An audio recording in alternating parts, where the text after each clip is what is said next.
This handsome guy who looks like a CEO is our protagonist, Dekulin von Grahen Euclin. If you had to describe him, you'd use words like super handsome, cold, ridiculously cool, rich, domineering, someone who scorns both nobility and commoners. Praised as a magic prodigy in his youth, and now holding the title of senior professor at the Magic Academy. Ordinary people would think he has a brilliantly bright future. But no, what awaits him in the future is only the road to death.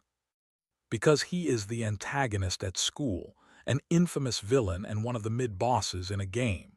To save himself, Dekulin must change the storyline. If you want to know the details of the story, please give me a like and subscribe to the channel, then come back to watch more. The story begins with a torrential downpour. At that moment, Dekulin was leaning against a wall, while a white-haired girl plunged her sword deep into his chest. Her eyes were vacant, like a cold-blooded assassin without a hint of feeling. She gently twisted the sword in her hand, widening the wound. This made Dekulin unable to help, but cough up a mouthful of blood. Yet Dekulin seemed not to feel any pain at all. He stared at her and thought, if she wants to kill me, she remains so beautiful and heartless. As he thought that, he raised his hand and gently touched that emotionless face. Then his hand fell limply downward. The last thing he said in his heart was, "Damn you." At the same moment, a notification suddenly appeared on the screen.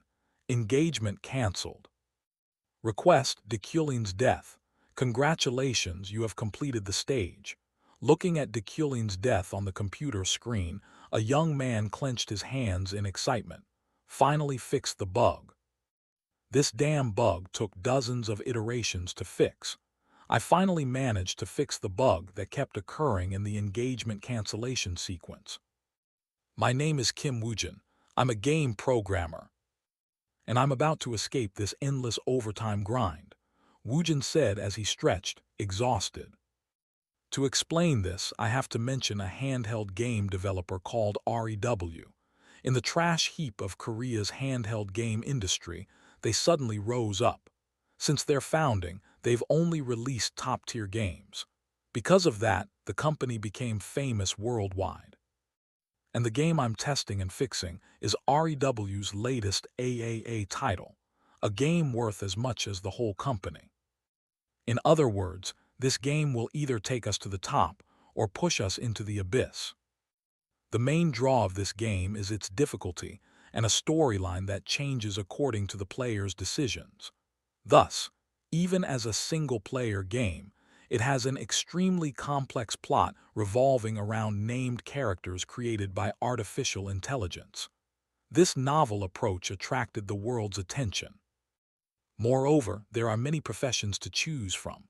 Some are rare, for example, knight, mage, adventurer, demon, demon hunter, noble, and even royalty. Players can become anyone they want in the game. That means if the game gains the recognition it deserves, we'll be swimming in money. But big rewards come with risks. If the company fails, it will be ruined. While we're here, let me explain why I've been working overtime for months. It's all because of this bastard, Dekulin von Grahen Euclin. Profession, senior professor. Energy level, 3357. He's the focal character in Dekulin's death sequence, the sequence I finally passed without errors. Dekulin von Grahen Euclin, an infamous villain and one of the game's mid-bosses. Because he's a major antagonist tied to countless roles, there's a whole pile of bugs that need fixing. But today, I finally managed to kill him without any trouble. This time his death was at the hands of his fiancée, who slashed him to death. But now it's over. Even so, he caused a mountain of trouble throughout the sequence. Woojin thought as he laced his fingers together and stretched to loosen his muscles. Then at the same time, a girl's voice suddenly sounded behind him. "Woojin, how's the testing going?" Hearing someone call him, Woojin turned his eyes back and quickly recognized who the young woman was.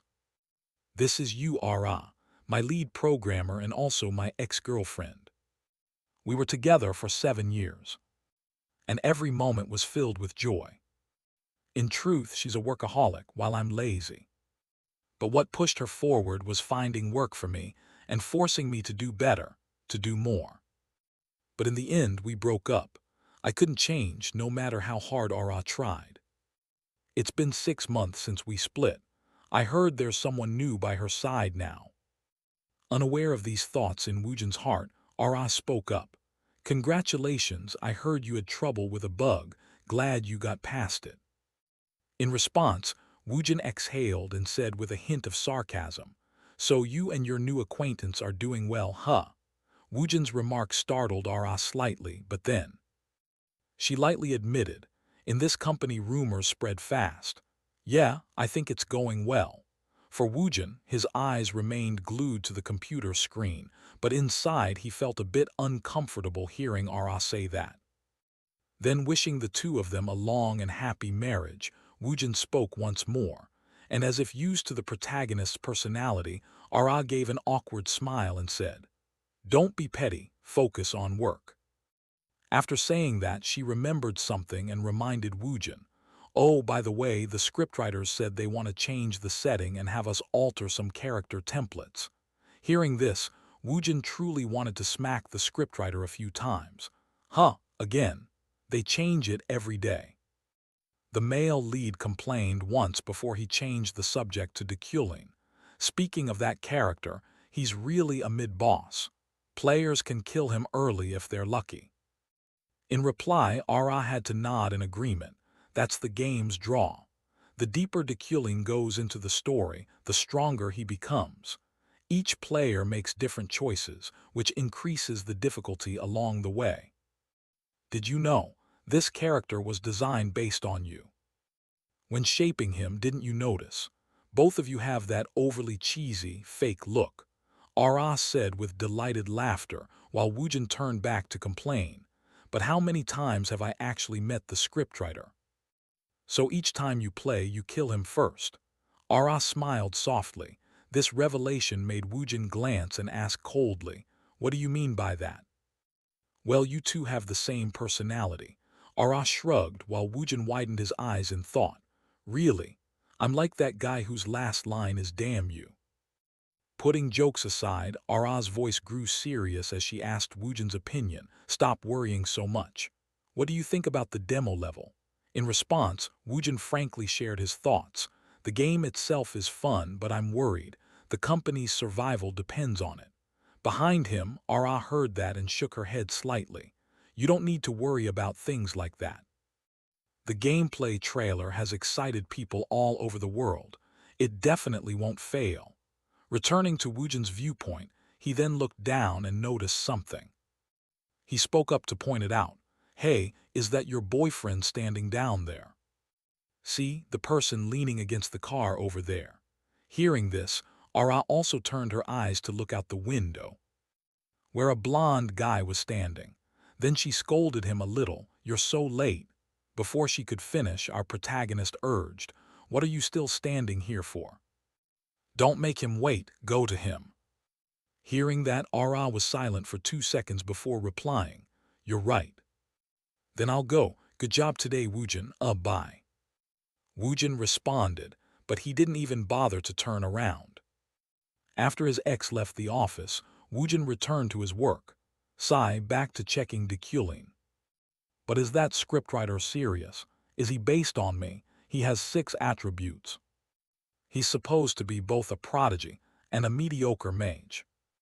As a child, Deculin was praised as a genius and hailed as a magical prodigy. But in reality, he's much more mediocre than at first. So the mix of his pride and arrogance created the worst possible personality in a person. Honestly, at this point, can we still call him a person? They say the deeper you go into the story, the stronger he becomes. But ultimately, he's surrounded by people who despise him. No exceptions. What else can I add to his personality? Subtle things. After all, I'm his inspiration. As he spoke, Woojin typed and clicked like a machine, and very quickly, a trait called empathy appeared on the computer screen. Let's see. This trait is empathy. Will this give him sympathy or pity? Okay, leave it. At least people should feel more sympathetic toward him than me. Since I'm already doing it, might as well go all out. This one's good, I like this. And this one too, add this one as well. Thus, Woojin began adding a total of 5 new traits to Dekulin, including empathy, wealthy magnate, golden touch, keen perception, sturdy physique. At a glance, these are clearly excellent traits. After finishing, even Woojin felt a bit embarrassed for adding so many good traits to a character modeled on himself. Oh no, I accidentally added too many good ones. In hindsight, I shouldn't have done that. So I should restore him to his original state before anything happens. Return you to normal state, Woojin muttered and quickly typed on the keyboard. But at that moment a message suddenly arrived, startling him. Damn, what the hell, who sends a message at this hour? He glanced at the message and became even more shocked. Wait, it's the scriptwriter.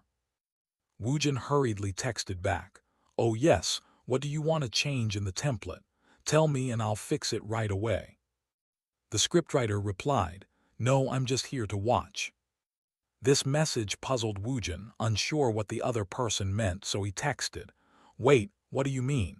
You mean you're here to check bugs with us? To Woojin's question, the scriptwriter sent an even stranger message. Haha, no. Look out the window. Seeing that, Woojin curiously looked out the window and wondered, the window, what's there to see? That was what Woojin thought. However, the moment he looked out, his face froze. Above, black clouds churned and lightning flashed within them. Most strikingly, at the center of the clouds was a large hollow, like a deep hole. This made Woojin's eyes widen as he wondered, what is that? Why is there a hole in the sky? Then, from inside that hole, a massive bolt of lightning shot down, as if trying to split the earth in two. Woojin's vision shifted. Countless chaotic images flashed through his mind, making him wonder, what is happening? Hey, where is this? Who is this? A voice then rang out. Remember this, always be vigilant. Dekulin is not someone to be taken lightly. He may be down, but he can rise again at any moment. He's simply rebalancing the scale of his talent. After all, he's a despicable villain. Cut to an extremely lavish room where a loud call echoed. Wake up, get up, wake up now, Dekulin. The irritated shout made the young man lying in bed bolt upright. The speaker was a black-haired girl, staring at the youth with a face that looked like she wanted to devour him. How long do you plan to lie there? Can you even call yourself human? Not answering the reproach, the young man rubbed his face and sighed heavily. Ah, so that's it. It's been a few days since I possessed this body. But it still feels like a dream, Woojin whispered in a voice only he could hear. Meanwhile, seeing Woojin ignore her, the black-haired girl's lips clenched. Then she shouted, How long will you lose yourself over a woman? Are you trying to disgrace our family name? I've left the files here. If you don't want to be fired from the professor position you love, get up and work.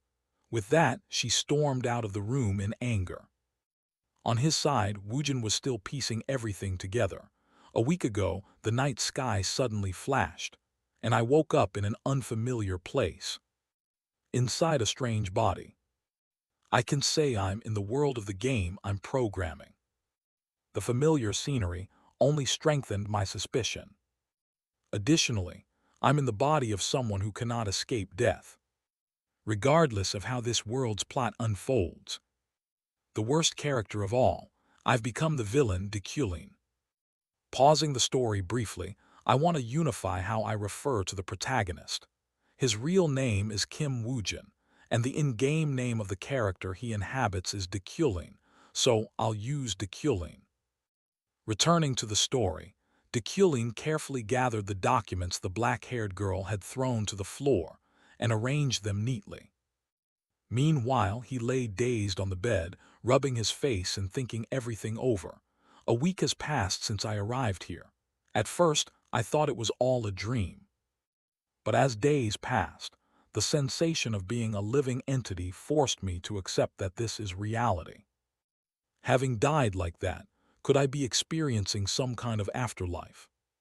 But in any case, what I'm certain of is, I'm the antagonist of the game in development, Deceuning von Grahen-Uklein. Deceuning is the mid-boss in the game, whom players will face regardless of which route they choose. He is the enemy of many characters' parents and lovers and the source of numerous events. I've become such a villain. The biggest problem is, I don't know which stage of the game I have appeared in. The only thing I know is the total mana I have, but I don't know how to use it. I can't defend myself in this state. I'm not joking. Among all the characters, including Deceuning, I tested playthroughs over 1,000 times during development. And Deceuning survived in only one scenario. He truly is a villain created solely to fulfill his role as a mid-boss.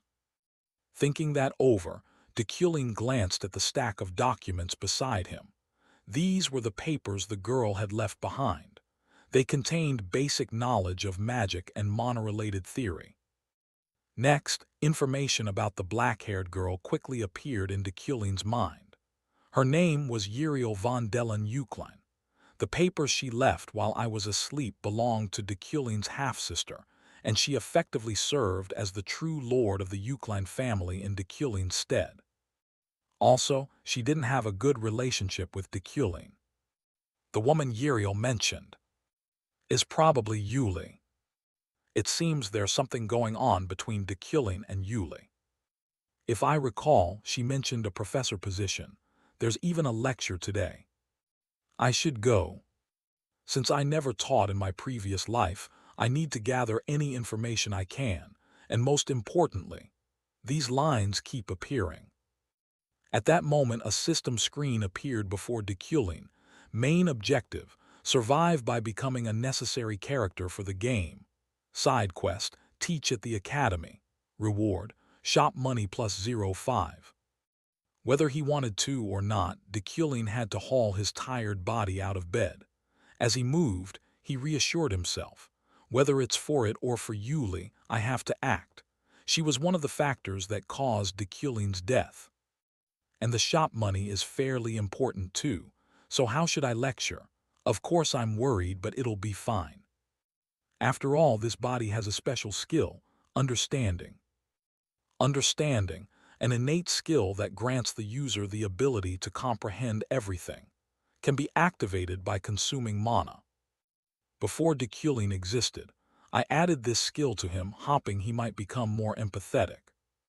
This is an innate special skill that appears in the latter half of the game, so it surely has some hidden uses. Lavish bath and wardrobe. But I can use them more naturally than I expected. It's as if I've always lived as Deceuling. At first I thought these clothes were too ostentatious. Now, they feel strangely elegant and comfortable. This must be the influence of Deceuling's dignity trait. Everything seems to be telling me that. This is your body. Honestly, I can't act against the manners this body expects. Things that Kim Woojin once found uncomfortable now feel completely natural. Even if it's just to gather information, attending my first lecture seems perfectly normal. I am an outstanding and worthy noble. Thinking that made Deceuling break out in a cold sweat. He reminded himself, what the hell, Kim Woojin? A healthy Korean youth, rather educated and handsome. Borrowing someone's final words before parting, a lazy, boring bastard. That's who I really am. Yes, I won't forget myself, no slacking. Scene change. Deceuling silently reminded himself once more, then strode out. Outside, a driver and a very luxurious car had been waiting for him. When the driver saw Deceuling, he bowed at a 90-degree angle in greeting. Seeing that, Deceuling coldly and briskly climbed into the car. In his head, he couldn't help but exclaim, "God damn, this expensive car. I don't think I ever rode in such an expensive car in my previous life. Damn." It reminded me of that time again. So frustrating. Deceuling gritted his teeth, thinking of the image of Ra's new boyfriend waiting for her at the company below. Then, when Dekulin glanced to the side, he noticed a brown-haired youth whose hair shadowed his eyes. Curious, Dekulin wondered inwardly, who is this kid? Beside him, the youth, startled to see Dekulin looking his way, quickly greeted him. "Good morning, Professor," he said, handing a stack of papers to the protagonist. This made Dekulin quickly use his mind to deduce the boy's identity. It seemed he was Dekulin's secretary or assistant, probably. Thinking that, Dekulin took the papers and asked, "Are you a mage?" Dekulin's unexpected question made the brown-haired boy exclaim in surprise, "What, huh? You've been teaching me for nearly 3 years." "Ah, no, I'm just kidding," Dekulin shook his head. After that, while heading to the academy, the protagonist checked the stack of documents. These materials. I thought they were lecture notes, but they turned out to be a script I only needed to read. The lecture content had been prepared from start to finish. I mean, there's no way this incompetent, arrogant Dekulin would prepare a lecture himself. This kid must have done it for him. Thinking that, Dekulin felt a bit flustered and said, "Well done." However, the moment Dekulin said that, the student startled and cried, "What?" Dekulin didn't speak much and only instructed, "Rest until we arrive."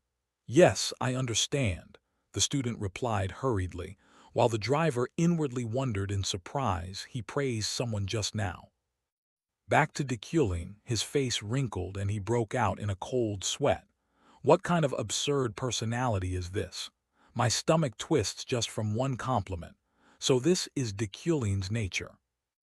I had sensed it before leaving the mansion, but it feels like my mind is being influenced by Dekulin's personality. The protagonist murmured, and not long after, the sleek black car stopped, accompanied by the driver's reminder, "We've arrived, master." From the back, Dekulin said little and quickly opened the door to step out. Before him stood an expansive architectural complex with towering buildings. Within the campus, countless students walked about, a sight that left Dekulin overwhelmed. So this is Dekulin's workplace, the Royal Academy. The lecture hall to go to is Rodeo Auditorium. Time passed quickly. Cut to Rodeo Auditorium. Inside, the hall was packed with students. They chatted excitedly. "Finally, I can attend Senior Professor Dekulin's lecture." Hearing that, another asked, "Is he the genius who analyzes incantations?" In response, someone more informed added, "Not only that, I heard he's a prodigy." Before the students could discuss further, a voice rang out. A figure appeared in the room and called for attention. "All eyes on me." Immediately, the students fell silent. "I am Dekulin von Grahen-Uklein. I have been assigned this lecture as a senior professor of the Mage Tower." With a cold, aristocratic demeanor, Dekulin calmly said, "Then, let us begin." His handsome bearing began to make the female students in the class swoon. "Wow, he's so handsome, and smart too, so cool." In another corner of the auditorium, a girl hearing those words gripped the paper on her desk. Her hand trembled with excitement. "Cool, ha-ha. We finally meet." Her eyes filled with hatred. "That filthy scoundrel Dekulin, my father's enemy," she said, staring at the protagonist with a piercing gaze. Returning to the strange girl's thoughts, memories of the past surfaced in her mind. 3 years ago, my father committed suicide. After years devoted to researching exegetical scriptures, he took his own life from the shock of having his thesis stolen. The person who took my father's thesis was celebrated by the public as a genius of scripture interpretation. Yes, I'm talking about that bastard Dekulin, but there was nothing I could do. After my father died, I lost everything. Once a noble, I lost not only my family, but also our lands and all the assets we owned. In the end, I had nowhere to go. It was then that I swore to myself, I will take revenge on that scum. After that day, I worked tirelessly day and night until I was finally admitted to the Royal Academy, where Dekulin teaches. I know something the other students don't. His skill at interpreting the scriptures is just a facade. All the glory was stolen from my father. After destroying my family, how can he be so calm about it? The one who should be standing in that position is my father. I want to expose his lies and kill him immediately. But now, if I want to overthrow him, I need to prepare much more for a perfect revenge plan. The young woman thought this, her whole body trembling with rage. Still, she tried to calm herself, unaware that while she was overwhelmed by those emotions, our protagonist was calmly introducing himself to the students in the class. Attention, everyone. I will begin the lecture. Allow me to introduce myself. I am a senior professor at the Mage Tower. A Grand Mage class wizard, the one who can command the elements. I have been assigned as your special instructor. Wizards are divided into 11 ranks, with Grand Mage being fourth from the top. By now, you must already know this. But magic is mainly divided into 3 attributes and 9 schools. The attributes include origin, the foundation of magic; element, the makeup of matter and material, the medium that conducts mana. As for classification, there are summoning, spirit forms, destruction, support, control, durability, enchantment, harmony, and finally specialization. That's why a wizard must blah blah, returning to Deculin's perspective. While lecturing the students, he thought inwardly, things are going more smoothly than I expected. Not only is this my first lecture, I'm also teaching magical theory, a subject I'm unfamiliar with. Even though I'm only reading from a prepared script, it seems I grasp the entire content thoroughly. The dignity and dominance traits draw every gaze to me, while the elegance trait keeps me from feeling awkward under that attention. Instead of feeling pressured, it becomes natural. Deculin's traits truly make him a fitting lecturer. With that thought, Deculin focused on his lecture. He explained, mana has different uses depending on the body part that stores it. Usually, wizards store mana in the brain, the place where spells are easiest to visualize. On the other hand, swordsmen store mana in the heart, the organ that pumps blood throughout the body. And finally, the dantian is the most suitable mana reservoir for everyone, as it has a strong connection between internal and external forces. What I'm saying is simple. Effort is important, but if talent isn't enough, careful choice and focus are also essential.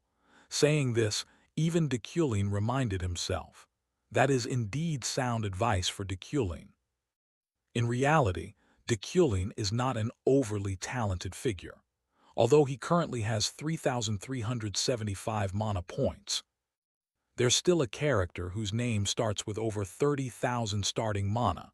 The one who should heed this advice most is him. It's laughable. Anyway, this is just a pre-written lecture. With that in mind, he announced the end of the lesson. That concludes today's lecture. One last thing. As he said this, the protagonist's voice suddenly stopped. He hesitated inwardly. I'm hesitating over this line. Do I have to read it? If I were the real Deculin, I wouldn't read it. Deculin wants to be himself, not be influenced by the game's body's personality. So he asked the students, any questions? Hearing this, the students glanced at each other and shrugged. It seemed no one had any questions, which relieved Deculin a little. Good, it seems no one has questions, he murmured and prepared to end the lecture. However, at that moment, a gray-haired girl suddenly stood up and shouted, Professor Deculin, a strange spell was discovered in the mage dormitory last night. Some call it the work of a demon.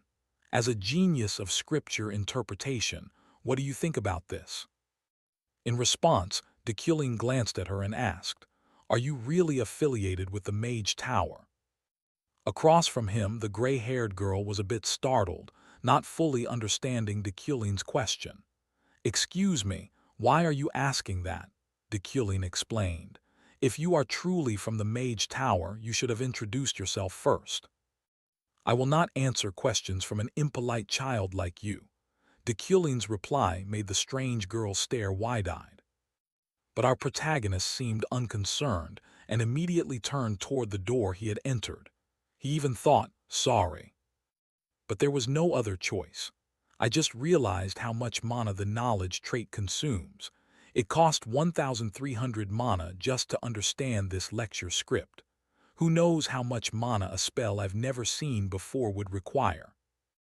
Inside the auditorium, those nearby who watched the girl scolded by Deculin whispered and laughed among themselves. Heh heh, she tried to get attention but failed. These mocking words seemed to anger her further. Then, as if not ready to give up, she continued, wait. The mages refused to explain it, saying it's just a false rumor, but I believe you, Professor, can identify the type of spell. I formally request an explanation of this spell. Having said that, she immediately used the mana in her body to create a crooked green magic circle that floated above the classroom. And with just one glance at it, Deculin's mana dropped, leaving him with only 360 points. Above, the gray-haired girl continued. Some apprentice mages stayed in the dorm to analyze it but have made no progress. If you could give us a hint. Before she could finish, Deculin interrupted. This is a barrier magic. No need to give you a hint. This is barrier magic of the enchantment school. Someone tried to imprison you within it. That's all. Saying that, Deculin coldly left the room, leaving the gray-haired girl stunned. And for completing his teaching task, Deculin also received 0.5 shop points from the system. Time passed quickly. The scene shifted to the Mage Academy's dining hall. At this moment, the gray-haired girl was still irritated, recalling Deculin's earlier lecture. What an annoying man. I wanted to expose his fraudulent exegetical skill with that unknown spell. And instead he called me rude just because I forgot to give my name. I thought I would die of embarrassment. But he must have been surprised trying to wriggle out of the situation. He called it enchantment magic. Enchantment magic is very complex, so it usually requires an intermediary object.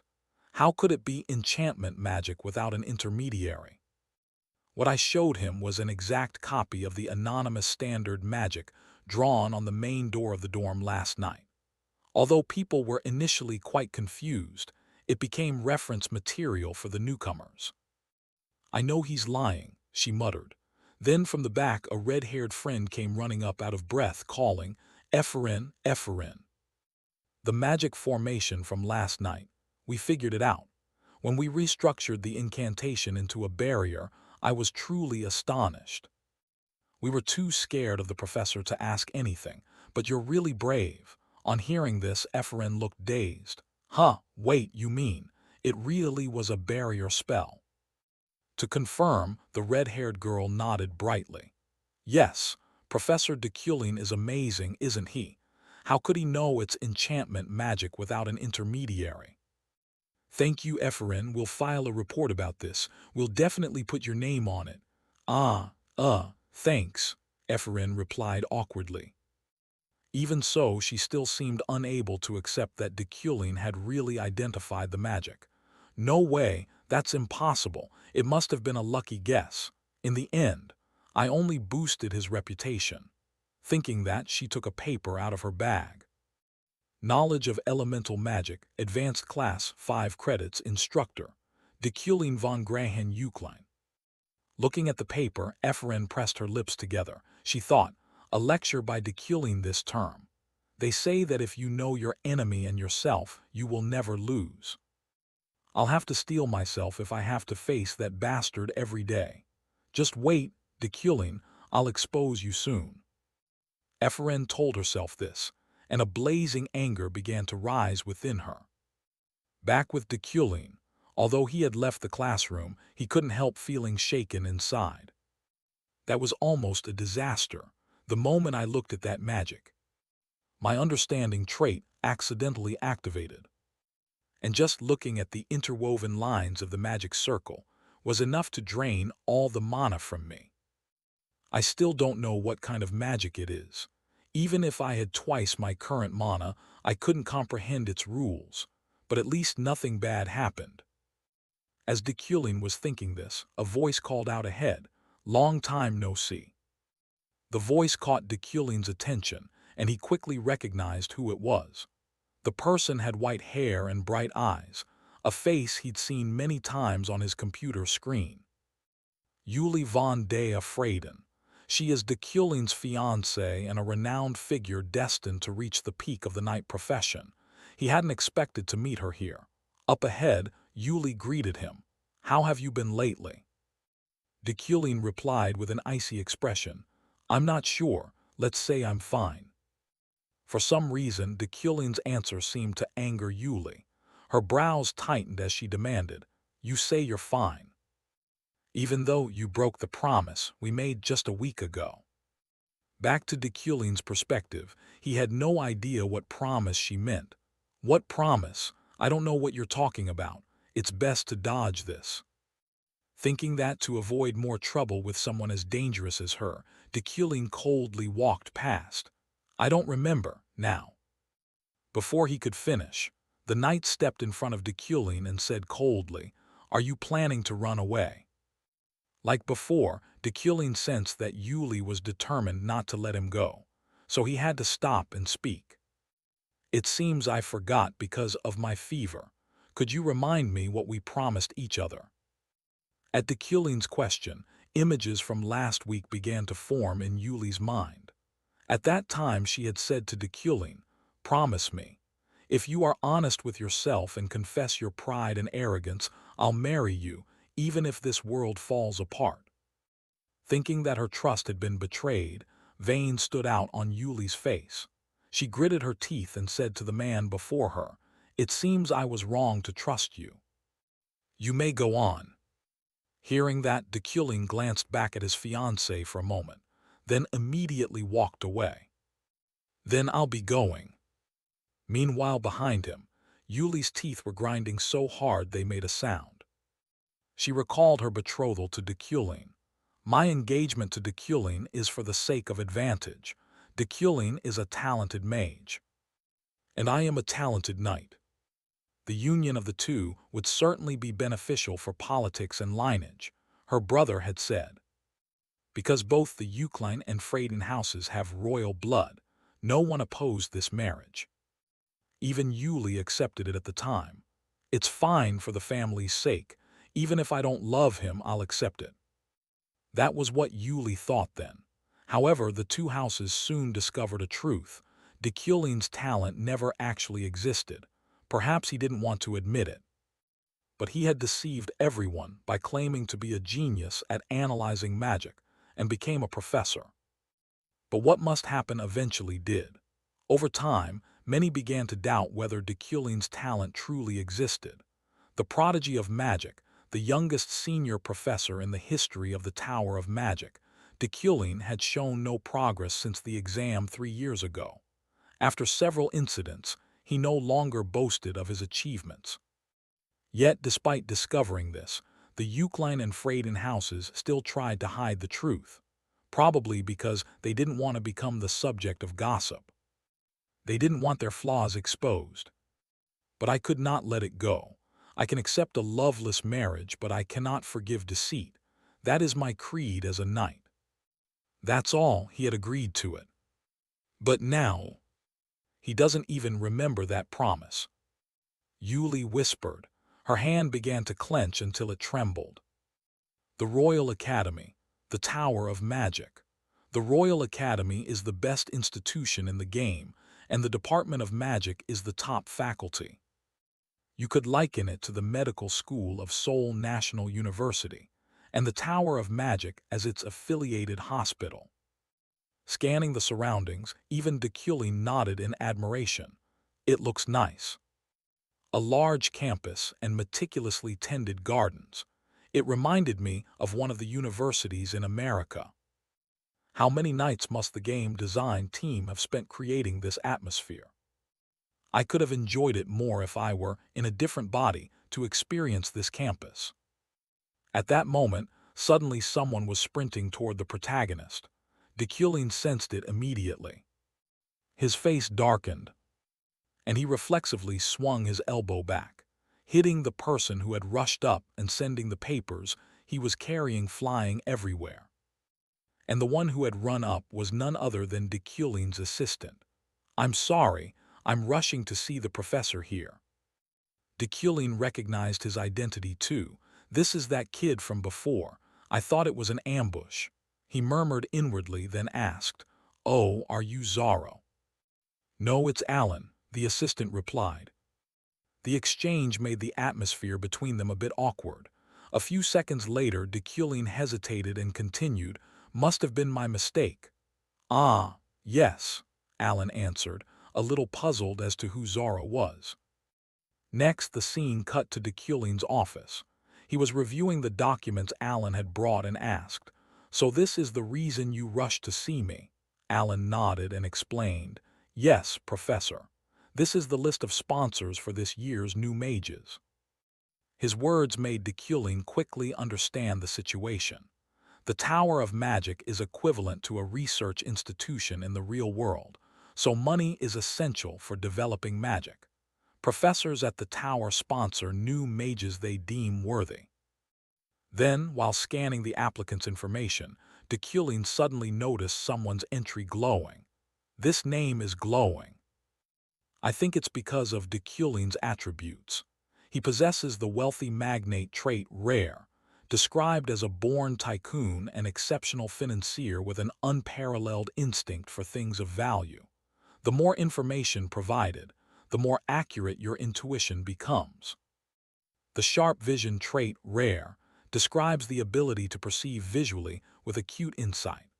Mana points and similar elemental attributes are mainly used to link with other traits rather than alone." Back in Deculin's perspective, he quickly inferred, "With this phenomenon, it's surely the combination of wealthy magnate and sharp vision. I think the factor behind this name will bring in wealth." There were a few like that, but she was the brightest.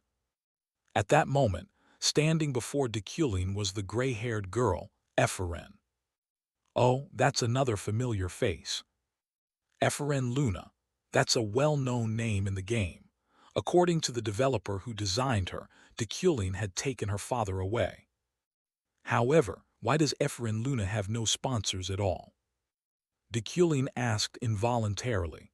To this question, his assistant Alan scratched his head and explained awkwardly, "Ah, Epherin Luna, I think people are afraid." Not letting him continue, Deculin nodded. "I understand." After saying this, Deculin thought to himself, "It seems people worry about what she might do if they sponsor her. Let's see, she has enough talent to enter the Tower of Magic without the Academy." However, this Epherin Luna is Deculin's enemy. No, rather, Deculin is her enemy. "If I let things play out just like in the game, I'll meet the same end, death." A system notification appeared. Skill, villain's destiny description. Everyone wishes for his death. However, what doesn't kill him will make him stronger. In the game, Deculin dies in many ways. Stabbed in the heart. Stabbed in the head, poisoned in wine. Blown up to death, whatever the method. The fact of his death does not change. If I want to live, I must choose differently. A choice the original Deculin would not make. With that in mind, after about 2 seconds of thought, Deculin began to sign the paper. Then handed it back to his assistant Alan. "Alan, submit these and borrow some books. I plan to write a few things before going home." "Ah, yes, Professor, goodbye." His assistant Alan replied and hurried off to borrow the books. Once he saw him leave his office, Deculin fell into thought again. "I need a lot of money to survive. Money can prevent many deaths. Investing in a mage is one way to make money. However, that's still not enough. Countless names in this world hate me. They will kill me whenever they get the chance. To survive, what I really need is an escape. I need to become stronger." However, Deculin's talent is only average. In this situation, I can't properly deal with the threats to come. I can't survive the countless deaths still waiting ahead. Although I have one advantage, my attribute. Deculling can't control all four elements as he boasted, but he certainly has potential in manipulating earth and fire. Along with his talent for manipulating magic, and from combining earth and fire to form metal, Deculling developed a special trait called the Midas Hand. The Midas Hand, unique rank, consumes the user's mana to unlock a target's potential. Thus, Deculling's talent for controlling metal allows him to manipulate swords that float by energy. Thus, Deculling's metal control talent lets him command energy-suspended swords. However, this is certainly uncommon in this world. What I lack in raw power can be compensated by manipulating the properties of metal. But to accomplish all that, first I must learn how to control things. I have to learn to manipulate objects. Let's test it. No sooner thought than done. Deculling placed his hand on the basic manipulation magic guidebook before him. At the same time, he activated his understanding attribute to learn faster. At that moment, a fierce energy poured out from him and formed an extremely complex magic circle in the air. Next, a storm of information began pouring straight into Deculling's head, causing sweat to run continuously down his face. The contents and incantations of the mental ritual flowed directly into his mind, but quickly the process ended. To test what he had just learned, Deculling glanced at the pen beside him and tried to focus his mind.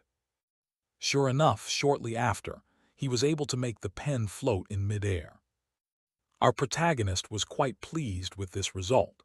Now I've memorized the basic mental ritual and no longer need an incantation to cast it. Seeing something I only saw in the game realized like this.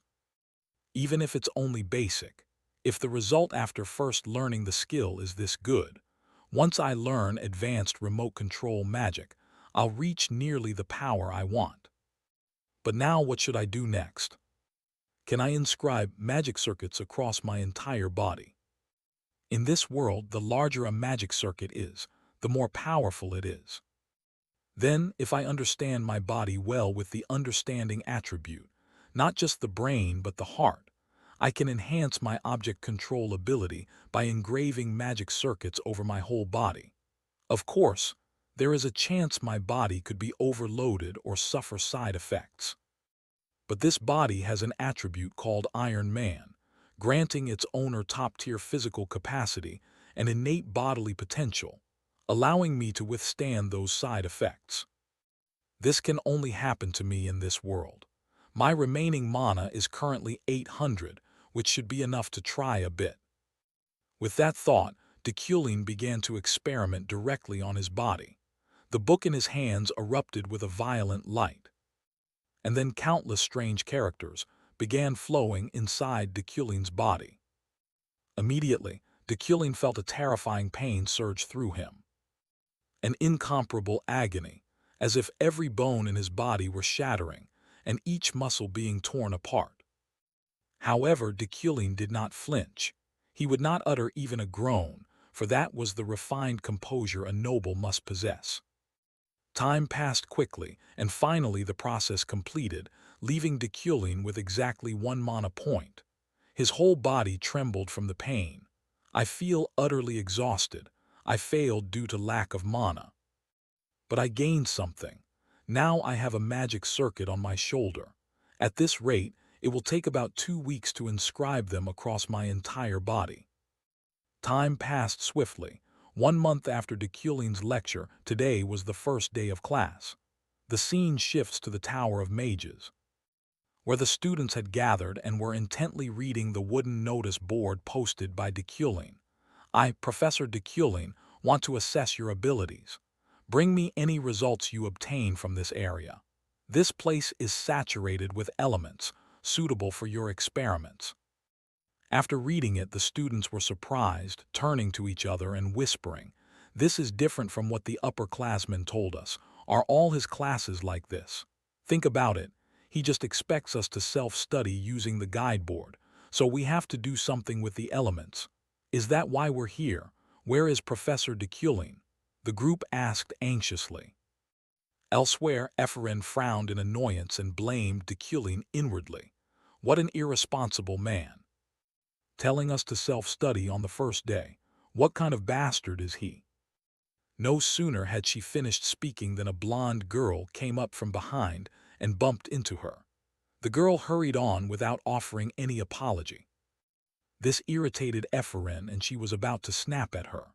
However, the moment she saw the blonde girl's face, Ephraim fell silent as she recognized who it was.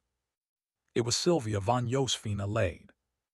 Across from her, Sylvia tilted her head slightly toward Ephraim, but then turned away and walked off. This left Ephraim staring blankly, wondering. She doesn't recognize me. Time passed quickly. At that moment, Ephraim was building a small castle with her magic, like a child playing in the sand. Yet Sylvia's earlier dismissal still nagged at her. What happened? If I'm not mistaken, that girl is definitely a member of the Alade family. 10 years ago, the Alade family, fearing my father's and my potential, used their soldiers to surround our manor and threaten my family. So why doesn't she remember me? Before she could find an answer, her little castle suddenly began to collapse under a strong gust of wind. What's happening? It feels like mana is being drawn away somewhere. Ephraim frowned, looking around to investigate. Sure enough, Sylvia was using her magic to construct a huge castle. Ephraim's small castle was being sucked toward it by Sylvia's spell. This made Ephraim angry and she demanded, "Hey, what are you doing? Do you realize you're taking everything I gathered? Hey, are you even listening to me?" Ephraim shouted, but the other girl remained silent. This made the gray-haired girl so furious that she trembled. What the hell is wrong with that brat? Why isn't she responding to anything I'm saying? However, Ephraim was perceptive. A normal person, even a stranger, would at least react. But Sylvia showed no response to any words. Ephraim quickly concluded that Sylvia was doing it on purpose. With that thought, she smirked and said, "Hey, why are you pretending not to know me, Miss Sylvia?" In front, Sylvia's shoulder twitched slightly at the remark, and of course Ephraim saw it. Just from that, the gray-haired girl was certain Sylvia recognized her. She continued, "I thought so. There's no way you don't remember me. After threatening my family and forcing me to abandon magic, are you afraid I've come to steal all your attention?" Across from her, Sylvia coldly denied it. "I don't know you." Hearing that, Ephraim angrily shouted, "How dare you look down on me now?" In response, Sylvia turned and stared at Ephraim with a sharp gaze. "I don't know you, but I know your father. That arrogant noble. I heard he's dead." As soon as the words left her mouth, Ephraim clenched her teeth. Her eyes filled with extreme fury, like a bomb ready to detonate at any moment.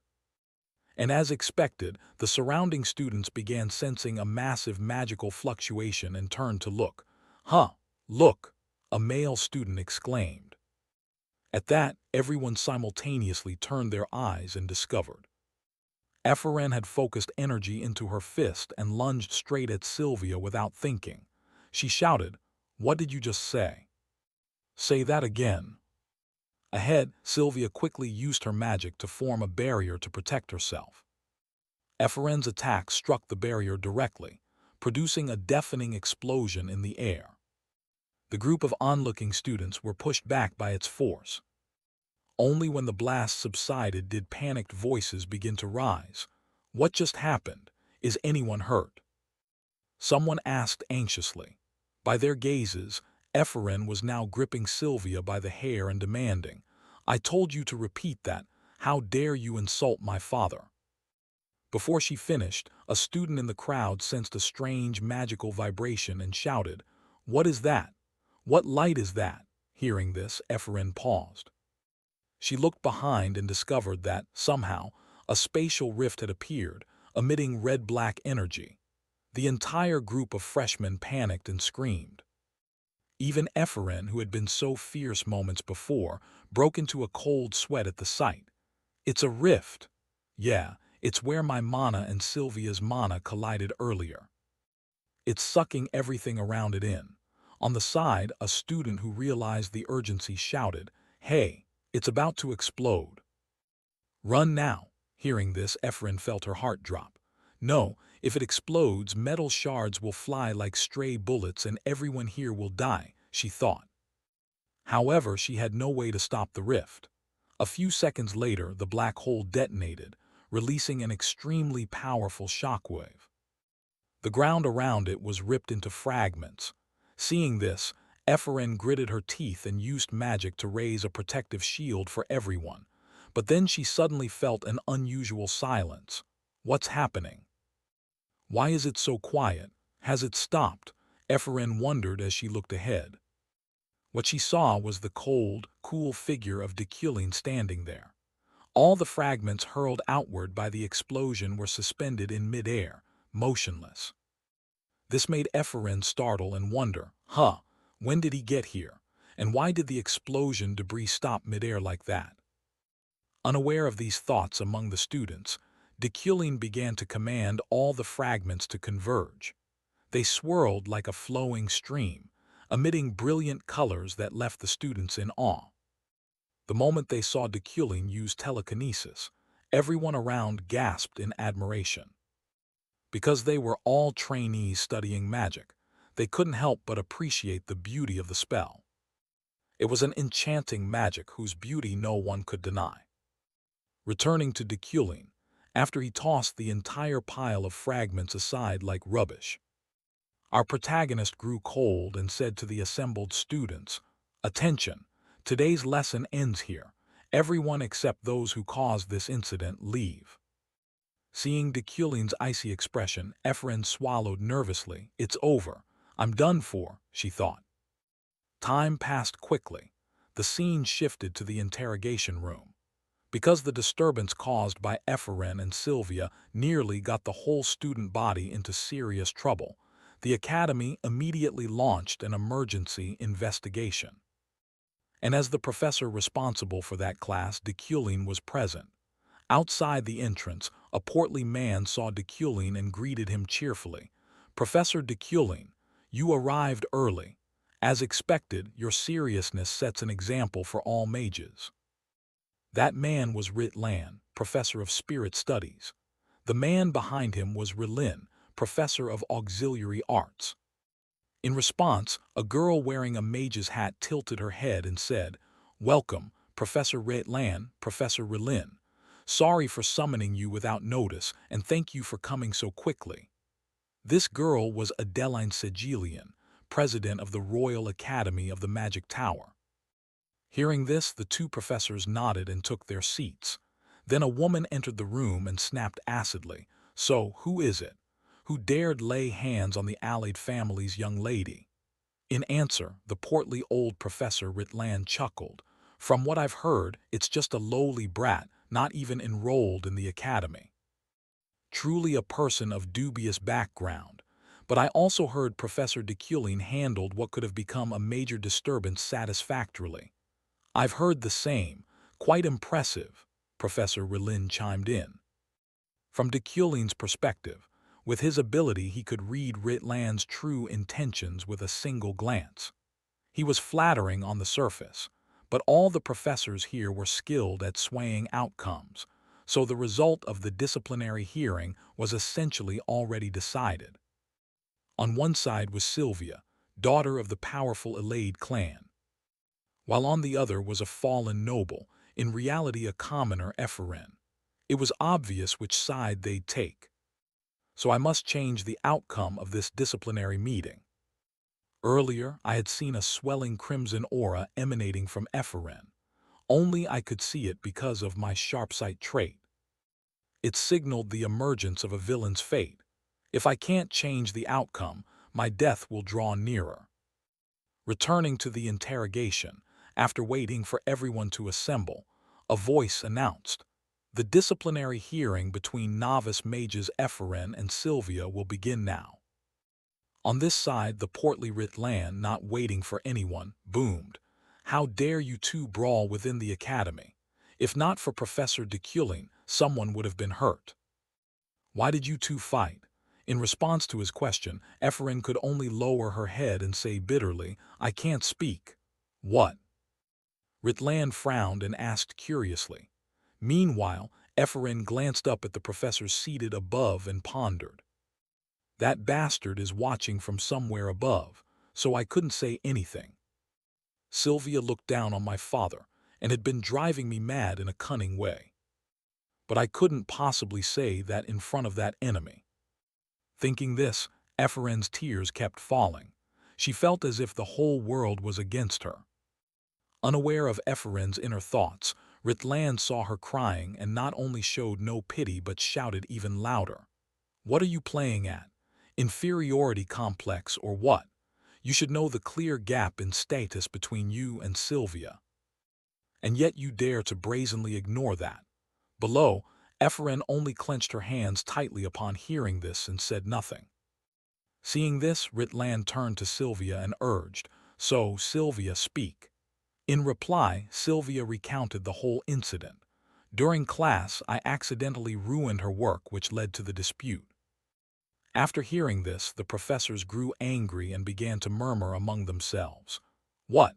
Then Sylvia didn't do it on purpose, and Ephraim used that as an excuse to cause a scene. How dare that lowly, unknown brat? Can't she control her temper? Chairwoman, we should expel her. We cannot tolerate that attitude and violent behavior." Below, Ephraim's teeth began to grit at the continuous remarks from the professors directed at her. "So cold. I have to endure these crude insults at a simple disciplinary hearing in the academy. All the criticism is aimed at me, and I can't give any explanation. No one will stand up to defend me anymore. Everything feels so cold. Deculin. It's all because of that name.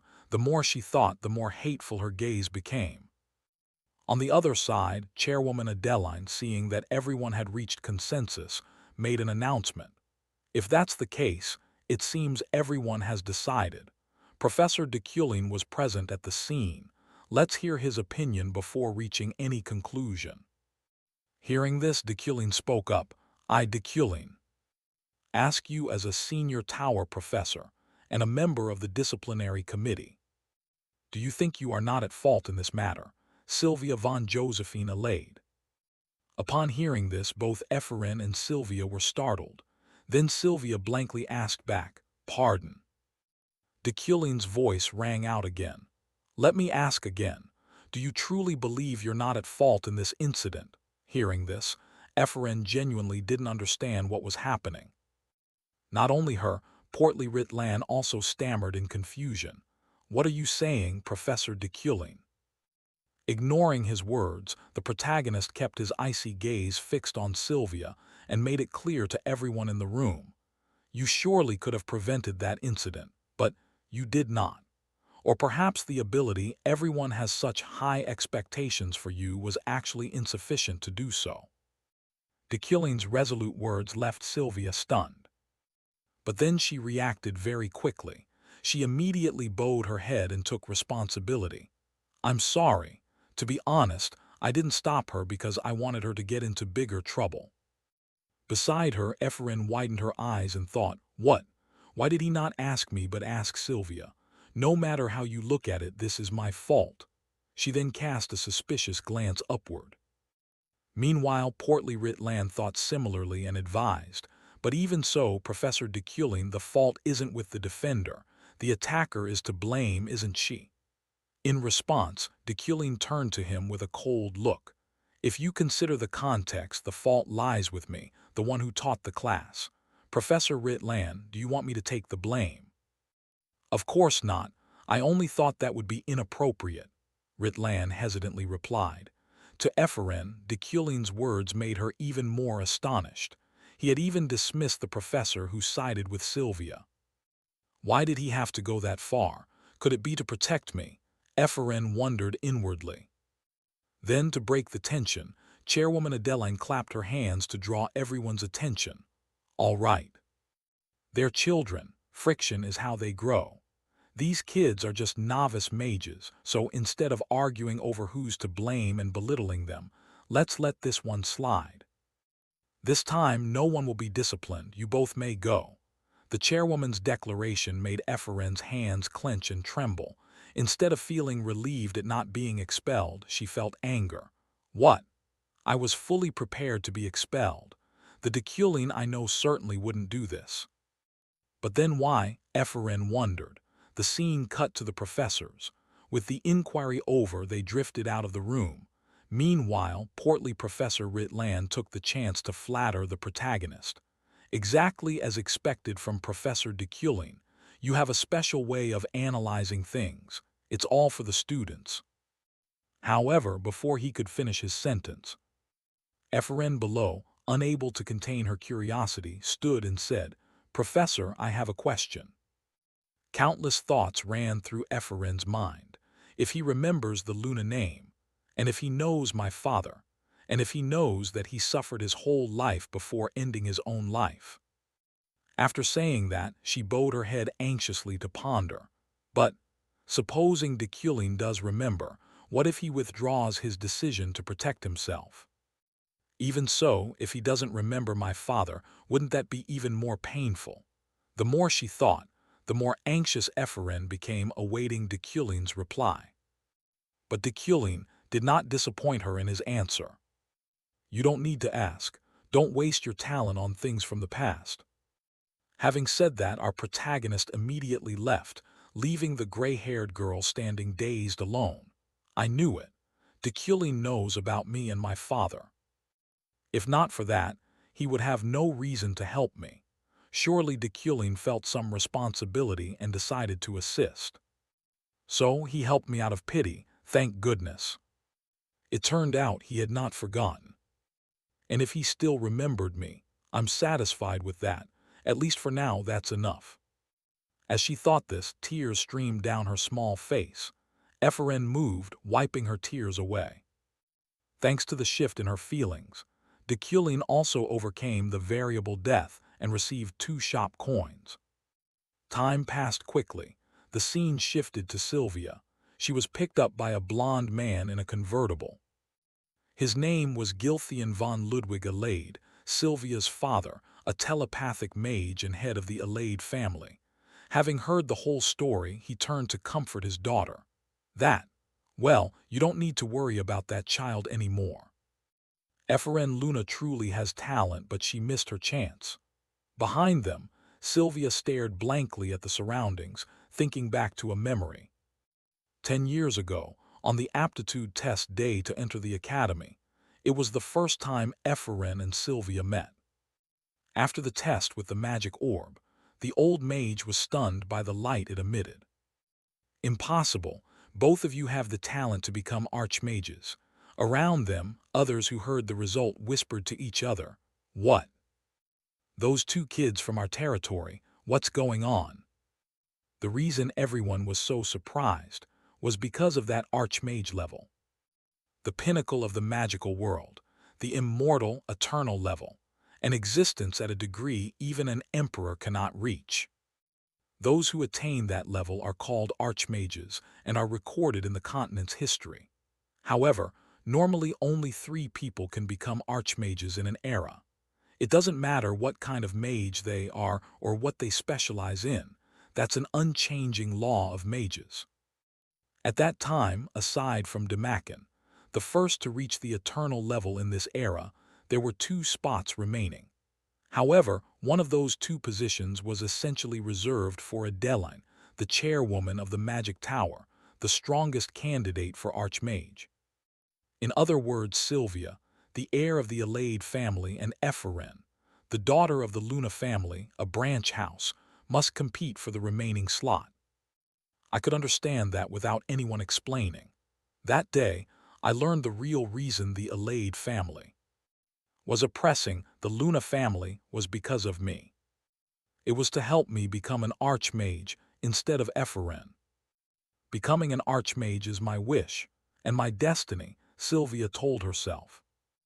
Yet when she thought of Ephraim's earlier words, "Are you afraid I'll surpass you?" Sylvia felt a bit annoyed but quickly reassured herself. "No, I'm just overthinking." Ahead, Uncle Gilthian seemed to sense his daughter's worry and smiled. You don't need to worry about that child. You should be wary of Dekulin. He's not a simple man. He may be struggling now, but he was called a prodigy in his youth. He could rise to the top. No one knows. Sylvia clearly absorbed her father's admonition. I know. Professor Dekulin saw through my trap. At that moment, I had clearly caused Ephraim's mana to vanish. I set a trap so that when it touched Ephraim's mana it would detonate. The bigger the explosion, the more trouble she'd be in. But Dekulin immediately saw through my plan, even though I had checked for signs of observational magic in the area. At that time, he forced me to compromise, instead of saying it was my doing. I know everything, do as I say. That was a threat, but I still had to accept it. I thought he was just someone with above-average talent, but unexpectedly he's so deep. What kind of person is he, really? The more she thought, the more sweat broke out on the young girl's face. Her hands trembled uncontrollably from stress. Time passed quickly. A few days later, the scene shifted to Dekulin's mansion. At that time, our protagonist wore an elegant outfit that highlighted his nobility. It seemed Dekulin was preparing to attend a party. Outside the room, a man's voice reminded him, "It's Roy. Are you ready?" Dekulin replied he'd be out shortly.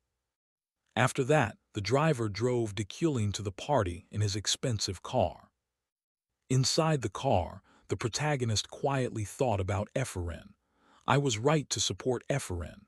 Because of that, I eliminated a variable death and received shop money.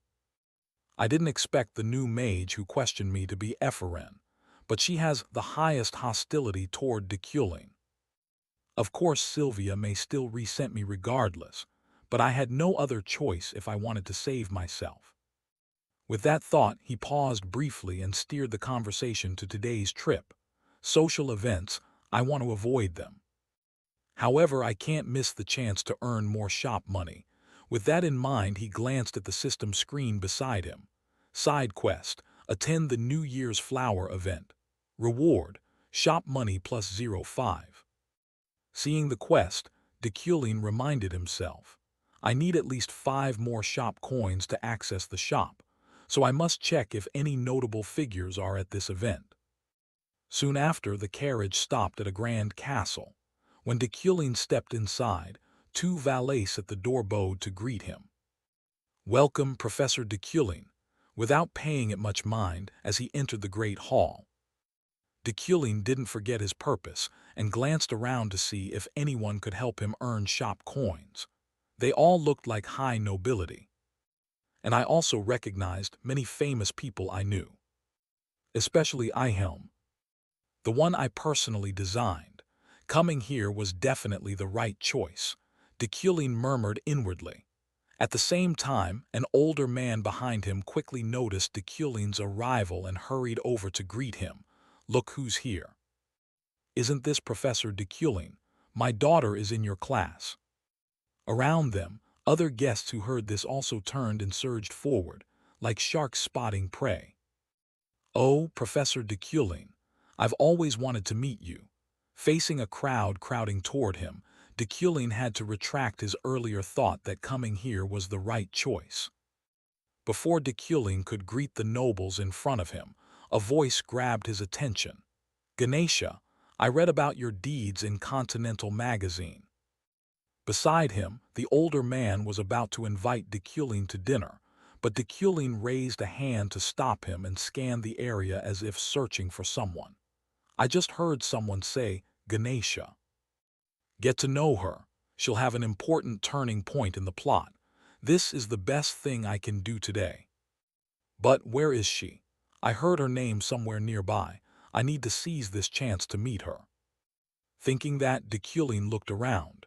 At the same time, on the second floor, a girl dressed like a captain was also staring at him. She was Ganesha, the 5th strongest character at the story's start. Back to the protagonist's viewpoint. After a moment, he spotted Ganesha's figure. She must be nearby. There she is. The woman with a red ponytail, wearing a mock explorer's outfit. I need to hurry. Deculin told himself and quickened his pace. However, it seemed fate wanted to block him one step.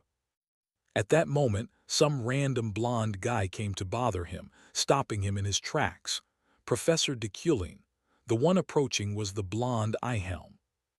His full name was Ihelm von Girion Rewind, a commander-level mage of the royal family. Ihelm slowly approached Deculin and spoke nonchalantly as if they were old friends.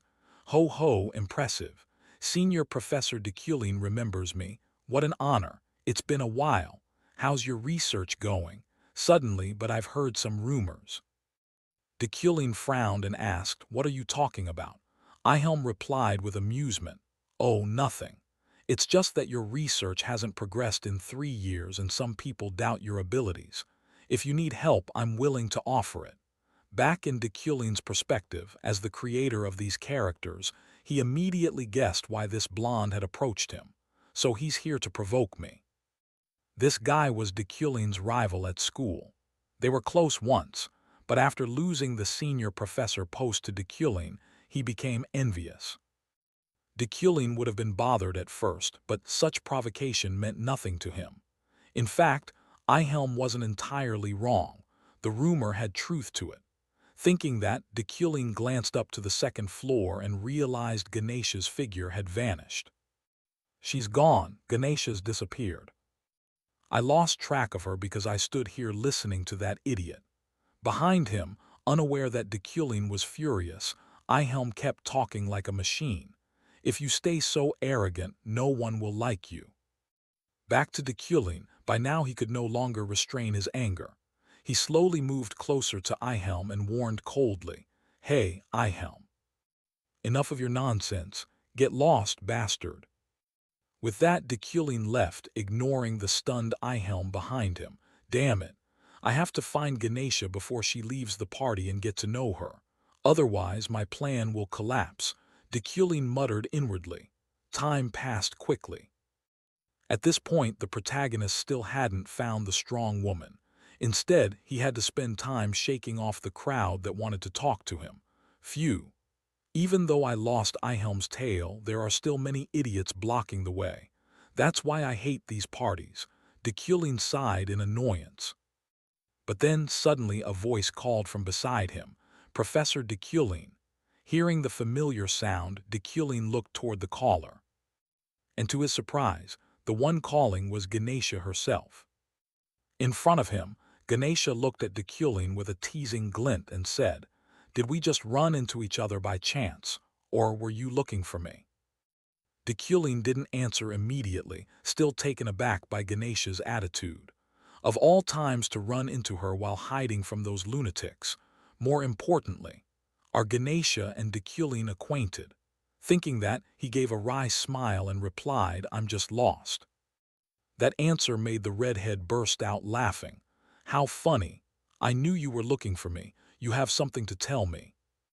I'm sorry about that mission, but I returned the mission fee and supplies.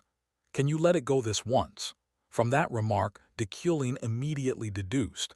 It seems Deculin and Ganesha are connected through some mission. Unaware of these thoughts in the protagonist's mind, the adventurer continued. I'm sorry I didn't bring the magically gifted children you mentioned. No, it's not that I didn't bring them. I grew attached to them, so I couldn't give them to you, she said with a complicated expression. Meanwhile, our protagonist still didn't understand the full story. I don't know what she's talking about, but it seems Deculin has done this many times, trying to make up for his shortcomings with talented children. Turning back to Ganesha, her tone shifted slightly and she asked, Let me ask you something. How long do you intend to live like this? Her voice was full of sarcasm, and the question made Deculin thoughtful, bringing back many memories. Until when? Before I entered Deculin's body, he had listened to the temptations of useless people, destroyed the trust around him, and hurt many people for his own benefit. However, I'm different. Saying that, Deculin rested his hands on the balcony, looked into the distance, and said calmly, From now on I'll live differently. To Ganesha, Her earlier remark was pure sarcasm at Deculin, yet she received a completely unexpected reply, leaving her staring at the protagonist in astonishment. I didn't expect that. I thought you'd kill me for opposing that secret mission and running off. You're worrying too much. The male lead waved his hand, secretly admiring Deculin's foolishness. He actually seriously tried to kill Ganesha, the top fighter right now. He must have wanted to die. I knew nothing about Deculin at first, but Ganesha could kill anyone with a single hair. Her attributes were an immortal body and mastery of martial arts. She was a warrior who had reached the pinnacle of combat. Because I'm him now, Deculin couldn't send an assassin to kill Ganesha. If he had, he'd probably be in a coffin by now. It's a bit different from what I expected, but I still achieved my goal at this networking party. There's no reason to stay here. Thinking that, Deculin no longer wanted to linger at social events like this, so he told Ganesha, "I'll come back, so don't worry." Ganesha, curious as he started to leave, asked, "Are you really leaving like that? Is that okay? No assassins or killings involved." "I'm not free," Deculin replied coldly. That remark left the redhead momentarily stunned. Back to Deculin. As he walked, he was mulling over a few things. With the Eucline family's influence, as Ganesha said, I could use the Adventurers Guild to put pressure on her. However, doing so would increase the variables surrounding my death. Just as Deculin thought this, almost as if rewarded for the right decision, the system issued a reminder: villain fate, avoided cause of death, store money +1. The notification left Deculin's face blank. What? Before it was overcome, and now it's avoid. I didn't realize it, but was that conversation one of the causes of death? I can't be careless here. The more he thought about it, the more anxious Deculin became, and he wanted to leave the party immediately.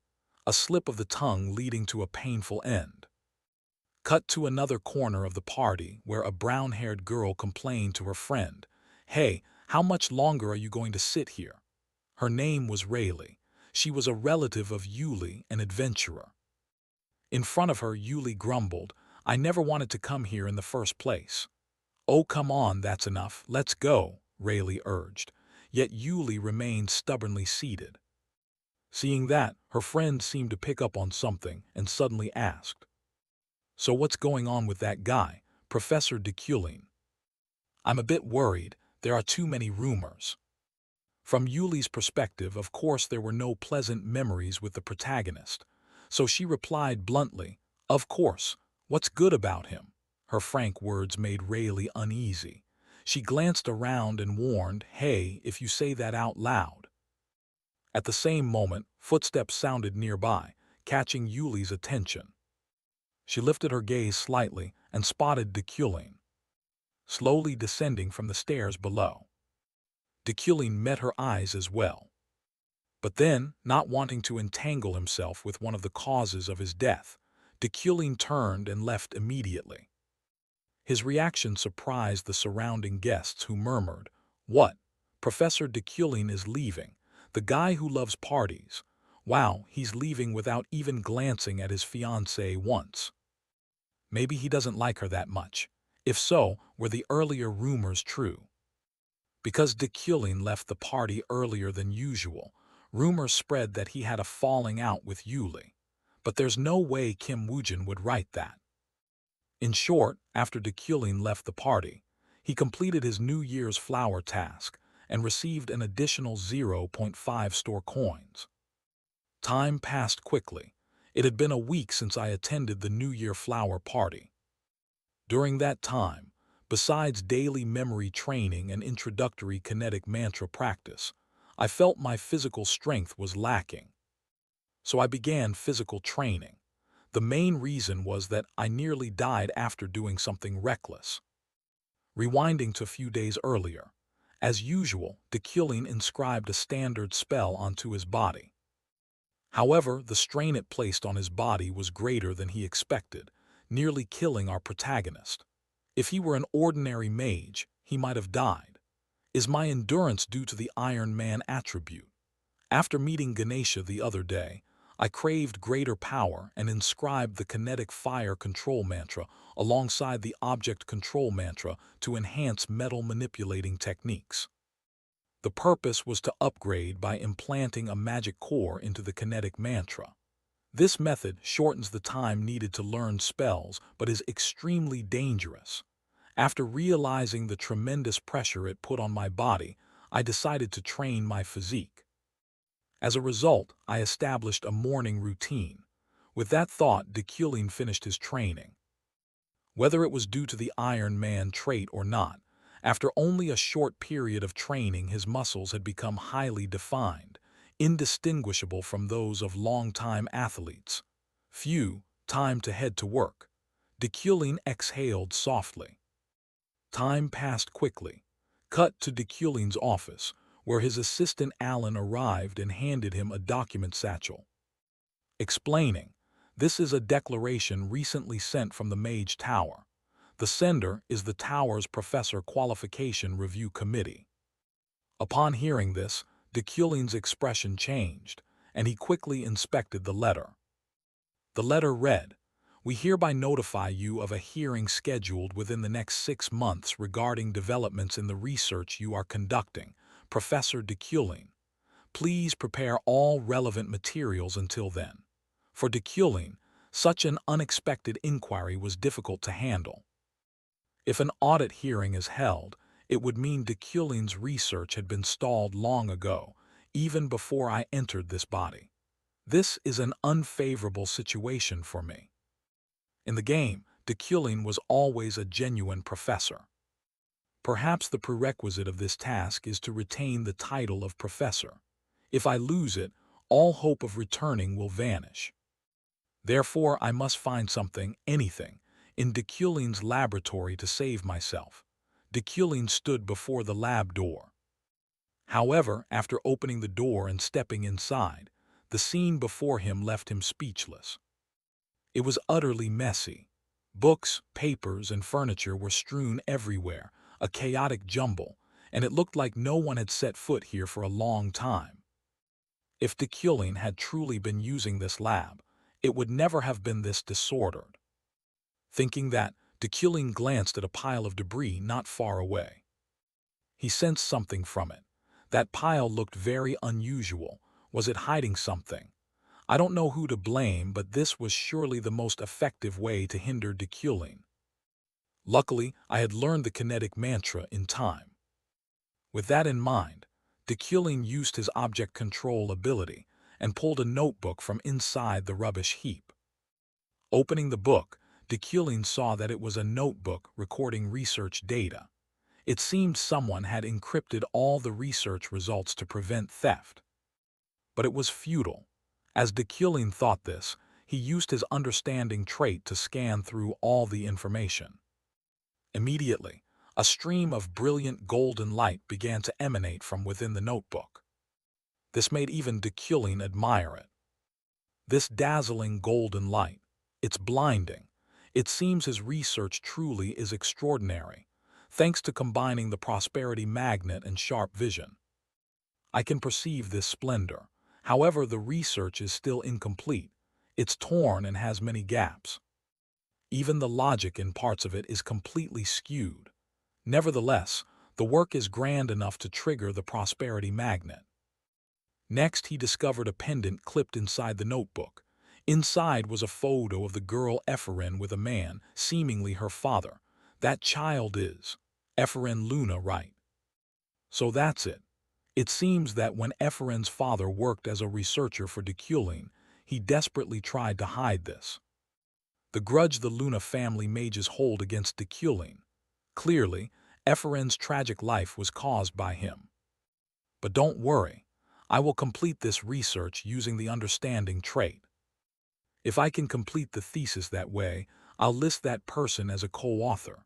Of course, I also need achievements of my own, so I can't put only your name.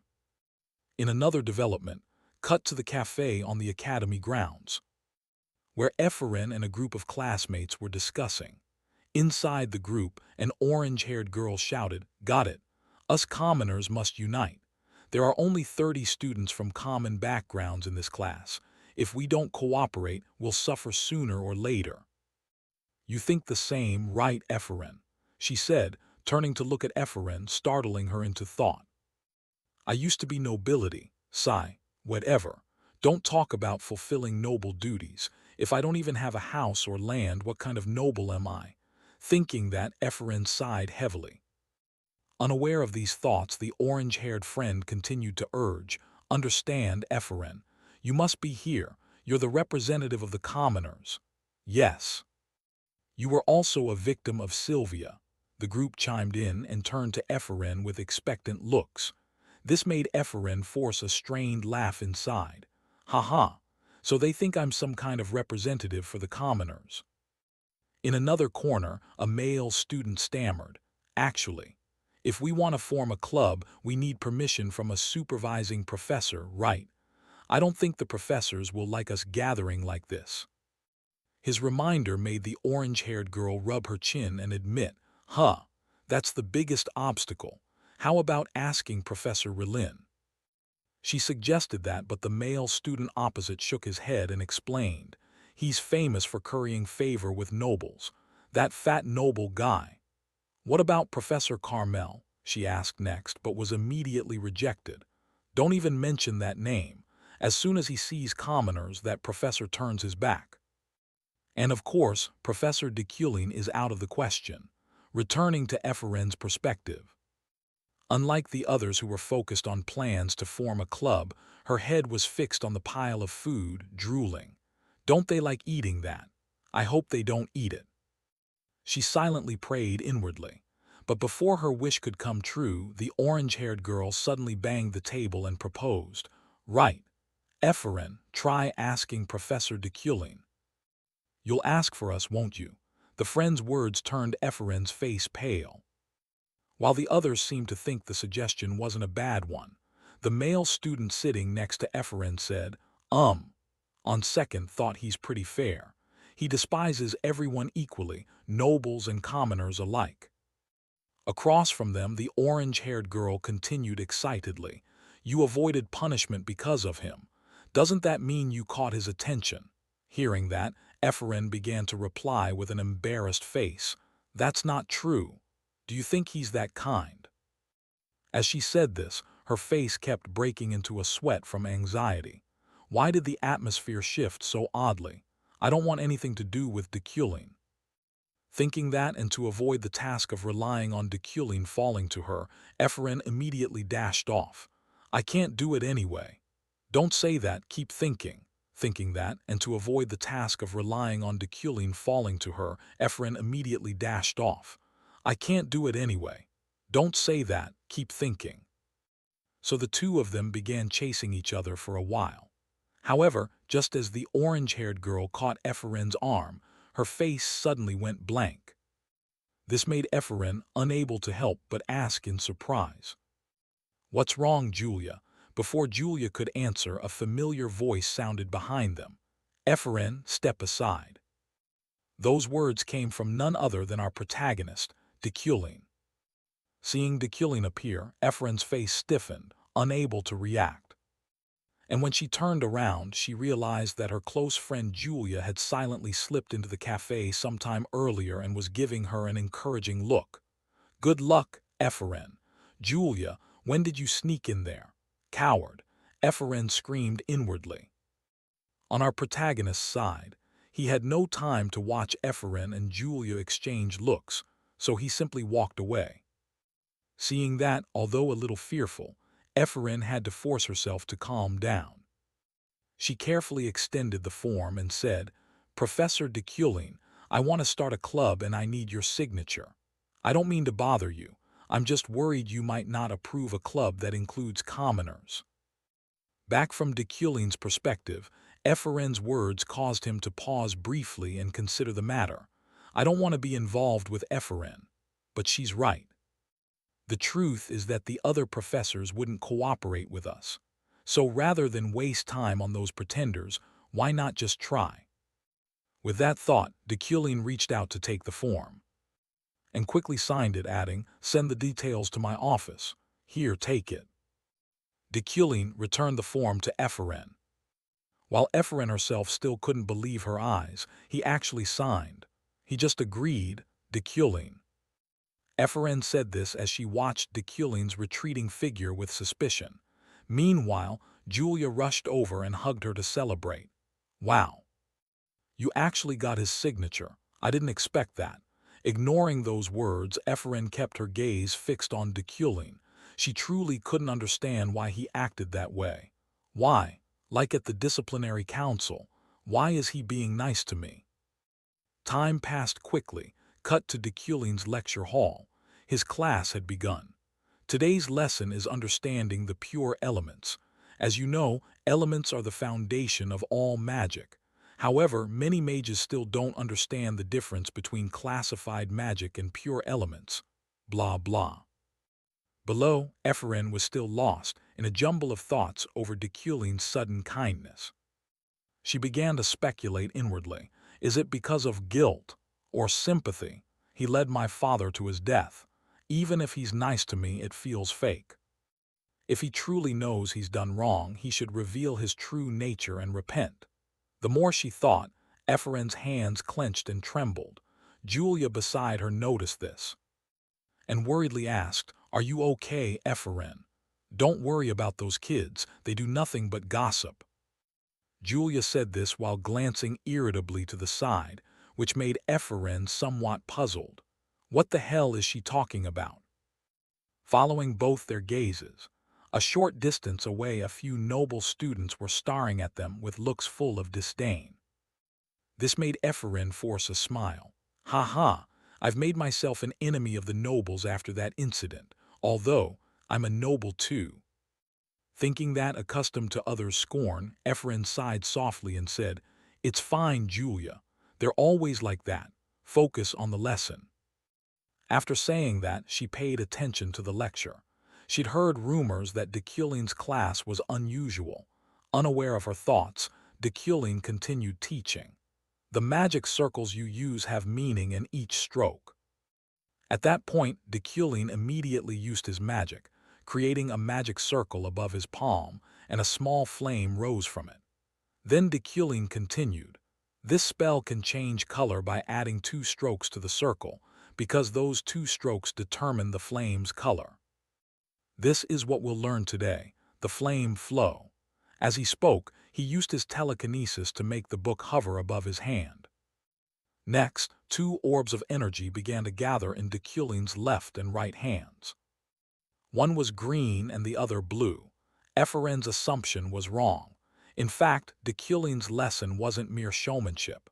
As a professor, Kim Woojin was demonstrating beautifully, using magic to explain with deep understanding. This was shocking to the new students in the lecture hall. And the same went for Sylvia, who had lost interest in study because of her talent. Paying no mind to the astonished looks below, Deculin continued to explain each point carefully. As you know, this magic circle summons water. However, if you combine this with glyph magic, it becomes like this. Saying that, he performed the demonstration for his students. At that moment, the magic circle turned a deep purple, and the flame produced by the circle wound and flowed like a river in midair. The students in the class were dumbstruck. It actually became a stream. The fire is flowing like water. Opposite them, the most astonished was none other than Sylvia. Impossible. I didn't expect his class to be so theoretical. Most so-called genius mages use intuition in their magic, so their theories act like molds. If every mage prioritized theory, all magic would conform to the same mold. If you focus too much on theory, you won't have time to practice magic. Trying to understand every spell purely through theory is inefficient and makes training difficult. This is the paradox of magic. To become a high-level mage, you must have strong intuition. But high-level mages cannot explain their intuition with theory. For someone whose genius is being questioned by others, dedicating a lesson to theory like this is unthinkable. The more she thought, the more curious Sylvia became. Time passed quickly. Cut to the dormitories of the Magic Tower. Efren had just finished Deculin's class and returned to her room. As she walked, she sighed. It's really different from the rumors. I've never concentrated this much in a class.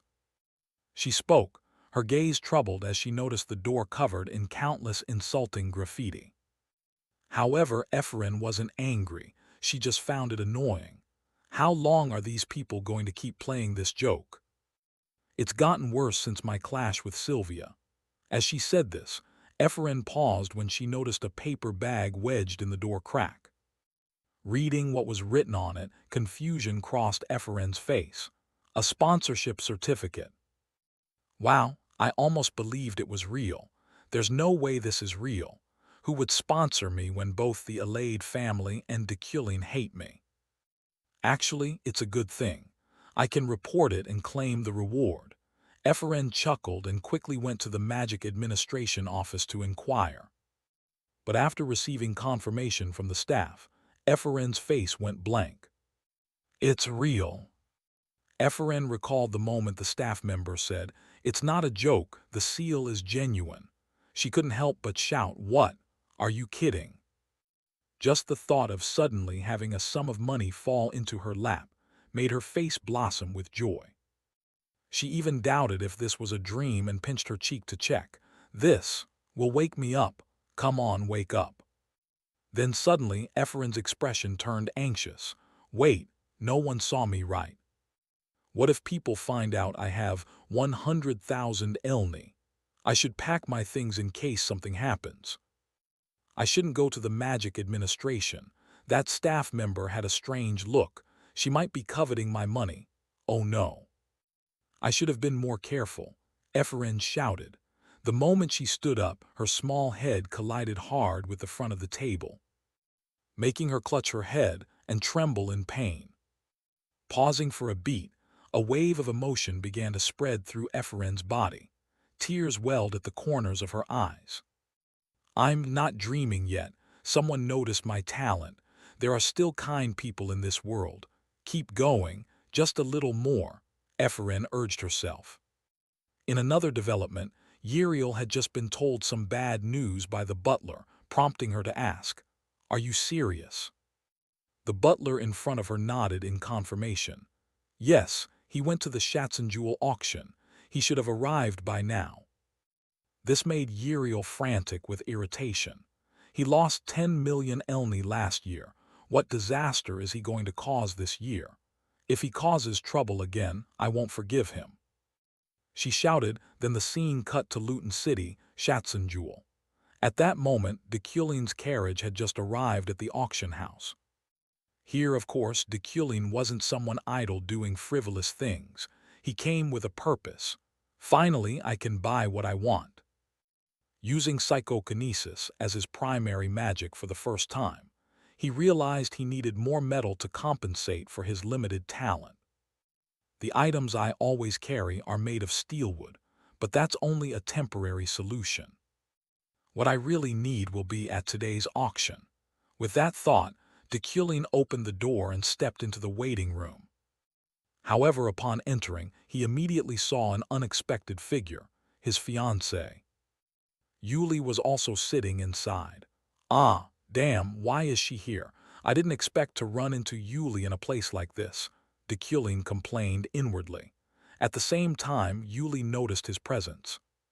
She frowned and stepped lightly toward Deculin with an unhappy expression. "I hope you're well.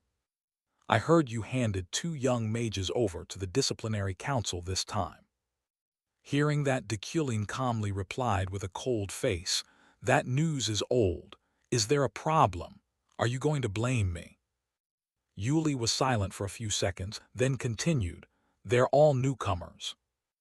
Do you want to crush their dreams? Someday you'll feel remorse. Don't repeat the mistakes of the past.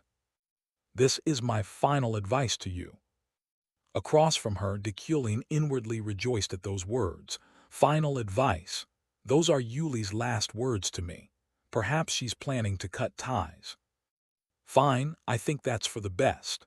No matter how beautiful she is, I don't want to marry. There's no reason to bind myself in this world to something I've never experienced in real life. Besides, there are too many deadly variables around her, including herself. If I'm careless, I could die at my own wedding, but Yuli isn't the type to attend auctions, so why is she here? Dekulin, curious, bluntly asked, "Did you come all the way to the auction just to tell me this?" The suspicion in his voice made Yuli startle. Then she fluffed up like an angry cat and shouted, "Stop being delusional. I'm not here to find you. I'm here because there's something I need. I told you I'm really here to bid." Seeing her flustered, Dekulin raised a hand to reassure her. "All right, calm down. Say it once and I get it." Yuli pouted, still seeming annoyed, then turned and walked away decisively. Meanwhile, Dekulin watched her retreating figure and gave a slight smile. "She's truly adorable. It's the first time I've seen her like that." Then Dekulin suddenly felt a jolt. Wait, what was that feeling? I just thought about how dangerous it would be to be with her. Could I have been influenced by Dekulin's emotions? I was careful to keep my personality from merging. Something's off. This heart suddenly raced when I saw her. Right, I must be overthinking. He stroked his chin in thought. At the same time, an announcement sounded. "Notice to all guests of Shatsunjewel, the auction is about to begin." Time passed quickly. Cut to the auction hall. On stage sat a large table with an item covered by a cloth. The host signaled an attendant to pull the cloth away, revealing a porcelain vase. Seeing it, the host enthusiastically advertised, "Introducing the first item, the Oriental vase. Behold these graceful curves. This is the work of an Eastern artisan." From Dekulin's perspective, he began to see fierce streams of golden aura emanating from the vase. The radiance was so intense it nearly blinded him. "This is the light I saw when I checked Yuli's documents."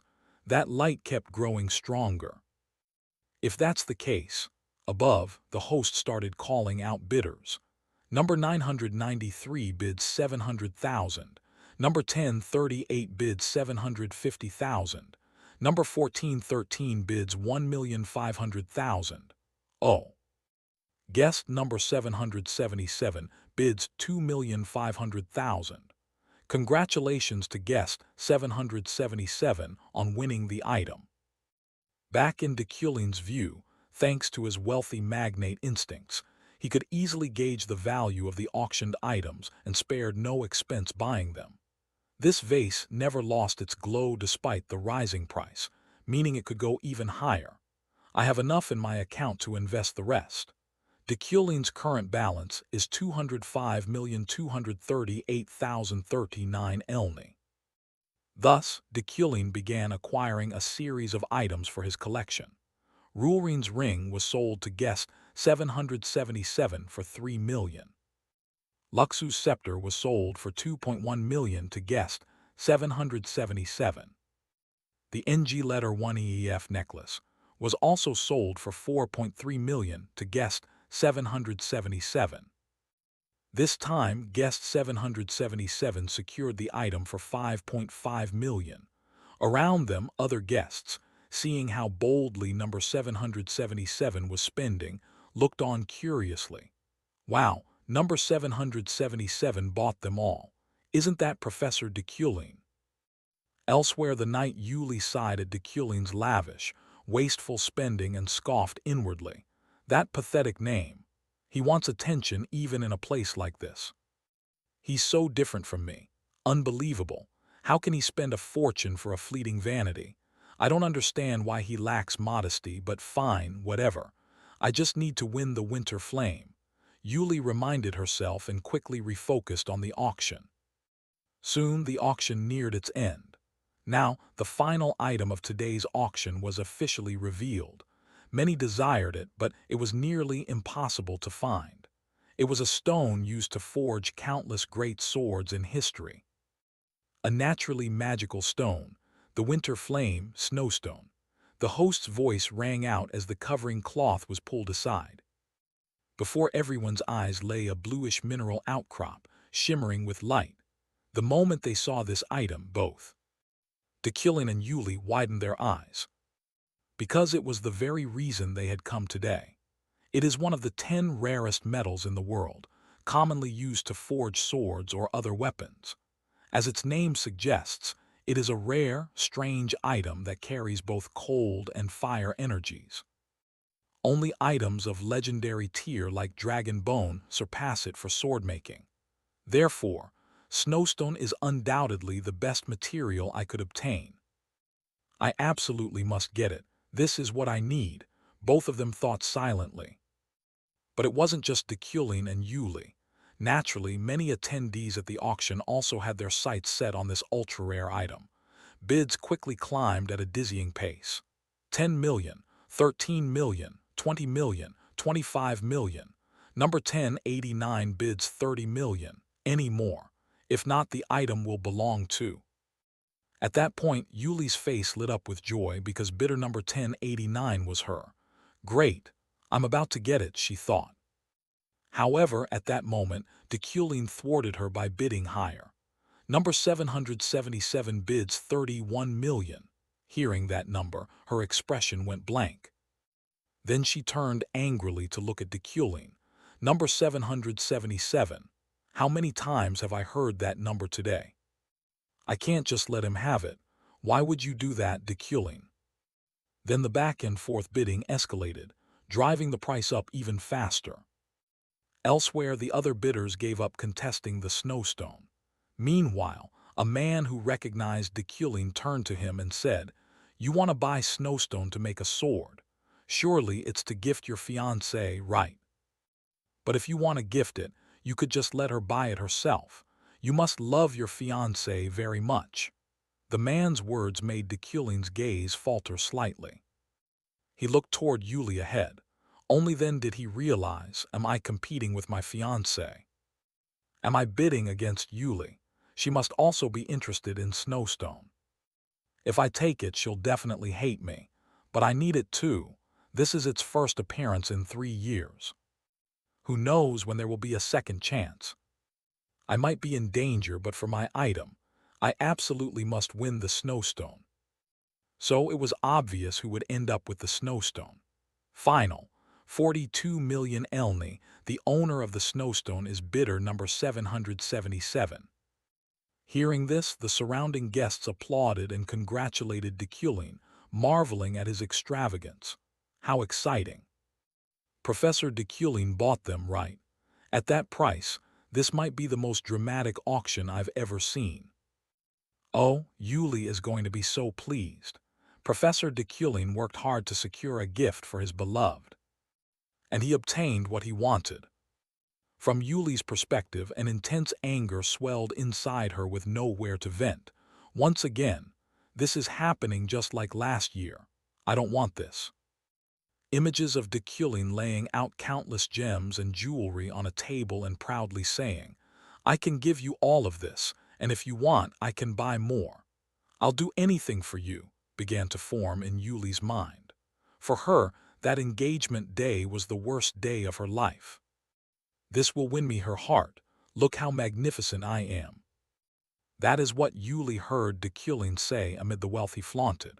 She felt only humiliation. Do you know what I truly wanted from you? So I left. Destroyed my own engagement with my own hands.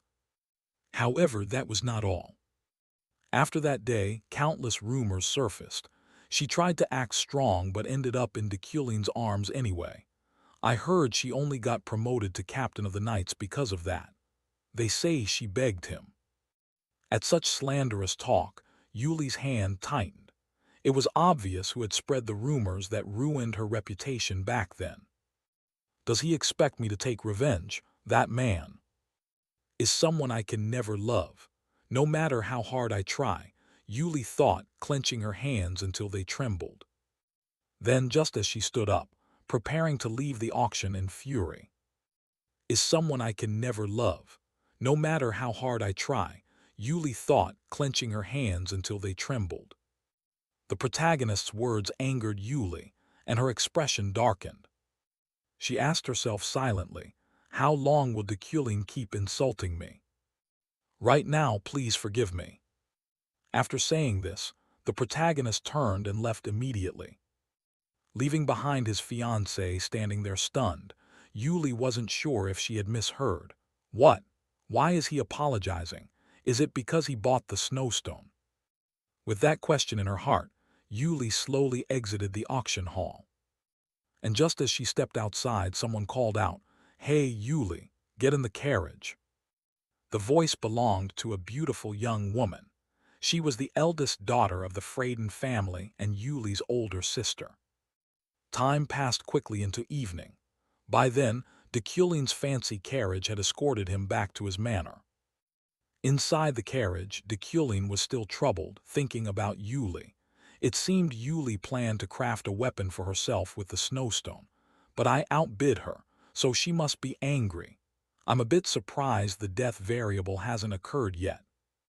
After all, how dreadful would I have to be for her to kill me herself? Deculin asked himself quietly and hurried into the manor. Seeing him return, the servants all bowed. However, their faces looked troubled. This caught Deculin's attention and he asked, "Did something happen?" The butler awkwardly answered, "Miss Uriel has returned home."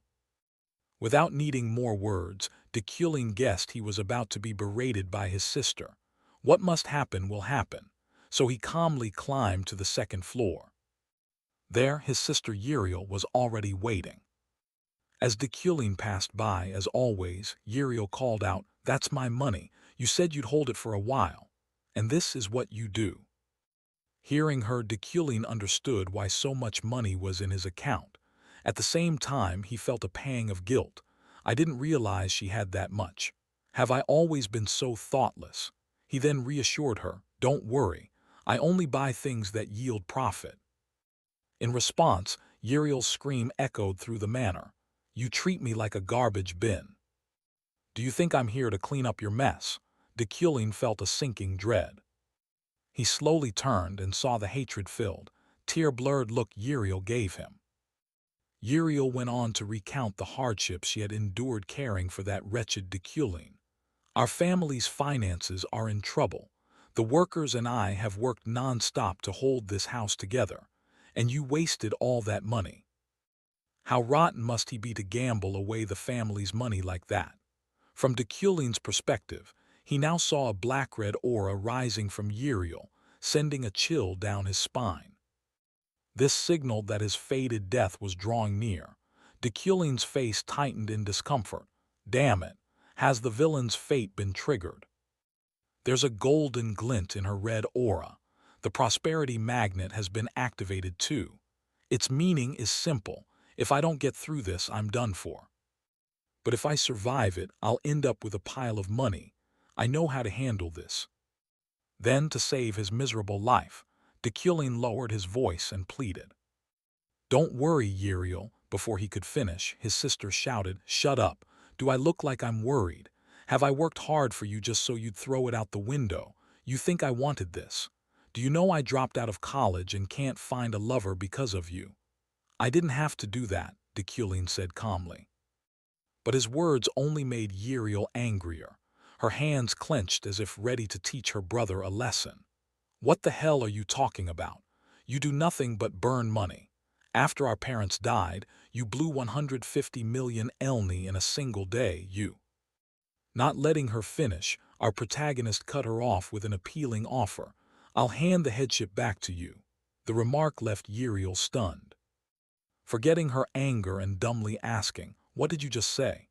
In response, Deculin reiterated, "I'll give you the headship of the family." Hearing this, Uriel's face flushed. She let out an adorably loud shriek and cried, "Ridiculous." Deculin across from her glanced at her with a judging look. "That's not how a noble or a head of a family speaks." "Don't try to fool me," Uriel said, turning aside. Deculin insisted he wasn't lying and, if necessary, could swear an oath if Uriel didn't believe him. This immediately startled his sister, who asked, "What, swear? You mean a mage's oath? You'd die if you broke that oath. Are you serious?" "Yes," Deculin answered calmly. From Uriel's point of view, she couldn't tell whether Deculin had eaten spoiled food to make him say this, but It made no sense. Why would he suddenly say that? Did he hit his head? Deculain nonchalantly, "You don't have to believe me." Hearing this, though astonished, Uriel provisionally believed him. Still, she warned Deculain, "If you go back on your word, I'll kill you on the spot." Deculain replied, "Will you leave the house?" "Of course I will. Someone spent all the family's money, so I have to do something." After saying that, Uriel left happily. As for Deculain, thanks to his quick thinking, he survived this death variable and gained 2 shop coins. Once he saw Uriel go, Deculain finally exhaled in relief. "Phew, the storm has passed. Luckily I'm unscathed. Letting her take the position isn't so bad. If I change things bit by bit like this, I can avoid death." Just as he thought that, a familiar voice suddenly called from the window, "Have you really changed?" The sudden voice startled Deculain. He glanced toward the sound and saw the person who was speaking was the adventurer Ganesha. "An uninvited guest," Deculain said coldly.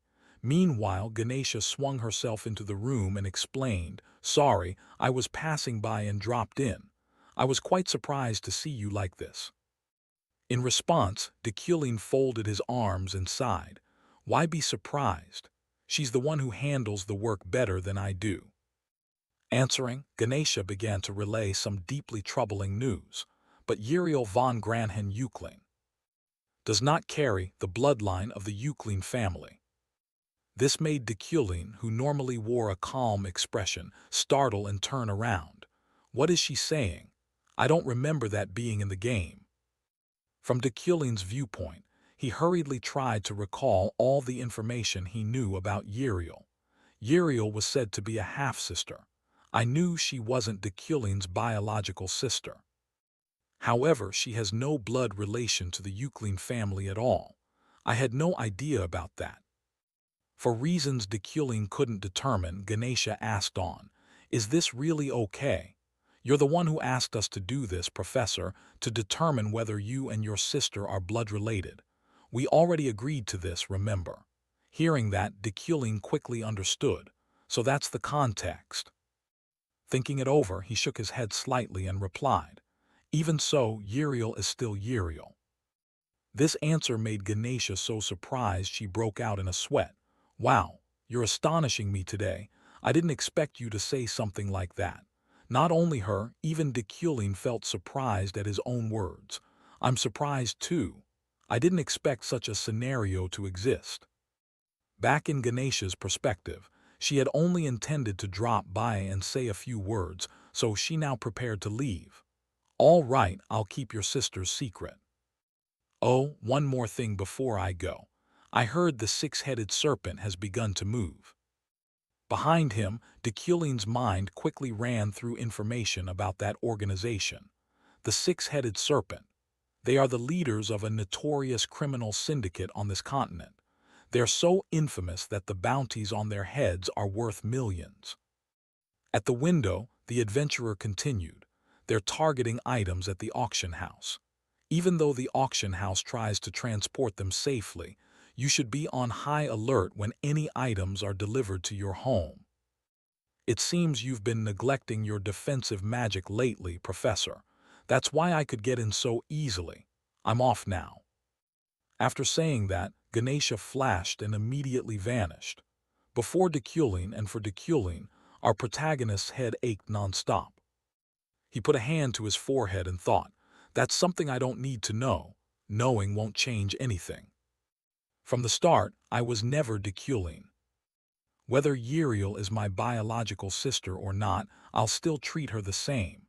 Uriel will always be Deculain's sister, so it's better to hide the truth." Scene change. Elsewhere, Ganesha was recounting Deculain's behavioral changes to her teammates. "I told you so. Professor Deculain has changed a lot. It's like someone else is inhabiting his body. Now he's completely different. That bastard speaking sweet words like that is really strange," Ganesha said with some amusement. However, a man across from her shook his head and scoffed. "Captain, you're just into handsome men. Whatever he says, you like it." Hearing that, Ganesha immediately bristled and shouted, "So should I punish you for being ugly?" The teammate sneered in reply, "My grandmother says I'm very handsome. It's just that there was a handsome guy standing behind you at the time, you idiot." Ganesha shouted loudly. Then the two of them lunged at each other and brawled, making Rayleigh next to them only sigh and ask, "You say Deculin really has good character?" Hearing this, Ganesha temporarily stopped bullying her teammate, adjusted the tilted hat on her head and said, "Well, we don't need to keep following Deculin. I wanted to ask whether he's still looking for magic slaves, but probably not. Shall we head back now?" Saying that, Ganesha's expression grew serious as she warned, "By the way, what everyone heard today is a secret. You should all keep this to yourselves." After saying that, the five of them clasped hands at the same time. Then a sphere of light enveloped the group and shot up into the sky. Time passed. The next day, scene shifts to the Magic Academy. Inside his office, Deculin had finally saved enough to access the system shop. Yet he hesitated as he looked at the system screen. Level 1 System Shop. Enhance Magic Quality. Level 1. Your character's magic quality will be improved. Magic output and effectiveness increase slightly. Price: 10 coins. Seeing that number, our protagonist could only groan miserably. Finally, I can use the system shop, but I still don't have enough to buy what I need. This system lets you spend shop coins to boost your character. You can enhance not only your player character but also notable characters. However, opportunities to use the system shop are scarce.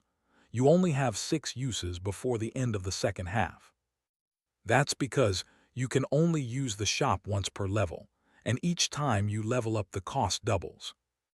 I can't rush and miss this precious opportunity. I continuously train my memory, condition my body, and practice controlling the sword with my mind by integrating them into daily life. But I'm still lacking combat power compared to those notorious criminals.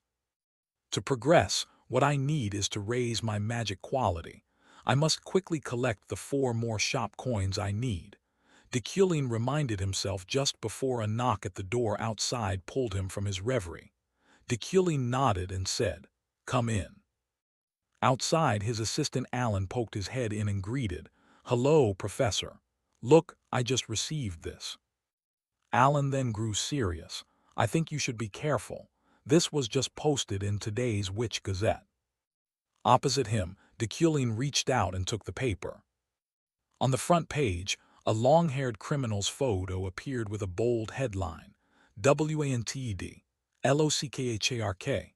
Witnesses report the murderer of the witch Lockhart is in the outskirts. Be careful when going out." For someone like Deculin, who'd played this storyline thousands of times, he was all too familiar with this figure. The murderer of the witch Lockhart. He's the greatest threat to mage players in the early game, so he's shown up already. Of course, if I were a regular mage, he'd be a genuine threat, but now I don't need to worry. Maybe this will help me earn a few shop coins. Hopefully, I'll encounter him. Thinking that, Deculin reassured Alan, "Don't worry about the witch murderer. I'm heading to the library. You can go on back." Having said that, as if remembering something, Deculin paused in his tracks. He turned and asked Alan, "Hey, Alan, would you like to become the professor's assistant?" The sudden offer from the protagonist made Alan's eyes widen like a bull's. He shouted loudly, "You want me to be the professor's assistant, but you always say I'm incompetent. Now that I see you're serious, I'm asking."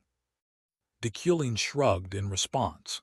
But honestly, he didn't come up with this out of nowhere.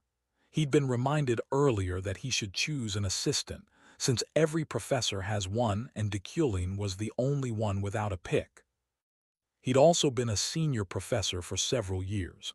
Beside him, Alan stammered as if wanting to explain something, but our protagonist didn't want to waste time on it and cut him off.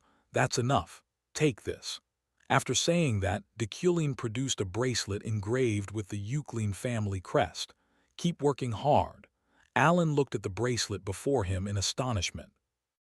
By this time, our friend Alan no longer foolishly refused. He hurriedly accepted the bracelet and bowed in thanks. "Thank you very much, Professor." "A bracelet engraved with the Euclidean crest," he said, looking at the bracelet with teary eyes. Watching Alan so happy he might cry, de Culin thought to himself, "Alan is excellent at managing documents and running errands. He's very useful. I can't let him leave." Everyone who was disgusted by de Culin's cruelty had left because they couldn't stand it. But Alan still handled all those tasks alone. Who knows when he might go? Thinking that, de Culin took out some money and gave it to Alan as a staff benefit, adding, "Take the rest of the day off. Use this money to buy dinner." From Alan's perspective, being handed money so suddenly made him a bit anxious as he said, "Professor, this is too much," ignoring Alan's words. De Culin quickly headed to the library, leaving Alan standing there dazed, watching his retreating back. Scene changed to the staff library.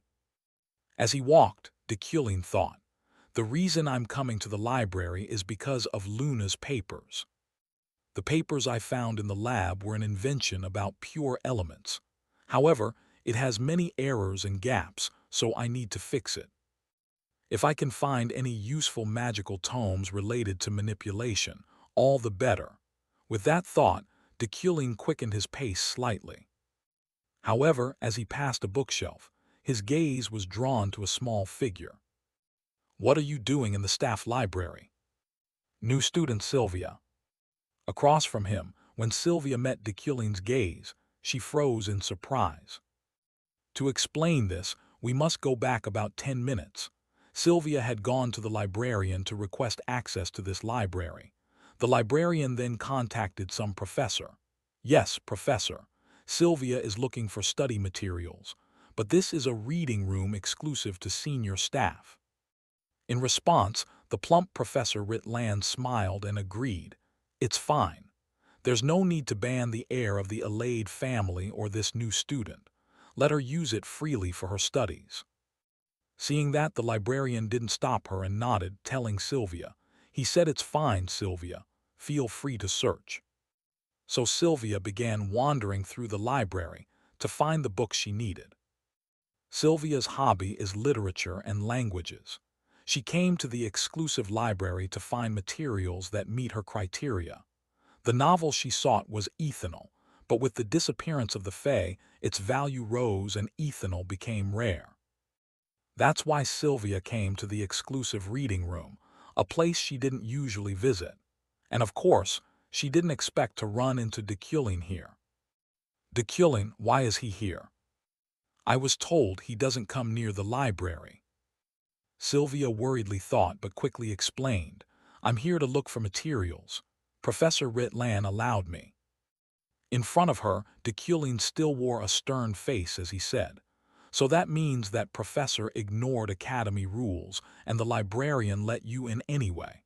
If that's the case, they deserve discipline." De Culin's words made Sylvia stammer, at a loss for what to say. Then, before she could explain further, de Culin used his telekinesis to retrieve the book from Sylvia's hands. "Let's check it out. This is the novel Ethanol. You broke the rules just to find a romantic novel written in ethanol." De Culin's voice was teasing, causing Sylvia's face to flush. She hurriedly said, "Huh? How can you read ethanol's language? Wait, that's not important. I just like literature and languages." Then, for some reason, de Culin tossed the book back to Sylvia and admonished, "I'll let this slide this time. However, if you come here again without proper permission, I'll discipline you. So if your purpose isn't to flaunt your family's influence, have someone else borrow the books for you." Having said that, de Culin left immediately, leaving Sylvia standing dazed. She hugged the book to her chest and thought, "Did he insult me? I just wanted to learn about the Fae through the novel Ethanol." But how could Professor de Culin possibly read ethanol? The ethanol language lacks consistency, which makes it hard to read. The more she thought about it, the more perplexed this prodigy became. Scene shifts to some pine forest. At this time, there was an outdoor lesson for new students. They chased small beasts, then gathered herbs. To ensure safety for this lesson, 3 professors, including Deculin, were supervising. On one side, the portly Professor Ritlan wiped the sweat from his face with a cloth and said, "This is their first field experience. They seem too calm. I expected them to be afraid of Black Mountain. Training must stop at dusk, but I'm proud of them." Deculin looked around and thought, Black Mountain, it's far from the academy. Black Mountain holds great significance and is heavily guarded by the Magic Tower. Its forest is considered a training ground for students and also a rich repository of magical materials. Therefore, the risk of attacks by monsters and poisonous creatures is high. Thus, the Magic Tower must strengthen protective barriers and ensure patrols by on-duty professors. Returning to Ritlan, as if remembering something, he scratched his head and said to the protagonist, "Oh right, Professor Deculin. The appointment for this week's duty hasn't been decided. We need to assign someone new. Who do you think is suitable?" In response, Deculin volunteered himself. "Let me do it." Hearing that, the fat Ritlan's eyes showed a flash of surprise. But he quickly agreed and didn't forget to praise Deculin, just as I expected from a professor. "The way you lead is a model example of an academy instructor." Back to Deculin, faced with such flattery, he kept a cold expression. And of course, he's not stupid enough to take on heavy work for noble reasons. I'm not doing this for any lofty cause. As he thought that, Deculin glanced at the mission screen that had been sent to him. Side quest, Darkness of the Magic Tower reward. Shop coin +1, additional title reward. Returning to Deculin, he began to sense something pulling at his mind. Something was drawing him over there. That's probably why I received the side quest. Something was about to happen on this mountain that could turn the game into a horror story at night. Deculin frowned in thought, while the 2 other professors began to gather everyone and announced, "Now start packing up. Goodbye, Professor." One student called out, "All right, see you later." They nodded. Time passed quickly. 9 hours later, at a cafe near the Magic Tower, the mage Epherin, after receiving sponsorship funds, decided to treat her friends to sundaes. Seeing the sparkling treats before them, the group exclaimed, "Wow, they look amazing, too pretty to eat. They look delicious too." "You really bought these for us, Epherin." In return, Epherin gave a bright smile. "Of course. Dig in because I now have 100,000 coins." Epherin murmured to herself, and the friends stopped being polite. While eating, her close friend Ritlan said, "I've submitted the club formation plan. It will be approved soon. This is our first gathering." Hearing that, the blue-haired guy opposite grew a little anxious about forming the club. "I just hope others won't hesitate too much. There aren't many sign-ups. Don't worry. As long as we run the club well, people will join." Julia replied confidently, "By the way, I heard there's training at Black Mountain today." Epherin, still gazing at her sundae with sparkling eyes, answered, "That's right. 50 volunteers signed up, though there have been many accidents there." As soon as those words ended, a tremendous noise suddenly rang out, making the whole group jump. "Did you hear that?" "You heard it too. Where did it come from? We need to check it out." Saying that, the young friends hurriedly ran toward where the sound came from. From afar, an urgent voice rang out, "Help me." Hearing this, Epherin immediately grew anxious and sped up. However, at the same time, Julia seemed to sense something wrong and hurriedly tried to stop her. "Something's not right, Epherin." "Stop," she cried, reaching forward as if to pull Epherin back. But it was already too late. From Epherin's point of view, when she heard the call, she turned and asked, "What did you just say, Julia?" No sooner had the words left her than Epherin realized something strange. She was no longer standing on the street. She was in a deeply unfamiliar forest. "Where is this? I was just on the street." Before she could figure out why she was there, the cry for help sounded again, "Help me." The voice startled Epherin. "Right, someone's calling for help. Where are you?" "I'm coming to help, I'm here," the voice replied. Seeing that, Ephraim immediately dashed toward the source. In front of her stood a young woman with long hair covering her face. "Are you all right?" Ephraim asked anxiously. But at that moment, the strange woman suddenly began to spew blood incessantly, her anguished cries echoing in all directions. Seeing this, Ephraim instantly became on guard. She quickly gathered mana into her fist, thinking, "What the hell is this? Is someone attacking her?" But before the girl could wonder long, a cold figure appeared in her sight, Deculin. Around him, sharp wood and metal fragments hovered and spun. Immediately, Ephraim guessed that Deculin had attacked the woman and demanded, "Professor, did you just attack that woman? How could you strike a civilian?" Deculin merely stared at the strange woman, then said coldly, "Open your eyes and look again. She's not human." "What?" Ephraim cried out in astonishment. When she turned to look, everything was as Deculin said. The strange woman had vanished. In her place stood a humanoid monster. Its skin and eyes were blood-red, white smoke poured constantly from its mouth, and it looked extremely ferocious. The sight made Ephraim recoil a step in fear. She stammered, that. What is it?" In response, Deculin only glanced back and said coldly, "It seems you've been charmed. This is the work of demons. Don't interfere and leave." Having said that, Deculin immediately used his manipulation magic, hurling Ephraim's small body out of the area. After seeing Ephraim vanish from view, he coldly turned to observe the demon before him and whispered, "Now, it's time to hunt." The red demon roared in fury at losing its prey. Without being told, both Deculin and the demon lunged at each other at wind-ripping speed. Attacks came in a relentless barrage, clashing violently in the night. The red demon let out an enraged cry and shot forward like a bullet toward Deculin. As it closed in on him, it swung an arm bristling with razor claws.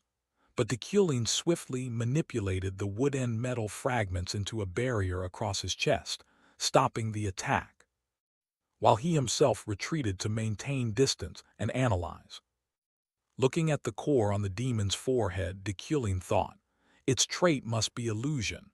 But thanks to my resolve, my resistance to mental attacks, it has no effect on me. My blood is boiling. The Euclid bloodline makes me furious." Euclid attribute, unique rank. Description: a lineage with exceptional power in demon slaying. When facing demons or in areas heavy with dark mana, you can purify surrounding mana with your own and use it to enhance your strength. At full activation, combat ability rises to a new level, but in return you become more ferocious and gradually lose control of yourself. The heirs of the Euclid legacy were famed demon hunters since ancient times. Now that blood boils within Deculin, he will never let the demon before him survive. Rage erupted. Deculin clenched his fist, his gaze colder than ever. However, the red demon had no idea of the horror awaiting it. Like a crazed beast, it charged to attack. "Die," Deculin grunted. The sharp wood and metal fragments shot forward, slicing through the air. Time quickly passed. Now the massive body of the demon lay collapsed in a pool of blood. There was no life left in it. At the same time, Deculin received a system notification. Side quest: Darkness of the Magic Tower completed. Shop coin +1, additional title reward, first demon slain, Euclid attribute unlocked. Deculin narrowed his eyes, looked at the corpse before him and sneered, "Filthy creature. Even in death it only spews filth." He slightly frowned. A twinge of concern stirred in Deculin. The appearance of this demon is not normal. This is a sign heralding the beginning, the start of a game more difficult than ever. Time quickly passed until morning. Scene shifts to the Academy Hospital, where the prodigy Ephraim suddenly awoke from her stupor. Beside her, a nurse saw this and said, "You're awake, Luna." Hearing her name, Ephraim blinked, looked around in confusion, and asked, "What happened?" "I was in the forest," and before she could finish, the nurse, understanding what she meant, answered immediately, "Yes. It seems you don't remember everything from last night. A demon appeared on Black Mountain. You were struck by its dark charm and lost consciousness. Afterward you were found and brought to the infirmary. Black Mountain has been sealed off due to that demon's appearance, and the magic tower is investigating." Pausing, the nurse continued, "And Professor Deculin was the one who saved you." Hearing that, Ephraim's face turned sour as she muttered inwardly, "Damn it, him again." Then, as if remembering something, she hurriedly asked the nurse, "Wait, what day is it today?" The nurse thought for a moment and replied, "Let's see.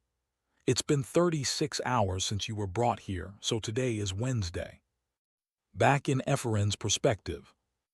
Hearing this, the girl widened her eyes and screamed in panic, "Wait! If today is Wednesday, then I'm going to be late." Next, she bolted out of the hospital in a mad dash toward the lecture hall. When she arrived, she was panting like an ox. Huff, huff. That was close. Inside the lecture hall, her friend Julia saw Ephraim and waved excitedly, "Ephraim, over here. Are you okay? I came to the infirmary to visit you, but you weren't awake then."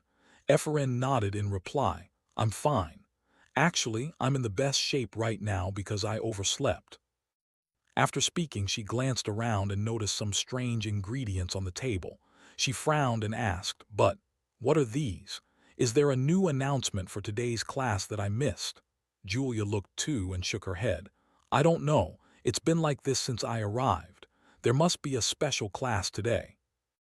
Not keeping them in suspense long, Deculin entered the classroom shortly after, accompanied by his teaching assistant Alan. Deculin's steady voice sounded, "Before we begin, I have an announcement. This is Alan. He is my teaching assistant." The class gasped and looked at each other in disbelief. "What? I thought Professor Deculin preferred to teach alone." "That's right. I heard he never had an assistant before. But to become a teaching assistant, one must be evaluated and nominated by the professor. No way would Deculin allow that to happen, right?"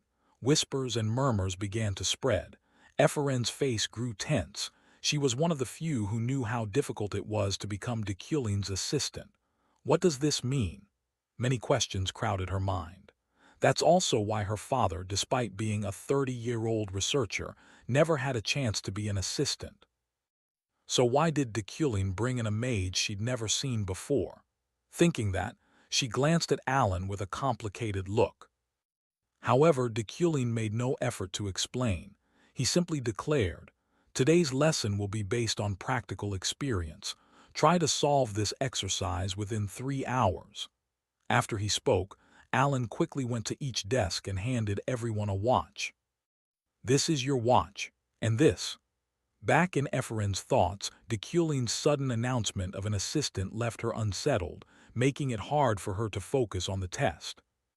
My father's legacy, this bracelet, I always ask myself.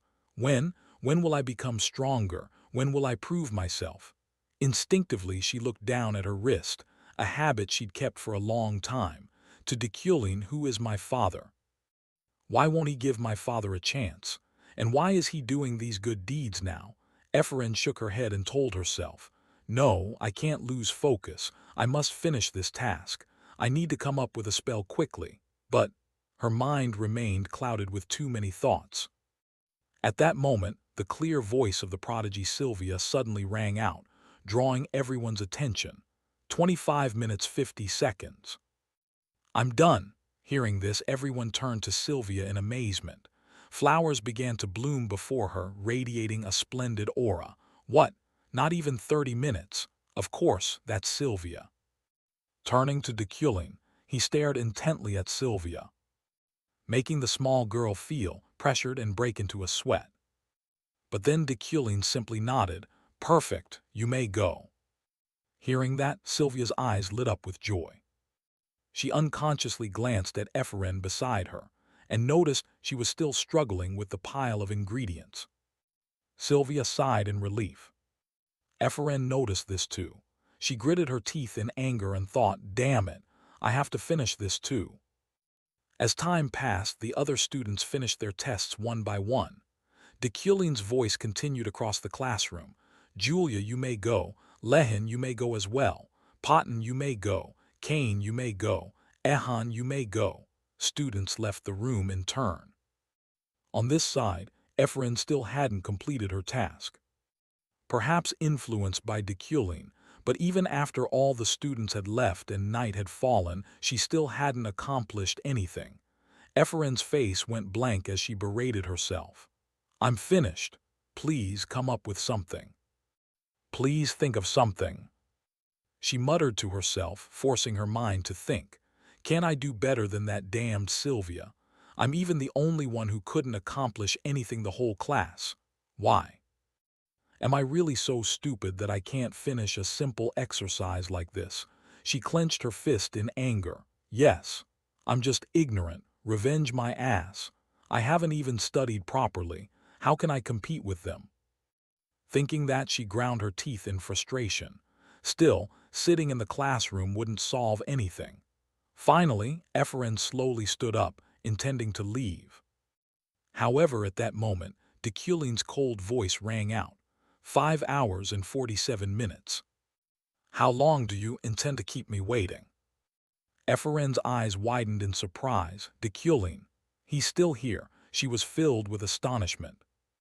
Deculin looked at her, his tone icy. You had trouble with an easy exercise and failed to complete it on time. Even though others finished before you. Even when someone you despise finished right in front of you. You must keep a cool, clear head at all times. With such a weak mindset, you'll never reach my level. I'm disappointed, Ephraim. I thought you would do better. With that, Deculin quickly left the room, leaving Ephraim standing motionless there. No one knew what she was thinking. Time passed. Ephraim slowly sat back down at the desk, replaying Deculin's disappointed words before he left. Her hand curled into a fist, shaking uncontrollably from agitation. She clenched her teeth, bit her lip, and ground out, so what?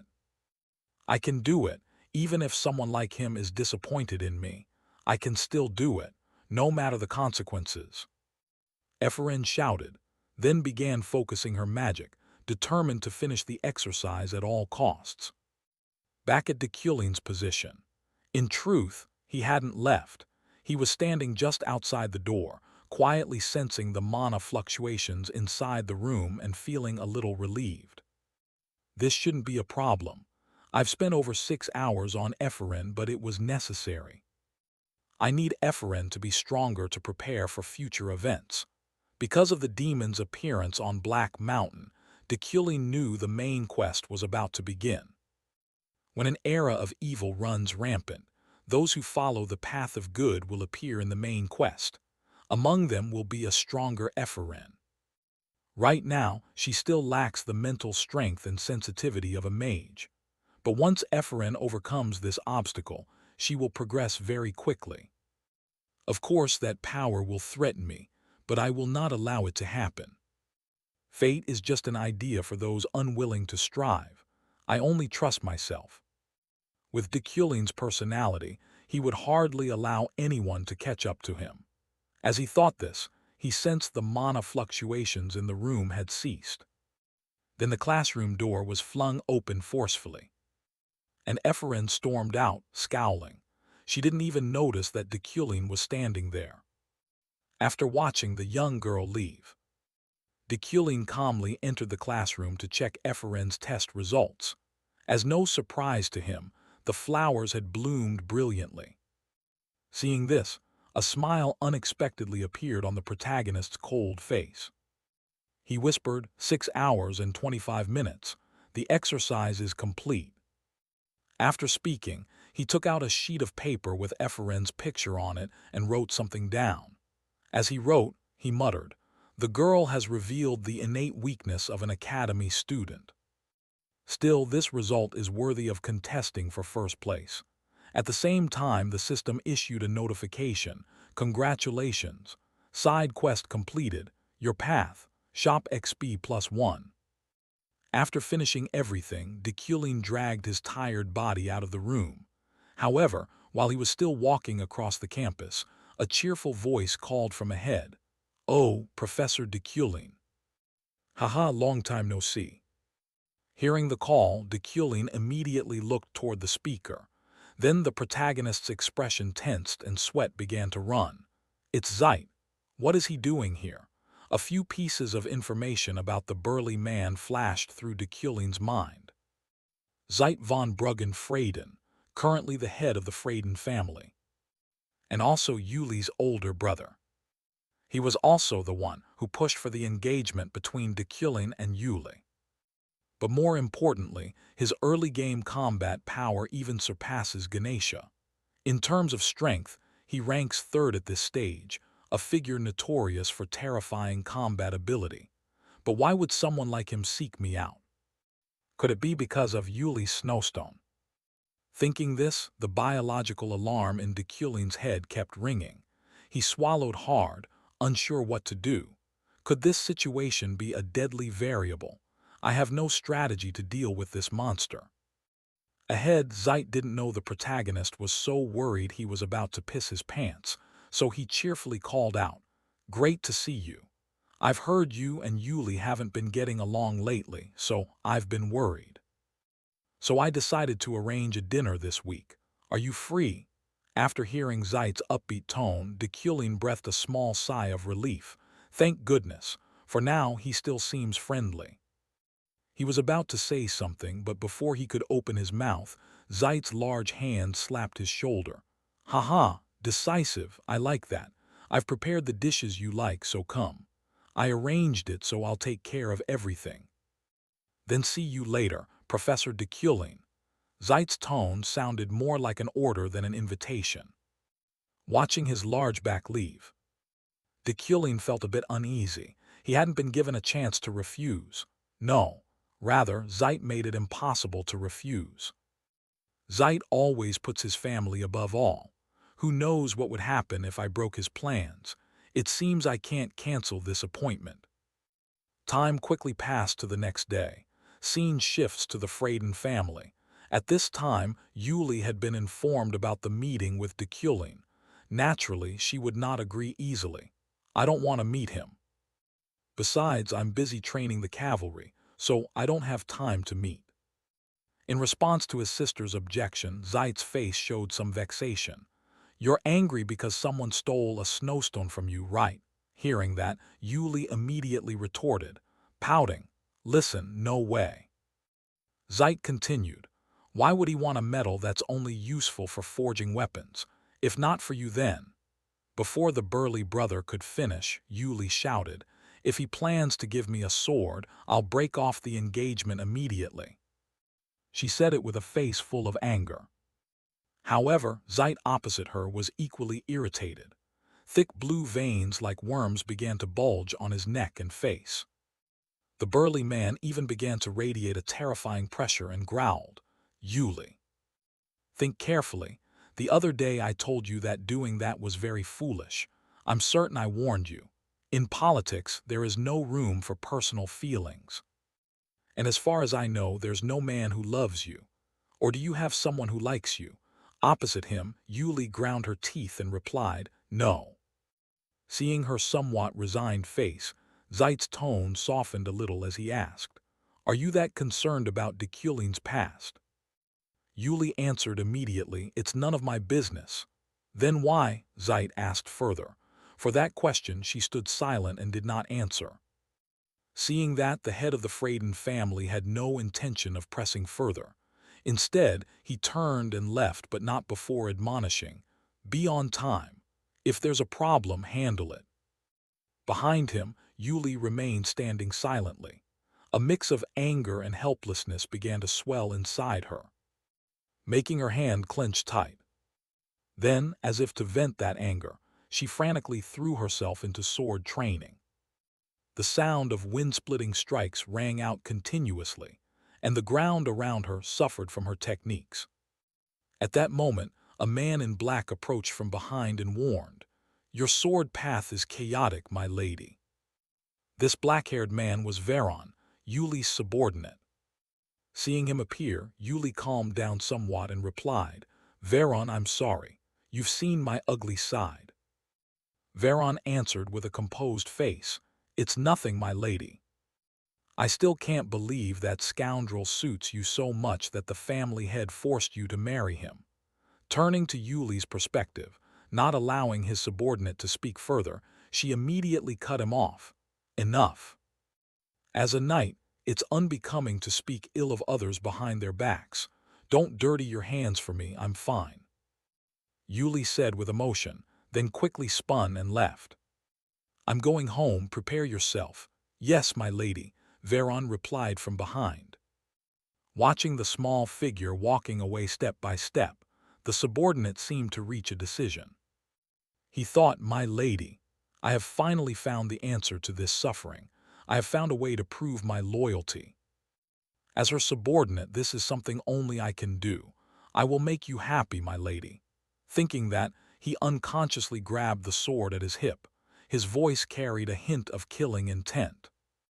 In another development, because a demon had appeared on Black Mountain, Elder Birch of the council was convening a meeting. Inside the room, an elderly man spoke. "They say a demon has appeared on Black Mountain. At first, mages had to use secret arts to suppress its malice, but with the demon's reappearance, we must act immediately. Send letters to the 12 great families, tell them to gather, according to Birch's wishes." Time quickly passed to the next day. At this time, Deculin was checking the items he had won at auction. Finally, he finished sorting the items he'd won. "I can use Rupararin's ring. It will help me recover mana faster. This amulet can also store mana. I'll put the remaining items in the cellar as Ganesha suggested. No need to worry about anyone stealing them." However, there was still a problem. The most important item couldn't be used right now. Deculin's gaze turned to the precious snowstone he had arduously won at auction. It was currently locked away in a cabinet. "I know I can't use this snowstone immediately, but it still remains unmoved. No matter how much spirit power I use, is it resisting my mana? In the game it's very expensive. I could only admire it, so I don't know how to use it. If I melt it down, could I control it with spirit power?" Thinking that, Deculin suddenly had an idea. "I can look up its properties in the library. A sword can be tamed through communication. So I have to communicate with and understand this stone. If that's the case, then don't hesitate another moment." He reached out and lightly touched the slab before him. Immediately, the snowstone erupted with a fierce light. Not long after, Deculin reluctantly withdrew his hand. A message appeared on the screen. "Insight plus 0.1% mana 1357 3357 plus 300. Seeing how much mana he had spent to tame the stone, Deculin could only shake his head in dismay. 2,000 mana just to increase 0.1%. It'll take me a year to tame this. Could I do better? Well, I should get out for a bit." Thinking that, Deculin glanced at the calendar beside him and whispered, "Tonight I have a dinner with Zeit. And there's also some event. Before I occupied this body, the plan was made 3 days before the day I died." Time quickly passed until late afternoon. Scene shifts to the Von Meschel restaurant. This is where that burly Zeit held the meeting. Deculin was already there. As soon as he appeared, the Freyden head cheerfully said, "Thanks for coming. Yuli went ahead, she's waiting inside." Saying that, the two quickly stepped into the room, followed by murmurs of admiration from the guests. "You look beautiful dressed like that, Yuli." From everyone's gaze, inside the room Yuli wore an extremely alluring outfit, completely different from the armor she normally wore. Her radiant appearance even caused the cold young man Deculin to change expression slightly. He thought, "She usually only wears armor. I didn't expect she'd look so beautiful dressed up." No wonder Deculin likes her. Beside her, Yuli complained in response, "Of course. Do you know how much effort I put in?" Not paying much attention to that remark, After Zeit sat down, he turned to speak with another person at the party. "You came too." The woman replied that she came along to look after Yuli. Back to Deculin's perspective, the appearance of the unfamiliar woman at the party made him a bit uneasy. I didn't know she'd come. I was too focused on Yuli. But I don't want to meet her here, Josephine. Even if she came as my fiancé's sister, it can't be that simple. She is the person I must be wary of above all others. She is someone who would do anything to achieve her goals. She's like a madwoman. Josephine is the head of Black Shadow, a covert intelligence organization. She is also very powerful, comparable to Zeit. The only person she respects is Yuli, so if anyone harms Yuli, she will be furious. I don't know why Josephine hasn't dealt with Deculin yet, but she's bound to do it. When I first stepped into this room, she radiated a huge murderous intent toward me. Perhaps it's the fate of the antagonist. I can clearly feel her killing intent. This variable will be very dangerous. In the end, I must show reverence to Yuli to survive this death.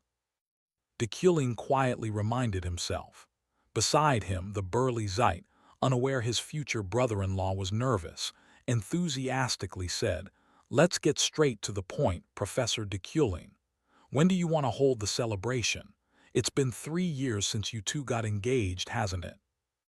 Not giving Deculin a chance to answer, Yuli, sitting to one side, fumbled as if to speak.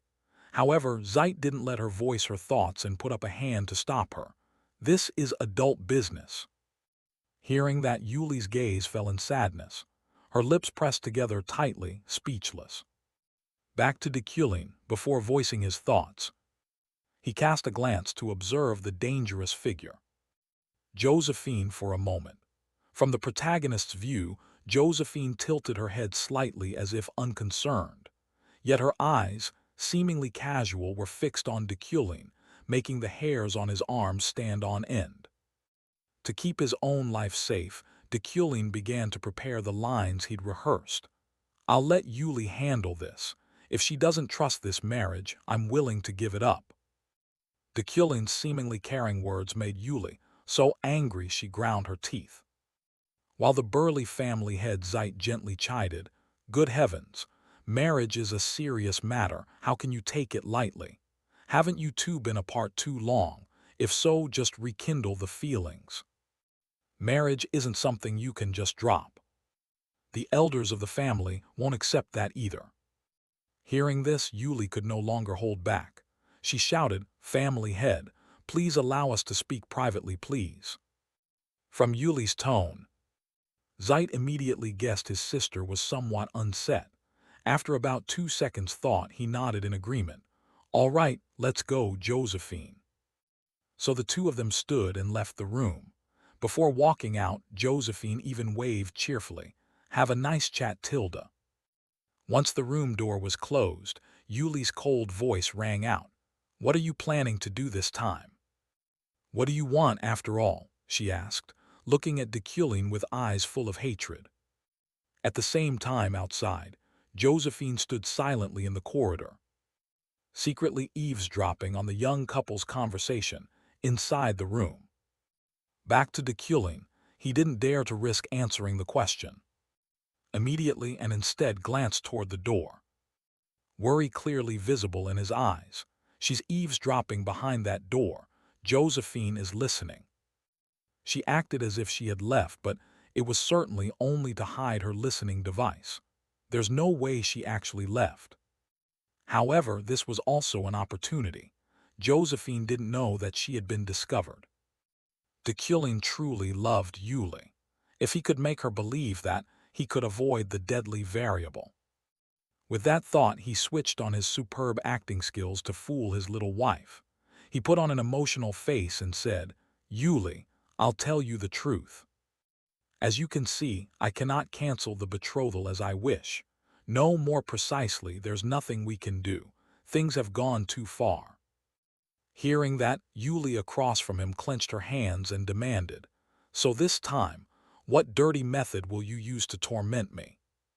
Before we were betrothed, You used your connections to force this marriage. You promised to compensate the elder of my family. Do you remember what you said to convince me? You said fighting is too dangerous.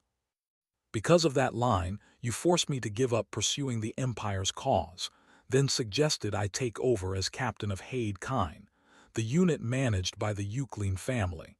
And when I refused, you spread all kinds of rumors about me. What are you trying to do? As she spoke, tears welled in Yuli's eyes. She stared at Dekulin, waiting for an answer. But looking at her face now, Dekulin was also silenced. He told himself, I know all of this. He had mistaken obsessive insistence on keeping her by his side for love, and he sabotaged everything around Yuli, so she had no choice but to stay. Dekulin had committed unforgivable acts. Therefore, I understand Yuli's resentment better than anyone. Thinking this, Dekulin could only say, I will not do that anymore. I don't believe you, Yuli shouted. Yet the protagonist's next words truly surprised her. I know I pushed you too hard. I realize what I did was wrong, but I didn't do it alone. Your sister and brother also went too far. If it weren't for that, they would have no reason to oppose canceling the betrothal, simply for family honor. Besides, shouldn't you leave your family behind to pursue your dream of becoming a guard?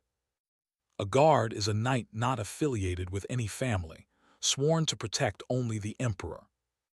Yuli, I am neither honest nor loyal. I am completely the opposite of your ideal. I am not suitable for you. The only thing I can do for you is to maintain our betrothal, but not to marry you. I truly want you to be free, but given this tangled web of interests, I cannot. You can use my name to protect yourself as long as you need until you can pursue your dream. I will wait, and I will keep our betrothal. Across from him, Yuli's face had lost all anger. Instead, she sounded skeptical. What are you planning? Why are you saying all this now? In response, Dekulin kept his tone. I'm not expecting anything by saying all this. However, if I could ask for one thing, I want to see your smile once a month. That's what I wish for, he said with a sorrowful look. When Yuli heard this, her face blushed like a ripe fruit. Her voice became stammering and inarticulate. What? Why would you suddenly want something like that? Not only her, even Josephine, eavesdropping outside, was startled and blushed, leaving Zeit beside her a bit puzzled. Back to Dekulin, he had been lost in thought. To avoid the deadly variable, I said what she wanted to hear. However, seeing how flustered Yuli was after his words, she looked truly adorable. I must admit, even the love Dekulin felt for Yuli is mine now. Opposite him, Yuli's face grew redder. She said, shamefully, Are you trying to trick me with such embarrassing words? Anyway, I don't believe you. I'll never trust your plan. Seeing her reaction, Dekulin couldn't help but laugh out loud. But that made Yuli even more embarrassed. Why are you laughing? I told you I wouldn't believe it. Outside at Dekulin's acting, even Josephine was completely convinced and felt reassured. Although slightly embarrassed, are his feelings real? If so, should I watch a little longer? In short, Dekulin avoided another deadly variable and earned 2 more shop coins. Time passed quickly. 3 days later, he was in his fancy car, heading somewhere. Inside the car, Dekulin glanced at the surroundings and thought, 3 days went by so fast. The Memorial Day has arrived. The protagonist's destination this time was a cemetery. After instructing the driver to wait outside, Dekulin entered the cemetery alone. As he walked, Dekulin's mood was full of emotion. Only the sound of footsteps in a graveyard can stir a person's feelings, simply because of the atmosphere. Sunlight threaded through the blades of grass and the cracks on the tombstones. My heart dissolved into this place before my body had a chance to. This is where my memories are kept, not Dekulin's but Kim Woojin's. Thinking that, Dekulin looked toward a particular gravestone. Images of his ex-girlfriend, Yu Ah Ra, began to surface in his mind. Her beautiful smile was still imprinted in Deculin's memory. To clarify this, let's go back to a time in the past. It happened late one night. While Deculin was taking a short break, his girlfriend suddenly suggested, "I'm going to hide an Easter egg inside." I was thinking it would be great if we added something to Deculin's profile. He's the game's main boss, so I thought that would be enough. I also have the author's permission, she said excitedly. But faced with that attitude, Deculin was only slightly annoyed. He tossed his empty coffee cup into the trash and shook his head in complaint. "That will only add to our workload. We've been working all night. It doesn't directly affect revenue, so don't try to increase our workload, team leader." Hearing that, Ara crossed her arms and protested, "Why not? This is important too. We have to put our hearts into the game." In response came the protagonist's sigh. "You're babbling again. Fine, do whatever you want. You didn't bring this up to ask my opinion anyway." From Ara's perspective, she looked at her boyfriend and said with delight, "I think it's a pretty good idea. It won't be useless. Deculin also has a deceased fiancé after all." At that time, Ara always spoke cheerfully about the interesting ideas she came up with. I couldn't understand what she found amusing about those stories. I didn't know what her joke meant. After she placed an Easter egg in, what made her smile so happily? To recall Kim Woojin's memories, I must find those clues. Did I call the idea great or did I ruthlessly dismiss her? Thinking that, Deculin studied the gravestone before him. Inscribed on it were the words, "You Ara von Fergus Mahanisht, always grateful to you." Reading that inscription, Deculin seemed stunned. He stood there, dazed, thinking, why did she carve my name on this gravestone? Deculin was created based on Kim Woojin. Why did Ara use her own name for the deceased fiancé of Deculin? And why did she thank me? Thinking that, Deculin reached out and lightly touched the cold gravestone. A wave of emotion began to flood Deculin's body, causing him to be unable to hold back his tears. A single word could fill his entire being with feeling. It was as if he could hear Ara's whispers. Memories of earlier days returned in succession. The way she gushed praise for his drawings. The way she put a coat on him whenever he shivered from the cold. The way she held his hand and told him she loved him. The way she always helped him up when he was tired. 7 years together, always by my side. Memories of her. The more he thought, the more Deculin's tears flowed. However, there was one thing he did not know, not far away. A strange man was watching him, grinding his teeth. He whispered, "I've found you, filthy mage." Time passed quickly. By now, Deculin's tear-streaked face had gone, replaced by his usual cold expression.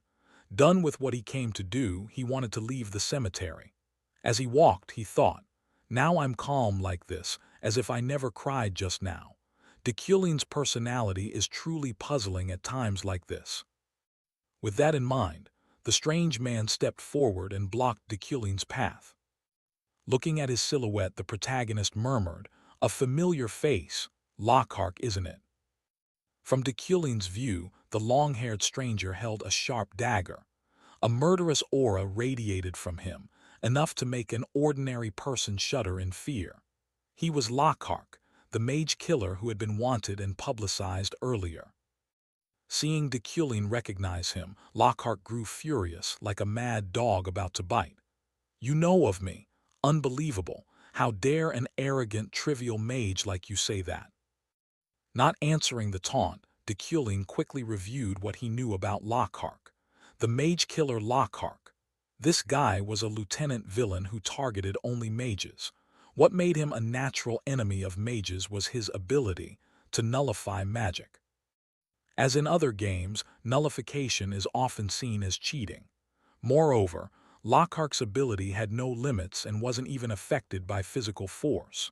Thinking that, as Lockhart lunged to get close to Deculin to taste some blood, he quickly used his telekinesis, sending fragments of stone flying forward like bullets.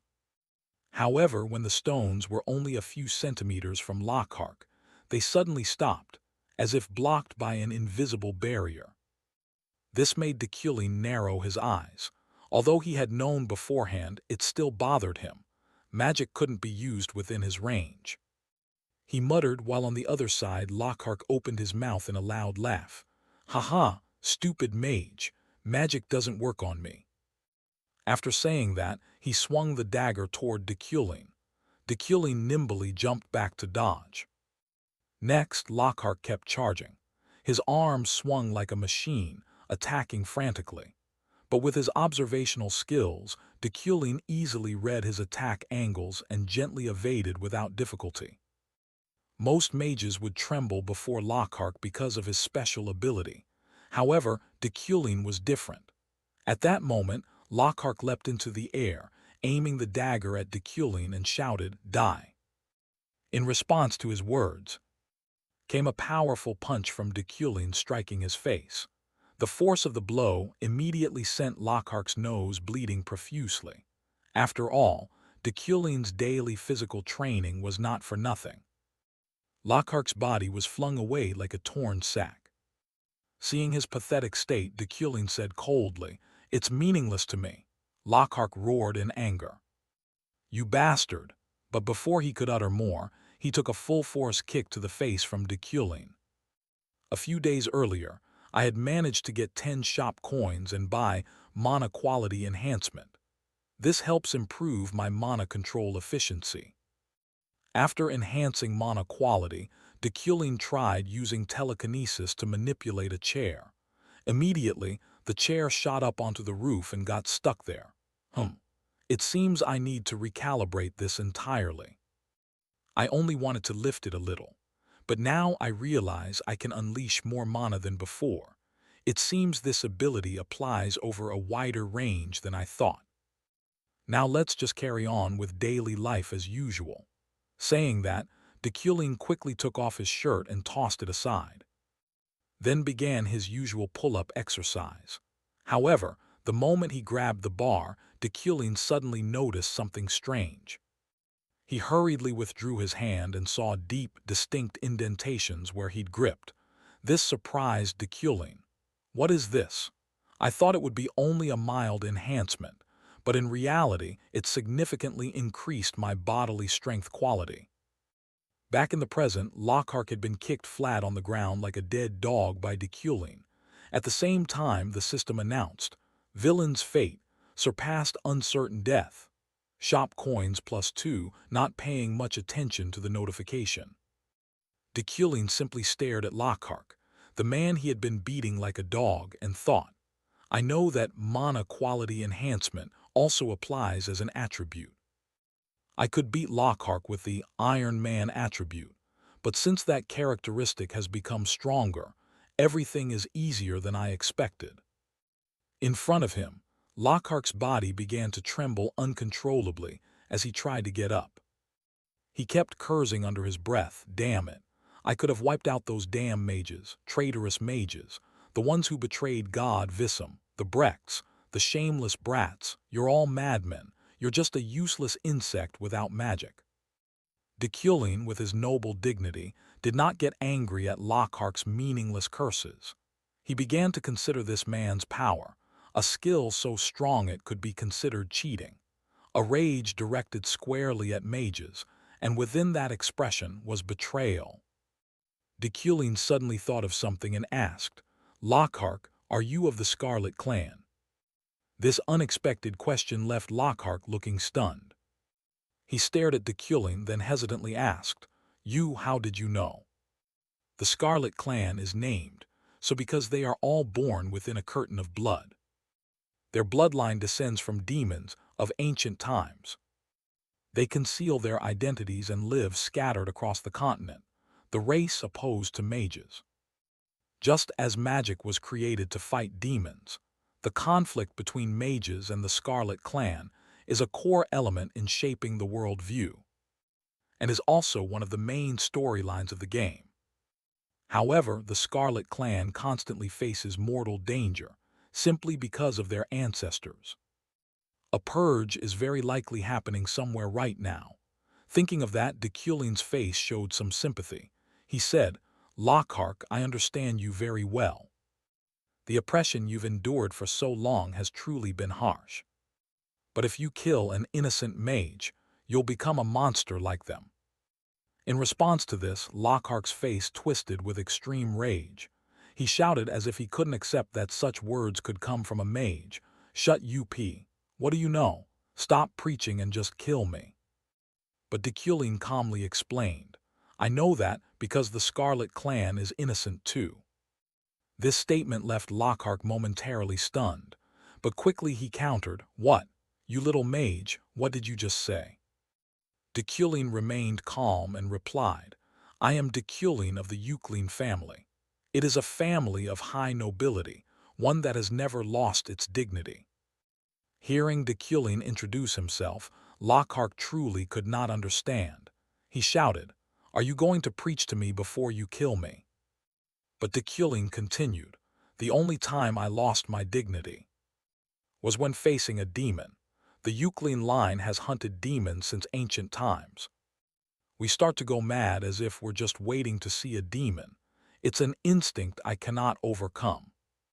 But did I lose my dignity and composure when standing before you? Did I waver when you provoked me? Did I go mad as if I'd been waiting for it for a long time? You are human, you can trust me. Ahead, Lockhart's face truly became dazed. An unusual thought suddenly arose in his mind, perhaps. This is the dignity of a true noble. At that moment a shout came from the distance, Over here, hurry up.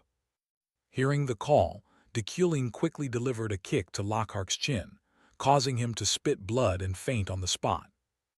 So stay there and surrender, he murmured, though Lockhart could no longer hear him. Shortly after, one of two people who had run up stood at attention and introduced himself. I am Inspector Robar. That was quite a kick. You must be Professor Deculin. As for this murderer, should I give him a few more kicks? He said, turning to glare angrily at Lockhart. Fortunately, Deculin stepped in to stop him. It's fine, leave him be. With that said, he began to use his telekinesis. A pile of sand not far away slowly changed, gradually forming a sturdy rope. Seeing this, Inspector Robar was stunned. I didn't expect magic to be this wondrous.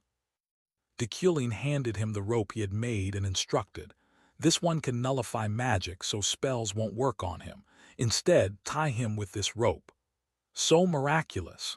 No wonder he's so good at fleeing and why the magic radar didn't work, Robar said in amazement. Then Deculin asked, Why did you arrive early? Weren't you on patrol?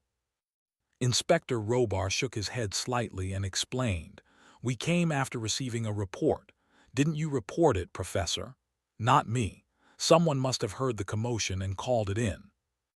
Then I'll go ahead, you get to work. Understood, Robar replied quickly. Back to Deculin, the encounter with Lockhart here was a minor matter for him. Luckily, he could resolve it without bloodshed. There are still traces of that person here. I don't want to hurt anyone. Deculin thought to himself. Time passed quickly, scene change. The next day at the Euclin Manor, Deculin's training room. At that time, his sister Uriel was also present to deliver a summons from the Berkt Council. She said, It's the first meeting in 15 years at Berkt. Hearing that, Deculin paused his training. He took the letter and casually asked, You came all the way here just to give me this scroll? Uriel replied with a bored expression. Because you don't care, so I had to come in person. Isn't it the head of the family's role to look after this household? And when will you put some clothes on? Meanwhile, Deculin quickly opened the scroll and grasped the letter's contents. It read, Recently, demons have appeared on Black Mountain. Therefore, the Berkt Council wishes to assemble the families to discuss this matter. At the same time, the system issued a main quest for him. Main quest, Berkt Summons. After reading it, Deculin said to Uriel, It will take place in a week. I can bring someone with me like a guard. Hearing this, Uriel was a bit surprised, then probed, You need a guard? Then I'll ask Jeff. He used to be with the mercenary company. De shook his head. No need for that. Someone like Jeff is even less necessary. He's more used to holding a helm than a weapon. Opposite him, Uriel let out a soft snort. But then her expression grew worried as she warned, "You can't go without a guard. I've been there. The journey to Berkt can be life-threatening." I've been there. The journey to Berkt can be life-threatening. Her words made de pause slightly. He asked, "You're worried about me? Dream on, don't say such disgusting things. I just can't let you die before I officially take the headship from you," Uriel shouted. Before she awkwardly cleared her throat and added, "Leave the guard matter to me. I'll hire someone trustworthy." Scene change. Freyden military camp. At this time, Yuli was training a group of soldiers. Good, that's the attitude, keep your focus. Not far away, the deputy commander looked ahead with a face full of anxiety. "What should I do?" In response, someone behind spoke up, "What do you mean?" The sudden voice startled the deputy commander, who shouted, "At least walk so you make some noise, Veron. We just landed a big contract, but there's something that worries me. I'm not sure we should accept." Veron raised an eyebrow. "Don't speculate. Tell me your concern, deputy." Hearing that, the man could only bitterly speak his worry. "This matter is awkward to bring up with her. The mission is to protect de. More precisely, to protect the entire convoy. But plainly, they know if they asked us to guard the whole convoy we wouldn't agree. That's why they downplayed it," the deputy said calmly. What he didn't know was that when Veron heard the name de, his hand trembled with excitement. However, Veron quickly hid his earlier manner and advised, "Take that mission. Guarding an entire convoy isn't something just anyone can do. If we succeed, our army's reputation will rise immediately. Money worries will ease too. After all, we are a private army." The deputy still hesitated, but the commander about de, however, Veron cut in coldly, "It's fine.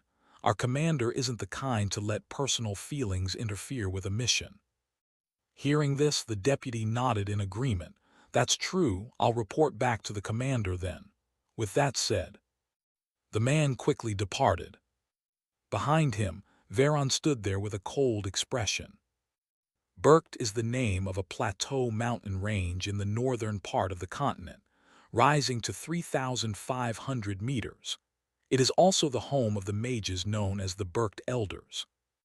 This place is the center of all magical schools across the continent, where all thought and research on magic converge. Magic towers are expected here, and even the floating isles of other mages cannot disobey orders from this place. Berkt's influence is so great it can be considered the pillar of the magical world. And because the Grand Convocation is rarely called, only once every few decades, being summoned to Berkt for this event is both an honor and a recognition of one's status within the magical community. However, a summons from Berkt is also known as the Grave of Mages. Scene change, Berkt Station. At present, Yuli's group is at the station. She instructs her vice-captain, "Have you prepared thoroughly? Of course, don't worry." The vice-captain replies, then adds, "He's coming." Hearing that, the knight Yuli also turns back and sees de approaching with his assistant Alan. On this side, Alan looks around with interest, then exclaims in surprise, "Wow, it's April, yet the snow is so heavy, Professor." Indeed, we are far in the north. Returning to Yuli, upon seeing them she steps forward to greet. "Thank you for coming all this way. From this transfer station, the Freyden Association will be responsible for protecting half the train. We will do our utmost to protect you and ensure you have a comfortable journey," she says with a flushed face. It seems the meeting party from before still lingers in her mind. Thinking of de words from before, "I hope you will show me your smile once a month." Yuli's whole body begins to tremble again. She keeps asking herself, "What should I do now? Should I smile? If I smile, how should I smile? A bright grin? Or just a faint smile, why do I have to put up with this? Behind her, the vice captain, seeing Yuli's trembling, silently weeps inside. Even though she hates him to her core, she still gives her all for him. She truly deserves respect, Captain. Thinking this, he speaks up. Captain, I'll handle it. But before he can finish, the subordinate Veron steps forward and introduces himself. My name is Veron. This time I was assigned as the guard. They only came here to show their respect after entrusting me with this duty. In response, the vice captain smiles, pats Veron on the back a few times and introduces. This kid is truly capable, recognized by our association. So you don't need to worry, Professor. Protagonist's perspective, Deculin. Seeing the vice captain praise Veron in front of him. Deculin quietly frowns and observes. A capable person, huh? To be sure, I should check with keen sight. But I can't sense any special energy from him. Am I overthinking this? Across from him, Veron has no idea Deculin is subtly checking him. He casually says, most mages travel with guards, so each carriage is assigned one. I'll be in charge of the carriage you're in, Professor. Deculin nods, then I'll be counting on you. On this side, after finishing the greetings, Yuli prepares to leave. All right, I'm done. Have a safe trip. After saying this, she quickly departs with the vice captain. However, as if remembering something, she suddenly turns back. She forces a strained smile, her face flushed. Across from them, Deculin chuckles. So she kept her word, he murmurs. Time passed quickly. A few hours later, inside the carriage. Deculin notices his assistant Alan looking tired, so he advises, if you're tired, just sleep. We still have a few hours to go. In response, Alan, his eyes already heavy, doesn't refuse. Yes, I'll take a quick nap then. Saying that, he leans back slightly in his seat and dozes off. While Deculin remains lost in thought about the convocation called by Berkt. The summons from Berkt is also called the Grave of Mages for a particular reason. Berkt is regarded as the pillar of the magical world, but it also has a second, completely opposite face. That's because unexpected events always occur whenever the grand convocation at Berkt is held. One of the greatest dangers is attacks on the trains. Getting through such an event safely is not easy. One of the reasons for the original Deculin's death was an intellectual game that required guessing which train route to take to Berkt would be safe. If you wanted a lower-risk option, you could buy information from the underworld about which train would be attacked. If he were the original Deculin, he certainly would have done that. However, now he can't. After I inhabited Deculin, I severed all ties with the underworld. Therefore, before coming here, I prepared various measures to protect myself. For example, that's why I used insight to learn the legendary martial art Estran combat. And to be fair, Alan is sleeping very soundly. He was riled up with excitement earlier, yet now he can sleep peacefully. Rewinding to a few days earlier when Deculin made the offer to his assistant, Alan, would you like to come to Berkt with me? Be my assistant. Of course, since this trip is dangerous, you can refuse if you want. Across from him, Alan was so moved he nearly cried. Thank you so much, Professor. It's an honor for someone like me to be given this opportunity, he says, sniffling and with tears streaming, which annoys Deculin, who hates mess. If your nose starts running, I won't bring you along. Back in the present. Honestly, Alan's agreement surprised Deculin a little. Really surprising. I didn't think he'd agree to come despite knowing how dangerous it is. Could he be more ambitious than I thought? Time passed quickly. The train made a brief stop to drop off passengers at some station. Deculin looks out and thinks, now only the final stop remains, Berkt. Nothing has happened so far. Did I choose the right train? I prepared extremely carefully, but it seems it was all for naught. Before leaving, I used the Midas hand on the outfit of a renowned master to boost its defensive capability. I also reinforced various wooden and steel components, and concealed them inside the carriage. I even cast spells on Alan's clothes.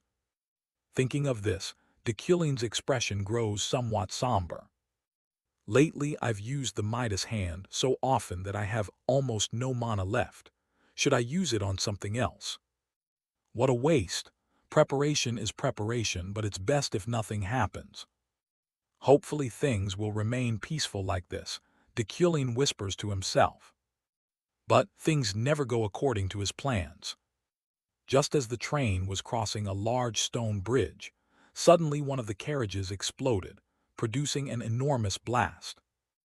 Rewinding to a few days earlier, before Deculin boarded the train to Berkt, Gilthian and Sylvia, father and son, had already begun their journey.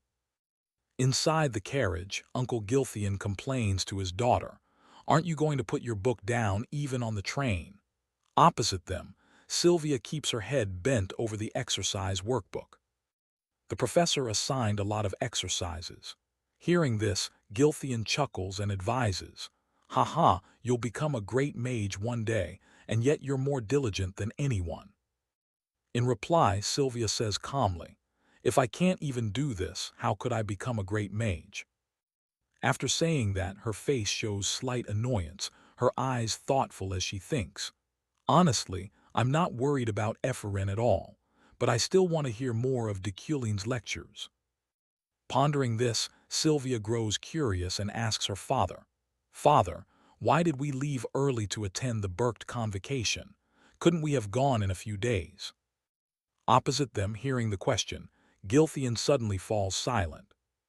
He is silent for a long moment, then his steady voice speaks, "Have you ever heard that? The trip to Berkt is the grave of mages." Sylvia, surprised, asks back, "I thought that was just a ghost story." Then her father shakes his head and slowly explains, "It's not a joke. Whenever a convocation to Berkt occurs, a few mages always perish. 15 years ago, as many as 11 people died. For a long time, being summoned to Berkt has been a sign of a prestigious family. If you are chosen among the 20 families and attend, your family's name will be etched into history. However, families summoned but unable to attend the convocation are permanently struck from the list. And there is an important rule: a new family will take that vacant position. So what do you think is the easiest way to bring down a prestigious family?"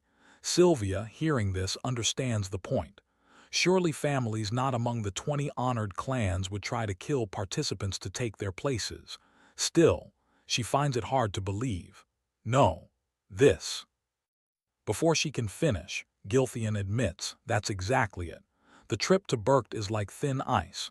Those who crave to become esteemed mages will lose their lives for what they seek. That's why we had to hurry. We received word that a group is plotting to attack the train departing after hours. I brought you along to be as careful as possible. However, if this leaks, there will certainly be trouble." Saying this, Gilthian pauses, then thinks, "Should I explain this to Sylvia? After all, she will have to face the world's cruelty." With that thought, he continues, "Among the 12 traditional families, do you think any family has always held its position? If someone must be punished for this, it must be all mages. The deaths on the way to this convocation are, in essence, like a magical natural death." Back to the present. The explosion from the carriage immediately puts Deculin and Veron on alert. Deculin narrows his eyes and begins to use his mental force. The nearby window instantly shatters. Because of the blast, Alan slowly wakes up. Seeing the scene before him, he's astonished. What is happening?" Alan panics. "Professor, look." The entire train is hovering in midair. Back to Deculin. At that moment, he breathes a sigh of relief inwardly. What a relief. Estrand's martial art was part of it, but memorizing the primary kinetic incantation before departure helped us survive. At the same time, on the roof of the carriage, the attacking assassin group is also stunned. This is impossible. The whole train is floating in midair. Are the senior professors really that different? In response to the assassin who spoke, another in the group growls, "This is a bit unexpected, but we're only getting started. Everyone focus. If we succeed, we'll receive a worthy reward." With that, they drop a rope down and use it to swing into the carriage, where Dekulin is sitting. They kick through the window glass and climb inside, sending shards of glass flying everywhere.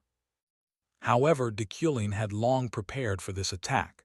Seeing them appear, he coolly says, "What a bunch of fools.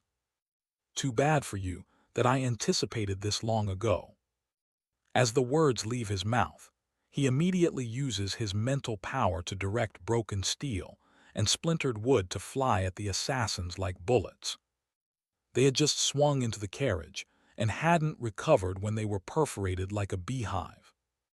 Beside him, his assistant Alan, witnessing the scene, cries out in shock, "Professor, this is an attack. What's happening?" Hearing this, Dekulin glances at him, then grabs Alan by the nape and snaps his neck, causing him to faint on the spot. "Rest for a bit, Alan." Dekulin whispers, then turns to Veron. "Veron, is that you? Take this kid to safety. If there are other passengers in other carriages, evacuate them." Following Dekulin's request, Veron quickly carries Alan out of the carriage. As he watches their backs disappear, Dekulin thinks to himself, "Alan's nape feels too soft. I can sense the difference thanks to the steel body trait that enhanced my senses. Could it be?" He has a hint of suspicion, but very quickly, Dekulin pushes the thought aside. He turns inward, facing the remaining assassins. "I'll deal with this first, then think." Staring at them, he says coldly, "You started this, so you should know what's right, yes. Your deaths here will be natural deaths." As the words ring out, Dekulin's body erupts with fierce mana that makes the assassin's hair stand on end. An overwhelming sense of danger begins to envelop them. Back with Veron. After placing Alan safely propped against a rock below, Veron looks up at the carriage floating in the air. He frowns slightly. No one knows what he is thinking. Time quickly passes. Back to Dekulin. Inside the carriage, the assassins' bodies lie scattered everywhere. Pools of blood stain the floor. None of them breathe. Dekulin wearily leans back in his seat, trying to steady his breathing. "More exhausting than I thought. Mitigating the explosion's damage while fighting at the same time has drained my mana." As he thinks this, he looks at his trembling hand. His mana now is down to exactly 10 points. Soon after, the swordsman Veron returns to the carriage and reports, "I've taken all the remaining passengers to safety." Hearing this, Dekulin nods in praise. "Well done." Then we should, before he finishes, Dekulin's eyes flash with surprise. He studies Veron's expression intently, then thinks, "This guy, his gaze is different than before. Well, I was stunned by the attack too. He must be surprised as well, right?" That's what Dekulin thinks. But immediately after, he sees red auras continuously rising from Veron. This is the sign of death, a sign tied to the fate of a villain. Sweat immediately beads on Dekulin's face.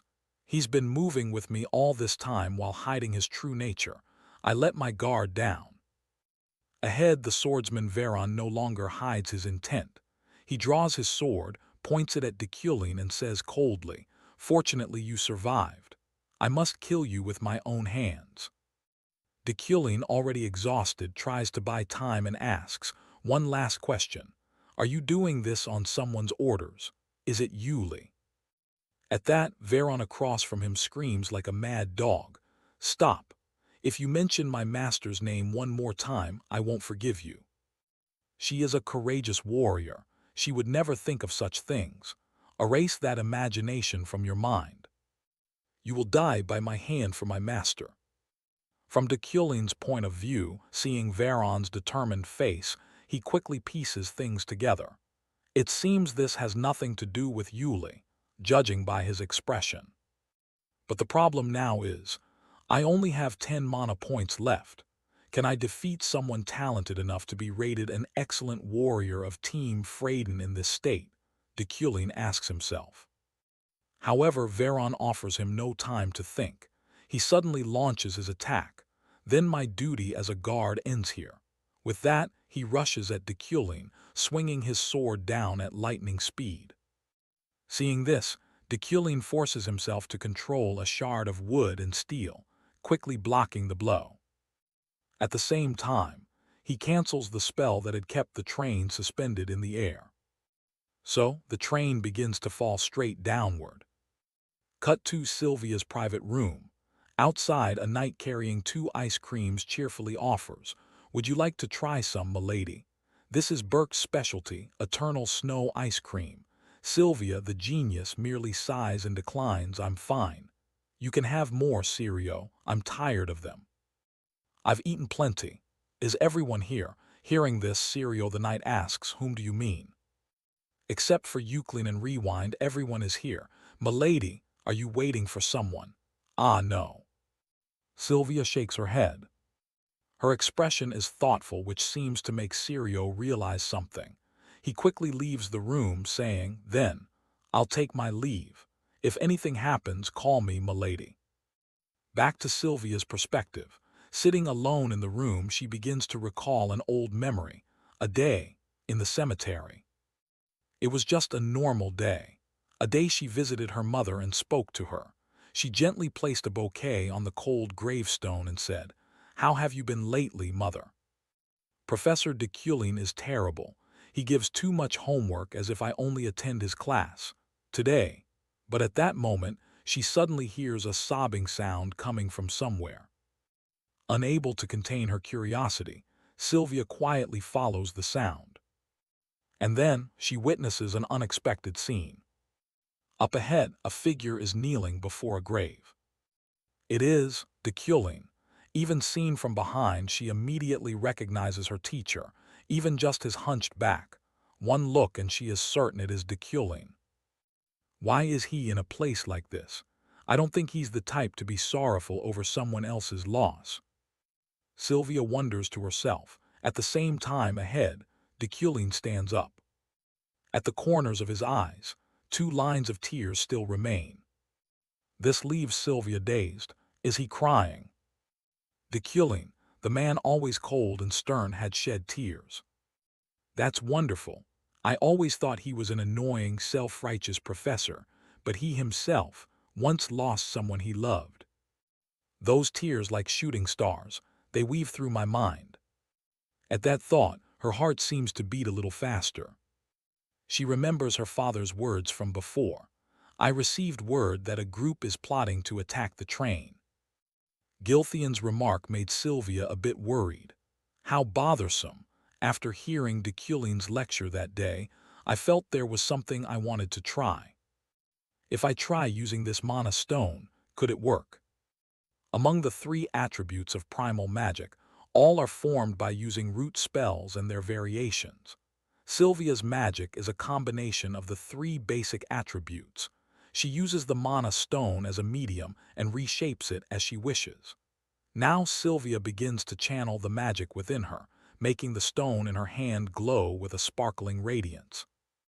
Then streams of energy pour from the stone, starting to converge. Finally, a small dove gradually appears. I did it. Sylvia exclaims joyfully, then begins to name the bird. From now on, your name will be Swift. As she says it, she gently presses her forehead to the little bird's head, as if conveying something to it. After finishing, Sylvia softly flicks the dove into the air. Then whispers, "Fly, go and show me what you see." Back at Deculin's location, the train is not entirely plunging into the ravine. Instead, part of it remains snagged on the mountainside. Inside the carriage, Deculin's face contorts in pain. The train luckily held fast and did not fall. "But I think I broke a few bones. I'll recover soon, thanks to the iron body trait." As he thinks this, before Deculin can do much, a sword hurtles straight toward him. Fortunately, with his enhanced senses, Deculin notices in time and tilts his head to dodge. Next, he swings his arm to control a shard of wood and steel, striking Veron on the head. but the blow is repelled by a pale red aura, a protective force field. Deculin wonders to himself. Across from him, Veron can't help but praise Deculin's durability. "You're stubbornly persistent, Deculin." Saying that, he coats his sword in an aura, then dashes forward to deliver a horizontal slash. Deculin strains to manipulate the floating wood and steel shards around him to block the attack. Veron's strikes are extremely fast and powerful. Sweat begins to fall from Deculin's face. "He's strong. Veron is far stronger than me. Even at my best, I couldn't beat him. But Deculin will never fall in situations like this." Veron's strikes are extremely fast and powerful.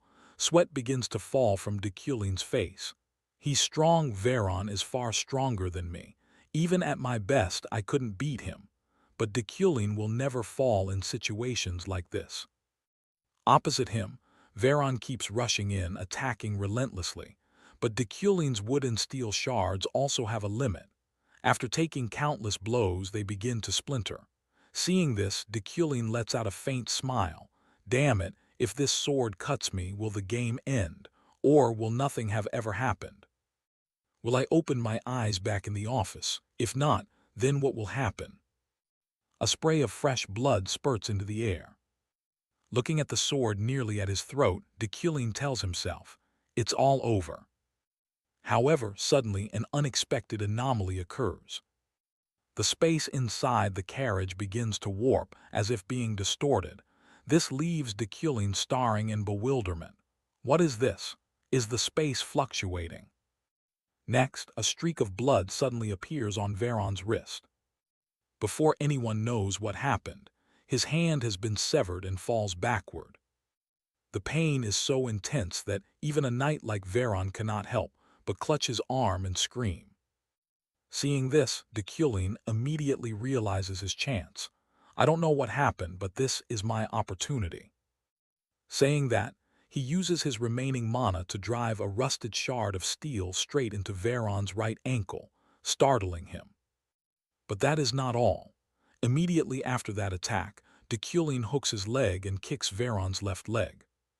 The powerful kick makes Veron stagger, lose momentum, and fall backward.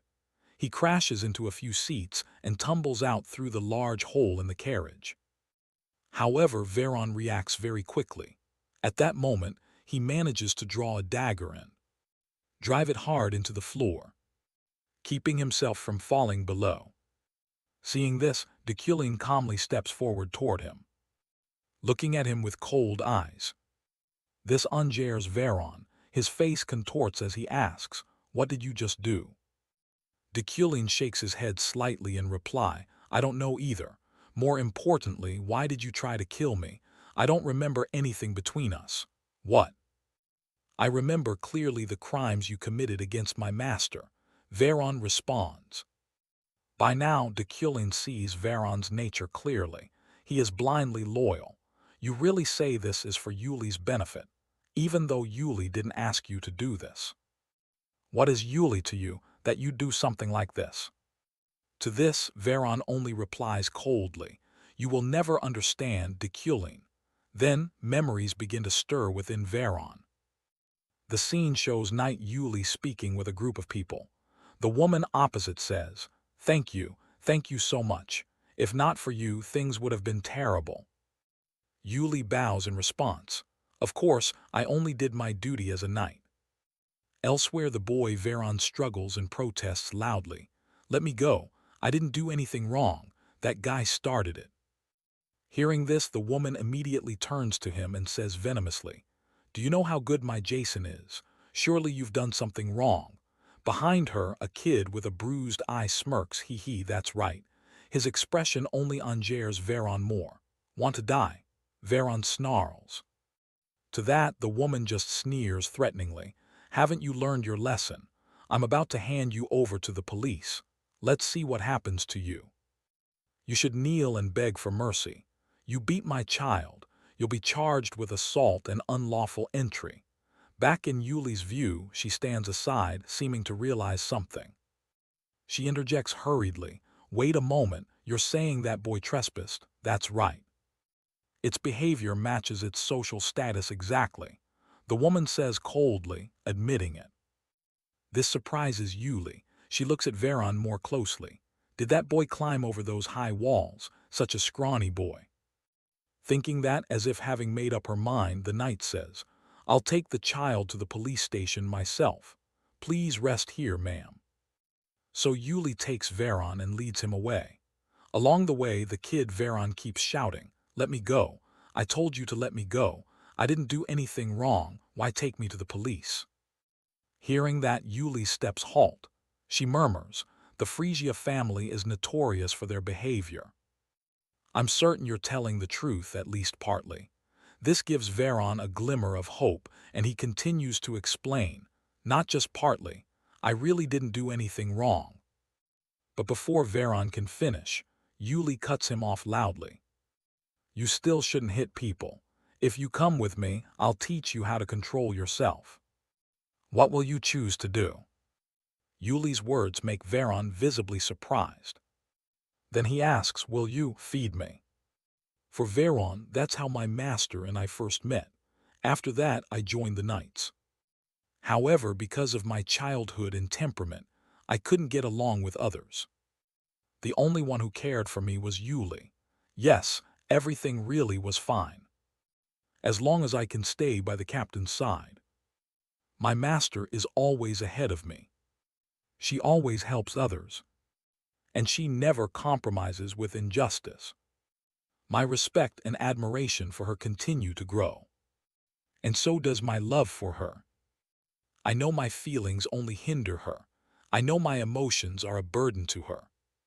However, I must kill him. One day he will bring destruction to my master, Veron says with eyes full of hatred. And at those words, even Deculin must admit inwardly, he's right. All the terrible things in this world are butterfly effects from what Deculin did. However, I will change what Deculin did. I'm certain Deculin's fate is not destruction. Thinking that, Deculin reaches out to Veron. Take my hand, Veron. No matter what happens, I won't harm Yuli. Trust me.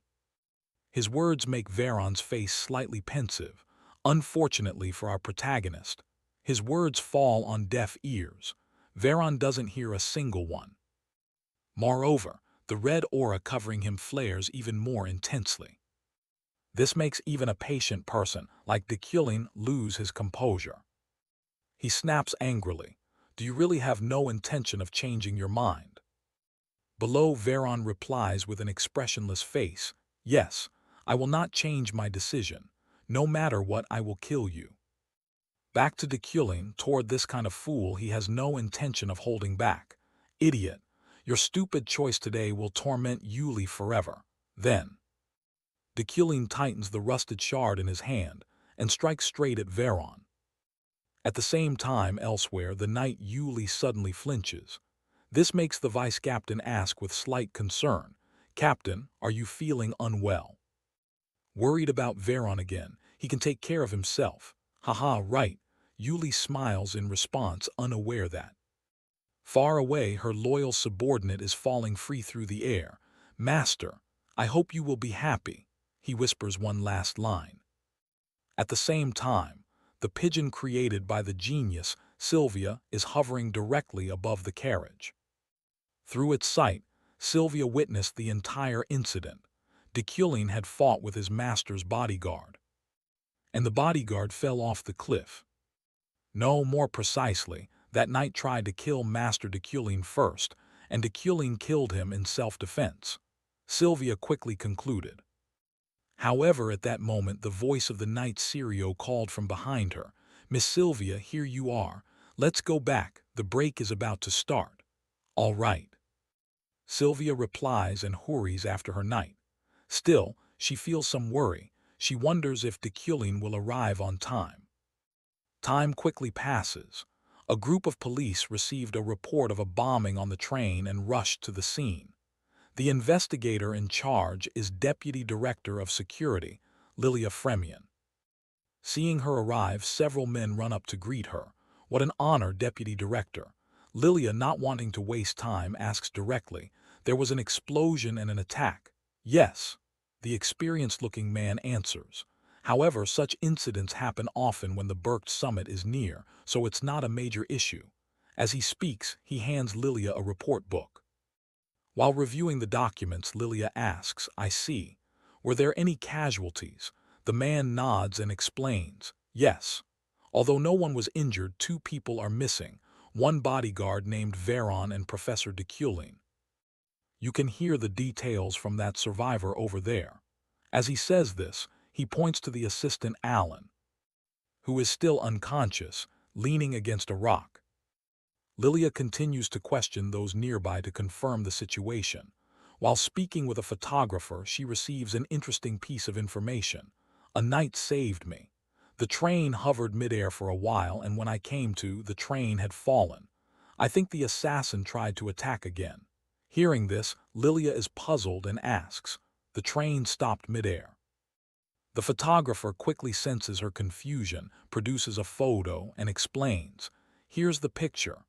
I was so shocked I had to capture it immediately."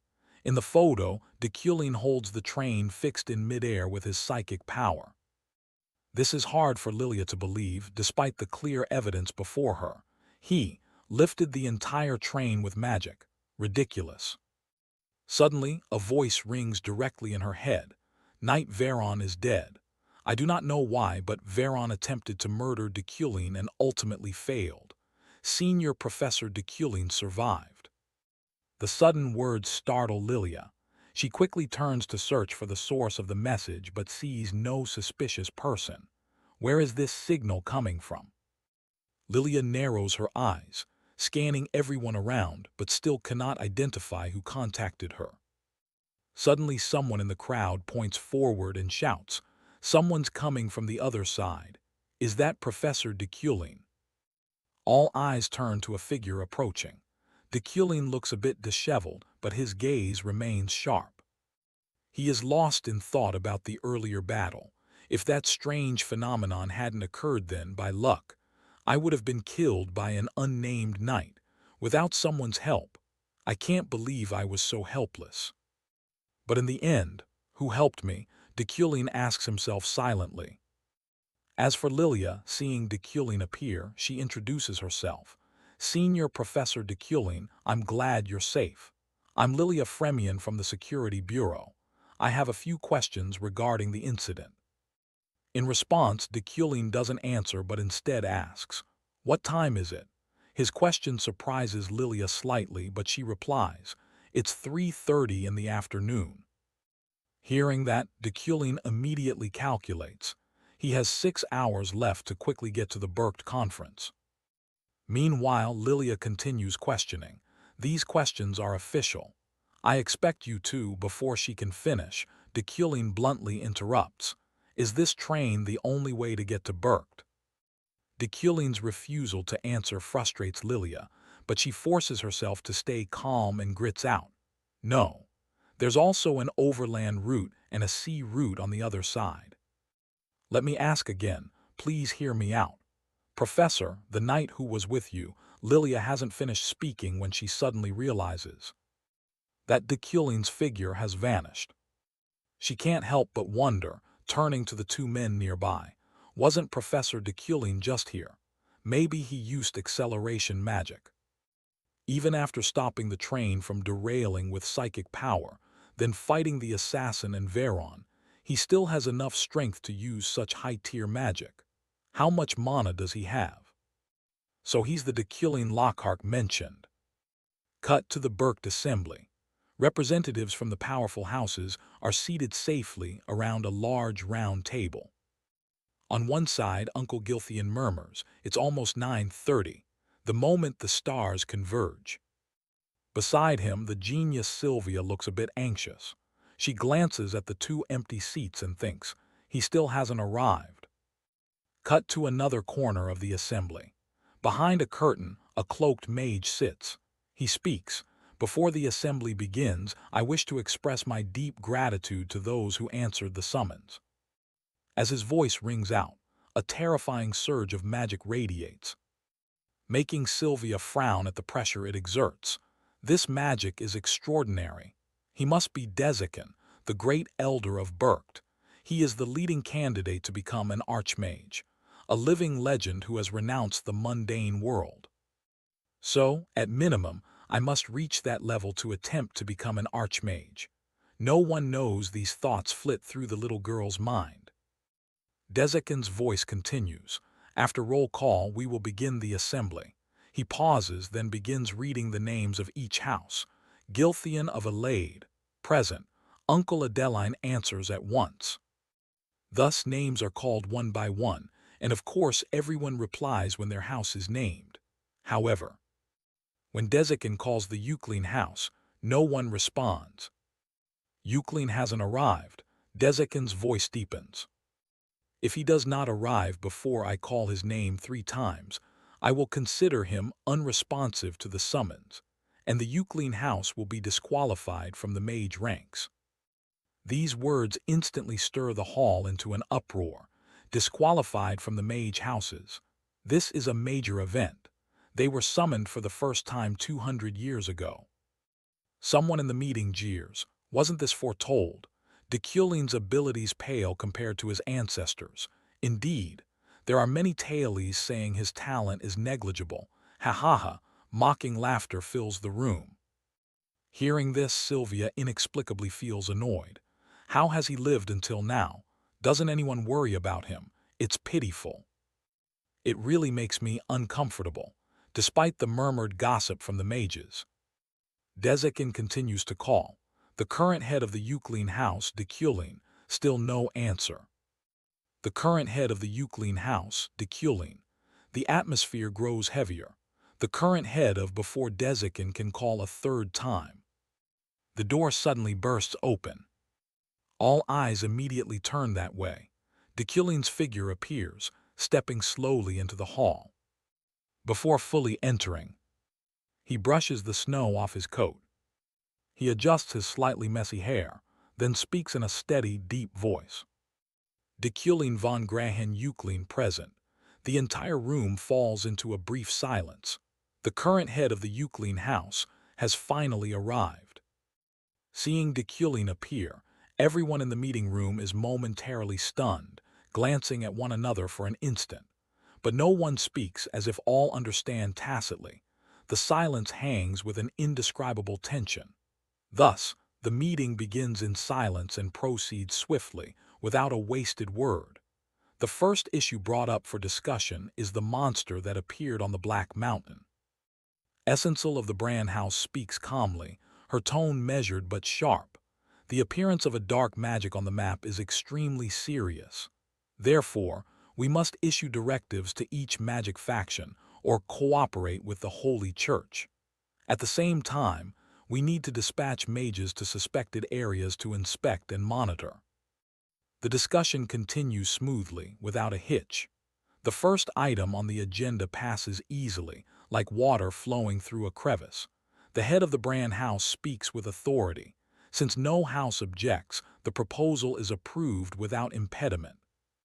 Not long after, a female guard enters and announces in a steady voice, "We will take a short recess." At that moment, Deculin finally exhales, thinking with fatigue laced with irritation. I'm exhausted. I've run like a madman, not resting for a single minute, just to make it to this damned meeting. Now both my physical strength and my mana are depleted, yet his face remains composed and cold, as if nothing could unsettle him. Deculin's traits and character are astonishingly resolute, like a rock standing firm in a storm. Shortly after, people begin to stand. The sound of chairs shifting here and there, figures moving toward the door to leave. At the same time, a hurried voice calls out, "Professor Deculin."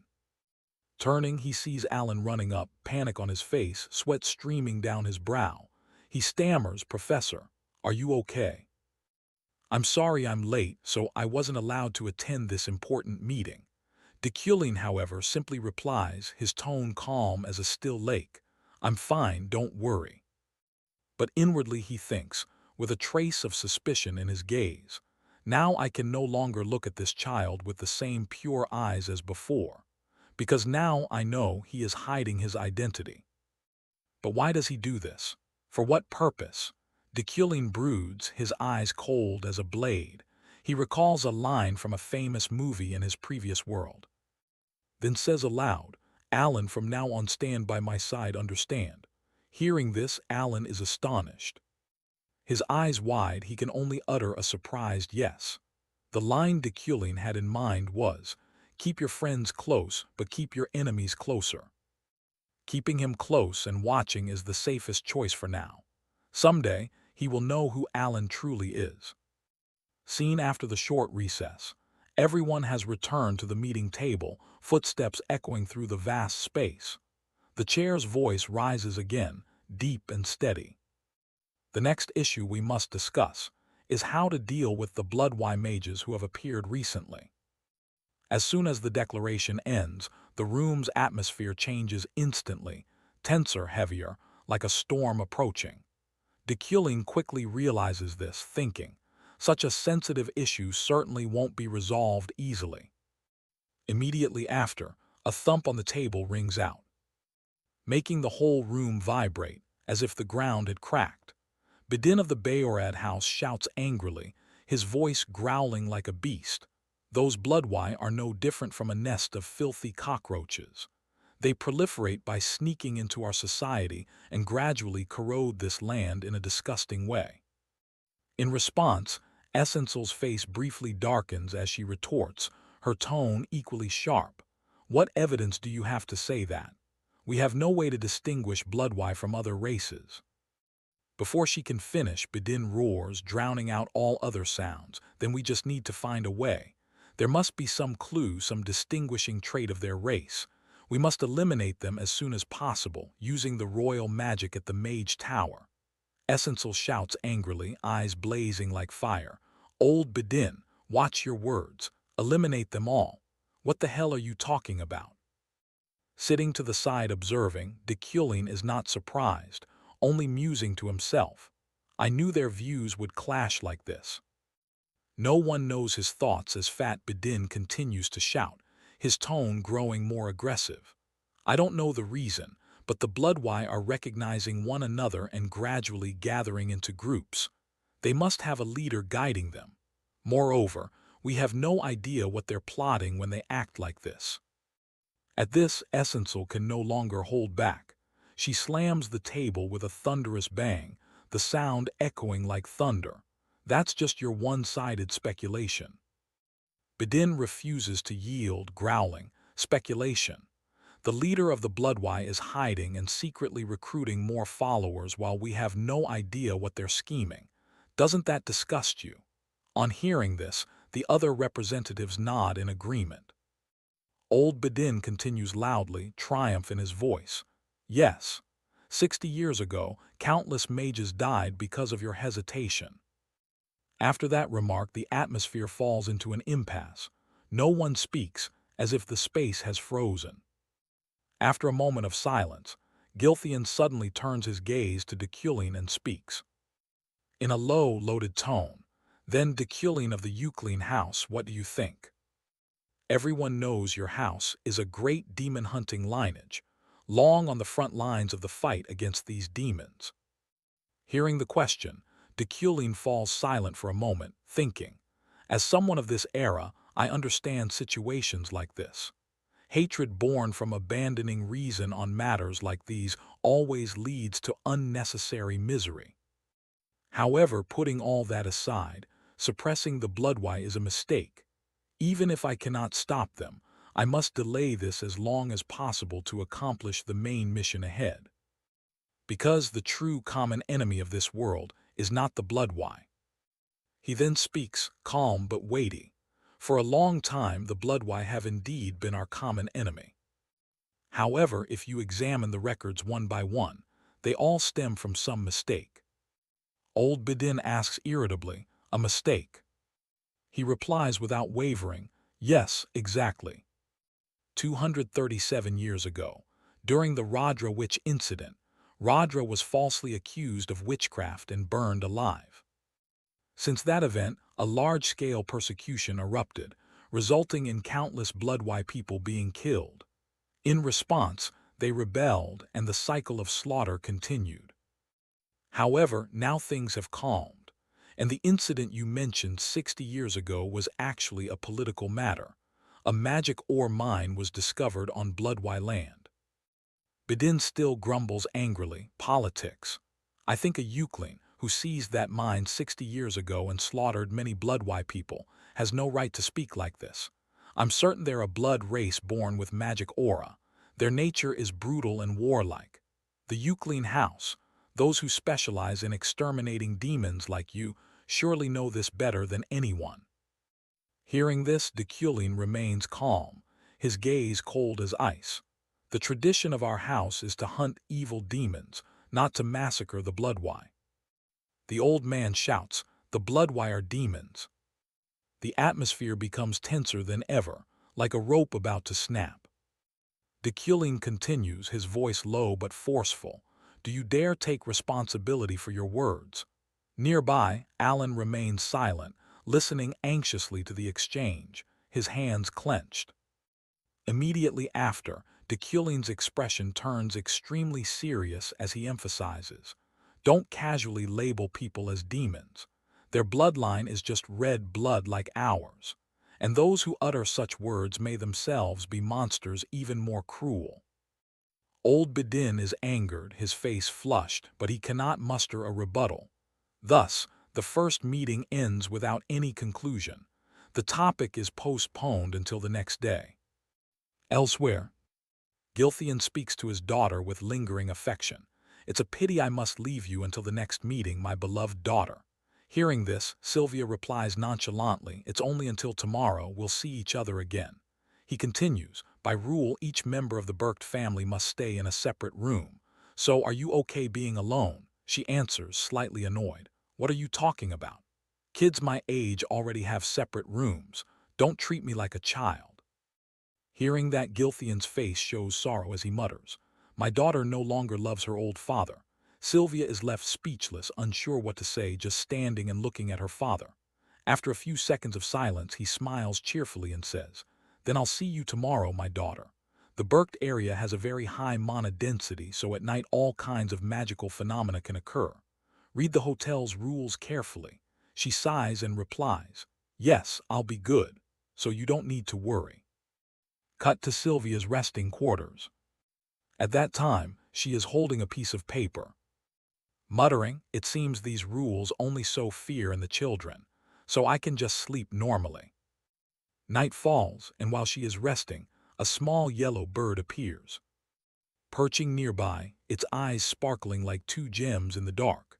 Not long after, Sylvia opens her eyes and rises, struck by a sudden thirst. Her throat dry as a desert. She drags herself to the table, takes a glass of water and drinks. Each cool gulp flows down like salvation. Suddenly, her gaze shifts. A sense of danger spreads through the space, cold as a wind from an abyss. From behind, a stream of deathly aura slowly approaches, like a pitch-black curtain, gradually covering everything it passes and carrying the breath of death. Sylvia is startled and immediately takes a defensive stance, her whole body taut as a bowstring. She suddenly remembers the instruction sheet. Thinking, the space suddenly turned into a corridor. Could I have done something wrong? Her heart pounds, her eyes dart around the room, now warped in a strange way, as if reality is being squeezed by an invisible hand. She hurriedly rereads the lines on the instruction sheet, her eyes scanning each sentence. One passage states, once you lie down and rest in bed, you must not leave it before sunrise. If you violate this, you may be transported to an unexpected place. At that moment, she breaks into a sweat, droplets running cold down her forehead. Sylvia realizes, so if you're in bed, you must wait until morning to leave. That's why I'm in this situation. A few days earlier, when she was in the second corridor, she didn't encounter this. But now she thinks, it seems this happens because the clan leaders and powerful people are nearby. Therefore, the ambient energy becomes denser and more easily altered. I've been too complacent and careless. I kept thinking that staying in my room would keep me safe. Trying to stay calm, Sylvia tells herself in a trembling voice, Calm down, I need to calm down. But at that moment, eerie sounds suddenly come from the corridor behind, low growls mixed with heavy footfalls, like a stalking beast. Along with them, a shroud of deathly aura moves closer, thick and chill as the breath of death. Sylvia perceives it. Her pupils immediately contract, fear kindling in her chest like a small flame about to burst into flame. She spins around thinking, something is coming. Instantly, she runs along the corridor in the opposite direction, her small legs straining with all their strength. Very quickly, she saw a staircase glowing a deathly hue ahead, the strange light sparkling like a tempting invitation. But she suddenly remembered. The Rosary Hotel is a one-story building. Also, the instructions warned, never follow stairs that appear leading up or down. Her heart pounded. She gritted her teeth and kept running. Passing an open door, the light inside mixed with the faint deathly aura spilling out. The warnings resurfaced in her mind. If you encounter open doors in the corridor, do not enter those rooms. Sylvia shut her eyes, clenched her teeth, and dashed through the doorway, reassuring herself inwardly. Don't panic. I remember a door ahead, and it will surely help me get out of this. She arrived moments later, immediately knocked and called out in a trembling voice from fear. Is anyone in there? Please help me. But terror filled her head as another warning rang out. If someone suddenly knocks on your door at night, do not respond or make any sound. Sylvia feared the person inside would see her as a threat and refuse to help. Desperate, she continued pounding on the door. Is anyone in there? Please, please help me. After several seconds with no response, the girl grew tearful with fear, her hands trembling as if about to collapse.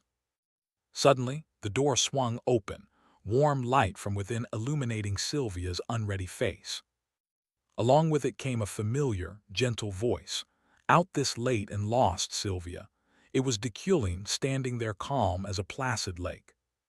Seeing him, Sylvia steadied somewhat, though her eyes still glistened, and her tears had not yet dried. Deculin said, All right, come inside quickly. Sylvia hurriedly obeyed, softly replying, Thank you. Before long, the fireplace was lit, bringing warmth to the girl. Sylvia regained her composure and whispered, Sorry for troubling you. I carelessly left my bed at midnight and was randomly transposed into the corridor.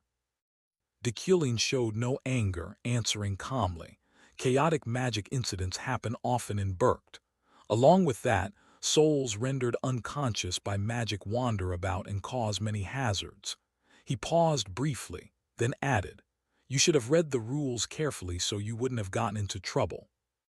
Sylvia sat behind him, listening and observing, thinking. He always has a calm, composed face and a steady gaze. Has he endured so much loss and pain that he could ignore the rules and open the door to help me? While she was lost in thought, a cold growl suddenly came from behind. From the door crack, something like purple ichor crept through the gaps, slick and terrifying. It then transformed into a gruesome skull that screamed and lunged at her, its sharp teeth flashing in the dark. Sylvia froze in fear, but at that moment Deculin's composed voice rang out. Calm down, you don't need to be afraid.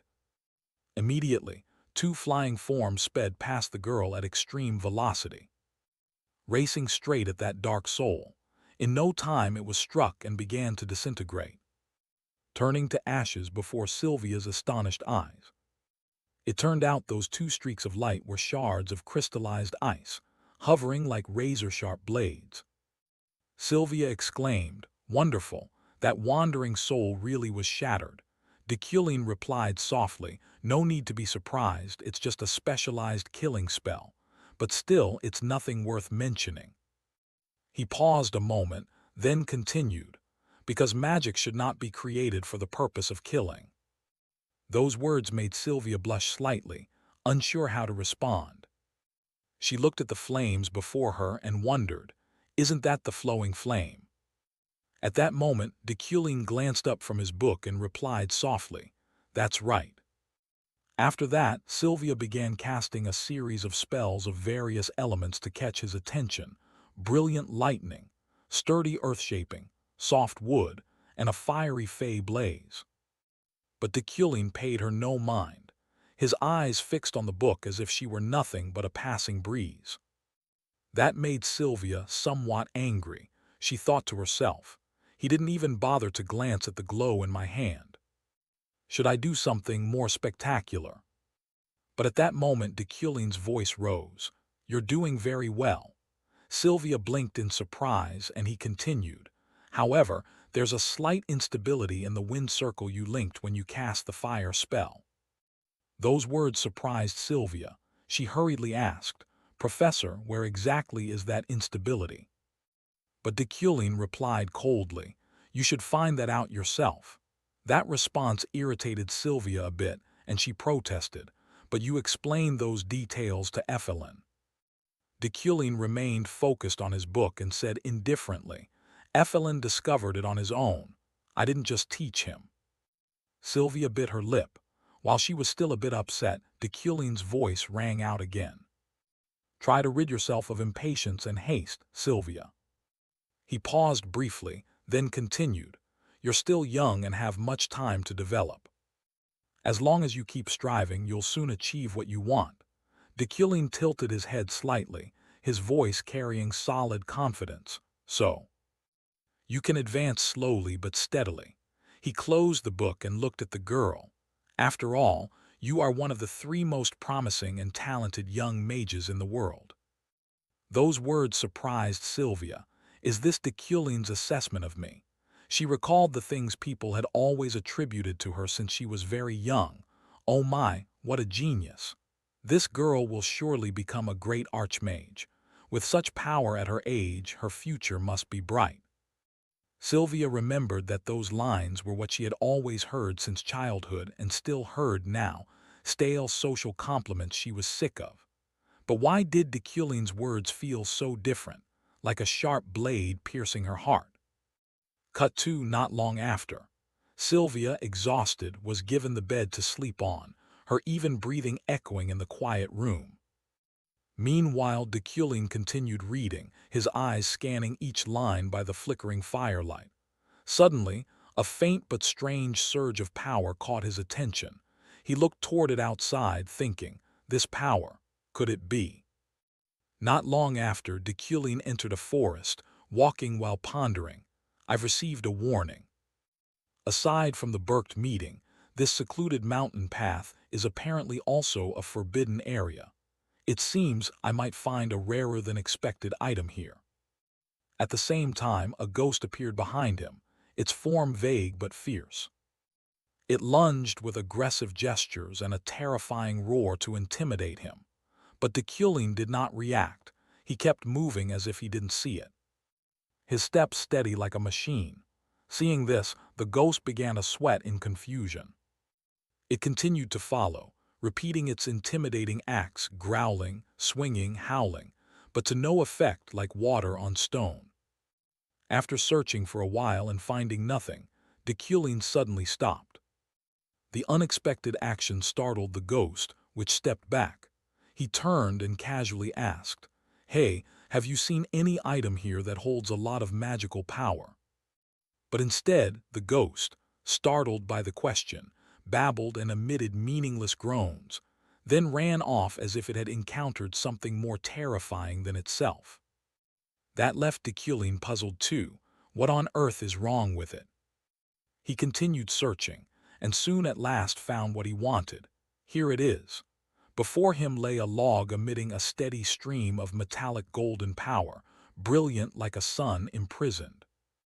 As soon as he picked it up, the system immediately displayed information. Pure mana wood fragment. Details: a piece of a mana tree struck by lightning. This wood naturally contains a large amount of mana and has been refined by the lightning, making it an excellent material. Category: special wood. Deculin read the information and couldn't help exclaiming, Just as I thought, this is good stuff. He gripped the wood, calculation flashing in his eyes. Since coming to this world, I've trained and researched relentlessly. But this body's abilities aren't what I'd hoped, so I've failed many times. With this wood I can craft a high-quality wand, and my power will surely increase." He stared at the piece in his hand, the corner of his mouth lifting slightly. "With effects like this, it's even better than I expected." Time quickly passed until the next morning. After a night's rest, the clans returned to the conference table to continue the unfinished meeting. However, the atmosphere this time was far tenser, like a string pulled nearly to breaking. Fat old Bedin roared angrily. "Their blood flows with demon essence, right? Then aren't they demons themselves?" Hearing that, Deculin did not flinch and immediately retorted in a cold, blade-like tone. "That's an absurd viewpoint. If you add salt to water, do you call the water salt?" The heated debate between Deculin and Bedin surprised many at the conference, eyes exchanging doubtful glances. Buzzing talk filled the room like a disturbed hive. Is Deculin siding with the enemy? It seems so, but I thought he was deliberately acting to bait the opponent into exposing themselves. On another side, Uncle Gilthian pondered with a keen, sword-like gaze, snorting coldly. What exactly is the picture Deculin is trying to paint? What is he plotting? Across the room, Sylvia looked at her father, reflecting inwardly. She was certain that not only her father but everyone here thought the same. They believed Professor Deculin must have a deep reason for siding with the enemy, but she was different. His words from last night still echoed in her mind like an indelible melody. "They're all wrong. He's only stating the obvious truth." While the argument raged on unbearably, a commanding voice rang out, cutting everything off like a decisive stroke. "Enough." It was the respected elder, who declared in a deep tone, "An official conclusion cannot be reached in circumstances lacking consensus. The issue concerning the Blood Y clan will be placed on tomorrow's agenda. Now focus on discussing other matters." Unlike the Blood Y topic, the remaining items were approved quickly, like wind sweeping across an empty field. After a few days, the formal meeting adjourned, and people left the hall one by one, footsteps echoing in the quiet space. Host Bedin, unable to claim the upper hand in the debate, angrily barged into Deculin to vent, his shoulder slamming into him like a sulking child. Deculin furrowed his brow, watching that childish display with irritation. He only wants to win this because of important tasks ahead. Yet that inadvertently creates more enemies. Cut to the next day at the Berkt shopping district. Deculin and his assistant were strolling through a shop specializing in magical instruments, the air tinged with the scent of old wood and thick mana. He held glittering gems in his hand, their light reflecting like tiny stars in his palm. Thoughts crowded his mind. "I need to craft a wand before returning to the academy. But which material is best? I've never tried this before, it's hard to choose." Suddenly, Alan's gaze turned to the entrance as if someone had just come in. He immediately called out, "Professor." Deculin turned his head and raised an eyebrow, asking, "What's the matter?" Alan excitedly pointed at the newcomer. "That's my hero. Thanks to him I was able to get here safely." Deculin was briefly surprised, but quickly regained his composure. The newcomer was Lilia Premen, Deputy Director of the Security Bureau. She smiled softly. "What a coincidence, you're here too, Professor Deculin." Soon after, the two decided to go to a town eatery to talk. Deculin thought it was also a way to show his gratitude to her for helping Alan arrive safely. Sitting in the restaurant, Lilia smiled warmly. "Thank you for inviting me to this meal, Professor Deculin. I know discussing this matter over dinner may be inappropriate, but the investigation is nearly concluded." "What happened to my escort, Veron?" Deculin answered calmly. "He was killed in an enemy ambush. They either died or fled, so there was nothing more we could do." Lilia nodded. "I understand." While the servers continued bringing out dishes, only Alan seemed delighted, his eyes shining at the fragrant plates.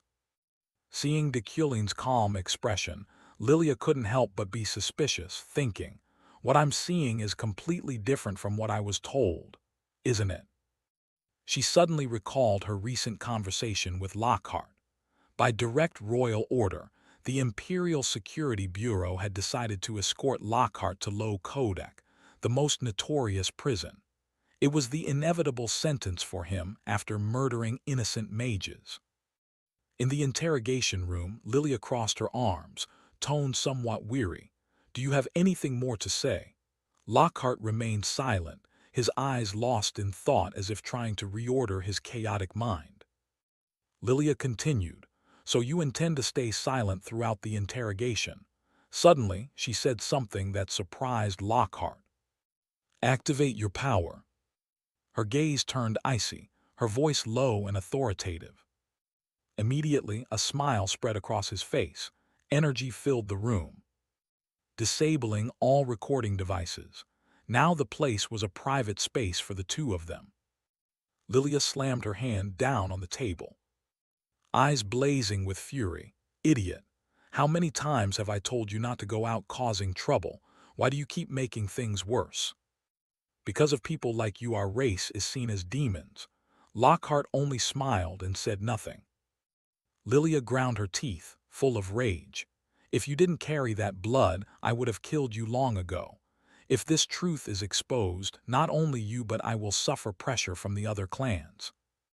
Lockhart laughed. "You think you can escape this empire?" Lilia replied, "We can, as long as we don't reveal our race's secret." Lockhart's tone grew serious. "No, we were born with the power of demons. The only thing they fear is that power." Lilia shouted, "Shut up! The Blood Y clan isn't the only one with special abilities." Lockhart continued, "Also, why did you provoke Deculin? We've been watching the Euclin clan for a long time, haven't we?" Lilia replied softly, "You mean you want him dead?" Lockhart was momentarily stunned. Lilia only said, "We're only observing. But if he keeps causing trouble, we will have no choice but to eliminate him." Hearing that, Lockhart's expression suddenly changed. "Don't do that. He's a true noble. We don't need to kill Deculin." His answer shocked Lilia. "A true noble? What nonsense are you talking about? Are you insane? I have stacks of documents proving the crimes he committed." Lockhart replied, "Remember the conversation at the cemetery. Deculin once asserted that the blessing he received proved the Blood Y clan are not monsters but humans." His eyes then held no hint of deceit. In that gaze there was only one thing: righteousness. If there were more people like Deculin in this world, things would change.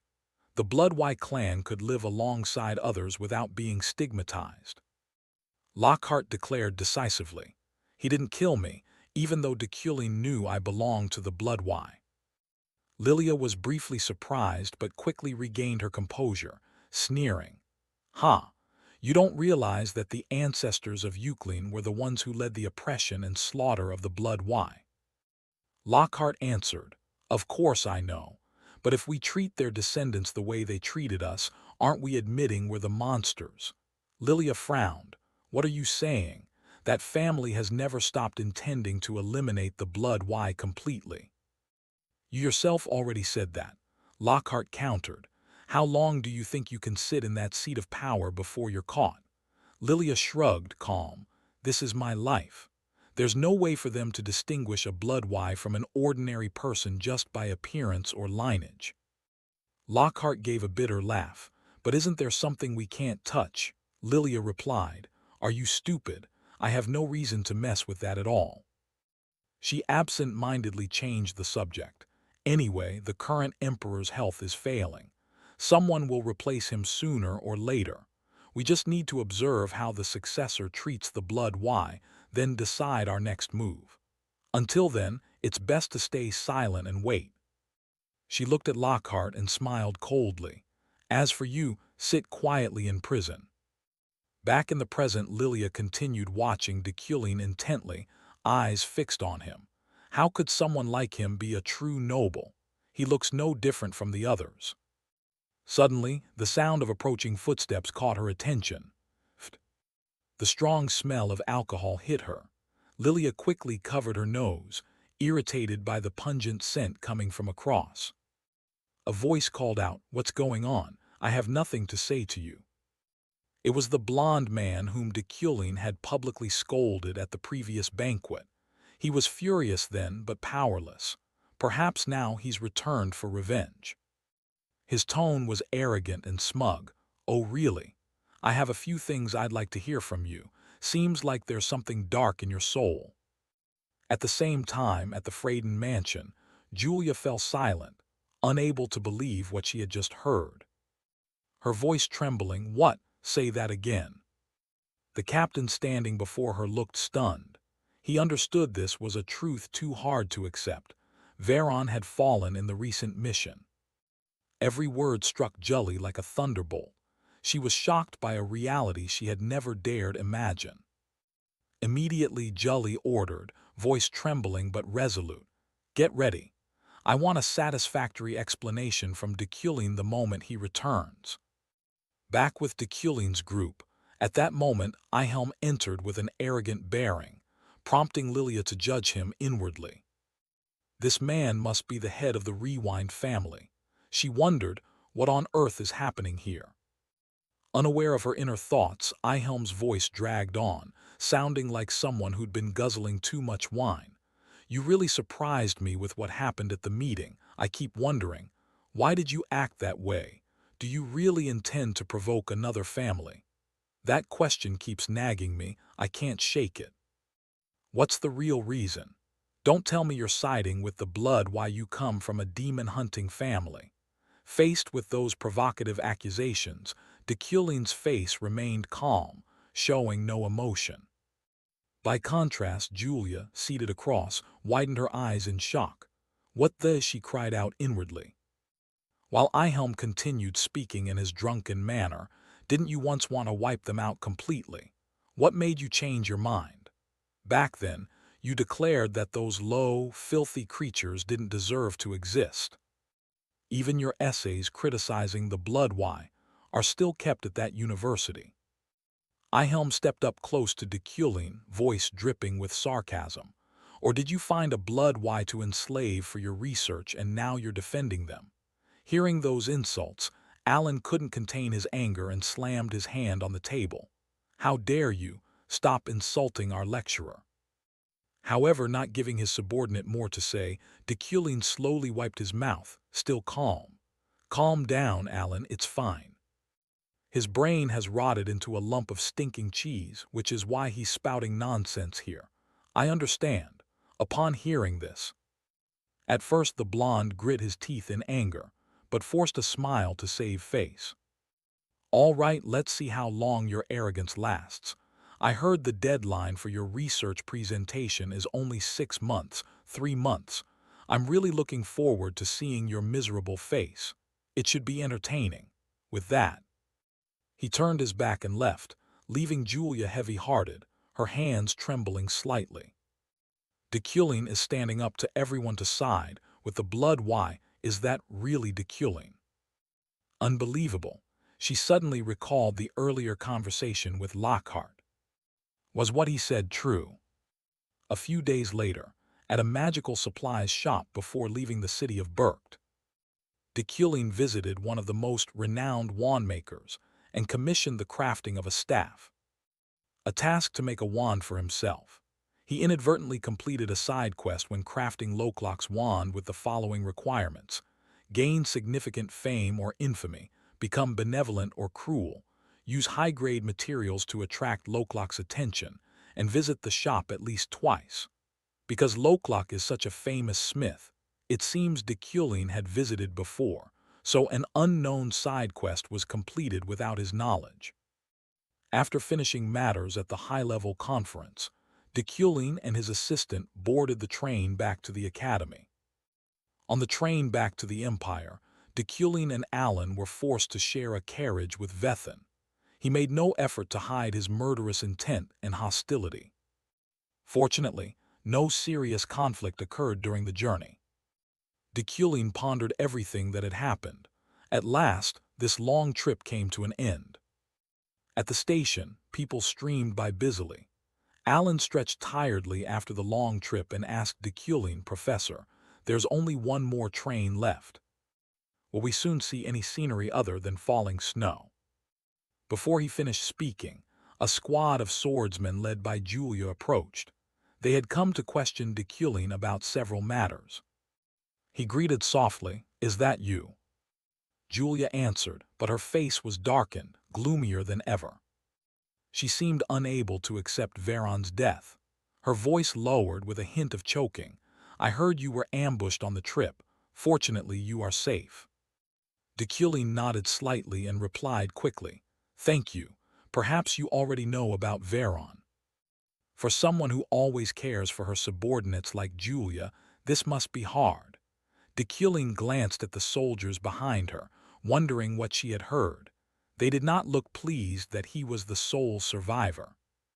Julia suppressed her emotions, clenching her hands, voice trembling with pain. "I read the news already. I heard you cooperated with him to save other passengers. Is that right? I just want to ask one thing." She gritted her teeth, voice shaking. "How did he sacrifice himself?" Silence fell over the space. Everyone expected reproach, but instead it was mourning for the deceased, someone Julia once loved and cherished. Her eyes fixed on Deculin, filled with an irreparable pain and loss. Deculin met that gaze, bewildered and unsure what to do. Some truths, if spoken, only increased the listener's suffering. They stared at each other in silence as the heavy atmosphere settled. Deculin wrestled with whether to tell Julia the truth, that Veron had intentionally tried to kill him, that it had all been a prearranged plan. The confrontation ended in an unexpected way. At first he meant to speak, but now, standing before her, he couldn't bring himself to say it. "Should I tell Julia the truth about what happened that day? But if I do, it would be too cruel to her." Julia's resolve was not easily shaken, but her heart was not strong enough to bear such a harsh truth. If she knew, she would surely blame herself, carrying guilt and torment forever. Julia was the kind of person who always took responsibility for her subordinates' mistakes and punished herself. Some things are perhaps better left unknown. If facing others' anger for hiding the truth is the price, Deculin was willing to pay it. While he hesitated, the conductor's voice broke the silence. "Train number 4 is preparing to depart for the Empire. Ticket holders please board immediately." Around them, passengers began moving hurriedly. Deculin could not prolong the conversation any longer and spoke slowly. "That's hard to explain." He was overly emotional. At Deculin's answer, Julia's expression darkened and she sighed sadly. More than anyone, she knew what Veron was like. Some of her worries seemed to ease. Julia bowed in thanks. "I understand. We will set out to search for him now. Please get some rest." The squad of swordsmen quickly departed, leaving Deculin standing there with a cascade of thoughts and questions. He recalled the moment Veron hung outside the train. Ironically, he was no different from him. Intense emotions can make people lose reason, but after all is said and done, what is truly right? After the swordsmen left, Alan immediately voiced his indignation. "They were rude, Professor. We were victims of that attack too, yet they looked at us with such displeasure." Deculin replied calmly, "It's fine, they're just fools." Suddenly a familiar voice called from behind, "Why did you hide that?" It was Sylvia, who was also returning to school on the same train as Deculin. He turned, puzzled. Hide what?" Sylvia quickly reached into her bag, took out a book, and handed it to Deculin. She said softly, "This is a gift for you." After saying that, she immediately turned away and hurried off. Seeing this, Alan couldn't hide his surprise. "Professor, what is that?" Deculin sighed, voice revealing exhaustion. "I don't know either." This journey had been truly long, and even with everything over, he still felt drained. All he wanted now was to return home and rest as quickly as possible. Deculin signaled to Alan, "Let's head back." "Yes, Professor." While on the train back to the academy, Julia and her knights arrived at the crime scene, which was a short distance from the fourth stop, less than an hour from Burkt.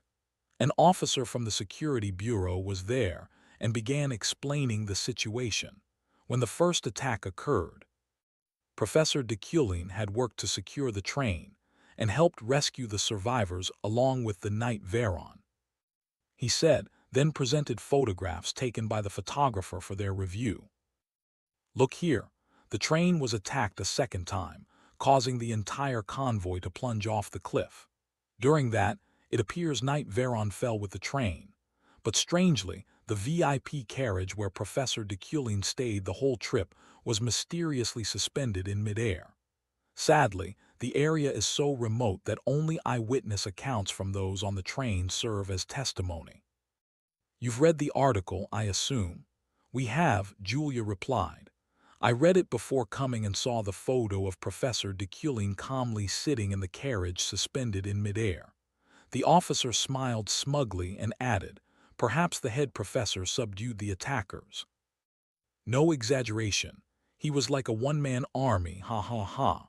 However, the knights could not laugh. The man they respected was gone, while the one they disliked survived. Sensing the tension, the officer quickly concluded, in short, based on what we gathered, both survived the first attack, but Knight Veron did not survive the second and fell down the cliff. After hearing that, Julia bowed politely in thanks. Another knight asked, did you find anything left behind by Knight Veron? None, the officer answered. What about whoever was behind the ambush?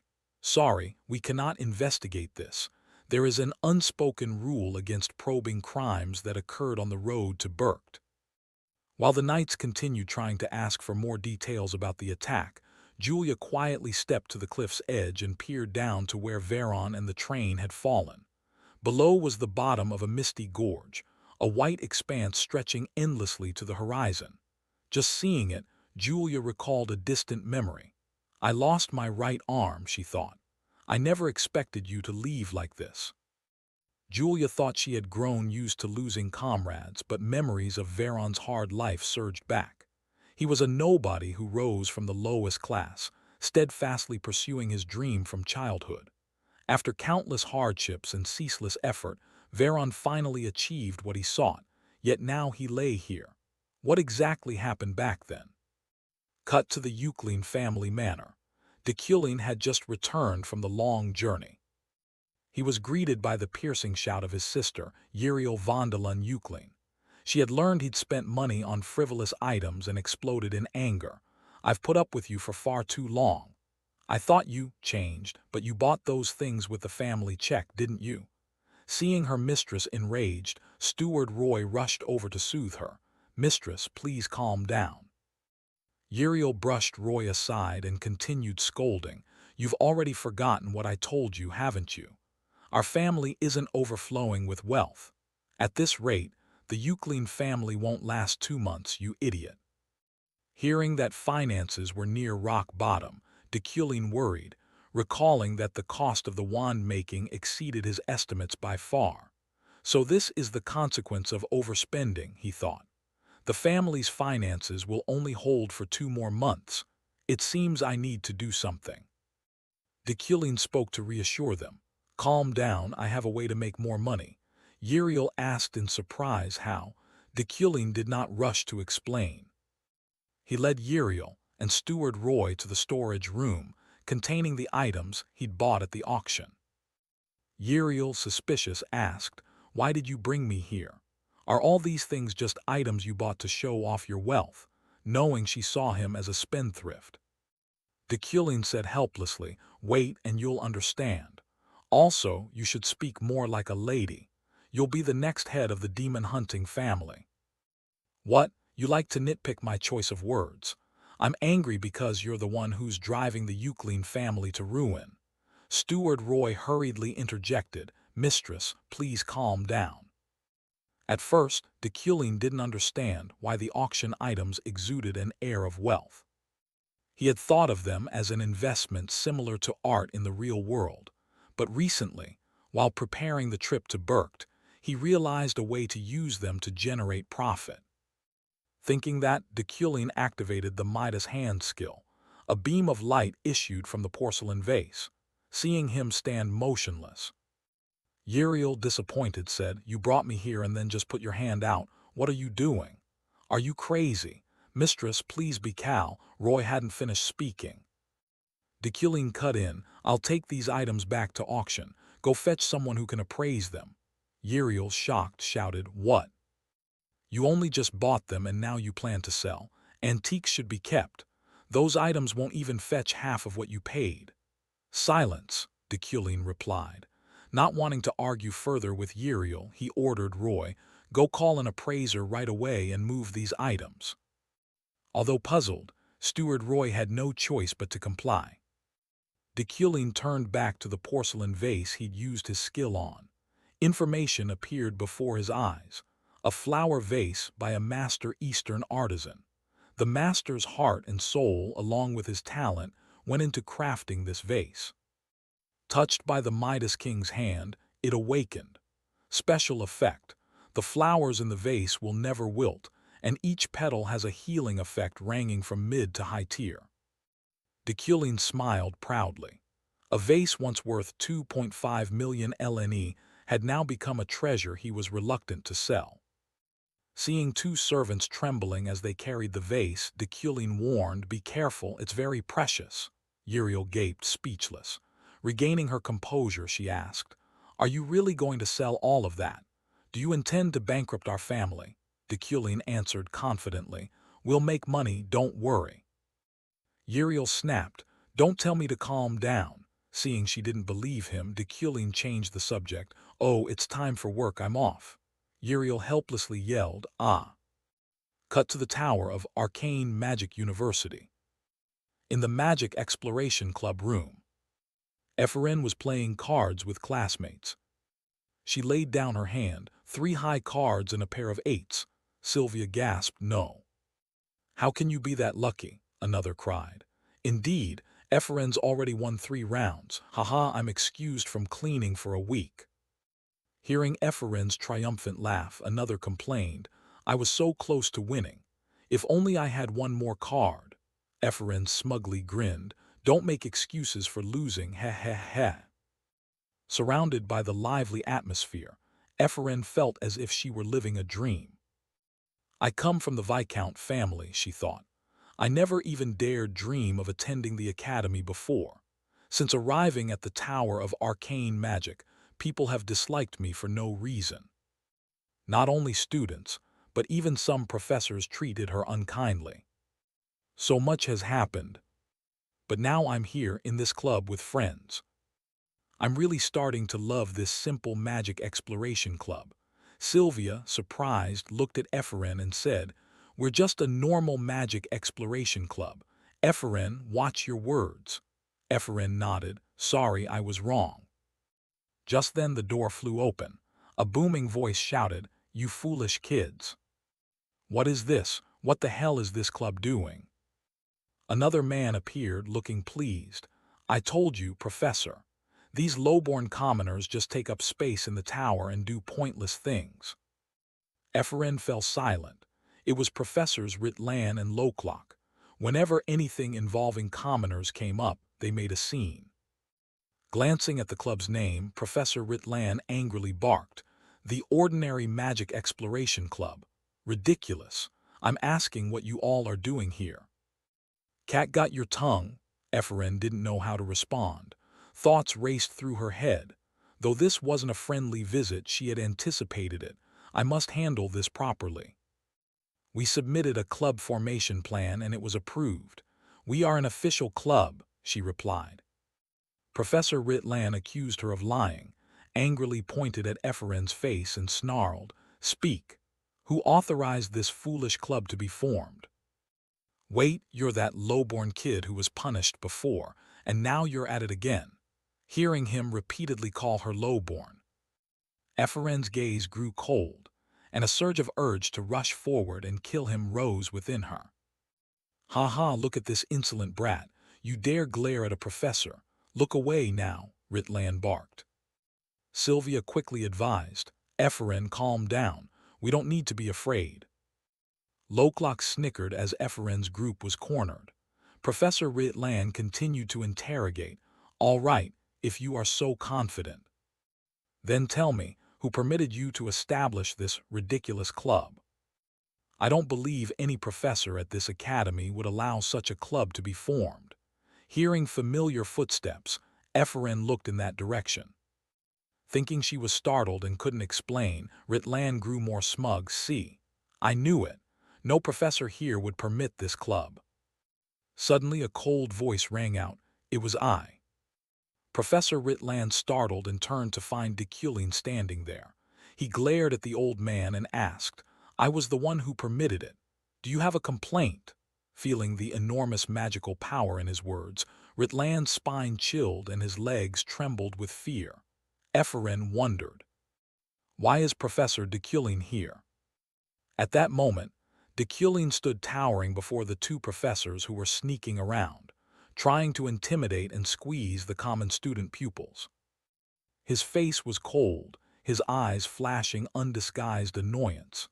His sharp voice rang out, cutting through the tense air. I'm the one who approved the creation of this club. Do you have any objections to my decision, Professor Ritland? I heard you calling me. It echoed down the hallway. If there's something, say it straight. Do I have to get your approval to authorize this club, or must I ask your permission? The corridor grew stifling. Deculin's accusations made the nearby students uneasy. Their faces revealed clear anxiety, their eyes nervously tracking every move. The protagonist, heavy-hearted, recalled the chain of events since morning.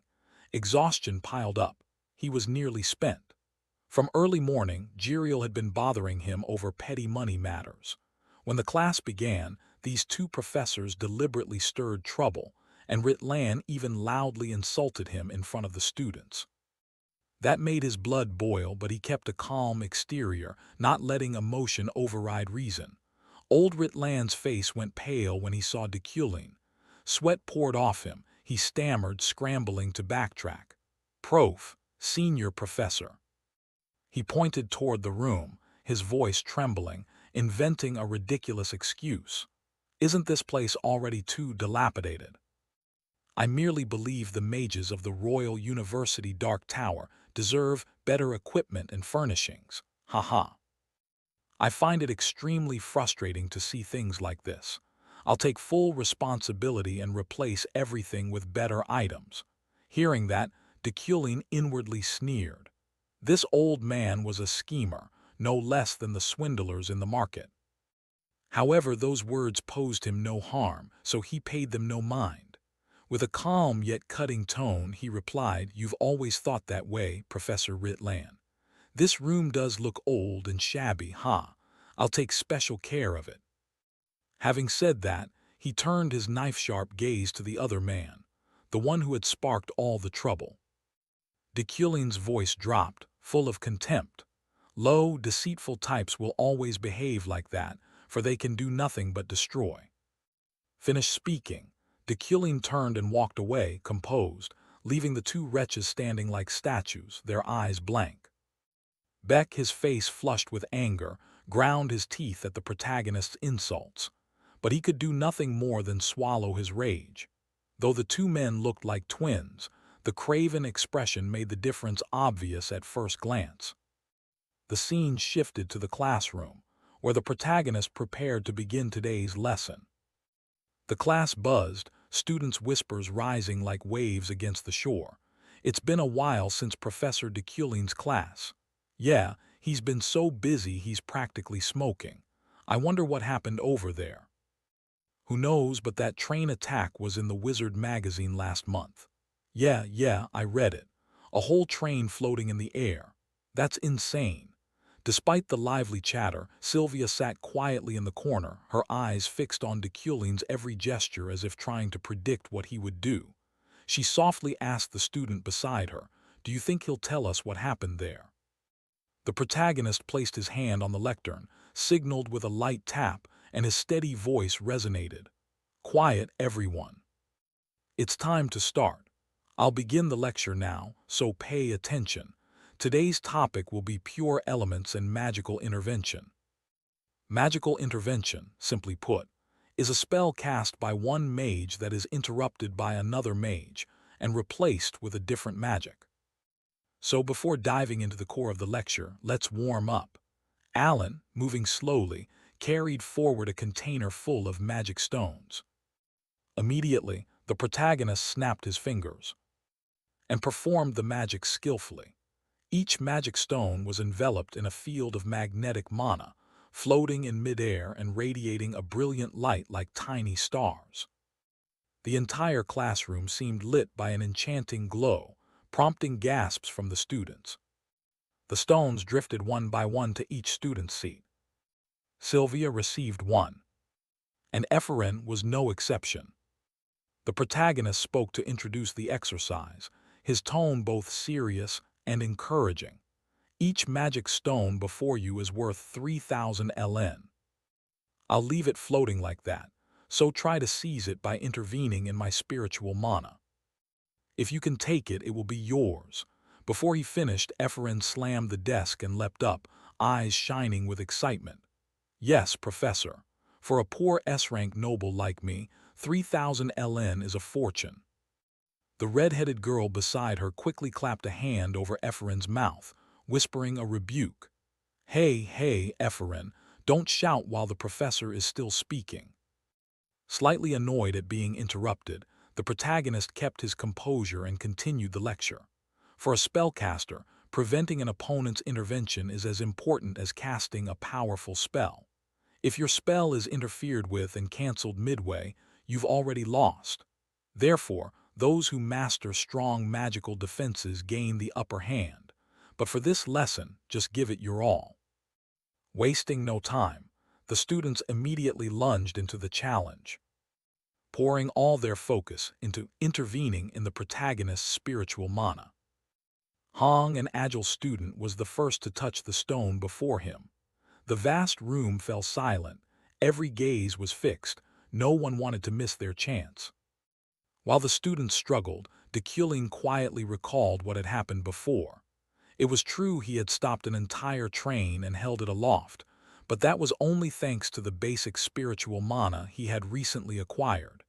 He needed more practice to get used to it, and deep down, he was curious. Although all the students here were freshmen, how long could he maintain his spiritual mana against 150 talented young mages? And how would he perform before the brightest minds of the new generation? Both Sylvia and Epherin poured everything into breaking Deculin's magic, but clearly this challenge was not easy. Epherin, still smiling brightly, thought to herself, those mage tools are insanely expensive. My sponsorship funds are almost gone, but Professor Deculin is generously handing out magic stones for free. Thanks, I'll take one, Professor. Beside her, Sylvia silently glanced at Epherin, deep in thought. She remembered Deculin's words. Epherin had overcome every hardship through her own strength. That thought was like a flame, spurring Sylvia to greater determination. I absolutely cannot lose. Especially not to someone like Epherin. The competition between the two prodigies was fierce. Neither would yield. The other students were almost powerless against the protagonist's steady spiritual mana. Some pushed themselves until their noses bled, others trembled from exhaustion. From below, Alan couldn't hide his admiration and spoke up. Professor, you're truly incredible. Even facing 150 opponents, you show no weakness. The students can't intervene at all. Alan's praise surprised Deculin himself. He hadn't expected the freshmen to exhaust themselves to the point of nosebleeds and still fail to break through. Suddenly, one magic stone trembled, a sign that his spiritual mana was being interfered with. Deculin immediately turned his gaze in that direction. As expected, the first to succeed was Sylvia. She panted, sweat dotting her forehead. The challenge was clearly not easy. After finishing, Sylvia glanced at Epherin, who was still struggling with her stone. Sylvia exhaled in relief, telling herself she was the only one who had succeeded so far. The protagonist stepped forward, his voice encouraging. Well done, Sylvia. You are the first to complete this exercise. Seeing Deculin approach, Sylvia was briefly surprised, but she only nodded slightly and did not reply. From the start, Deculin had predicted Sylvia would pass this challenge easily, though he hadn't expected her to have to exert herself so much. He scanned the classroom and asked, "Is there no one else?" The other students were still struggling, showing no sign that a miracle was about to happen. If no one else succeeds, then... Before he could finish, Deculin sensed another intervention. He smiled slightly. Ah, another person just succeeded. Sylvia's expression changed instantly, her eyes wide with surprise. What the heck? And as expected, Ephraim's talent was by no means inferior. She broke into a radiant smile, though she was nearly collapsing from exhaustion. Heh heh, I did it. 3,000 elni will be mine. Sylvia's face tightened and her brows furrowed slightly. It seemed the competition between the two girls would only grow fiercer. The students were pouring all their effort and concentration into breaking the protagonist's defensive magic to seize the floating magic stone. Each of them was in a pitiful state, drenched in sweat, blood streaming from their noses, yet still unable to reach the goal. The classroom air was stifling, thick with sweat and extreme tension. Sensing the situation was getting out of hand, the protagonist hastily signaled them to stop. No sooner had he finished speaking than a student vomited violently onto the desk from dizziness. Some even collapsed from exhaustion, unconscious. The protagonist covered his face, sighed wearily, his tone tinged with exasperation. You lot are pathetic.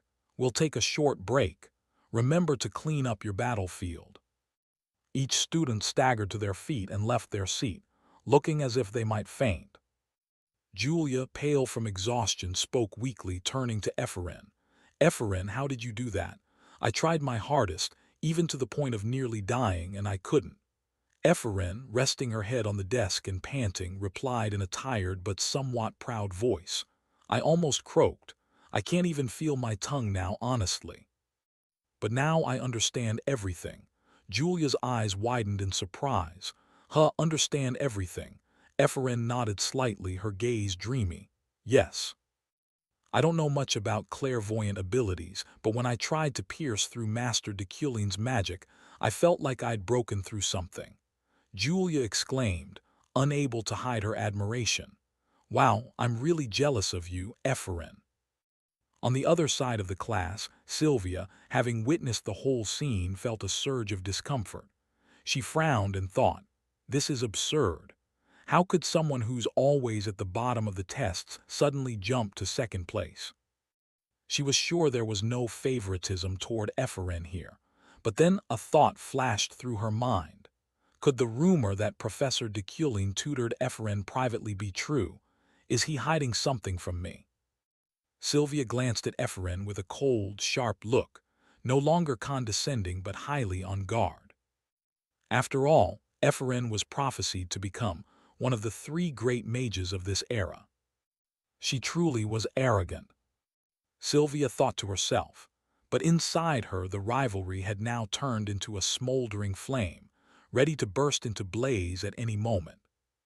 Returning to the lesson, after the tense and tear-filled warm-up, the protagonist began to explain in detail the magic he had used.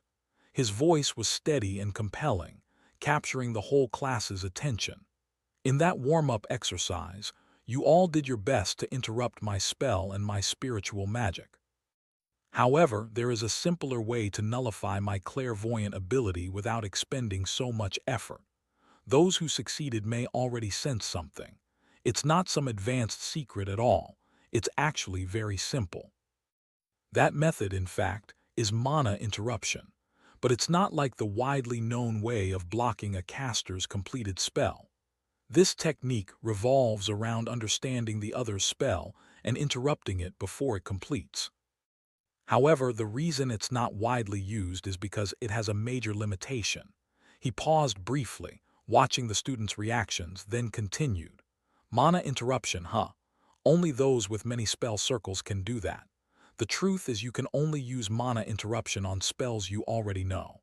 and it's not encouraged. In most real combat situations, people use shields to defend or a counterspell instead. Still, you have to try to gain experience. I want you to take this opportunity to fully understand what mana interruption is. The main difficulty of mana interruption is finding the center of the magic circle. Each spell has a different core circuit, depending on whether it's offensive, supportive, or elemental. In other words, you need to locate the opponent's core circuit to disrupt it. Once you get used to mana interruption, executing it becomes much easier. The protagonist stepped to the board and began drawing illustrative magic circles. Now, I'll teach you how to find the core circuit of most common magic circles. First, look at this magic circle called Thunder Mace. Offensive spells will always have a burning circuit radiating from the center outward, like this. Next, supportive and healing spells look like this. The students took careful notes, but Deculin's pace was a bit fast, forcing some to struggle to keep up. The lecture lasted 2 hours, and the classroom atmosphere grew heavy under the dense load of information. The protagonist glanced at the wall clock, sighed softly, and stopped. Although a bit of the lesson remained, time had run out. My time was wasted enough, so I'm sure no one will complain. Study on your own, think for yourselves, and figure out the rest of the lesson. The midterms are coming up. Before that, you'll have an open practical exam. So remember what you learned today. It's going to be important. All right, class is dismissed. Goodbye, everyone. With that, Deculin hurried away, leaving the class bewildered and unsettled. Why did he leave before finishing the lesson? What's wrong with that professor? It feels like he stopped halfway through. Julia stretched and said tiredly, "What the heck? Is the professor making us think for ourselves now? I'm exhausted." Her friend laughed wryly. "Ha ha, you're right." But Ephraim, by contrast, beamed. "Today I feel like I've unlocked something. It's hard to put into words, but it was truly amazing." Suddenly, a cold voice rang from behind, cutting through her thoughts. "Hey, Ephraim, representative of the commoners." Ephraim turned quickly and recognized Beck, the snitch who'd caused trouble before. His face bore the smug arrogance typical of the nobility. The red-headed girl beside Ephraim immediately spoke, her tone irritated. "Beck, what are you trying to stir up this time? Last time you brought Master Ritland to disrupt our gathering. What's your itch this time?" Beck merely curled his lip, speaking mockingly. "Oh please, you commoners love showing off. Ephraim, how did you climb from the bottom of the class to second place?" Ephraim replied calmly, a hint of derision in her smile. "HMPH, even if I told you, it would be useless." Before she could finish, Beck cut in, insulting. "A commoner with no house or wealth, how did you bribe him, huh?" Ephraim spun around, eyes blazing with fury. "What did you just say?" Beck tossed his head, arrogant. It's true. Everyone knows you get private lessons from Professor Deculin, don't they?" Ephraim immediately shouted, her voice trembling with anger. "What nonsense are you talking about? I've never done such a thing." The argument drew Sylvia's attention, who was standing nearby. Beck continued to provoke, his tone growing more venomous. "It's obvious, still denying it. You're just an idiot, not even from the academy. How could you progress so quickly?" So Professor Deculin favored you before, right? Maybe he wanted to give you the mana stone, which is why he acted that way. If that's true, everything makes more sense. Because you're just an orphan with no home, so. Before he could finish, waves of mana flared up, filling the room. Ephraim gritted her teeth, fists clenched, ready to rush forward and punch Beck. She was easily driven by her emotions, and now her anger pushed her to the brink of losing control. Say one more word and see what happens. But Beck, as a noble, wouldn't let his honor be trampled by a commoner so easily. He snarled, "You think I won't keep going, you filthy commoner?" Ephraim roared. "That's right, if you've got the guts, then say more." The situation grew tenser than ever. Sylvia, standing not far away, frowned slightly. her expression showing concern. Suddenly, Julia's arm shot out and pulled Ephraim back. "Stop it. Ephraim, you shouldn't lose your temper like that. What will you do if you get punished again?" Those words made Ephraim pause. She suddenly remembered what Deculin had taught. As a mage, you must always keep a cool head. If she struck back now, all her efforts would be wasted. Ephraim pulled her hand away from Julia. Her face was still dark. But she quickly forced a smile. "Thanks, Julia, you're right. I overreacted a bit. For a moment there, I thought I was going insane trying to talk to those brainless idiots." Hearing that, Beck's hair stood on end. He trembled with anger. "What did you just say?" Ephraim ignored him and turned to Julia cheerfully. "Julia, let's go get something tasty on the way home." Julia nodded. "All right." The two hurried off, leaving Beck standing there, his face flushed with rage. "Hey, I'm not done yet." Sylvia, having watched everything from the start, narrowed her eyes slightly, following Ephraim with her own calculations. "Looks like there will be some interesting developments soon," she thought, the corner of her mouth lifting slightly. The scene shifted to a while later, outside the academy building. Ephraim walked with heavy steps, her heart still boiling with anger. She bit her lip and muttered, "Thanks to Julia I held myself back then, but I should do something about that damn Beck. I'm so angry I can't hold it in." She kept walking, her mind in turmoil, until she accidentally saw a familiar figure waiting ahead. What should I do with that elite bastard? Before she could finish the thought, Ephraim froze, stunned. It was Sylvia. She stood there, calm but cold-eyed. Ephraim thought, why is she here? What's going on? Sylvia slowly approached, her voice gentle but carrying an invisible pressure. "Can we talk for a moment?" In that instant, Sylvia's and Ephraim's gazes met.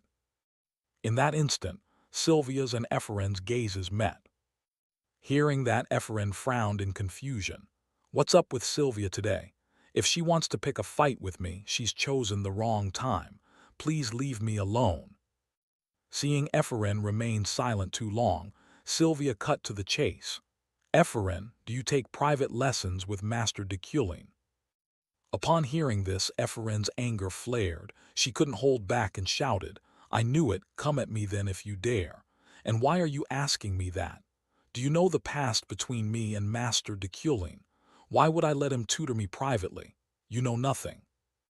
Moreover, did you seriously stop me here just to spout that nonsense? Huh, why is everyone bothering me today?" Sylvia stared at Ephraim, realized she wasn't lying, and her attitude softened. Sylvia haughtily said, "Ah, I see. Fine, whatever, you have no right." But before Ephraim could reply, Sylvia dropped a piece of information that froze her. "But did you know? After her father died, Professor Deculin didn't enter the laboratory for 3 years. Not even once." "Heh, it's obvious. Professor Deculin couldn't do anything without my father. Just so you know, my father was a genius when he was alive. So you should also know that Professor Deculin started going to the laboratory every day 3 months ago." The remark struck Ephraim like a thunderbolt. She stood there dazed for a long time. Sylvia continued, "He cleared out the lab, hired an assistant professor, and bought a pile of magical equipment. What do you think that means?" Ephraim didn't answer immediately because she was shocked by the news. In her mind, she pictured Deculin continuing the magical research her father had left unfinished. But this was strange, since Deculin wasn't clever or talented enough to finish it alone, was he? If not, why would he need to choose my father? Remembering those unpleasant memories, Ephraim clenched her fist. She tried to feign indifference. Who knows, maybe he's just running some experiments. After all, he's a senior professor. What does that have to do with me? Sylvia smiled, not exposing the lie. "Nothing, I just said it so you'd be aware." With that, Sylvia turned and left, leaving Ephraim in a tangle of chaotic thoughts. Scene shifts to Wednesday, the final lecture before the midterms. At this time, Deculin's class was gathered on the 5th floor, an area suitable for combat practice. The professor hadn't arrived yet. Julia quietly asked, "Efren, what kind of practical exercise is Professor Deculin planning? Why drag the whole class all the way out here?" Efren shook her head and replied, "Who knows, it seems he's plotting something again." Suddenly, Beck lunged forward, shoved Julia aside, and didn't offer a single apology, an action no different from a delinquent's. Julia angrily scolded, "That arrogant noble is at it again." Efren stepped forward to advise her, "Let it go, why bother fussing over that brat?" At exactly 15:00, Deculin appeared at the gate and stepped to the center of the stage, where he began to speak while looking down at everyone. "Silence, class. It's time for the lesson." As soon as he finished, the noisy chatter fell silent. As I've mentioned before, today is the final practical rehearsal before the final exam, and today we will conduct a public exam. After saying that, he snapped his thumb. The curtains at the edge of the stands were drawn aside, revealing to all the students an area so vast its end could not be seen. It had a domed ceiling, a rectangular stage, and the stands were packed with people. This left all the students, including Efren, wide-eyed with astonishment. They wondered how many people were up there. The mages above were equally surprised, but they fell silent when Deculin announced this was a magic sparring event. Participating in magic sparring is unavoidable for a mage even if they try to avoid it.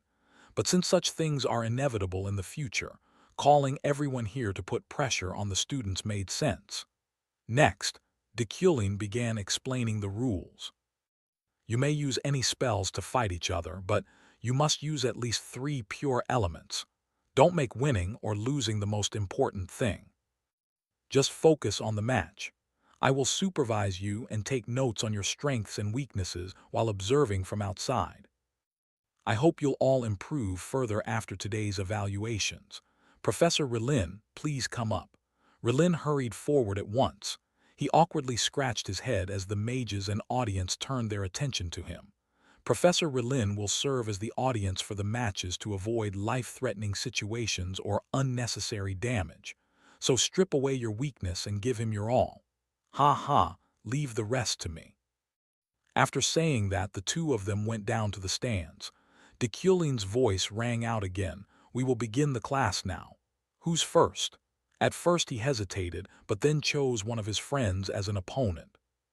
Seeing both in position, Deculin announced loudly, "You two have 3 minutes, begin." The matches proceeded energetically. The students gradually grew accustomed to the pressure, and their skills improved dramatically. Beneath the stands, Deculin took notes intently while Relin struggled to keep up. And the quality of the matches clearly rose as students focused on their spells instead of the audience's gaze. But for some, the pressure meant little. Sylvia won decisively, defeating her opponent as effortlessly as a breeze. Watching, Beck and the nobles laughed with satisfaction. "Ha, another commoner crushed. They should have stayed as my servants and worked in the magic tower instead of bringing shame." Efren ground her teeth, her eyes blazing. Those bastards, if they faced Sylvia, they'd get their asses kicked like the losers they are. She turned to her friend, her tone warm and cheerful. "Ferret, you did very well." Deculin called. Beck stepped up to choose an opponent. Beck curled his lip and pointed, choosing Efren, indicating he wanted her as his opponent. Beck sneered and pointed at her, choosing Efren as his opponent. Efren scoffed, her fighting spirit erupting. "Fine, want a beating? I'll give you one." On the vast arena, the two sized each other up like stalking predators, their eyes sparking with fire. Beck taunted, "You sure about this? No one here gives you private lessons." Efren shot back, her voice sharp as a blade.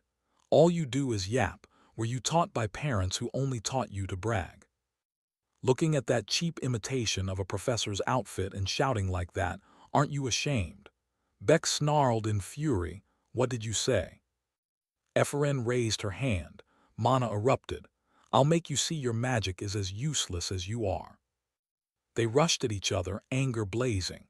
Beck shouted, "You low vermin," as he gathered mana and unleashed a powerful counterspell. "Let me send you off to the afterlife to meet your parents." The spell shot at Ephraim, forcing her to fall back, and a terrible explosion filled the air with choking dust. Beck laughed triumphantly, "Ha ha, you fool." But before his smile could form, the spell in his hands was altered. Ephraim intervened, seized the casting, her eyes flashing, her voice icy. "There's an old saying in the magic tower that nobles deserve to be smashed to pieces." She returned the stolen spell, aiming it straight at Beck. He panicked and ran with legs buckling, but how can a noble run? One blow sent him crashing to the floor, humiliated. Julia in the stands cheered, "Great job, push her back, Ephraim." "But there's no proverb like that." Beck crawled away in disgrace. Ephraim stepped forward, hands on her hips, proud, feeling what it's like to stomp on a pest. Beck gritted his teeth, "You're just lucky, you bastard." From afar someone called out, shaking their head in disappointment, "These fools are done already. I invited so many spectators and there's nothing exciting." Ephraim quickly cut in, "If the professor is bored, why not give me another chance?" I needed to cast 3 pure element spells, but only managed one because the opponent was too weak. The match ended before I finished the exercise. Destin nodded. "I understand it's not your fault. Fine, choose anyone as the next opponent." Without hesitation, Ephraim pointed directly at Destin, her voice decisive. "I want to choose Professor Destin as my opponent, may I?" The arena erupted. The audience gasped, anticipating a earth-shattering showdown. Hearing Farron's bold declaration, the arena exploded with astonished murmurs. "Is she crazy?" Professor Relin flushed and roared in anger. "What? Look at that insane brat. Do you know what you're saying?" Sylvia in the stands narrowed her eyes, her look full of doubt, stirring a puzzled ripple. Criticism rang out sharp as knives, but Ephraim stood tall, unconcerned. She thought inwardly, eyes blazing. "Of course, they're shocked by what I said, but I'm not a fool acting without thought. This is a golden opportunity to challenge Professor Destin." She curled her lip, telling herself that even if she were insulted, if she used it well, it would all be worth it. Destin beside her smirked mysteriously. The matter grew more and more interesting. Relin, still ashamed from last time, howled, "Did you see? That girl doesn't know what she's doing, cut her off coldly." "That's enough." Professor Relin calmed down. Relin stammered, "But that brat." Destin turned to Ephraim, his voice deep and resonant. "Very well, I accept your challenge. I said you could choose anyone, no exception. I will be your opponent." He raised his hand, eyes sharp, but facing an unrestricted professor against a rookie isn't fair. "I will not strike first. If you make me move from this position, even a single step, you win." Ephraim broke into a radiant smile, though a flicker of anxiety crossed her eyes. "I understand." The two stood facing each other on the silent arena, with only the wind whistling and dust swirling. Ephraim's heart pounded wildly, as if it would burst.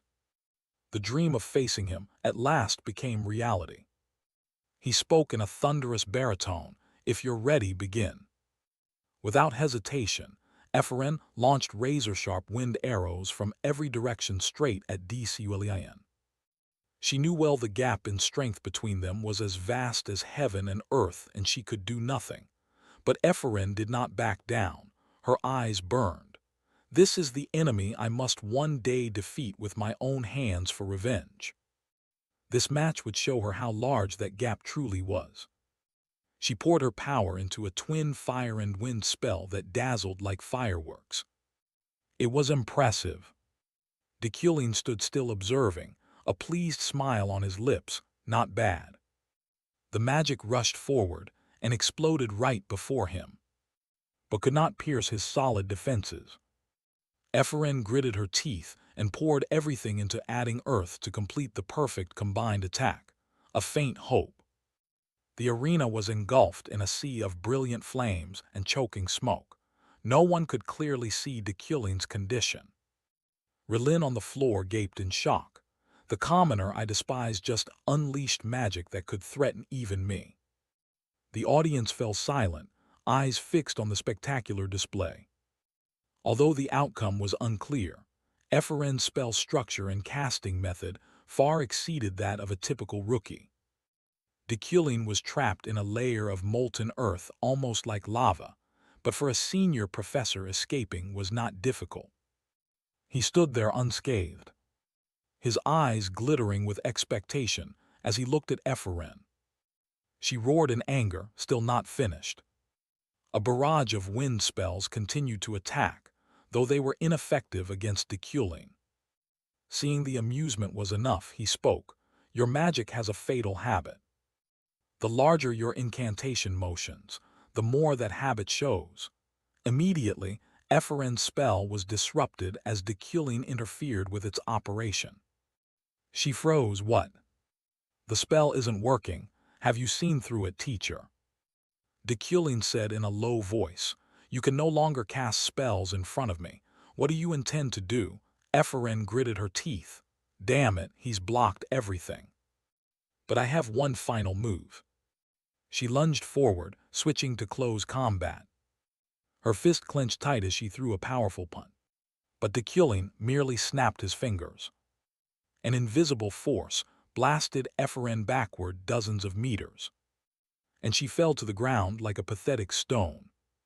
The match ended, and Deculin pondered.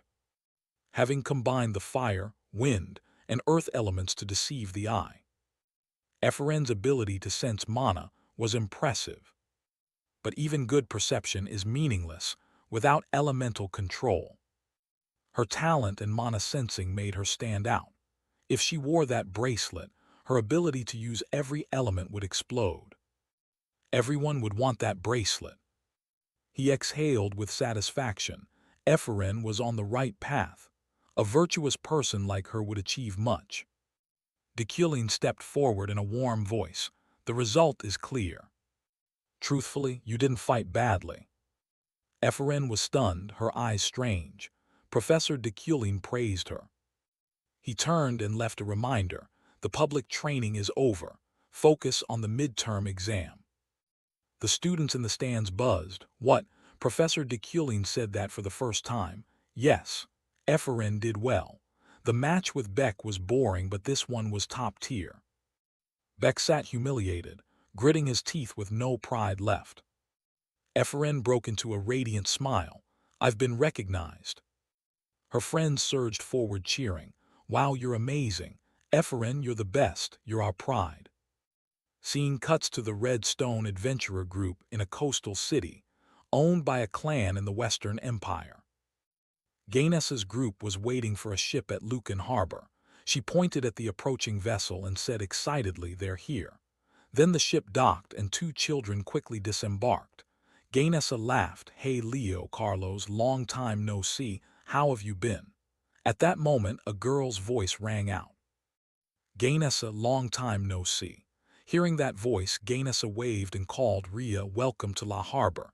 Do you remember me? Maybe a little heh. The girl rubbing her head is Yuria, a girl from the islands where Ara, Kim Woo-jin's ex-lover, was possessed. At the bustling dock where Ganesha's mercenary crew anxiously waited, the people they'd been watching finally arrived, bringing with them the salty sea breeze. Ganesha rushed forward and hugged Yuria tightly, her face radiant as sunshine. Oh baby, I missed you so much. The loving squeeze made Yuria blush. The teammates hurried over, panicking to intervene. Captain, calm down, you're squeezing her too hard, that's clearly bullying a child. Ganesha laughed loudly, released her, scratched her head and apologized. All right, my bad. Yuria lowered her head, her gaze thoughtful as if drifting into distant memories.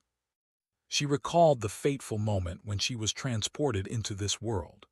That day, a blinding light had appeared in Deculin's office and swallowed her whole, as if erasing her from reality. The light flared brilliantly, engulfing her until everything around vanished. No sound, no image, only nothingness. When she opened her eyes, she found herself in a completely unfamiliar world, magnificent and mysterious. The first voice she heard was Ganesha's, full of indignation. Dekilin dared use a child like this. I won't take that mission. A teammate argued. What do you mean? You agreed at the start, weren't you just bewitched by his handsome looks? Do you know how much the cancellation fee is? Seeing the familiar faces, Yuria suddenly realized they were the characters she and her team had spent sleepless nights designing and pouring their hearts into. Now they stood before her alive in flesh and blood. Ganesha stepped up to where Yuria sat, voice warm. You're Yuria, right? Yuria glanced around at the wind-filled dock and the sunset, feeling wistful. She remembered the game's setup. Before her stood Ganesha and the Red Mercenary Squad, legendary figures. If this were the game, based on her memories. She murmured softly with a hint of anxiety, Yes, I'm Yuria. And so everything led to this fateful meeting. In the game she had created, Yuria had become the protagonist, embarking on a tumultuous journey. Back in the present, Ganesha's voice rang sharply across the harbor. Hey, Carlos, stop running around or you'll fall now. Watching Ganesha take her hand, Yuria thought silently. This is Ganesha, the strongest adventurer in this world. Her greatest goal now was to survive. The best way was to stay with Ganesha, who guaranteed absolute safety. Meanwhile, she had to find a way back to her old world, however slim the hope. Cut to Deculing Manor. He had just received a package from the Magic City, his heart pounding. At last it had arrived. He opened the box, his eyes lit up. Inside was the custom-made magic staff he'd ordered. Euclid's staff by Lock, a masterpiece crafted by Master Lock for Deculing, an exclusive item of Deculing von Grahen Euclid. Classified as a special effect magic staff, it stores up to 500 mana. The staff functions like a regeneration ring, seamlessly elevating spells. Holding the staff, Deculing couldn't help but exclaim at the exquisite, top-tier aesthetic detail. The staff was not only stunningly beautiful, but intuitively optimized for the user's magic. Moreover, it adapted flexibly to outfits like a fashionable masterpiece. The item's special attributes were even more astonishing. The staff possessed extraordinary power in exorcism and purification. Deculing murmured that the initial 9 million LN price seemed expensive, but now it was worth every coin. A creation both beautiful and powerful with it, the path ahead would be much easier. Suddenly the butler Roy's voice sounded from behind the door. Master, dinner is ready. Deculing turned calmly. I know, bring it down at once. He sat at the dining table. Before him were gourmet dishes. He was astonished. What was going on? Isn't the family's finances supposed to be tight? This meal is more sumptuous than on holidays. Uriel, sitting opposite, replied shyly, Of course it's lavish. This is an encouragement meal. Roy smiled and explained, Do you remember the artifact you asked me to sell? The response exceeded expectations. When the listing went up, bidders flocked in, turning the auction into a frenzy. Miss Uriel and I were nearly stunned. The money not only covered the shortfall, but would comfortably run the family for years. Uriel blushed. Roy continued, This is how the lady expresses her gratitude. Please accept it, sir. Deculing smiled brightly, said nothing, and merely nodded. The meal was delicious. Uriel still snapped him. It seems you know what you're doing. The two ate in silence, a rare harmony like a warm family portrait. But someone upstairs suddenly spoke up teasingly. You're holding your posture wrong, Uriel. Cut to the upstairs office at the academy. He sighed in exasperation, clutching a stack of documents. It's really the old DCULIN files, just a mess. With the midterms approaching, Deculing worked hard to draft the questions. To find inspiration, He reviewed the old Deculing's questions but only grew annoyed. They were all meant to torment students. He just wanted to show off. I am noble Deculing, the supreme mage. Taste my exam and despair. These questions only revealed his petty arrogance. Deculing shook his head.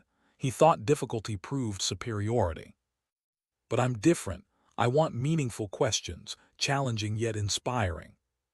The solution process may be arduous, but when achieved, students will admire and be enlightened like true mages. He glanced at the last box of documents, hoping for something useful. Deculing picked up a question, his eyes widening in astonishment. This one was completely different, elaborate and profound, as if written by someone else. The image of Ephraim flashed in his mind. He murmured, "Perhaps these are old Deculing's notes copied from him. Though the difficulty is comparable, this question sparks intense interest. If students grasp it and channel mana correctly, a miracle will occur." Suddenly, from the paper in Deculing's hands, a brilliant, multicolored flow of mana exploded and spread throughout the room, converging into the form of a vivid mana girl. Deculing looked up, eyes bright. How fascinating! Solving it correctly and channeling mana would produce this image. Each color represented an element. Their blending created an exhilarating feeling. This was the perfect tool for teaching pure element magic he'd been seeking. Deculing's body trembled as a surge of envy rose. The old Deculing must have recognized how subtle this question was. But he couldn't have created it himself. Wait, who is this woman? If the question was written by Ephraim's father, this figure could be her mother. Cut to the headmaster's office. She held the magical meeting document and said softly, "How interesting." The bloodline issue was postponed to the next meeting, signed by the Grand Elder Bercht Dresden. The headmistress murmured that the discussion ended up this way surely, because Professor Deculing strongly opposed, suppressing a strange redirecting maneuver. She looked at those behind her, her voice deep. Not only Deculing, but everyone here was full of surprise, right? Adrian, headmistress of the Academy's Magic Tower, is a mage of extraordinary power and is considered the leading candidate for the title of Grand Mage. Her personality, completely contrary to that, was extremely gentle. She was always curious about the world and liked to hear rumors. What? Professor Deculing and Knight Yuli fought. Professor Relin failed his diet again. Oh my gods! Her curiosity about the world and love of gossip were actually closely tied to the secret of her origins. The truth was she was a half-fae. That's why she had that personality. Of course, that's also the source of her nearly limitless mana. Even someone like her had to wait reluctantly on a day like this. Today she sat calmly in the Tower Master's chair.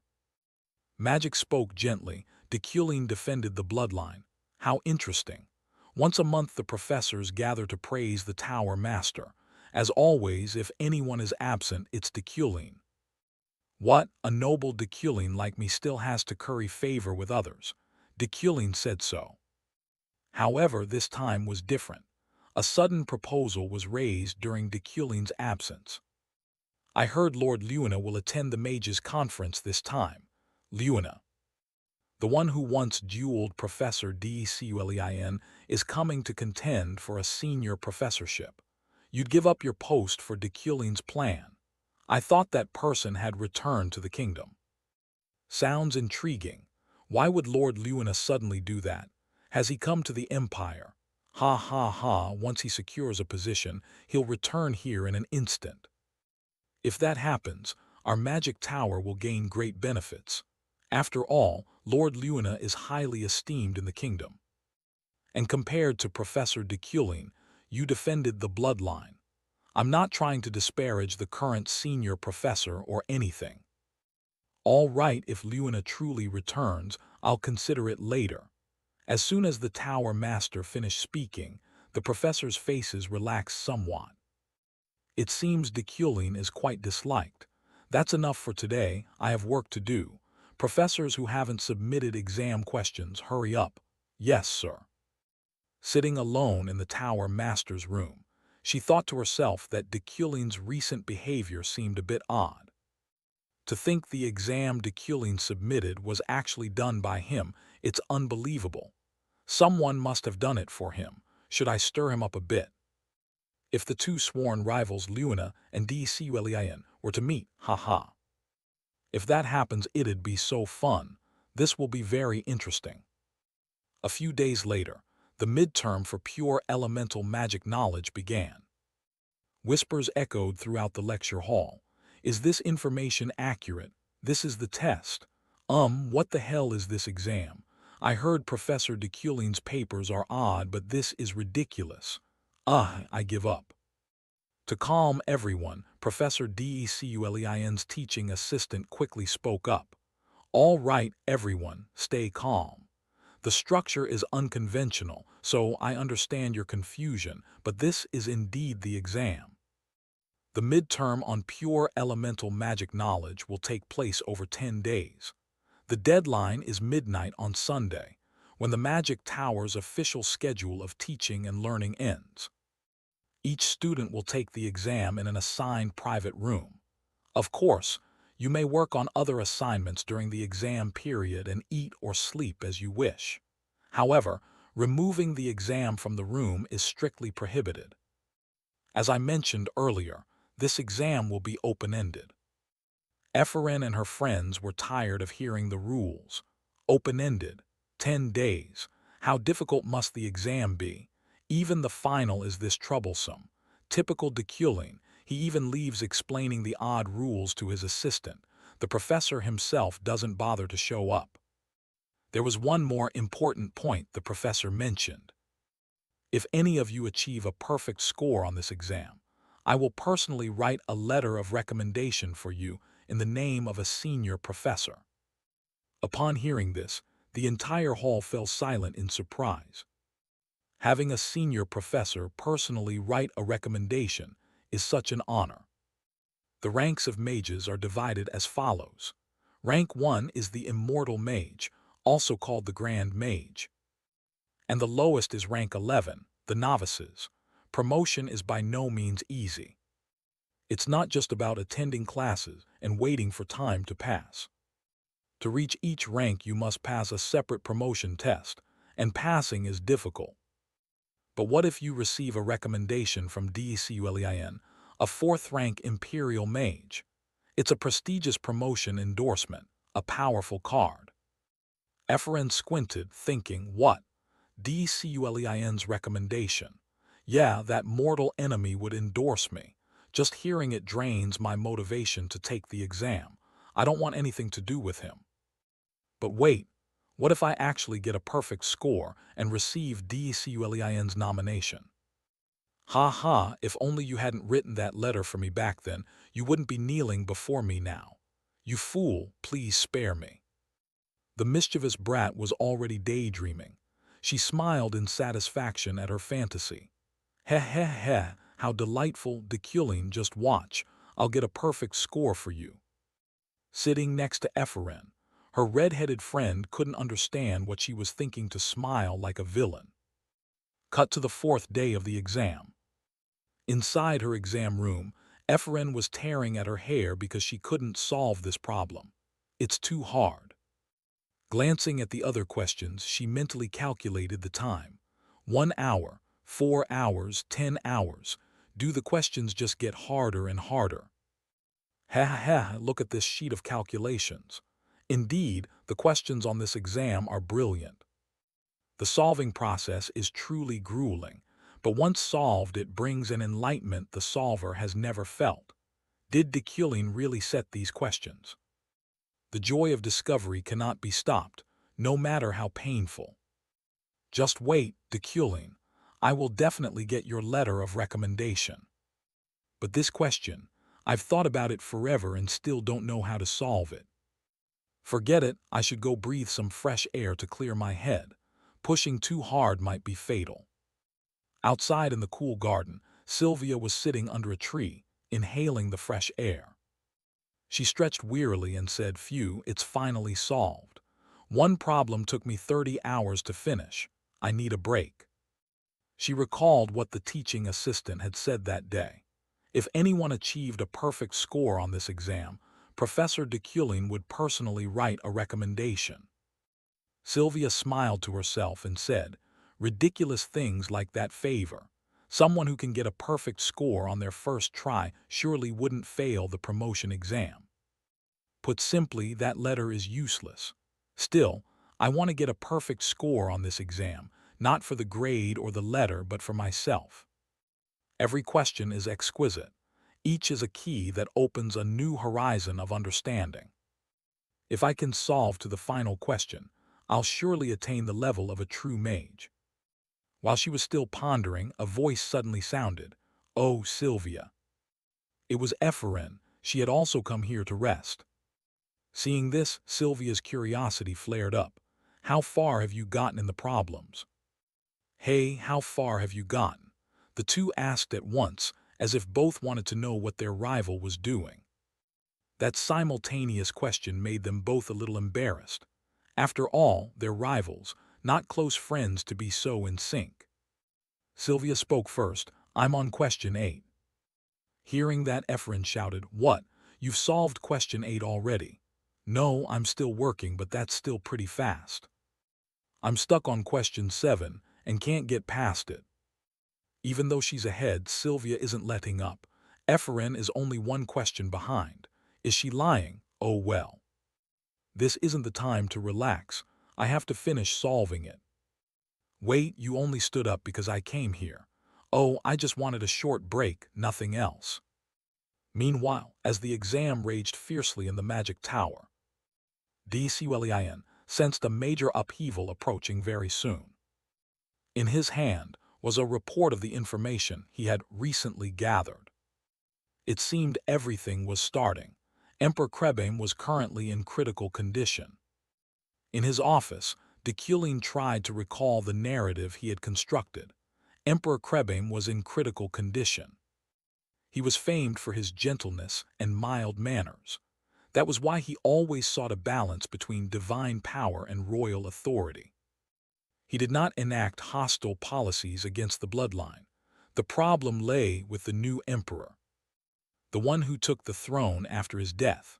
The emperor is always the most problematic and crucial factor in this world, which means resolving it is also the most difficult. If I remember correctly, his name is Sophian Yekatera August von Gibrin. Soon, this world will undergo an unprecedented change. Time passed swiftly, and it became the final day of the midterm exam. By this point, a large number of students had abandoned DCUIN's marathon exam. However, the gap between the top and bottom ranks had become clearly defined. Regardless of scores, all the students boasted about finishing the exam as if it were a grand achievement. After the exam ended, instead of celebrating, the students reviewed what they had learned. This was unusual and drew others' attention. Even the tower's professors wanted to see the exam everyone was talking about. It was so good it left them speechless. In the end, only 2 students reached question 8, the rival pair Ephraim and Sylvia. Sitting at her desk, Ephraim muttered irritably, "This damn question 8, this is the final obstacle I must overcome. I have to solve it." After downing so much coffee, she couldn't give up now. Her face was hollowed. It seemed she had stayed up nights working. "If I concentrate a bit more on the question, I can definitely do it." In the corridor outside, Min and his assistant watched the two intently. Suddenly, a light shone from someone's room, signaling success. Alan quickly spoke, "Professor, one of the two has solved the final question." His face remained calm, but a thought crossed his mind. "I knew she could do it." De Kulin hurried to that room and opened the door. Inside the room, shimmering lights enveloped everything. De Kulin approached and spoke softly. "I knew you could solve it. Sylvia, congratulations on your success." Hearing that, Sylvia quickly turned around, her eyes brimming with tears of joy. Is the final question really this beautiful? Magical lights enveloped the space and painted a stunning picture. The Starry Night painting of Van Gogh was elevated into a magic made real. Bright colors were filled with elemental magic.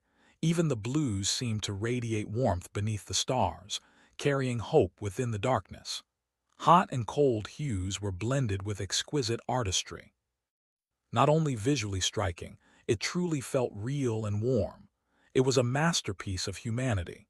De Keulen reached out to catch the sparkling stars and smiled gently with delight. Although de Keulen created the question, he could not fully realize it himself, because his talent had definite limits. Somewhere deep in his mind, Kim Woo-jin could be found at the heart of the question. He had always dreamed of becoming a painter, despite lacking the necessary talent. He always wanted people to be moved when standing before his works. He wanted to continue pursuing painting. That was Kim Woo-jin's true dream. Now, de Keulen's aesthetic sensibility had also harmonized with his. Thus, de Keulen, a lover of beauty, and Kim Woo-jin, who dreamed of studying art, were both satisfied and pleased with what was unfolding. After admiring that beauty, de Keulen turned away.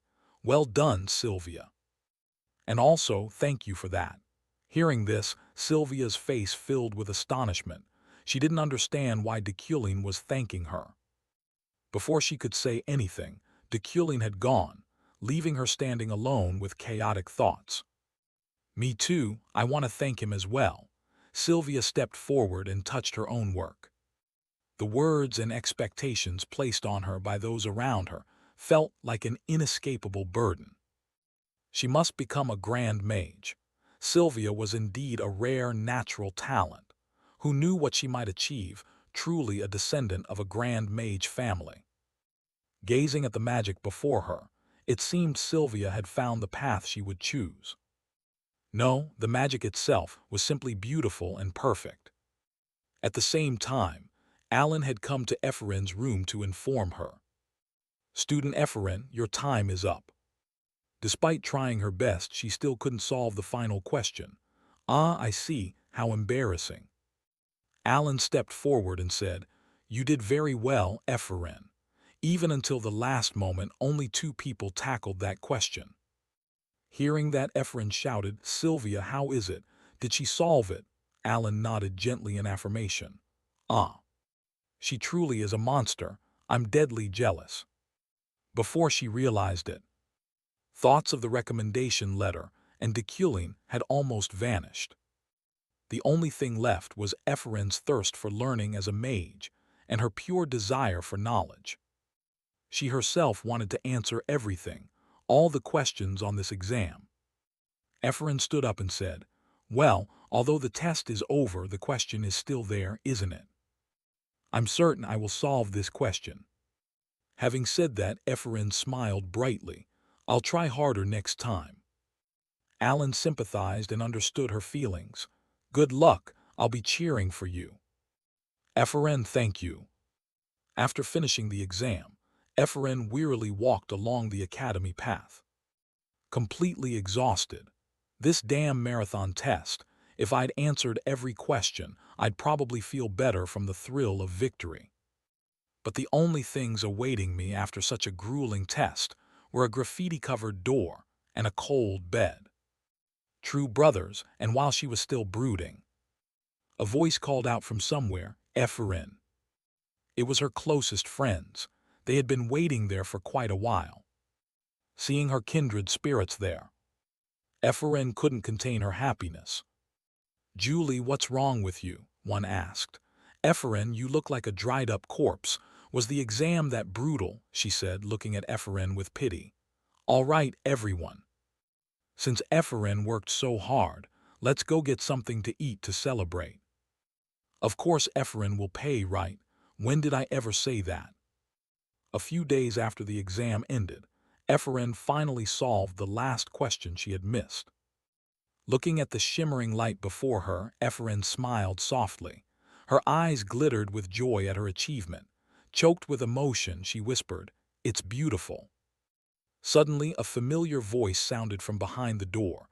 "Ephraim, are you ready?" It was Julie, her close friend. Ephraim wiped the tear at her eye and smiled in reply. "Julia, I'm coming out now." The two went to a cafe near the academy where they poured out their post-exam feelings. "Feels so relieved now that the exam's over." "Yeah, but we'll be busy again soon. These days are precious. I'm really looking forward to the upcoming meeting." Julie nodded in agreement. "Me too." Ephraim's expression fell. "Fortunately, this time I didn't give up and pushed through. This was definitely the greatest magical experience." Suddenly Julie cut into Ephraim's thoughts, eyes sparkling. "Have you heard the news?" Ephraim jolted. "What news?" Julie pointed to the sky, speaking mysteriously. "About the professor being summoned up there. They say this exam caused an uproar." Ephraim was surprised. "What do you mean?" Julie continued, saying the professor was invited to the Celestial Isle, which is the floating island. Ephraim's face showed astonishment. "The floating island." "It's an island that permanently floats at an altitude of 1,500 meters. The crystallization of brilliant minds in arcane studies, where mages from across the world gather. This place contains the world's accumulated knowledge and magic, independent of the land system, and a neutral zone honoring individualism among mages. Naturally, it became a gathering place for eccentrics truly passionate about researching knowledge and magic. Professor de Culin's exam was praised enthusiastically for its creativity and difficulty. It quickly became a hot topic on the floating island, leading to the professor being invited to give a special lecture explaining his exam. Cut to the floating island, where de Culin appeared, surprised that his exam had been embraced beyond expectations. Teaching here not only brought prestige, but also increased magical power by 30 points. Lucky, and the compensation for this gig was generous, equivalent to 1 billion Korean won. Maybe I should consider developing that path in the future. Not bad at all. De Culin set down the exam papers and began his lecture. In the hall, familiar faces like Professor Rilin and mages from the Royal University had gathered in full. De Culin stepped onto the podium and spoke. "It's an honor to meet you all." The speaker today was the head professor of the Imperial Magic Tower University, mage of royal rank and master of the elements, de Culin. The topic of today's lecture is the midterm exam of the Mage Tower University, scheduled to last 2 hours. Before moving to the questions, I'll begin with a brief explanation of pure elements. As he began, Headmistress Adrian giggled while chatting with the person next to her. "Have you seen the paper?" A cold voice replied. "Yes, just plagiarism." How could de Culin have come up with such a brilliant topic on his own? The speaker was Lunia von Sonrat McQueen, a mage who had lost the race for head professor to de Culin. Despite the whispers, the lecture proceeded smoothly.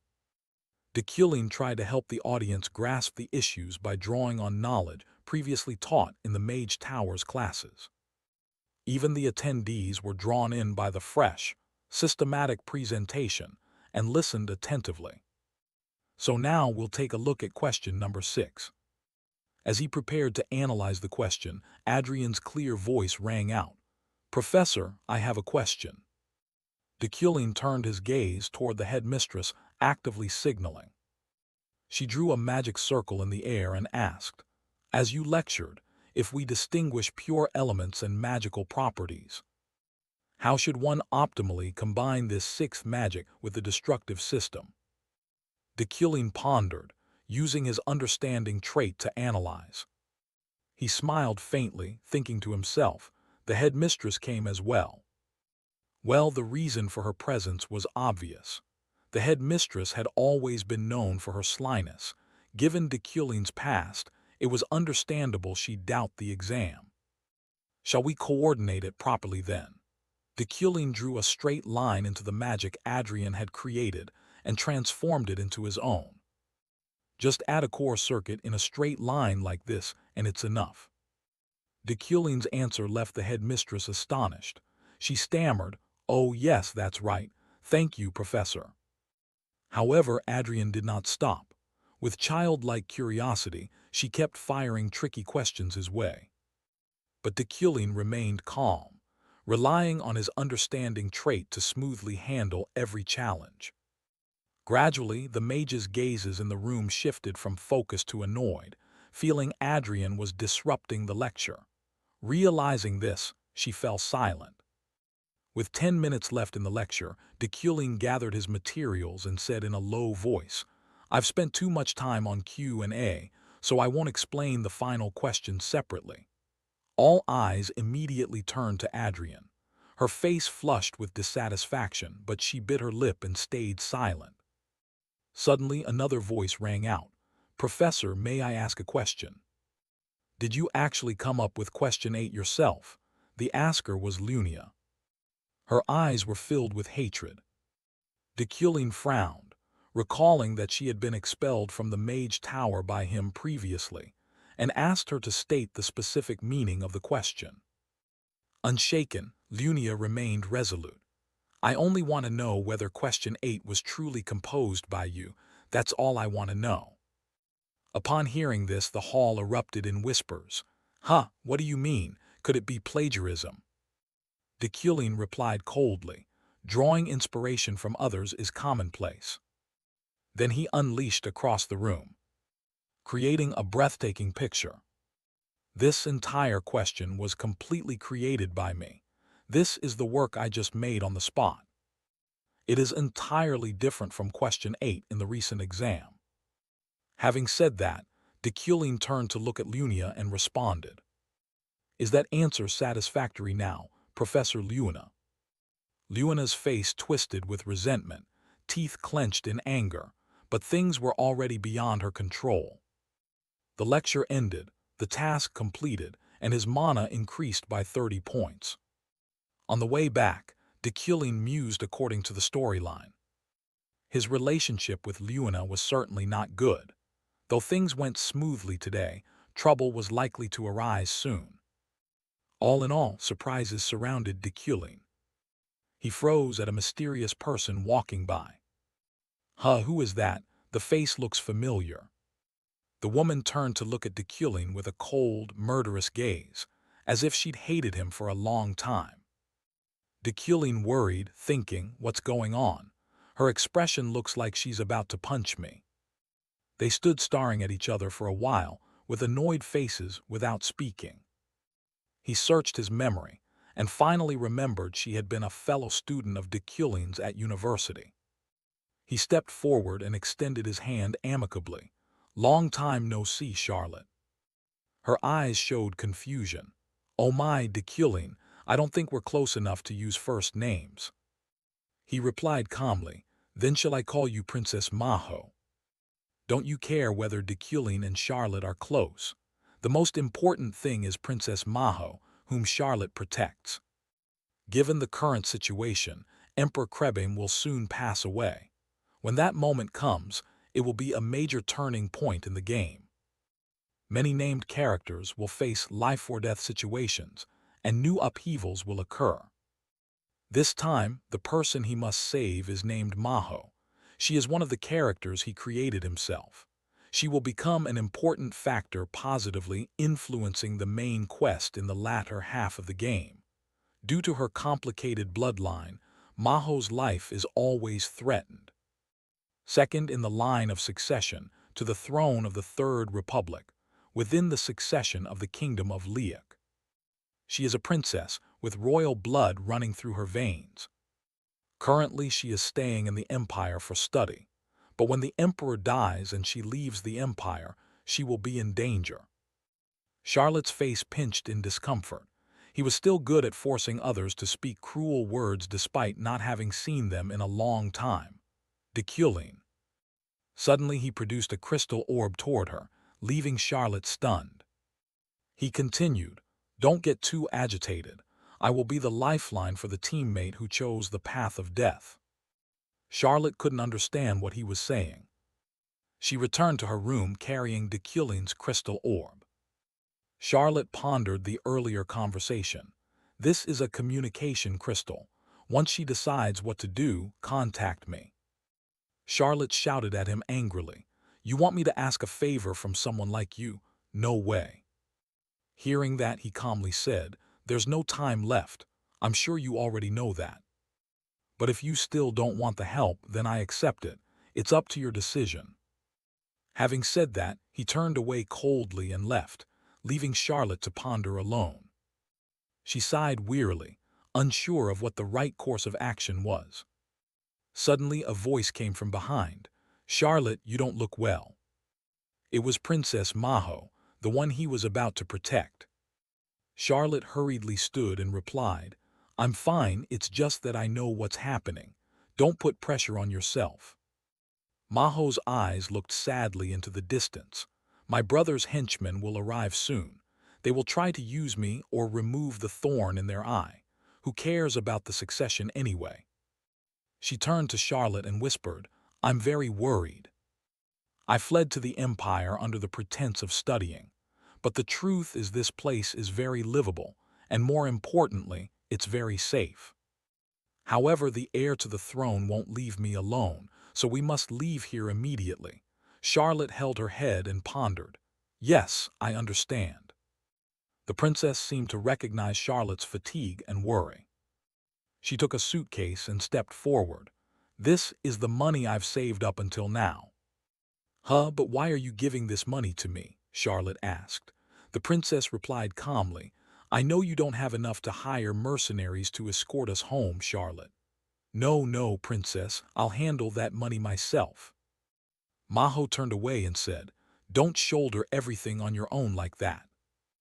This money belongs to everyone, so it's not wasted at all. Hearing that, Charlotte didn't argue further. I understand, princess. It may be awkward to say, but I'll use this money to hire more mercenaries. Outside the window, a figure lurked in the distance as if watching something. No matter how dangerous, we'll get through it together. Charlotte's gaze seemed to detect something amiss. She ran to fling the door open and shouted, Who the hell are you? Immediately, he ran off without answering a word.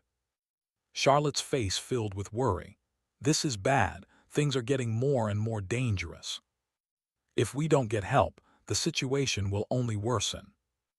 At the same time, at the Deculin family mansion in his study, Deculin was intently reading a book. Uriel entered with a mischievous tone.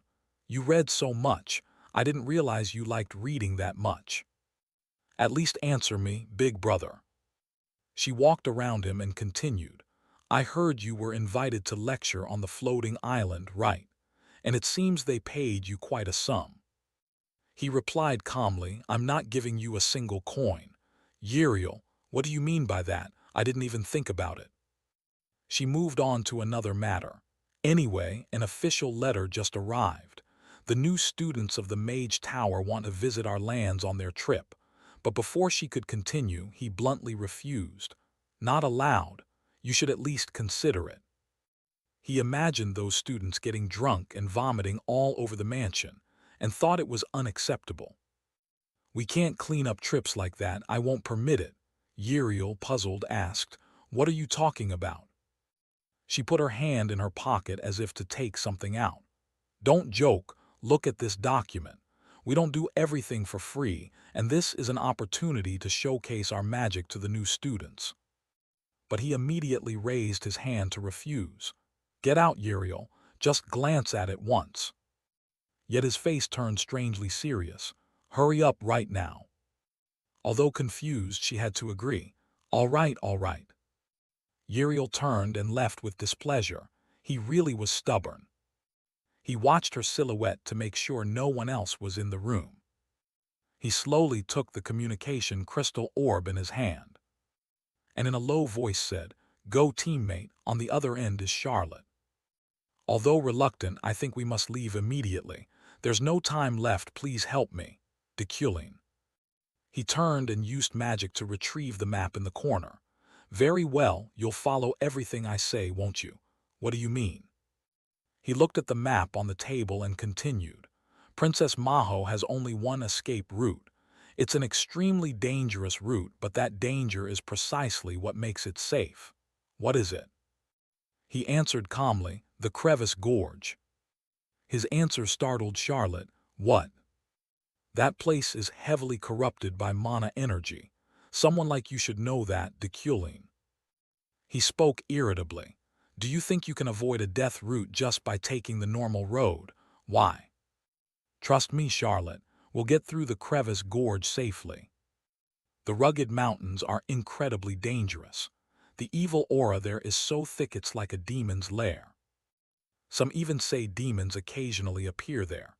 It belongs to no nation, so it's not bound by rules or laws. That is Princess Maho's only escape route. Once you cross the crevice gorge, the Duchy of Urin will be within sight. Charlotte's voice rang with doubt. It's not that we haven't considered geographical advantages like that, but if you factored that in, you surely didn't expect an Urin insider to be involved. He reassured her, no need to worry, I'll personally lead the way for you. Huh, you'll lead the way yourself. Did I hear that right? Charlotte froze and asked, puzzled. Why would you go so far? Deculin, what benefit does this trip bring you? He leaned back in his chair and replied calmly, I'm someone who values politics highly. Charlotte, in terms of intellect or acumen, I always surpass you. What? Are you trying to brag about your achievements? Deculin narrowed his eyes and spoke quietly. I only hope Princess Maho survives because it will benefit my family and domain. This is business and mutual interest, not charity, so don't overthink it. Charlotte was silent for a moment, then asked, so where's the rendezvous? Deculin answered decisively, in 3 days at the entrance to the Gravis Gorge. If you can't get there, you're not worth saving. Charlotte replied sharply, understood. I hope your skills are as reliable as your big mouth. A system panel appeared. Independent Quest Liberation Shop Reward. 4. Additional Achievement Reward. 3 days later in the Euclid family domain, cheers rang everywhere. Wow, is this Heidkin? It feels like a completely different country. Yeah, it really is beautiful here. Heidkin is the capital of the Deculin territory, a tourist city full of entertainment and great cuisine.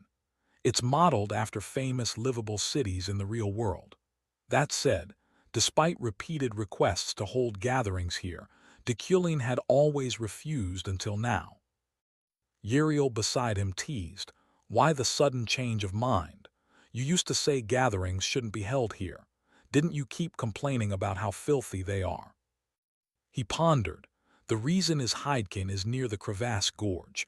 The meeting point is only 3 to 4 hours ride away. When the time comes, he'll quietly withdraw. Deculin turned to Uriel and asked where the newcomers would stay. She replied quickly, I've reserved an entire floor of the Heidkin Romance Hotel for the incoming students and professors. Standard rooms hold 4 people, but if they pay for their own rooms, they can choose to stay separately. Good. Heh, of course. Then, as the Academy's professor and Heidkin's lord, he issued minimal guidelines to the guests. A gathering should always be relaxed and free. We won't interfere with whatever fun you have. However, I do have a few mandatory rules of my own. Deculin's face turned murderous. His voice was cold and threatening. If anyone dares dirty my hotel or domain, forget about enjoying life at the Mage Tower for the rest of your days. After that, he took time to lay the groundwork and turned the 2 canals into a field strategic base. Everything was prepared satisfactorily. Uriel visited the city's mages and proudly boasted, how are the mages of our Heidkin Tower? They're clearly the best among the regional towers, right? He said nothing more, silently observing. With his combination of clairvoyance and lucky intuition, he could see a golden aura around the talented mages. He pointed at the mages and said, raise the salary for this mage and that mage and fire the one with glasses. What? Why is that? He lost track of time with such meticulous attention, and before he knew it, Dusk had fallen. The group gathered around a huge campfire. The professors sat upright as if in a makeup exam. The first to step forward was Sylvia. She fired something into the sky. A series of explosions followed. Glittering flowers were painted across the dark sky. The brilliant light illuminated the space. The old professor heaped praise as expected. Sylvia, perfect, 10 points. The female professor next to him was no exception. The fireworks are beautiful, 10 points. Julia sighed in exasperation. Why does the professor assign homework even on trips like this? Suddenly, we're forced to do a magical fireworks experiment. Ephraim was also downcast. Ha ha, truly. The next group was Ephraim's group. She quickly began to explain her fireworks. We combined destructive magic with harmonizing magic too. But before she could finish, the professor's voice cut in. Enough. Spare me the boring explanation and just fire it. Ah, yes. Ephraim lit her firework. It shot up into the sky. An explosion of sparkling light filled the sky with brilliant radiance, matching Sylvia's display. Even the students below murmured in admiration. Wow, it's beautiful. Ephraim's group did great too. But the old professor looked displeased with what she produced. 6 points, the blast was too loud. And the female professor beside him was even harsher. 4 points. Julia wanted to object. What? Why block Ephraim? It's fine, Julie. Suddenly his voice rang out, shattering the atmosphere. 10 points. It's a perfect balance between destructive and harmonizing magic. Both professors beside him gaped in astonishment at the score he had just announced. Ephraim's face was full of doubt. 10 points already. After the evening exercise ended, he quickly went to where he had prepared his horse. Finally, everything is done. Now I can leave. I wonder if Charlotte made it there safely. Suddenly, from behind, a familiar voice sounded that surprised him. Was it because of a guilty conscience? He turned and said, "What are you doing here at this hour? Go back to camp now." Ephraim voiced her concerns. "Please tell me, at the disciplinary hearing about the club incident and today, why do you treat me this way? Is it because of my father?" He quickly swung up into the saddle and said, "Find out everything yourself. You're no longer a child who sulks." Hearing that, Ephraim could only grit her teeth in indignation. She watched the killing's figure fade into the night. Shouting loudly, "I'll apply to be your assistant. Professor, I will uncover the truth. Why did my father kill himself? Why did he have to do that? No matter what, I will surpass you. I will become greater than Professor de Kulin." After saying that, Ephraim was left standing there alone. The silence seemed to amplify the loneliness inside her small, weary heart. She wiped away her tears and returned to the camp. At the same time, de Kulin was also tangled in his own chaotic thoughts. Ephraim wants to follow me as my assistant, but my villain fate still hasn't been triggered. Exactly what did I do to Ephraim's father? That's something I don't even know in this context. But what if I really did something unforgivable? Then I'm as good as dead. He dismounted at the meeting point, instructed the horse, then sent it back. "You can't go any farther. The area is tainted. Return to the horse temple and come back here at noon."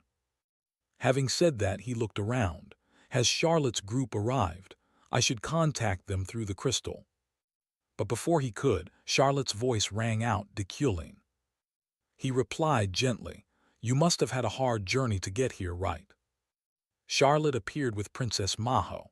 Only 2 guards remained, their bodies pale with wounds, fortunately none life-threatening. In his office, de Kulin was trying to recall the plot he had created. Emperor Krebim was in critical condition. He was renowned for his gentleness and mild manners. That's why he always sought a balance between divine authority and royal power. He did not implement hostile policies against the blood clans. The problem lay with the new emperor, the one who succeeded the throne after his death. The emperor was always the most problematic and important factor in this world, which meant resolving issues involving him was also the most difficult. If I remember correctly, his name is Sophian Yekatera August von Gibrin. Soon, this world will undergo an unprecedented transformation. Time flew by, reaching the last day of the midterm exam.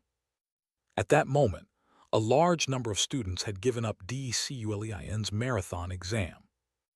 However, the gap between the top ranks and the lower ranks was clearly defined. Regardless of their scores, all the students boasted about finishing the exam as if it were a glorious achievement. After the exam ended, the students did not celebrate. Instead, they reviewed what they had learned. This was unusual and drew others' attention. Even the professors of the Magic Tower wanted to see what the rumored exam looked like. It was so impressive that it left them speechless. In the end, only 2 students reached question number 8, the evenly matched pair Ephraim and Sylvia.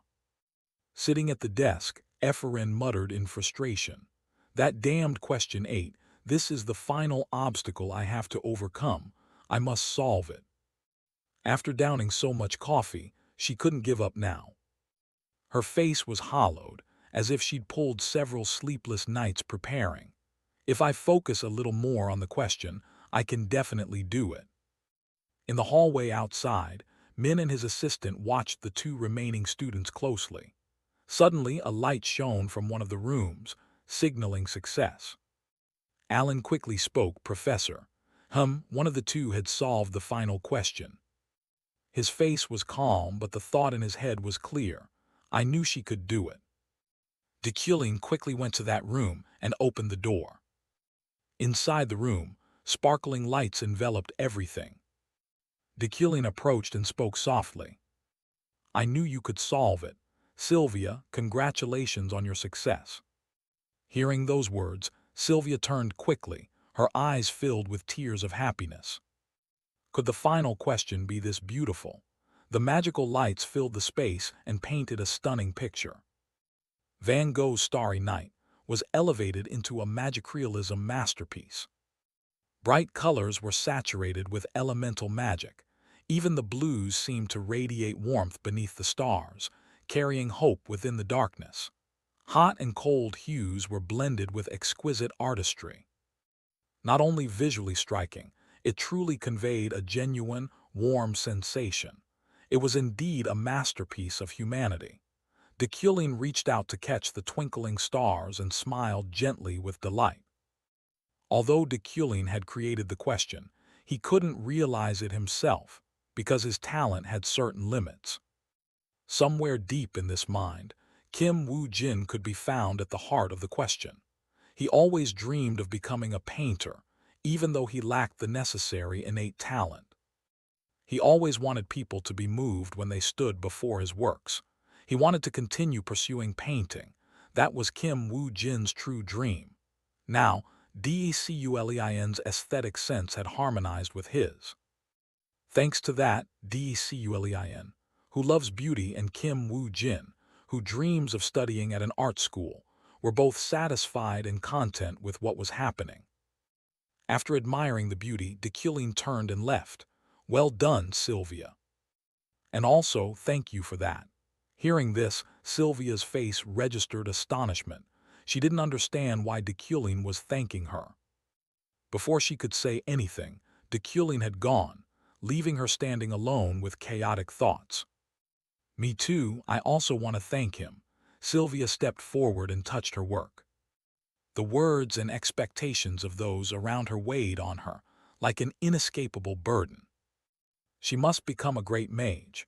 Sylvia truly was a rare natural talent. Who knows what she might achieve? Indeed, she was a descendant of a lineage of grand mages. Gazing at the beauty of the magic before her, it seemed Sylvia now had a path to follow. No, the magic itself was wonderful and perfect. At the same time, Alan had arrived at Ephraim's room to inform her. "Trainee Ephraim, your time for the exam has ended." Despite trying her hardest, she still couldn't solve the final question. Ah, I know, I'm so embarrassed. Alan stepped forward and spoke. You did very well, Efren. Even until the last second, only 2 people attempted this question. Hearing that, Efren shouted, Sylvia, what happened? Did she solve it? Alan gently nodded in agreement. Ah, she really is a monster. I'm so jealous to death. Before she could realize it, thoughts of recommendation letters and deculing had almost vanished. The only thing left was Efren's thirst for learning as a mage and her pure desire for knowledge. She herself wanted to answer everything, every question in this exam. Efren stood up and said, well, although the test is over, isn't the question still there? I will definitely solve this question. Saying that, Efren smiled brightly. I'll try harder next time. Alan sympathized and understood her mood. Good luck, I'll be cheering for you. Efren, thank you. After finishing the exam, Efren wearily walked along the academy road. Completely exhausted. That damned marathon exam. If I had answered all the questions, I might feel better from the sense of victory. But the only things waiting for me after a hard test were a door scribbled on and a cold bed. Indeed, just then, while she was still troubled, a voice rang out from somewhere, Efren. It was her closest friends. They had been waiting here for quite some time. Seeing her confidence there, Efren couldn't contain her happiness. Julie, what's wrong with you? Efren, you look like a dried corpse. Was the test that hard? She looked at Efren with pity. All right, everyone. Since Efren worked so hard, let's find something to eat to celebrate. Of course Efren will pay, right? I never said that, did I? A few days after the exam ended, Efren finally solved the final question she had missed. Gazing at the sparkling light before her, Efren gently smiled with joy. Her eyes glittered with pride at her achievement. Choked with emotion, she whispered, so beautiful. Suddenly, a familiar voice called from behind the door. Efren, are you ready? It was Julie, her close friend.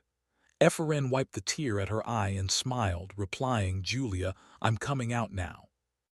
The 2 of them went to a cafe near the academy, where they poured out their hearts after the tense exam. Feels so relieving to be done with it. Yes, but we'll probably be busy again soon. These days are precious. I'm really looking forward to the upcoming meeting. Julia nodded in agreement. Yeah, me too. Efren's face fell. I'm glad I didn't give up this time and saw it through. This was definitely the most wonderful experience related to magic.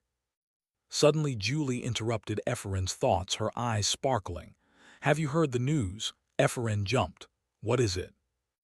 Julie pointed to the sky, her voice full of mystery, about the professor being summoned up there. They say this exam caused an uproar. Efren was surprised. What do you mean? Julie continued the rumor. The professor was summoned to the Celestial Isle, the floating island. Efren's face was astonished. The floating island. It's an island that permanently drifts at an altitude of 1,500 meters. The crystallization of genius minds in magical studies, a gathering place for mages from around the world. This place holds all the world's knowledge and magic, independent from the land system, and a neutral zone that honors mages' individualism. Naturally, it became a hub for eccentric people truly passionate about researching knowledge and magic. Professor de Culing's exam was fervently praised for its creativity and difficulty. It quickly became a hot topic on the floating island, leading to the professor being invited to give a special lecture explaining his exam. Cut to the floating island, de Culing appeared, surprised that his exam was more beloved than he had expected. Teaching here not only brought prestige, but also increased magic power by 30 points. Lucky, and the compensation was generous too, equivalent to 1 billion Korean won. Maybe I should consider developing in this direction in the future. Not bad at all. De Culing set the exam down and began his lecture. In the hall, familiar faces like Professor Rilin and mages from the Royal University, had gathered in full. Dekulin stepped onto the podium and spoke. "It's an honor to meet you all." The speaker today was the head professor of the Imperial Magic Tower University, a war-rank mage and master of the elements, Dekulin. Today's lecture topic was the midterm exam of the Magic Tower University, scheduled to last 2 hours. Before going into the questions, I will begin with a brief explanation of pure elements. As he started, Principal Adrian giggled to the person beside her. "Have you seen the exam?" A cold voice replied, "Yes, plagiarism." How could Dekulin have come up with such a brilliant topic by himself? The speaker was Lunia von Sonrat McQueen, the mage who had lost the race for head professor to Dekulin. Despite the whispers, the lecture proceeded very smoothly. Dekulin tried to help the audience grasp the issues by drawing on knowledge he'd taught in previous Magic Tower classes. Even the attendees were captivated by the novel, systematically organized presentation and listened intently. So now let's take a look at question 6. As he prepared to analyze the question, Adrian's clear voice rang out. "Professor, I have a question." Dekulin turned his gaze toward the principal, who was eagerly signaling. She drew a magic circle in the air and asked, "As you lectured, if we distinguish between pure elements and magical properties, how should one optimally combine this sixth magic with the destruction system to use it?" Dekulin pondered, using his comprehension trait to analyze. He smiled faintly, thinking to himself, even the principal came to attend. Well, her reason for coming is obvious. The principal has always been notoriously mischievous. Given Dekulin's past, it's understandable she'd question the exam. So should we tweak it a bit to suit? Dekulin drew a straight line into the magic the principal had created and transformed it into his own. Just add a core circuit in a straight line pattern like this, and that's enough. Dekulin's answer left the principal stunned. She stammered, "Oh yes, that's true. Thank you, Professor." However, Adrian did not stop. With childlike curiosity, she kept firing tricky questions at him. But Dekulin remained calm, using his comprehension trait to smoothly handle every challenge. Gradually, the mage's gazes shifted from attentive to annoyed, feeling Adrian was disrupting the lecture. Realizing this, she fell silent. With 10 minutes left, Dekulin gathered his materials and said in a low voice, "I've spent too much time on Q&A, so I won't explain the final question separately." All eyes turned to Adrian. Unsatisfied, she bit her lip and kept quiet. Suddenly, another voice spoke up. "Professor, may I ask a question?" "Did you really conceive question 8 yourself?" The questioner was Lunia. Her eyes were full of hatred. Dekulin frowned, recalling that she had once been expelled from the Magic Tower by him, and asked her to state the specific meaning of her question. Unfazed, Lunia remained resolute. "I only want to know whether question 8 was truly written by you. That's all I want to know." At that, the hall erupted in murmurs. What does she mean by that? Could it be plagiarism?" Dekulin replied coldly, "Drawing inspiration from others is common." Then he unleashed across the room and painted a magnificent picture. "This entire question was created by me. This is the work I just produced on the spot. It is completely different from question 8 in the recent exam." Having said that, Dekulin turned to look at Lunia and replied, "Is that answer satisfactory now, Professor Lunia?" Lunia's face contorted with bitterness, grinding her teeth in fury, but things had already slipped beyond her control. The lecture ended, the task complete, and his magic power increased by 30 points. On his way back, Dekulin thought to himself in accordance with the narrative. The relationship between him and Lunia was certainly not amicable. Although today passed smoothly, troubles may arise soon. All in all, surprises surrounded Dekulin. He froze at a mysterious figure walking by. Who is that? The face looks vaguely familiar. The woman turned to look at Deculin with a cold, murderous glare, as if she'd hated him for a long time. Deculin worried, thinking, what's this about? Her expression looks like she's about to punch me.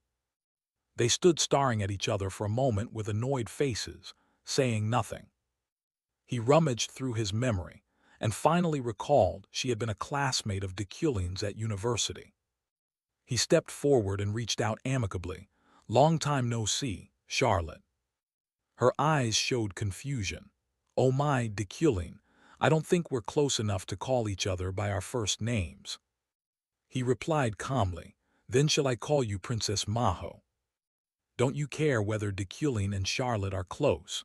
The most important thing is Princess Maho, whom Charlotte protects. Given the current situation, Emperor Krebim will soon pass away. When that happens, it will be a major turning point in the game.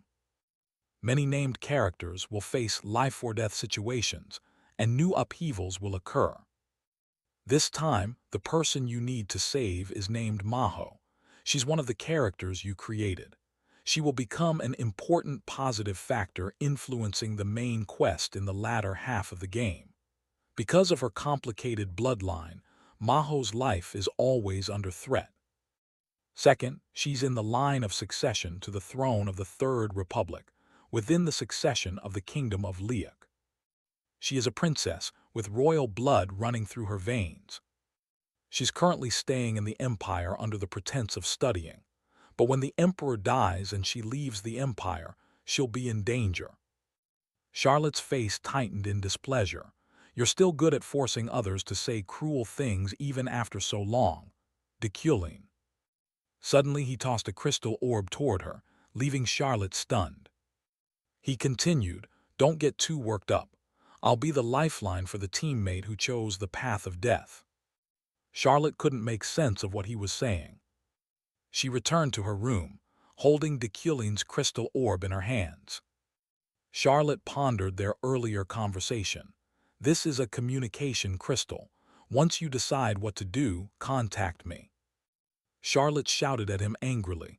You want me to ask a scoundrel like you for help? No way. Hearing that, he replied calmly, there's no more time. I'm sure you know that already. But if you still don't want the help, then I'll accept it. It's up to your decision.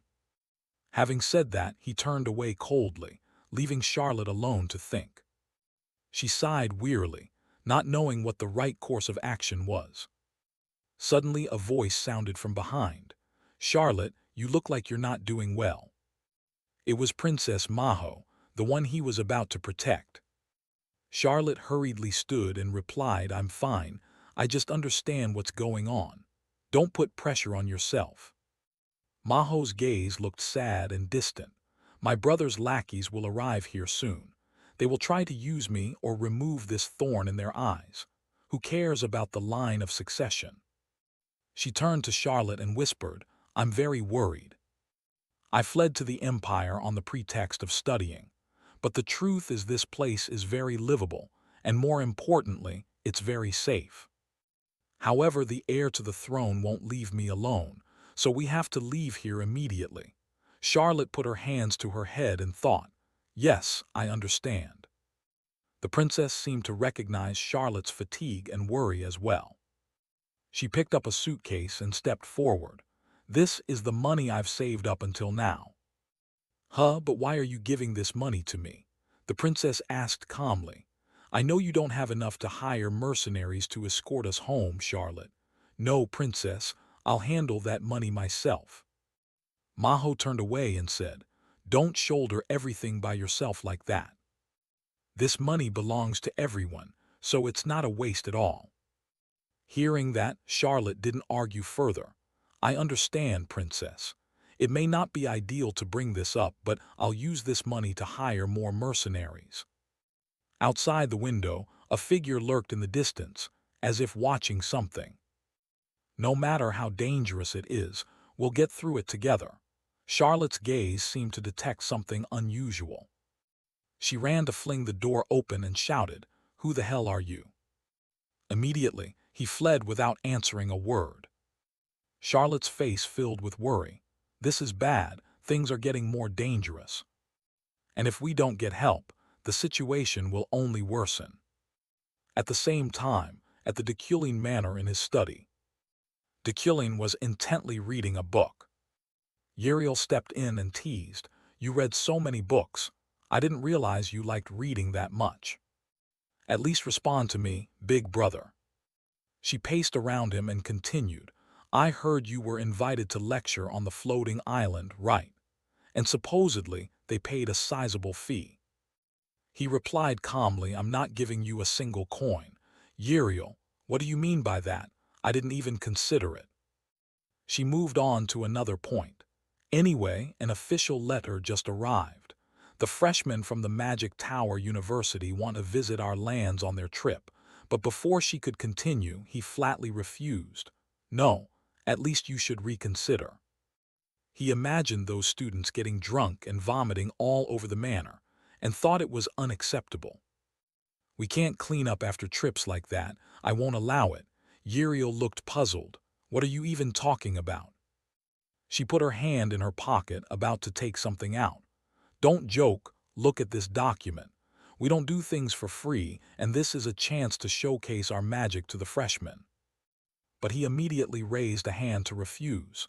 "Get out, Uriel. Just glance at it once." Then his face grew strangely serious. "Hurry right now." Though confused, she agreed. "Okay, okay." Uriel turned and left in irritation. He really is stubborn.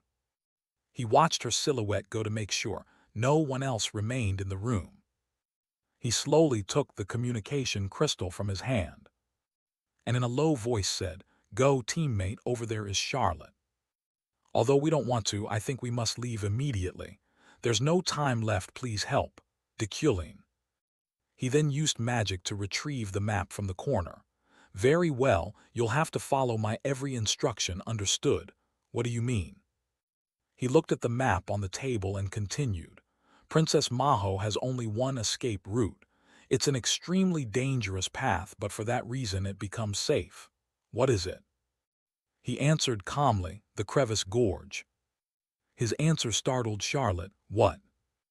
"That place is heavily contaminated by magical energy. Someone like you should know that," Deculin said.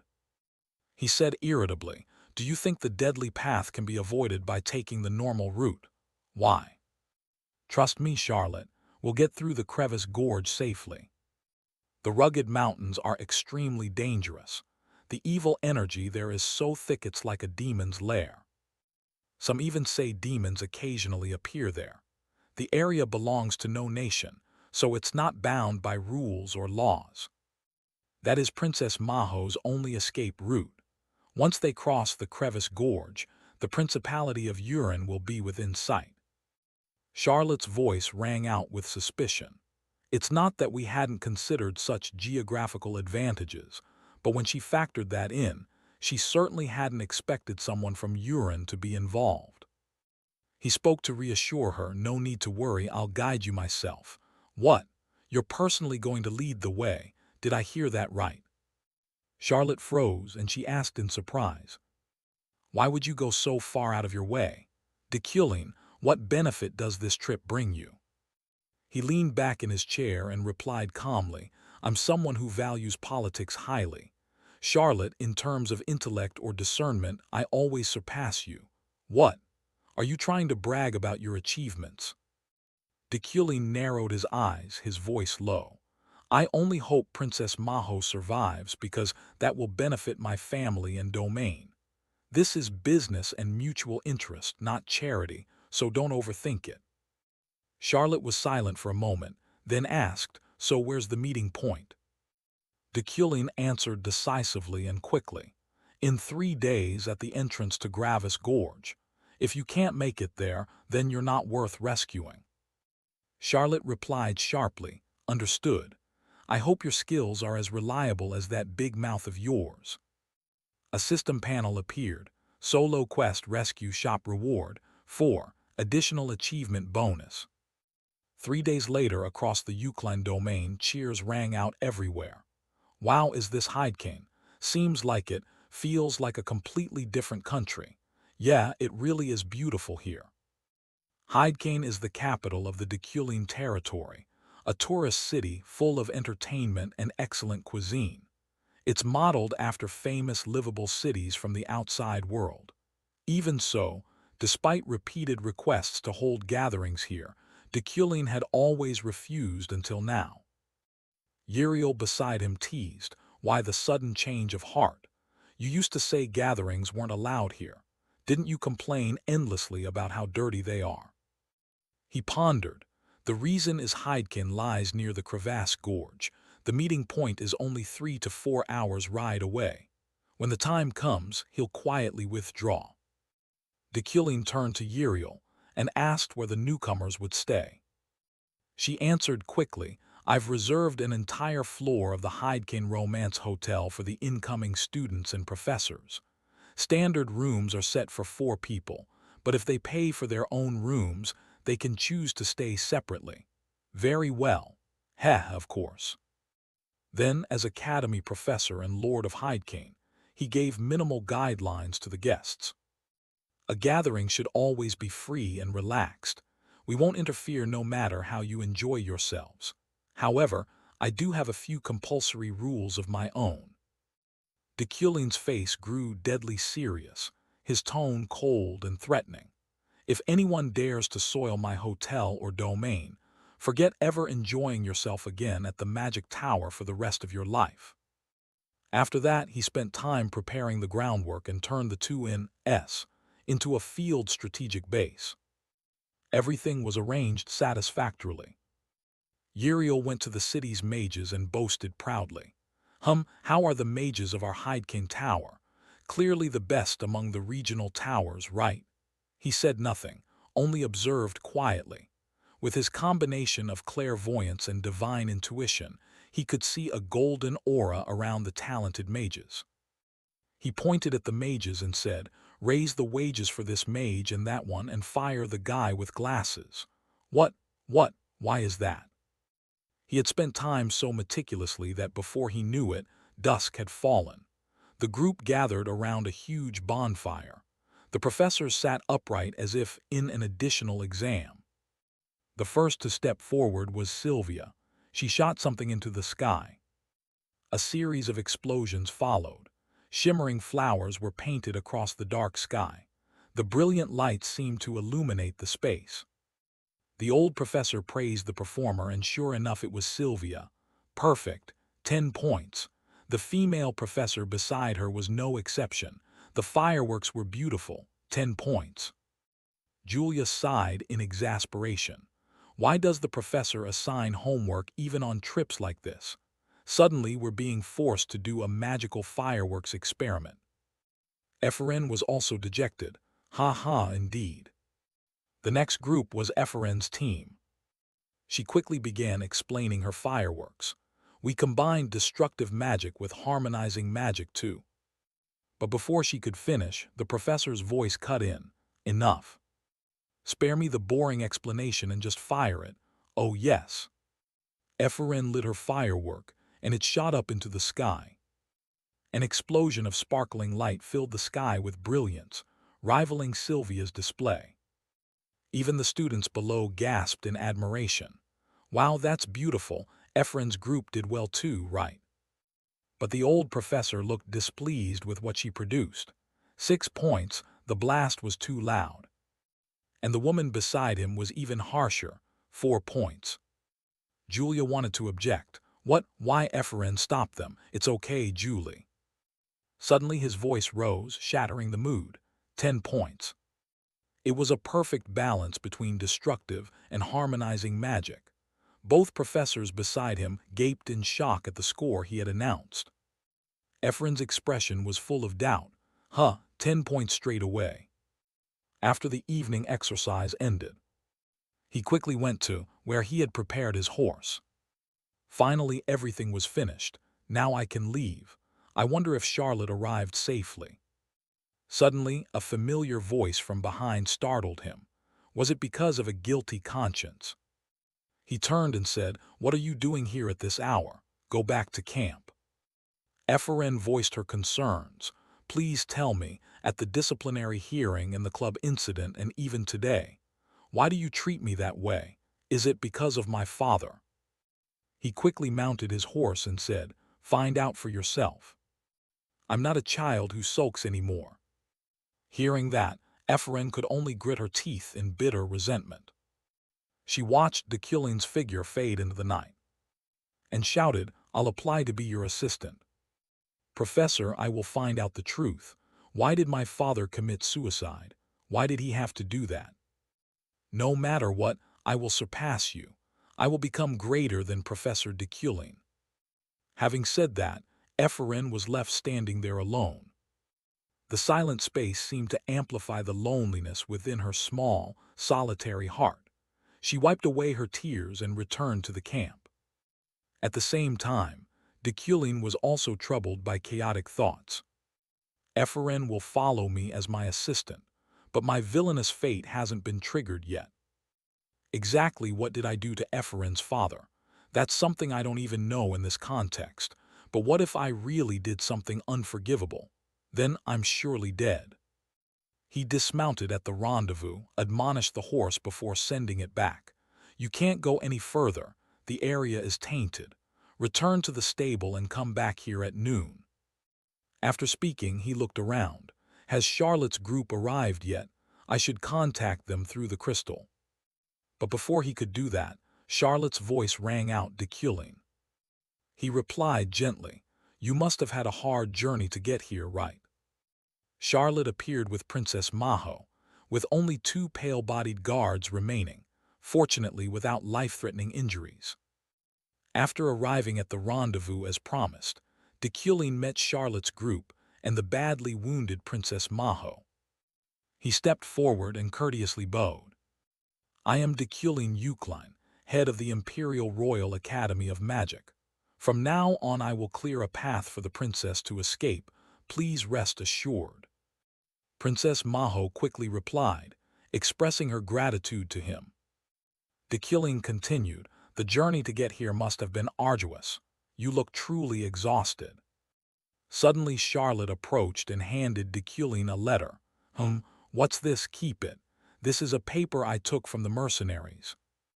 Deculin pondered as he read the letter. He crumpled it and said, "Disgusting. They really have no limits." Charlotte asked anxiously, "Will you be all right?" "Of course I'll be fine. Just stay close to me and everything will be all right." Princess Maho heard this and looked bewildered. Deculin turned and declared, "If there are no further issues, let's depart." The group began their journey through the mountain crevasse. The 3 at the back had to plug their noses because the area ahead would be filled with mana taint. Only Deculin did not need such a thing. The princess turned to Charlotte and asked, "Hey Charlotte, what did that paper say?" "I noticed Professor Deculin looked unwell after reading it." Charlotte looked at the princess with concern and then answered her question.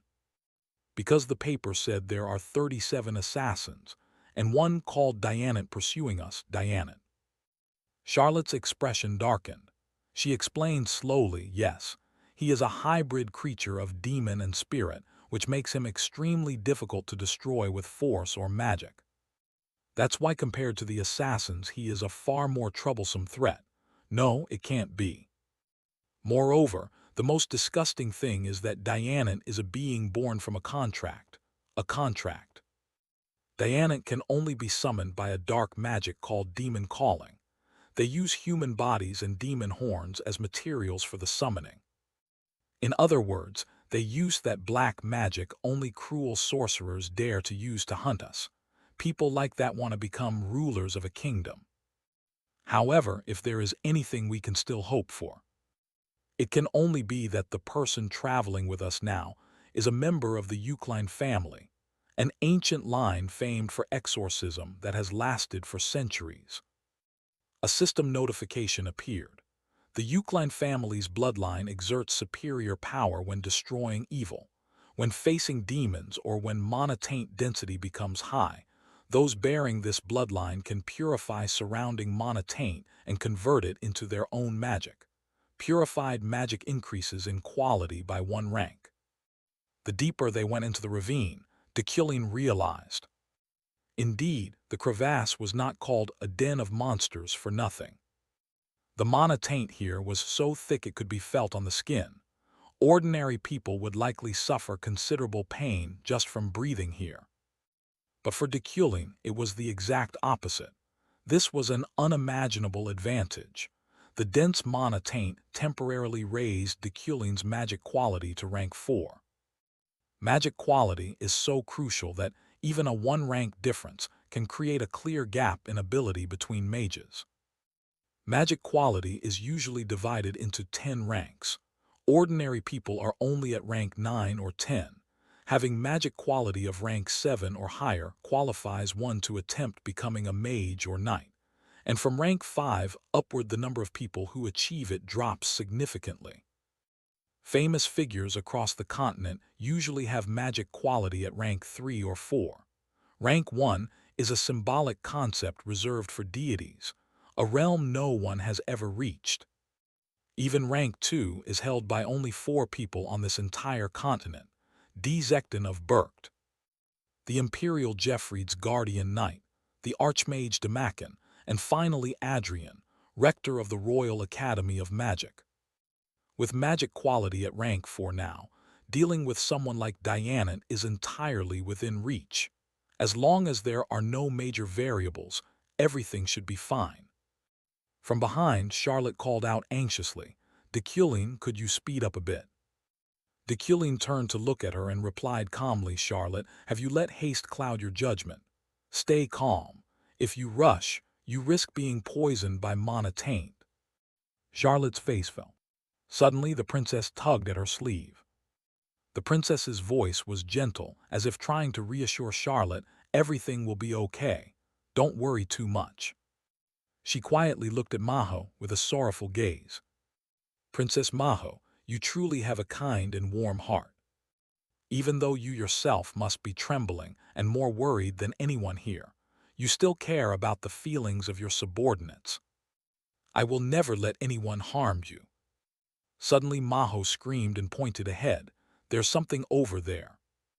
A swarm of falling demons flew in from somewhere and attacked the moving group. Though not very strong, they were numerous. Charlotte swung her sword and said, "Finally arrived." But before she could draw her blade, Deculin stepped forward to stop her. "Leave them to us."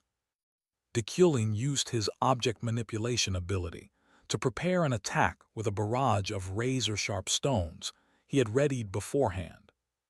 Without another second's hesitation, they hurtled toward the falling demons at dizzying speed. Their sharp surfaces made the stones deadlier than ever. The falling demons were attacked from all sides with no way to dodge. Some were cut in two, some had their heads blown off. They collapsed to the ground like autumn leaves, torn apart before they could touch or do anything. After finishing the job, Deculin calmly turned and said, "Let's move on. We don't have much time." Those behind murmured in admiration. A single strike wiped out such a dense swarm of falling demons. Professor Deculin is truly extraordinary. And so the journey continued. Monsters that leapt out to block the path were sent to their ancestors by Deculin in the blink of an eye. The guard asked, "Common monsters keep swarming toward us. But so far we haven't encountered anyone truly dangerous, right?" Suddenly Deculin realized something. His eyes narrowed with annoyance. "I'm not noble at all. Let me make this clear. If anyone dares come near, I'll tear them apart right here." Charlotte and Princess Maho grew anxious and alert. Deculin remained calm, watching the situation with no hint of hesitation or surprise on his face. From the cliff above, footsteps rang out continuously. An assassin sent forward sneered, "Heh heh heh. For someone about to die, your senses aren't bad." Dozens of assassins began to appear on the cliff face. They had been lying in ambush here. Deculin calmly turned and said, "Charlotte, quickly take the princess to the Urin Duchy first." Charlotte's face showed shock. "What? And you?" Deculin quickly replied, "Do you want me to pretend to worry about myself? Unfortunately, that's unnecessary." Charlotte shouted angrily, "Your arrogant mouth is hopeless." Deculin pointed at the assassins and said, "Look over there."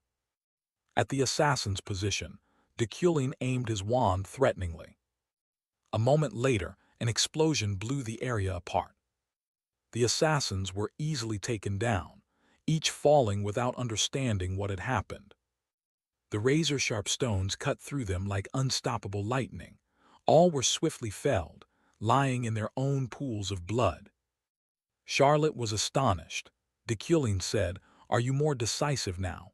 What you need to do is get out of here as quickly as possible." Charlotte's eyes narrowed in thought. Then she turned and said, "Princess Maho, let's go now." But suddenly Maho noticed something. "Hey, look, Charlotte." She hurriedly turned toward where the princess had pointed. On the cliff stood a mysterious figure whose body was shrouded in dense mana, carrying a terrifying gloom. He stood among the assassins and looked down at the people below with a proud, confident gaze. Princess Maho hurriedly asked Charlotte, "What is that?" "Damn, he's dangerous." Despite Charlotte's worry, Deculin remained calm as if nothing had happened. The plan hadn't changed. "Get Princess Maho to the Urin Duchy, but I can't defeat them alone." Charlotte fretted. Deculin fell silent and spoke softly, "I'll kill that man. Swordsmen beside me join in. I will also assist the professor. Please leave here quickly." Charlotte's face darkened. A surge of guilt rose in her chest. Sensing that, Deculin continued, "You don't need to feel sad or guilty. Once Princess Maho restores her power, repay the Yuklan family for their favor. I will summon a few creatures to escort you. Don't waste any more time." Charlotte gritted her teeth in anger at her own helplessness. She grabbed Princess Maho's hand and ran, leaving a final word, "See you at the Urin Duchy." The petty assassins quickly chased after the two. "Pursue them. Don't let her escape. Haha, how far can those two women run?" But suddenly Deculin intervened. "You'd better worry about yourself first." He glared at Deculin and said, "Arrogant mage, with mere summons that have not a drop of mana, do you think you can kill this body? Your spells are no better, because here mana and magic will be drained by the mana taint. So what do you intend to do to kill me?" He stood there arrogantly, each word laden with madness.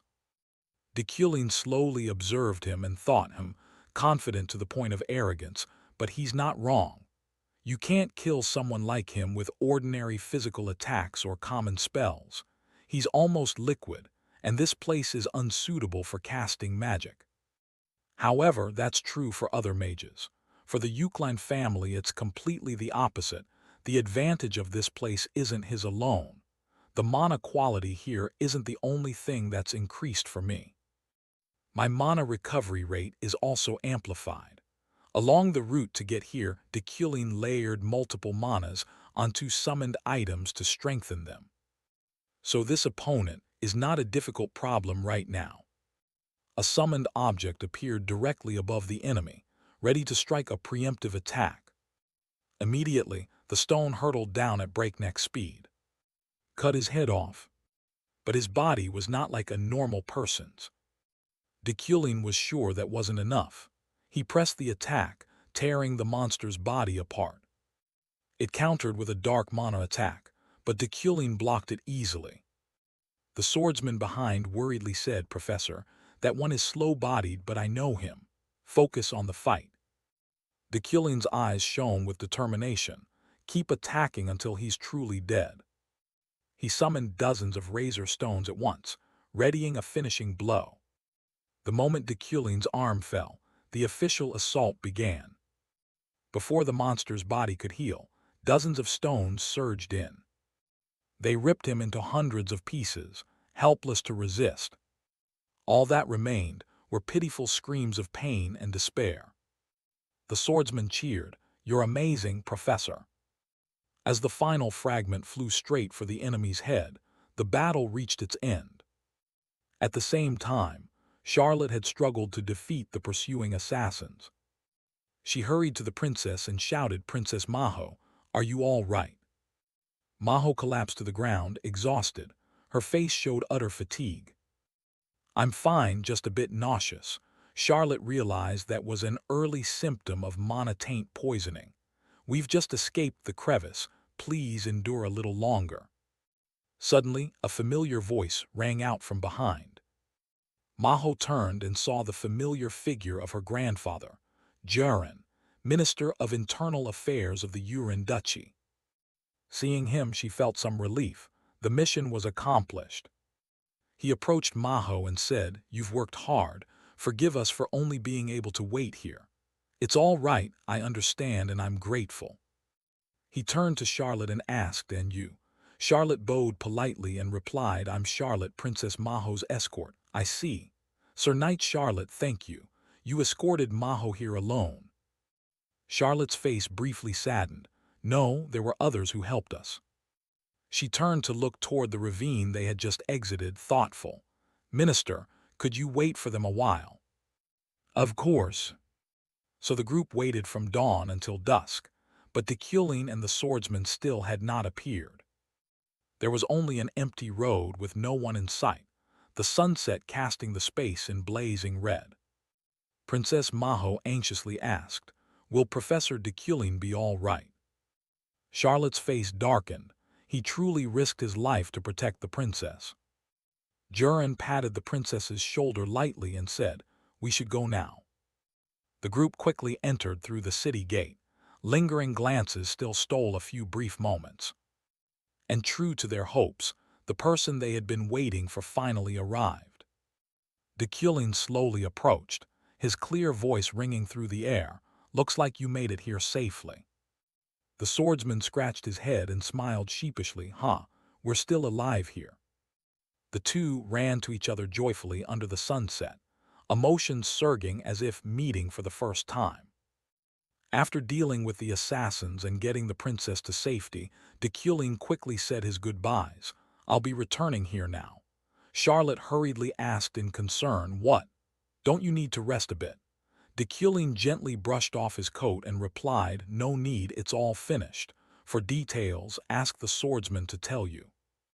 Having said that, Dekulin turned and walked away, leaving Charlotte and Princess Maho silently watching him go. Charlotte's eyes narrowed thoughtfully. She carried many doubts before beginning this dangerous journey. At first she thought Dekulin intended only to stir up trouble. But he truly risked himself to help her, and the princess reached safety. He alone bore all the danger, guiding everyone to safety. Despite past disagreements, she now felt she must express her gratitude. Charlotte quickly reached out and said, "Dekulin." She gave a gentle, relieved smile, "Thank you." But all she got was Dekulin's usual indifference. He replied coldly, "All right then. Judging by your appearance, you just arrived and haven't had a chance to wash. I can't shake hands with hands smeared in blood." Hearing that, Charlotte froze. She grit her teeth in anger, thinking that damn man never changes. Dekulin walked slowly along the sunlit road, his figure gradually disappearing in silence. Suddenly Charlotte called his name again, causing Dekulin some annoyance. "What now?" She spoke excitedly, "Travel safely. I will repay the favor of today one day." Princess Maho also waved cheerfully. "Thank you very much, Professor Dekulin." Dekulin merely watched silently with an expressionless face. He turned away without answering, only giving a light wave as a farewell. A notification appeared. "Independent mission completed. You received +4 shop currency and +30 mana." Time passed quickly into evening. At the minister's manor, a familiar voice called, "Minister, it's Charlotte. Come in." Charlotte slowly entered and bowed in the customary salute. Then sat down in the chair opposite. Her mind was now filled with worries. She wasn't sure what he intended to say. Could the Urin Duchy also be refusing us? Or was there some hidden plot? No, if they intended harm, they would have acted when we first met. Minister Jurin sat in the chair beside her and spoke. "Charlotte, listen calmly to what I'm about to say. Don't be too shocked." He spoke calmly and solemnly. "The Grand Duke wants Maho to become his successor. The Grand Duke's family founded the duchy and is completely independent. not subject to the royal family's control like ordinary dukes. Hearing that, Charlotte was stunned for 5 seconds. She didn't know what the hell she had just heard. Charlotte stammered, "Yes. Do you mean the princess will be the next Grand Duchess?" "That's right." Perhaps even before receiving Maho's letter he had made up his mind. It seems he doesn't much trust his own grandson. Jurin continued, "In any case, this matter is absolutely secret. Aside from him, only you and I know." Charlotte's eyes narrowed with worry. Could this really be possible? Not long ago the princess nearly died over the succession dispute, a frail, penniless girl. Yet now, upon arriving at the duchy, she has been chosen as successor. Everything happened so fast she couldn't comprehend it. Suddenly Charlotte realized something and hurriedly asked, "Sir, besides me, does anyone else know about this?" Jurin lowered his face and replied slowly, "What are you saying? That can't be true. I only heard it from the Grand Duke a few minutes ago." Hearing that, Charlotte accepted it, but deep down she still harbored an indescribable doubt. Deculin's earlier words echoed in her head. "I only want you and the princess to survive because it will benefit my family and domain. I'm not protecting her. I am striking a deal that suits me. So don't overthink it. If you feel guilty, it shouldn't be here. Once Princess Maho gains power, repay the Yuklan family, she will be an extremely important ally."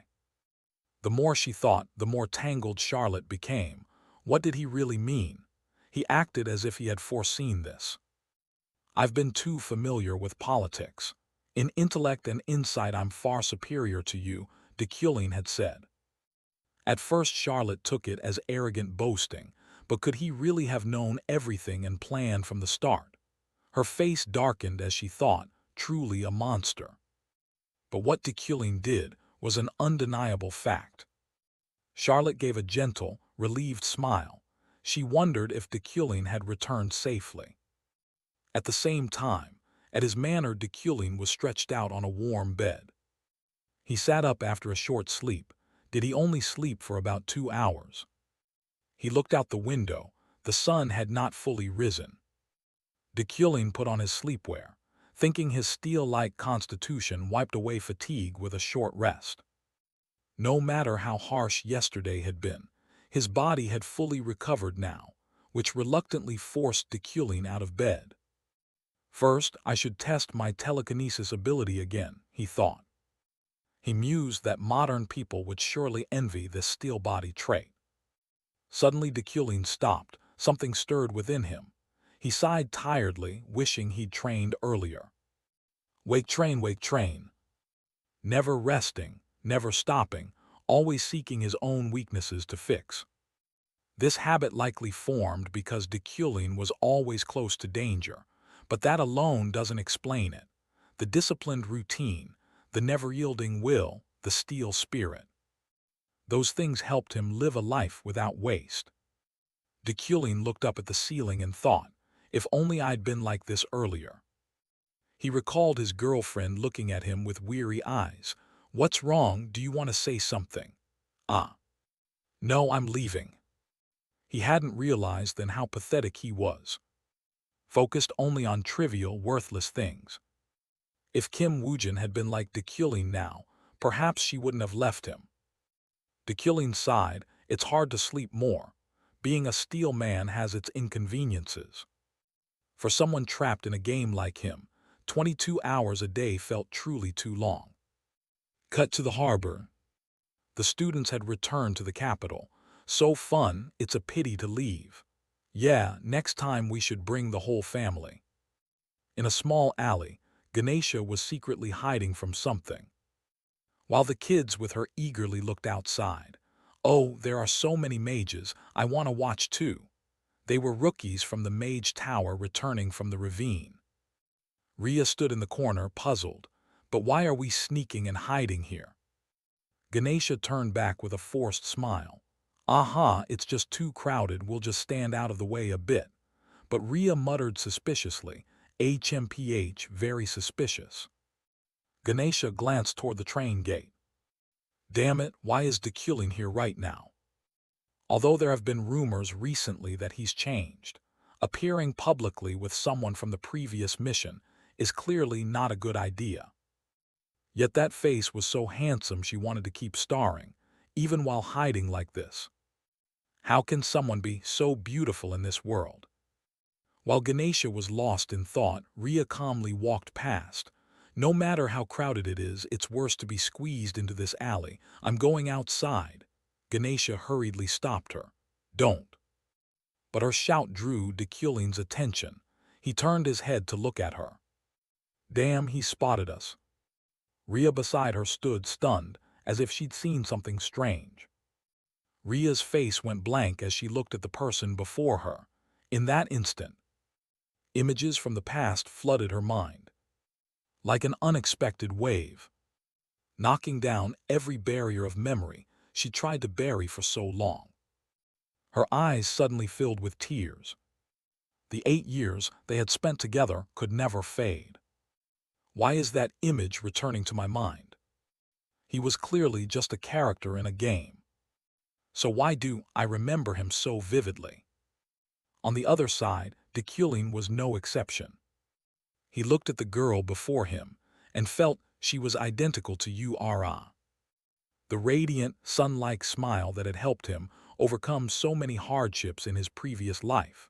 The two stood silently, saying nothing, as if the space had frozen in that fateful moment. After a long moment, Deculin suddenly turned his gaze elsewhere. I'm overthinking again, staring at a game character. Ria also looked away, telling herself to stay rational. Good grief, he's just Deculin. She stretched and walked off as if nothing had happened. Ganesha watched her with an appraising look. Deculin, to shake off the awkwardness, turned to admonish his students.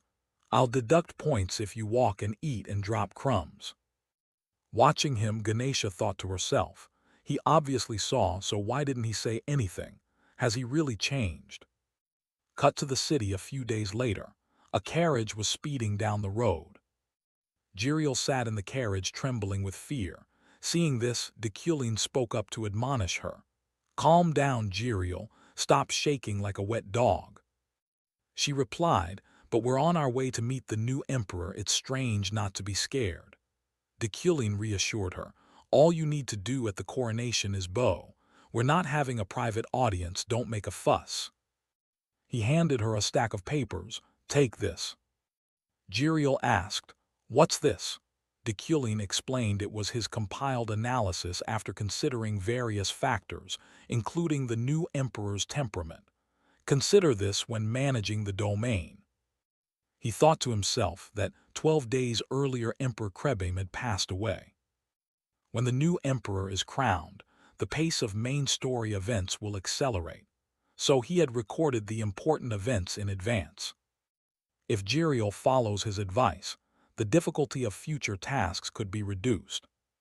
After reading it, Jiriel flinched. Huh, are you a fortune teller or something? Deculin only warned, don't pretend, I'll check later. She could only force a smile. At the palace, a soldier guided them. Members of the Eucline family, this way please. The two stepped inside. Jiriel looked around in awe. There are already so many people here. As they walked, someone suddenly cut across in front of them, making Deculin slightly start.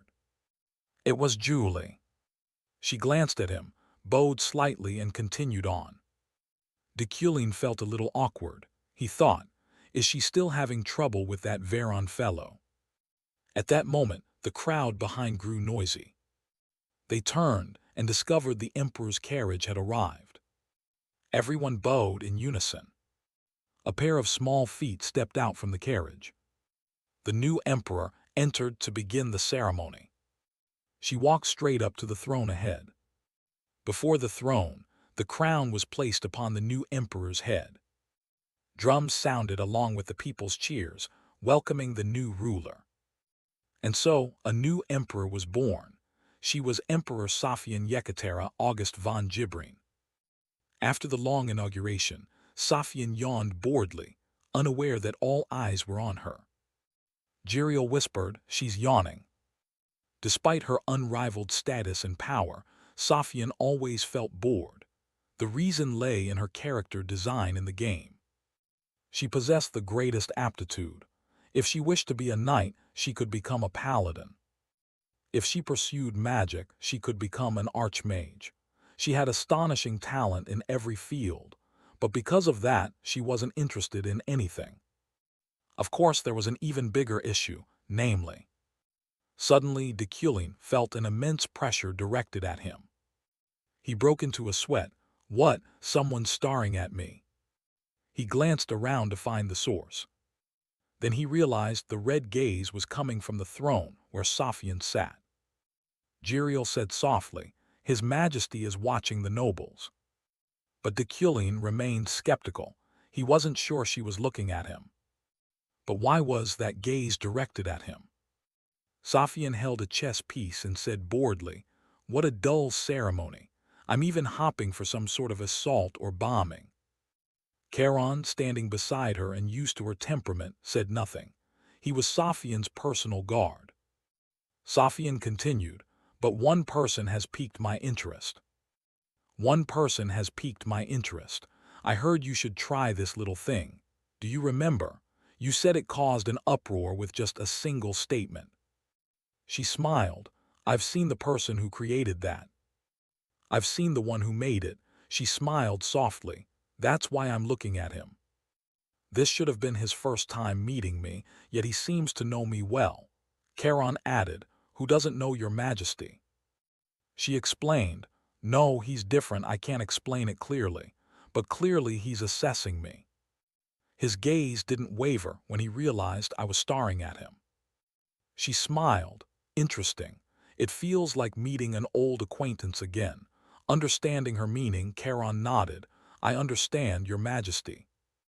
Then she stood up, stepped forward a few paces, and turned to speak to Charon. "Now that I'm the Emperor, I should get to work. I should erase those unwritten rules that have existed for so long. Yes, I'm talking about the Emperor's classes."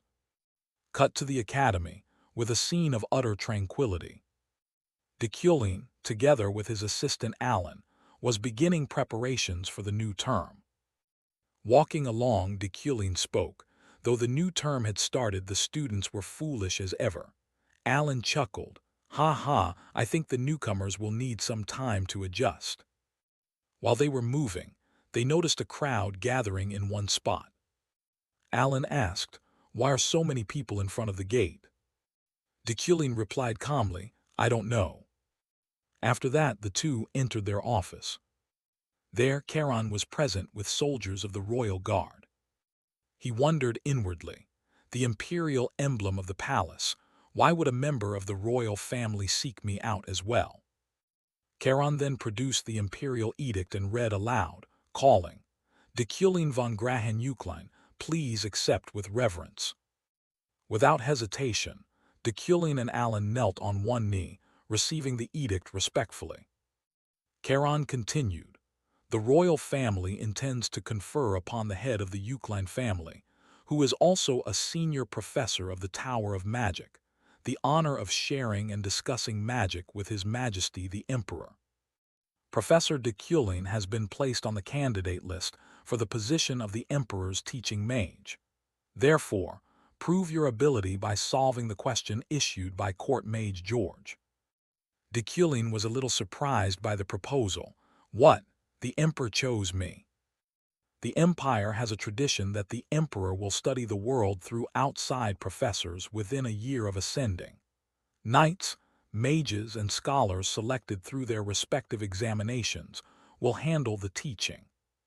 Charon continued, "Professor Charon is listed as a candidate for His Majesty's guiding mage, so prove your skill by solving the problem drafted by Court Mage George." He thought inwardly, "Did the Emperor really choose me? I didn't expect Deculin to receive such an opportunity. It's interesting. Normally I wouldn't care, but if an event like this falls into my lap, there's no reason to refuse. Royal-related tasks always come with generous rewards. Besides, maybe I'll find out why Safian has been watching me." Looking at him, Charon continued, "Will you accept the challenge? If you feel your skills are insufficient, you may withdraw. Dekulin answered without hesitation, I accept the challenge. Then he produced a sheet of paper with the test problem written on it, take it. And that was that. After taking a few steps, he turned back to look at Dekulin, pondering inwardly.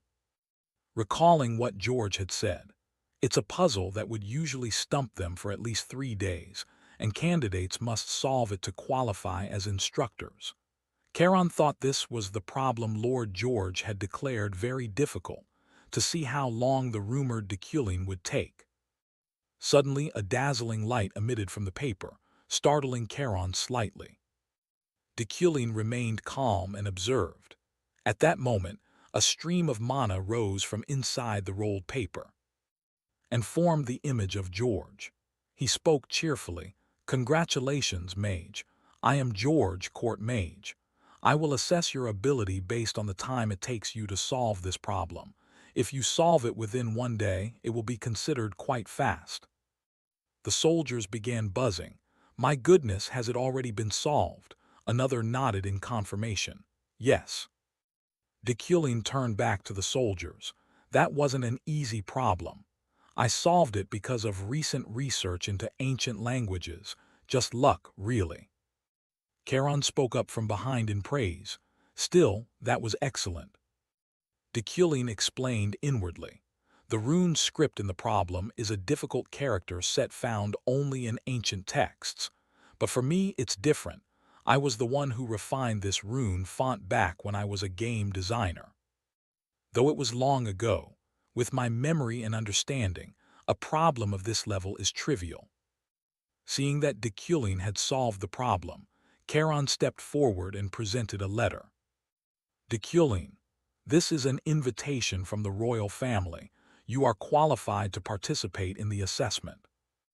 Dekulin accepted the letter and responded, Thank you, sir. Back at the palace, after hearing the story from Charon, Sophian exclaimed, He solved it in 5 minutes. He nodded in confirmation. Yes. Sophian continued, Then there's nothing more to consider, we'll choose Dekulin. Charon objected, I think your majesty is too hasty. I suggest observing a bit longer. What more is there to observe? Solving the problem George swore was very difficult in 5 minutes is more than enough. She sighed in exasperation, paused for a few seconds, then spoke. Ah, you supported the woman named Luna instead of Dekulin, didn't you? However, that mage took 4 hours to solve the problem. 4 hours might have been impressive if no one had solved it in 5 minutes, but the result is already clear. I've just come up with a great idea. Charon, carry out my orders immediately. Realizing her plan was exposed, Charon could only stand there stunned. Cut to the Freheim regiment. Julie was still training relentlessly in the yard. Those watching were extremely worried. Isn't the captain pushing herself too hard? The blonde said. That's true, her complexion doesn't look good. The dark-haired one added, at least she's still holding her sword. I thought she might faint earlier.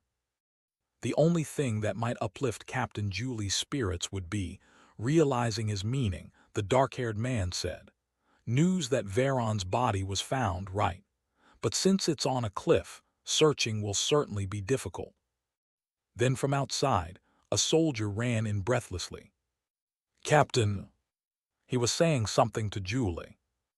Upon hearing this, her expression became utterly astonished. A clear voice rang out, Julie. You are honored to converse and duel with His Majesty. You have been selected for the candidate list of guiding knights to demonstrate swordsmanship to His Majesty. Pass the assessment and prove your ability. She responded with firm determination. After receiving the decision, she was moving up to a house on the snowy mountaintop. Just as she opened the door and stepped inside, a voice called out, Long time no see, Julie. She glanced inward. 3 people were already seated there waiting. She nodded in reply. Yes, it's been a while, seniors. The blonde youth replied cheerfully. I had a feeling you'd be among the candidates. Sit down, make yourself comfortable. He began chatting animatedly. I wonder what the test will be like. Gathering like this reminds me of doing group projects back in school, doesn't it? The short-haired woman was the holy knight Gwen. She said, I don't know about that, but I won't go easy on anyone, so be prepared. The big young man, the powerful knight Rafel, nodded in agreement. Of course, we're all here for the same purpose. After a brief conversation, the room returned to its usual quiet. The blond young man then turned his gaze to the chair at the center. The judge's seat must be over there. They're a bit late, aren't they? Gwen added. I heard Vice Captain Isaac, who was supposed to be the judge, is resting due to an injury, so who will replace him? Rafel shook his head. Who knows? Then the sound of the door opening drew the attention of all four people in the room. They looked toward the door. Julie's eyes were intensely focused. Then a pair of composed footsteps entered. Julie jumped at the sight of the person entering. He slowly removed his hat and said, Hello, I am the temporary judge for the selection exam for guiding knights, Deculin. Not only Julie, but everyone present was very surprised by his appearance. He walked past Julie's position, thinking to himself. Julie had her own thoughts. A mage as the judge for a knight's exam, why is that? What's he scheming this time, Deculin? 3 days of the intense selection process had passed, and now all the final evaluations were complete. An official document was released, displaying the portraits of the 4 knights chosen to represent this era as the training knights of the royal palace. In his quiet office, Deculin sat reviewing the final list. His gaze slid down to the section dedicated to the court mages. He saw his own name and portrait there. Regarding the position of training mage, the result was already obvious. But as he read further, Deculin's eyes widened slightly in a rare moment of surprise. He stared at the paper for a long time, lost in thought. The next day, the scene shifted to the magnificent interior of the royal palace. The grand doors were pushed open as the first name was announced, Deculin von Euclin. He stepped forward with absolute composure. Sitting upon the throne was Empress Sophian. She looked completely indifferent, leaning her head on her hand as she let out a long, weary yawn. Once Deculin was in position, the herald continued to call the next name, Rowena von Schlote McQueen. Deculin kept his eyes fixed forward, but his mind focused on the woman who had just stepped in beside him. He never expected that he would have to take on the role of training mage alongside Rowena. They both knelt before the Empress to show formal respect.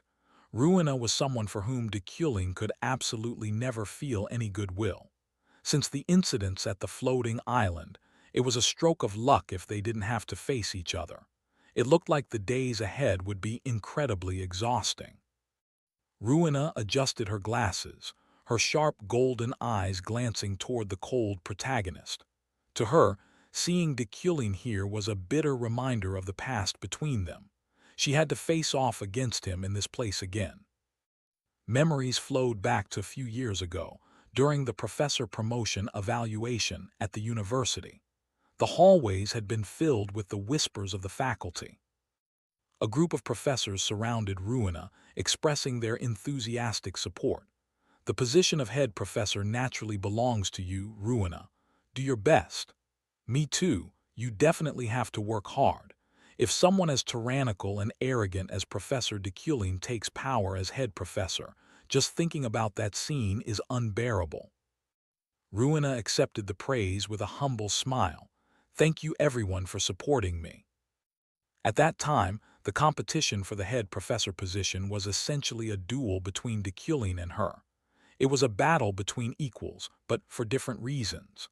Deculin possessed an incredible ability for magical analysis, a deep understanding of theory, and overwhelming influence from his family bloodline. Conversely, Rowena led in overall research achievements. She believed that the fundamental difference in personality would give her the edge. She had the respect and backing of the other professors, while Deculin stood alone with his arrogance. She was completely confident that the position of head professor of the magic tower would be hers. Yet all of that had caught Deculin's eye, and of course, that never boded well. A few days later, at the Ruina family mansion, the peaceful atmosphere was shattered by the sound of chaotic footsteps. Staff and mages ran along the hallways in total disarray. "Hurry, there's an emergency." A bewildered Ruina stopped someone. "What is going on that everyone is in such a rush?" The man looked at her, his face pale and drenched in sweat, stammering incoherently to explain the emergency that had just struck. The news reached Ruina like a nightmare. "The head of the family has been seriously injured, my lady." But the tragedy didn't stop there. A flurry of reports about disasters began pouring in, each more devastating than the last. Her brother's business was on the verge of collapse as every partner abruptly and inexplicably terminated their contracts. Her younger sister met with a horrific accident. Even their ancestral lands were no longer safe as bandits began to invade the territory. Finally, word arrived that even the lady of the house was in danger. For Ruina, the answer wasn't hard to find. In the shadows of her mind, one name appeared, overshadowing all this destruction: Deculin. She didn't want to submit to him at all.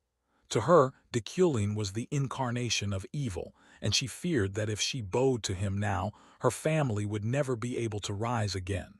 She told herself, "I have to endure this. My family can overcome these consecutive disasters." But the reality of the situation was far more brutal than imagined. Rain began to pour over the mansion. Inside, her father sat in the dim light, his body exhausted and his spirit broken. He looked at his daughter, knowing full well what the head professor position meant to her. "Can you give it up, Ruina? Your career is important, but the survival of our family must come first." Ruina had no other choice. By the time she looked back at everything they had lost, the entire family stood on the brink of total collapse. They simply did not have the strength to resist Deculin's hand of power. Under the rainy and windy night sky, Ruina went to Deculin's mansion. At the gate, the sentry knights blocked her path. "You are not permitted inside. Leave immediately. I have a grave matter to discuss. Please, let me see him just once. I told you to go home." She stood there, desperate and soaked to the bone. Ruina screamed, her voice cracking with rage. "Deculin, come out and face me." Deculin was perfectly dry under an umbrella held by a subordinate. He looked down at her with completely hollow eyes, devoid of any sympathy. "Ruina, what kind of mess do you think you're making right in front of someone else's door?" Ruina, trembling from both the cold and the humiliation, shouted, "I will give up the position. I beg you to stop the attacks on my family right now. I will surrender the position I have fought for all this time." A long, heavy silence followed, broken only by the pitter-patter of the rain.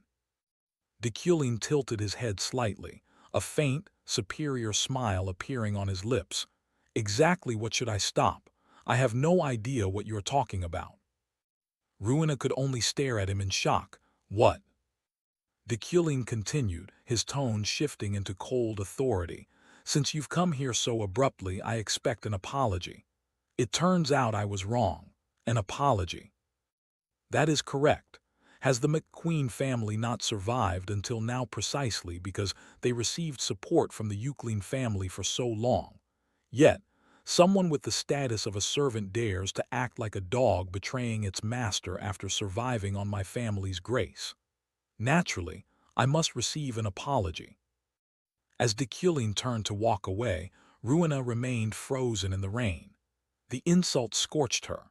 The absolute arrogance in his words, calling her family ungrateful dogs after he had blatantly destroyed them. All of that ignited a white-hot, blazing fury inside Ruina. Ruina realized how naive she had been to think that sacrificing her dreams and career would be enough to end the nightmare her family was enduring. Deculin observed her with cold, scrutinizing eyes as she trembled. Having no other choice, desperate to save what remained of her family, Ruina let her body collapse. Her knees hit the wet ground with a heavy thud. Bowing her head deeply in earnest, she whispered into the curtain of rain, I'm sorry, I will do whatever you ask, as long as you stop." The humiliation was absolute. Ruina felt its sting even more than the cold water soaking through her clothes. She kept telling herself that no matter how much her pride was trampled, she had to endure this to protect her family. Deculin looked down at the figure prostrate on the ground. Truly a pathetic and lowly creature. Without warning, Deculin's boot stepped hard onto her in a painful strike. The force of the kick caused a groan of pain to escape her lips. Deculin stood there in contempt. You are nothing more than a miserable insect from a family with no roots, no depth of history whatsoever. It is disgusting that someone of your status dares to crawl before me without knowing their place. Does even a dog wish to sit upon its master's head? Deculin coldly issued his final order of dismissal. Get out. If you truly want your family to recover and survive, never let me see your face again. Having said that, Deculin turned his back and walked away, leaving Ruina shattered on the ground. Her knees were bruised and smeared with black mud as she sat in the relentless, torrential rain. The memory of his brutality was etched deep into her soul. Back in the present, both were kneeling in the grand hall of the royal palace. Ruina glanced at the protagonist, the memory of that day as vivid as if it had happened yesterday. She had never forgotten the weight of Deculin's boot or the contempt in his voice. Her teeth clenched tight, her eyes overflowing with hatred. This time, I will never lose again. The humiliation I endured that day, I will certainly take it back manifold. The scene shifted to the next day at the Royal University. The atmosphere was thick with tension. Could that really be true? Yes, exactly. I heard that person suddenly vanished without a trace. No, that much is clear, but I mean, was this really because Professor Deculin had a hand in it? As Deculin walked through the hallway, he naturally overheard those whispers. What is the problem that everyone is in such a stir? Ah, the thing is, there are rumors going around that Lady Ruina has gone missing. This world occasionally experiences mana disasters, from storms to rain of fire or dust mists. But as a mage, Deculin believed they shouldn't be seen merely as calamities, because their nature is a combination of pure elements. Meanwhile, Luina's disappearance had people casting suspicious glances at Deculin, which made him quite uncomfortable. Still, he found dealing with curious new apprentices far more tolerable. Deculin told himself there was nothing to worry about, since this had nothing to do with him, and the truth would soon come to light. The next morning at the Eucline mansion, the butler reported that someone from the security bureau had come to see him. It was Lilia Fremion, deputy director of the security bureau, with an extremely stern expression. Lilia got straight to the point. She had come to investigate the disappearance of Duchess Luina, which surprised Deculin for a moment. He asked directly whether he was a suspect, but Lilia replied that this was just investigative procedure because he was the last person to see her. She reminded him that Luina had had a tutoring session with him on the day she met the emperor and then disappeared, and asked if he noticed anything unusual. Deculin affirmed he had not. Lilia nodded, made a note and prepared to leave. After seeing the guest off, Deculin returned inside the mansion. He admitted that being suspected was unpleasant, especially since the original Deculin was perfectly capable of such deeds. His gaze grew pensive. As he stepped into the room, he suddenly froze when he saw strange blue mana currents moving in the air. A message appeared asking if he had abandoned them, and asserting that they were still following his orders. Deculin stared at those mana traces, wondering who had left the note. He guessed it was certainly the work of the Black Network, the underground organization formed by the old Deculin. A bad premonition struck him. He feared these very people had kidnapped Luna. His face hardened as he realized the gravity of the situation. Shortly after, Deculin appeared in a dark area outside. A shadowed figure in a cloak knelt before him, respectfully addressing him as master. Deculin recognized it as an illusionary magic used for communication. Without hesitation, he ordered the figure to lead the way. The scene shifted to the Auckland slums, where darkness reigned within the heart of the splendid empire. The poor and sick languished in filthy hidden corners. Even a radiant empire had contrasting patches of light and shadow. The subordinate asserted that if the emperor's land was light, then Auckland was their home, their darkness. He stopped before a dilapidated house and invited Deculin inside. Deculin stepped forward, preparing to face whatever awaited behind the door. He descended stone steps leading deep underground. Upon reaching the bottom, Deculin was slightly astonished by the sight before him. A group of people in black robes immediately knelt in salute, welcoming their master's return. Deculin demanded explanations at once, ordering them to explain the commands they were carrying out. They answered that the order was to show no mercy if Luna dared set foot in the capital. Just as he feared, it was all the doing of Deculin's former subordinates. He observed them. Luckily, he saw no death variables, though they didn't seem very friendly toward him. One subordinate remained with his head bowed, awaiting orders. Deculin gave a short command, "Lead me to Luna." There she was, Luna tightly bound to a chair, her head covered with a sack. The assassins reported they had injected an anti-mana poison that would prevent her from using magic for the next 3 days. Seeing his opponent in such a pitiful state, Deculin was at a loss how to handle it, especially since his former men had kidnapped her. Looking at the unconscious Luna, Deculin sensed a villainous fate radiating from her, the death variable he had always feared. He wondered how to erase this misunderstanding and eliminate the variable threatening his life. At that moment, a subordinate stepped forward with a ledger, saying there was something to present to his master. Deculin took it and began flipping through the ledger. After reading a few lines, his eyes widened in shock. The information was truly unexpected. He fell silent for a long moment, his face showing clear tension. Deculin admitted the ledger had helped him sort his thoughts and find a way forward. He ordered all subordinates to withdraw so he could speak privately with Luna. The shadowed figures obeyed silently and began to retreat into the darkness.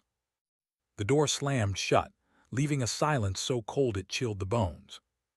Deculin stepped closer, staring at the Duchess still bound. Luna began to stir, weak moans coming from beneath the sack over her head. He decisively yanked the sack off, revealing the woman's face. Upon opening her eyes, Luna was deeply shocked to see who stood before her. She screamed Deculin's name in a fury. Luna's eyes blazed as if she wanted to devour him alive. She demanded to know what he intended after staging this kidnapping and threatened to report him to the crown. In response to her rage, Deculin calmly advised her to watch her words, since she was tied up and unable to use magic. Luna trembled with anger but could do nothing. She gritted her teeth and endured, her heart full of resentment. Luna accused Deculin of revenge over past conflicts in the race for the head professorship. Then Deculin made a shocking proposal. Luna would become head professor. Luna was utterly stunned. She was bewildered why he had kidnapped her only to make such a promise. Deculin thought to himself that this was the only way to completely eliminate the death variable hanging over his head. Everything began not long ago, when Deculin started reviewing everything. It was a long list of crimes the original Deculin had committed, from extortion to kidnapping, a dark past that ruined many lives. Standing in the shabby basement, he realized he couldn't resolve this mess by peaceful means. He knew that no matter how he explained, the hatred in Luna's heart wouldn't fade. She was still struggling to break free from the rope. But he couldn't kill her. Luna had significant influence on the main mission. Losing her now would be a major loss. Therefore, he was forced to use harsh measures to make her obey. Dekulin coldly asked why she dared return to the capital, despite his orders banning her from setting foot here. Luna retorted that she had paid off the Yuklan family's debts and had no reason to be afraid. She believed she had settled everything, including the interest. Hearing that, Dekulin sneered that she was speaking irresponsibly. He asked back what she truly knew. He stepped close, his threatening tone making Luna tremble. Dekulin began to use the concept of compound interest to intimidate her. The 100 million debt from 15 years ago, at 20% annual interest, had now turned into a colossal figure of over 15 million in interest. Seeing Luna's terrified expression, he added, "Or shall I seize the house you just moved into tomorrow?" Luna shouted that no law could be so unreasonable and threatened to sue the crown. But Dekulin casually mentioned the poison clause. Those were the cunning clauses he had inserted to deceive the signer, a truly cruel and vicious trick. Despite playing the villain, Dekulin understood this was the only way to corner Luna. Seeing his opponent begin to waver, he lowered his voice and said there was still a way to mend things. The offer was made. If she helped him become director, her debt would be reduced. Luna could only exclaim in astonishment. Of course, she would still have to keep the position of head professor for him. Luna fell silent, her face showing the struggle over this sweet yet dangerous trap. Knowing she frequently broke promises, Dekulin pulled out a new agreement and forced her to sign. Luna could only cry out at the audacity. The contract was thrown into her lap with a brief command: "Read." The terms appeared: remain silent about today's events and comply with the contract for 5 years. If she did not comply, Luna's eyes widened in horror when she read the penalty: complete destruction of the energy core inside her body. She screamed in protest, saying Dekulin had gone too far. Ignoring her shouts, he casually turned his back and walked away, not forgetting to say that if she honored the contract. Luna could only grit her teeth and watch the cold-blooded man's back. He concluded by saying he would return the McQueen family secret technique to her. The name stunned Luna into silence.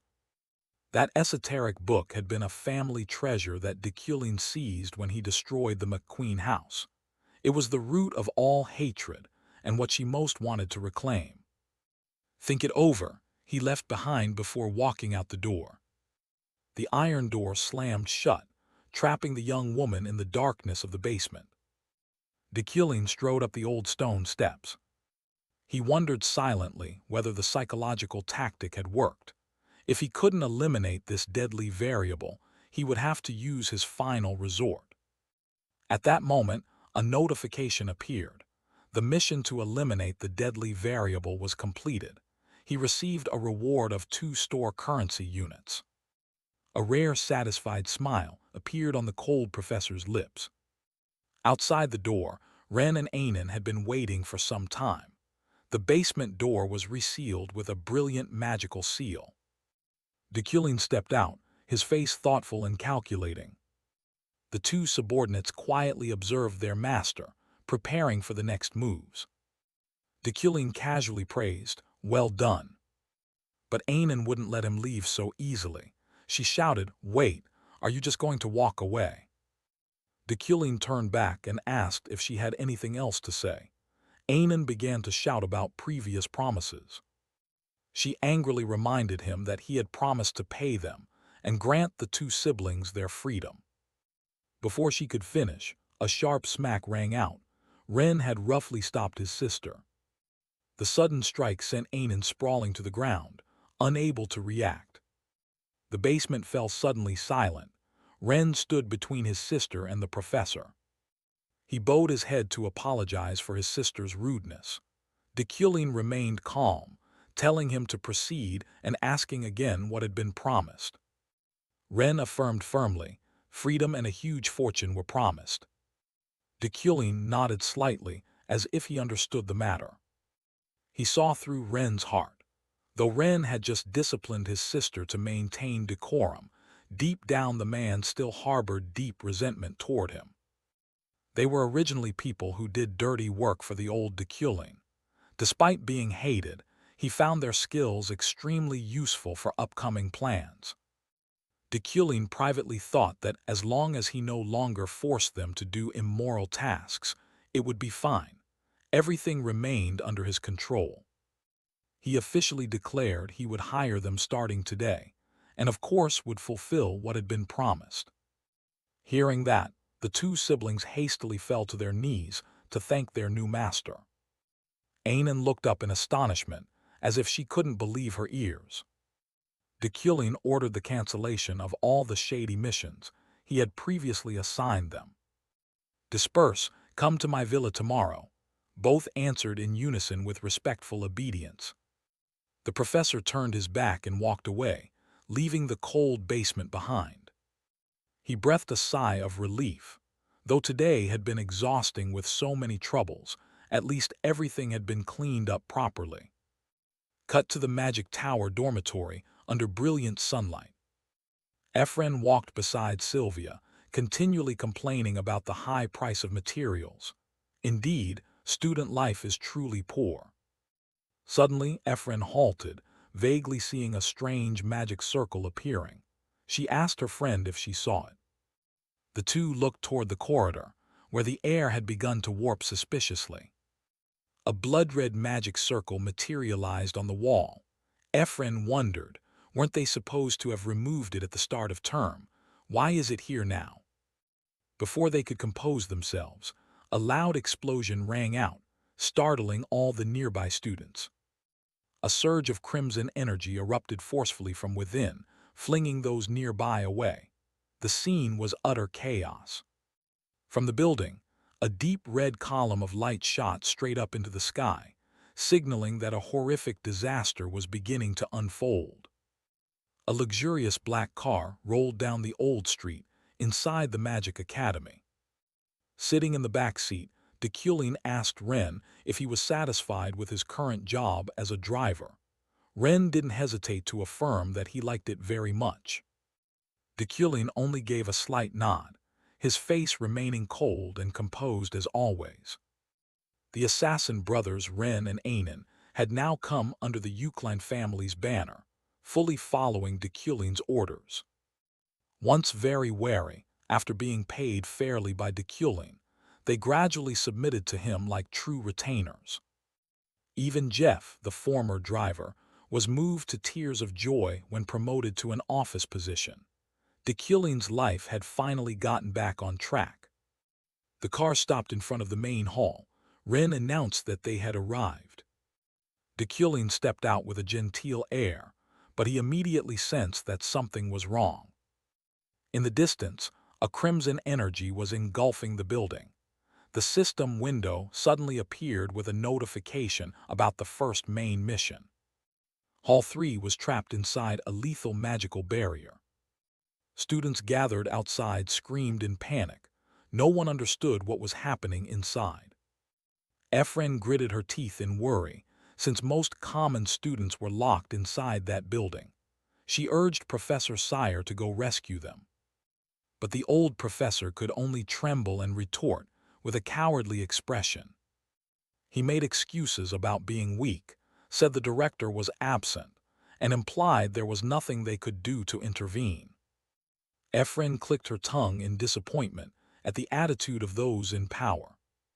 She handed her bag to Julie, deciding she would go in herself to rescue her friends. Just as she was about to step forward, a hand from behind suddenly grabbed hers, stopping her.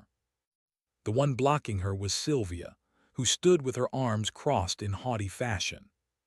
Sylvia said that if she didn't intend to help, she should stay still, because this was not the time to be picky. Ephraim was annoyed, finding Sylvia's actions meddlesome and irritating.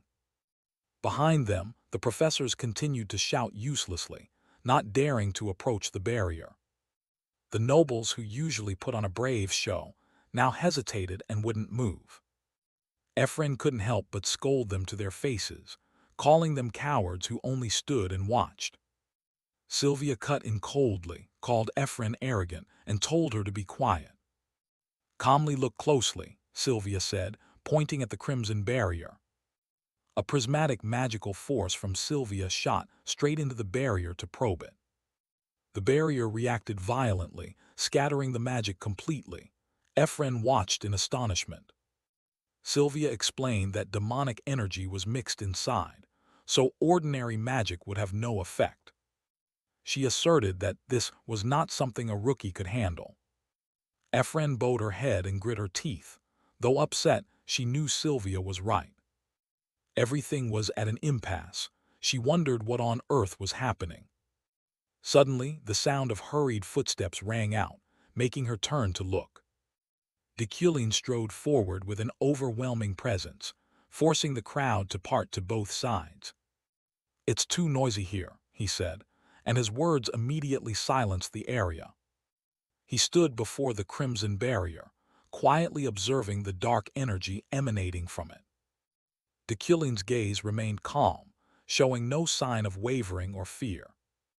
The system panel analyzed it as a magical barrier, but the current information wasn't sufficient for him to fully understand it. Deculin drew out the Euclid staff, a weapon with powerful demon-purging capabilities. A surge of crimson energy erupted from the barrier, as if trying to repel intruders.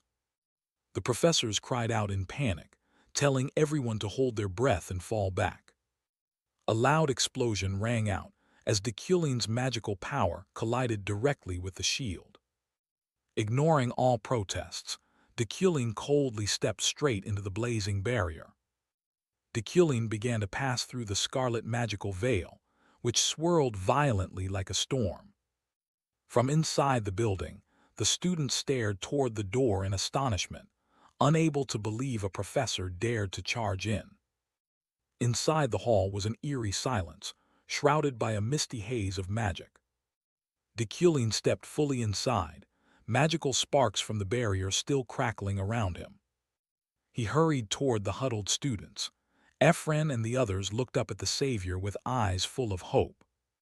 The children burst into sobs of joy at the sight of the respected professor, appearing at the right moment. Deculin asked if everyone was here. A student replied that some were still trapped on the upper floor. Al Rose, the red-haired dorm supervisor, anxiously protested, fearing danger upstairs, but Deculin assured her he had a plan. He opened his case, allowing the steelwood fragments to begin flying out under his magical control.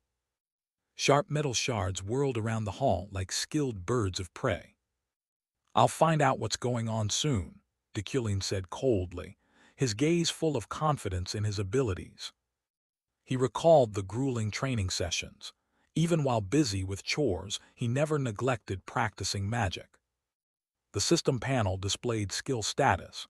Deculin had reached 33% in metal enhancement. To achieve his current power, he had once used his own body to train metal control despite the pain.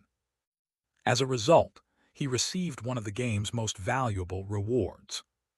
"Found them," Deculin murmured, startling Al Rose standing behind him. His eyes lit up. With the steelwood's tracking function, no one could hide from his sight. Possessing a second sense allowed Deculin to perceive and navigate space perfectly. The students hugged each other in relief at being saved, while Deculin felt satisfied that the search had gone smoothly.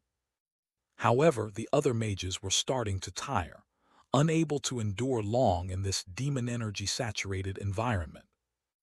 Deculin suddenly stopped when he detected something unusual in the building's magical structure. He inferred there must be a secret activation mechanism, acting like a switch for this barrier. His sharp gaze swept the entire hall to find the enemy's fatal weak point. The steelwood fragments continued to shoot up into the air under his direction.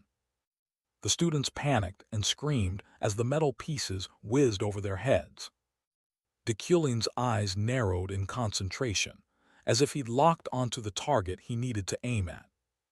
A faint smile appeared on the professor's cold face. "Found it," Deculin declared firmly. It was time to end this game. Deculin glanced around, certain the barrier activator was blending in with the crowd of students. He began to narrow his search, leaving no one unchecked. The crowd was screaming in panic, but amid that chaos, the mastermind would reveal a weakness. A sharp gaze swept through. The professor inspected every millimeter. Suddenly, he noticed something odd, tiny black flecks of ash falling from someone's hair. Deculin curled a lip. "Found you." Without hesitation, he pointed directly at Al Rose, the dormitory manager, and exposed her as the one who triggered the barrier. Al Rose still pretended innocence, replying to the professor with a bewildered look, but he told her to stop the performance. He indicated the ashes clinging to her hair, an unmistakable sign. Mage Ashbourne, the dorm manager's true identity, was finally laid bare. Realizing she could no longer deny it, Al Rose revealed her true form with eyes blazing with hatred. The Ashes, a faction among the four powers backing the magical world, yet a shadowy organization. Most legitimate mages despised or refused to even mention the existence of that group, for it was where practitioners of dark and illegal magics were nurtured. Al Rose sneered, saying that even if Deculin had seen through her, he could do nothing. He was still too inexperienced. She began to gather deep blue mana, preparing to unleash a great spell. But suddenly, her confident expression turned to astonishment as she sensed something amiss. A magical explosion threw students aside, the air trembling violently. Amid the chaos, Deculin stood unmoved like a mountain, his gaze unshaken. Al Rose lunged forward, taunting that the professor was far too casual when facing death. She unleashed a terrifying sea of fire, aiming directly at Deculin's position. The flames flickered reflected in his cold blue eyes. He didn't bother to dodge a single step. After the blast, Deculin remained unscathed, standing proudly amid the ashes, leaving her stunned. He casually dismissed the fire as too small, not worth the earlier threat. Al Rose sneered, saying that was only a polite greeting. She continued to launch a barrage of razor-sharp mana bolts aimed straight at his heart. But once again, the attack was repelled as if it had hit an invisible wall. This time Al Rose truly panicked, unable to understand why her magic had become useless. A dense purple mana began to whirl intensely around Deculin. She realized in horror that he was actively breaking the structure of her magic from within. The dark mana particles shattered into fragments, like dying sparks. Al Rose couldn't believe her eyes. She screamed, asking how this bizarre thing could happen. She was convinced that with the amount of demonic energy present, she would have infinite mana to overwhelm him. But Deculin turned that very advantage into his weapon, purifying the mana to make it stronger than before. The system displayed, Eucline bloodline can purify demonic aura and elevate magic to a new level. He mocked the foolishness of a dark mage, daring to flaunt power in front of the Eucline family. Deculin launched a counterattack. The force of his magic made the entire room tremble. Al Rose collapsed, breathing heavily as all her energy had been drained by the professor. "That's why I call you Ashbourne," a name dripping with contempt for such filth. Hearing that, she ground her teeth and glared, maddened with fury. Deculin added that beings like her were scum cast out by society, never to be redeemed. Al Rose broke into a crazed smile, daring Deculin to dispel the barrier before all the students here died. Deculling sneered that he would enlighten the slow-witted manager about the deadly mistake she had made. Sharp shards of mana crystal began to protrude around, startling Al Rose in horror. Spires of azure mana shot through the floor, creating an overwhelmingly oppressive scene. He explained that she was too stupid to place the barrier on the building, instead of anchoring it to space. Deculling pointed out a simple truth. If the host building disappears, this worthless barrier will dissipate on its own. That's the glaring gap in your intellect, a cold, contemptuous remark. Al Rose laughed maniacally, retorting whether he wanted to die by choosing to collapse the entire building just to break the trap. Unfazed by the threat, Deculling softly intoned the spell name, Al Rose. The manager's eyes rolled back in shock, as if she had just felt a wave of destructive power closing in. Don't think I don't know you well. Deculling's words truly began to frighten the dark mage. Immediately, a blazing red light erupted from deep within, signaling the start of destruction. A horrific magical explosion tore through the sturdy structure of the dormitory. Al Rose screamed in rage, calling Deculling a madman for daring to gamble his life and the students' lives. You'll have to reveal your true form soon, won't you? Deculling stood there calmly, forcing her to show herself. The manager stammered, unable to believe the professor knew so much about her true nature. A brilliant, pure mana gathered in Deculling's hand, ready to finish the battle. He hurled a shard of mana crystal, aiming straight for the enemy hiding in the dust. A precise strike severed the dark mage's magical linkage completely. The decorative statues around began to collapse and shatter as the building's structure failed. Everyone gather here, Deculling ordered coldly, quickly shielding the students from danger.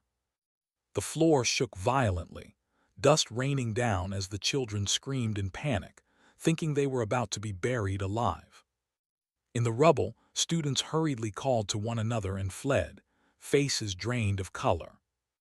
The entire colossal dormitory collapsed with the roar of rock and earth, putting an end to the magical trap.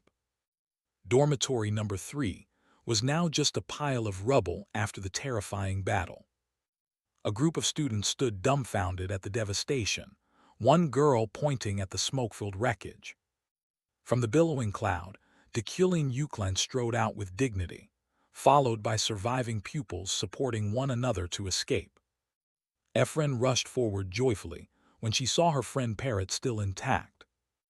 Little Parrot was so frightened he nearly cried, diving into Ephraim's arms the moment he emerged. Parrot sobbed as he recounted that Professor Deculling had cleared everything away, and that the mastermind was a mage from the Ashes Guild. Sylvia stood at a distance, sweat beading on her forehead as she witnessed the scene. She couldn't believe her eyes, inwardly questioning whether this man truly had power or was just a conspicuously flawed fraud. A system notification appeared confirming Deculling had completed his first main task, the beginning. From a shadowed corner of the dark corridor, mocking laughter rang out at the miserable failure of the defeated one. Al Rose stood with her arms crossed in the darkness, silently listening to the taunts. The masked mage from the Ashes Guild muttered that being beaten by someone like Deculling had shaken everyone's faith. Al Rose waved her hand dismissively, warning her accomplices not to underestimate that professor's momentum. Although the plan wasn't perfect, she had gathered a brilliantly pink mana vial from the fallen mages. An accomplice took the vial, intending to pin all the blame on the demons. He joked that a mage's soul was excellent material for Al Rose to craft dolls with. Al Rose watched with calculating eyes. She seemed unimpressed by this fanaticism. The cloaked man cradled the mana vial, murmuring about a faith's arduous yet glorious path. A crimson gaze flashed beneath his hood as he affirmed this was the true path to resurrect that one. Al Rose watched the fanatics retreating back, her eyes showing clear contempt. She muttered, calling him a madman, while still dreaming of resurrecting a long-dead god. Al Rose told herself she was merely using them to achieve her own dream of crafting the perfect doll. The ruined dormitory scene faded into the distance as each person schemed to exploit the others. The next day, the academy still reeked of smoke and dust, yet Deculin stood on the lectern as if nothing had happened. He went straight to the point about what had been found beneath the ruins of dormitory number 3. It was a strange magic circle, completely different in form from anything taught at the magic tower. Deculin began reconstructing that rune circle with his own energy, so the students could see it clearly. A brilliant purple matrix appeared, emitting an ominous pressure. The hidden inscriptions inside emerged like a curse. Prepare for the judgment of ashes.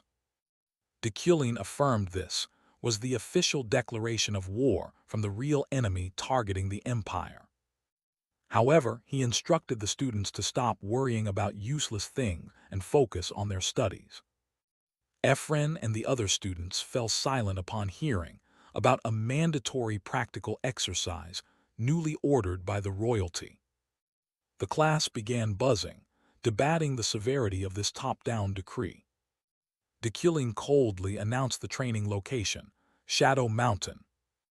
That night, deep in the gloomy old forest of Shadow Mountain, a small figure trudged onward. Efren wondered why she had to return to this cursed place after the demon outbreak. The sound of footsteps crunching dry leaves echoed brittly through the silent night. She panted as she climbed the slope, silently cursing the new emperor's order forcing mages to train against demons. This mission had 3 clear objectives: gather materials, witness magical phenomena, and slay magical beasts. Efren breathed a sigh of relief, quietly thankful she hadn't encountered any dangerous phenomena yet. Suddenly, a strange noise from a nearby thicket made her jump, freezing for a few seconds. Efren quickly took a defensive stance, shouting for the hidden figure to step out and face her. In the darkness of Shadow Mountain, Efren Luna strained her eyes toward the bushes after hearing the noise. Out of the thicket suddenly stepped Sylvia, startling Efren so much her heart almost stopped. Barely showing her face, Sylvia taunted, calling Efren an idiot, which infuriated her. The 2 girls walked and bickered. Sylvia sneered, asking if her rival planned to finish the assignment early to keep first place. Efren scowled, inwardly cursing the Iliad heiress's pride that never seemed to change. Sylvia proudly boasted she had completed one of the 3 objectives, witnessing the magical phenomenon. She revealed a chilling truth. Time there was distorted. She'd wandered the mountain for 20 hours. Efren's eyes widened in shock, since the class had clearly ended only a few hours ago. Seeing Sylvia's mud-streaked clothes, Efren realized she wasn't lying. Just as the 2 were bewildered, a strange voice echoed from the darkness, admitting responsibility. The girls froze, sensing an invisible pressure enveloping the space. Elsewhere at the academy, Professor Deculin was being summoned by a group of knights wearing anxious expressions. One knight reported an urgent situation and requested the professor's cooperation. A message from the Intelligence Bureau indicated something extremely bad was happening at Shadow Mountain. Deculin's face hardened when he heard the name Lohakan had infiltrated the area. He was a terrifyingly powerful figure, standing on a blood-soaked battlefield with the bearing of an overlord. Deculin broke into a light sweat, worried to learn the forest was now full of fragile students. A green system notification appeared, triggering a mid-boss event, Baron of the Ashes. Realizing this was a dangerous in-game event, Deculin couldn't remain idle another moment. He decided to depart immediately, skipping all formalities to rescue his prodigy students. Back in the forest, an old man with snow-white beard and a mysterious black cloak appeared before the 2 girls. He smiled friendly yet deceitfully, admitting his barrier had warped time. Ephraim trembled as she asked the stranger his identity. The old man called himself Merkin, a false name the Intelligence Bureau had identified as Lohakan's alias. Meanwhile, Dekulin hastened his movement, hearing reports that the knights had all been lured away. His gaze was cold, filled with determination to arrive in time before the tragedy unfolded. Dekulin used high-speed teleportation magic, tearing through the night as he lunged toward Shadow Mountain. Sylvia shuddered, realizing the mana radiating from the old man Merkin was truly abnormal. In her mind, that pressure could only come from an entity of Archmage level. The old man smiled grotesquely, saying he had been drawn by the two girls' pure mana and wanted to request a favor. A horrifying sight was revealed. Merkin stood amid piles of knights' corpses, making a sinister offer. At the mention of gifts, Ephraim Luna's eyes lit up like two gold coins, while Sylvia remained full of suspicion. The old man only laughed with delight at the girl's practicality. He nodded in agreement and began casting a spell. A sparkling light streamed from his fingertips. Two tiny sprites appeared and flew straight toward the two girls, startling them. The sprites slipped into the two of them. A strange surge of magic flooded in, making them both panic. The old man told them not to panic and to breathe deeply as they received this gift. Sylvia took a deep breath to steady her trembling spirit. Multicolored streams of magic began to surround and fully permeate the two girls' bodies. The two girls panted, still not understanding what on earth had just happened to them.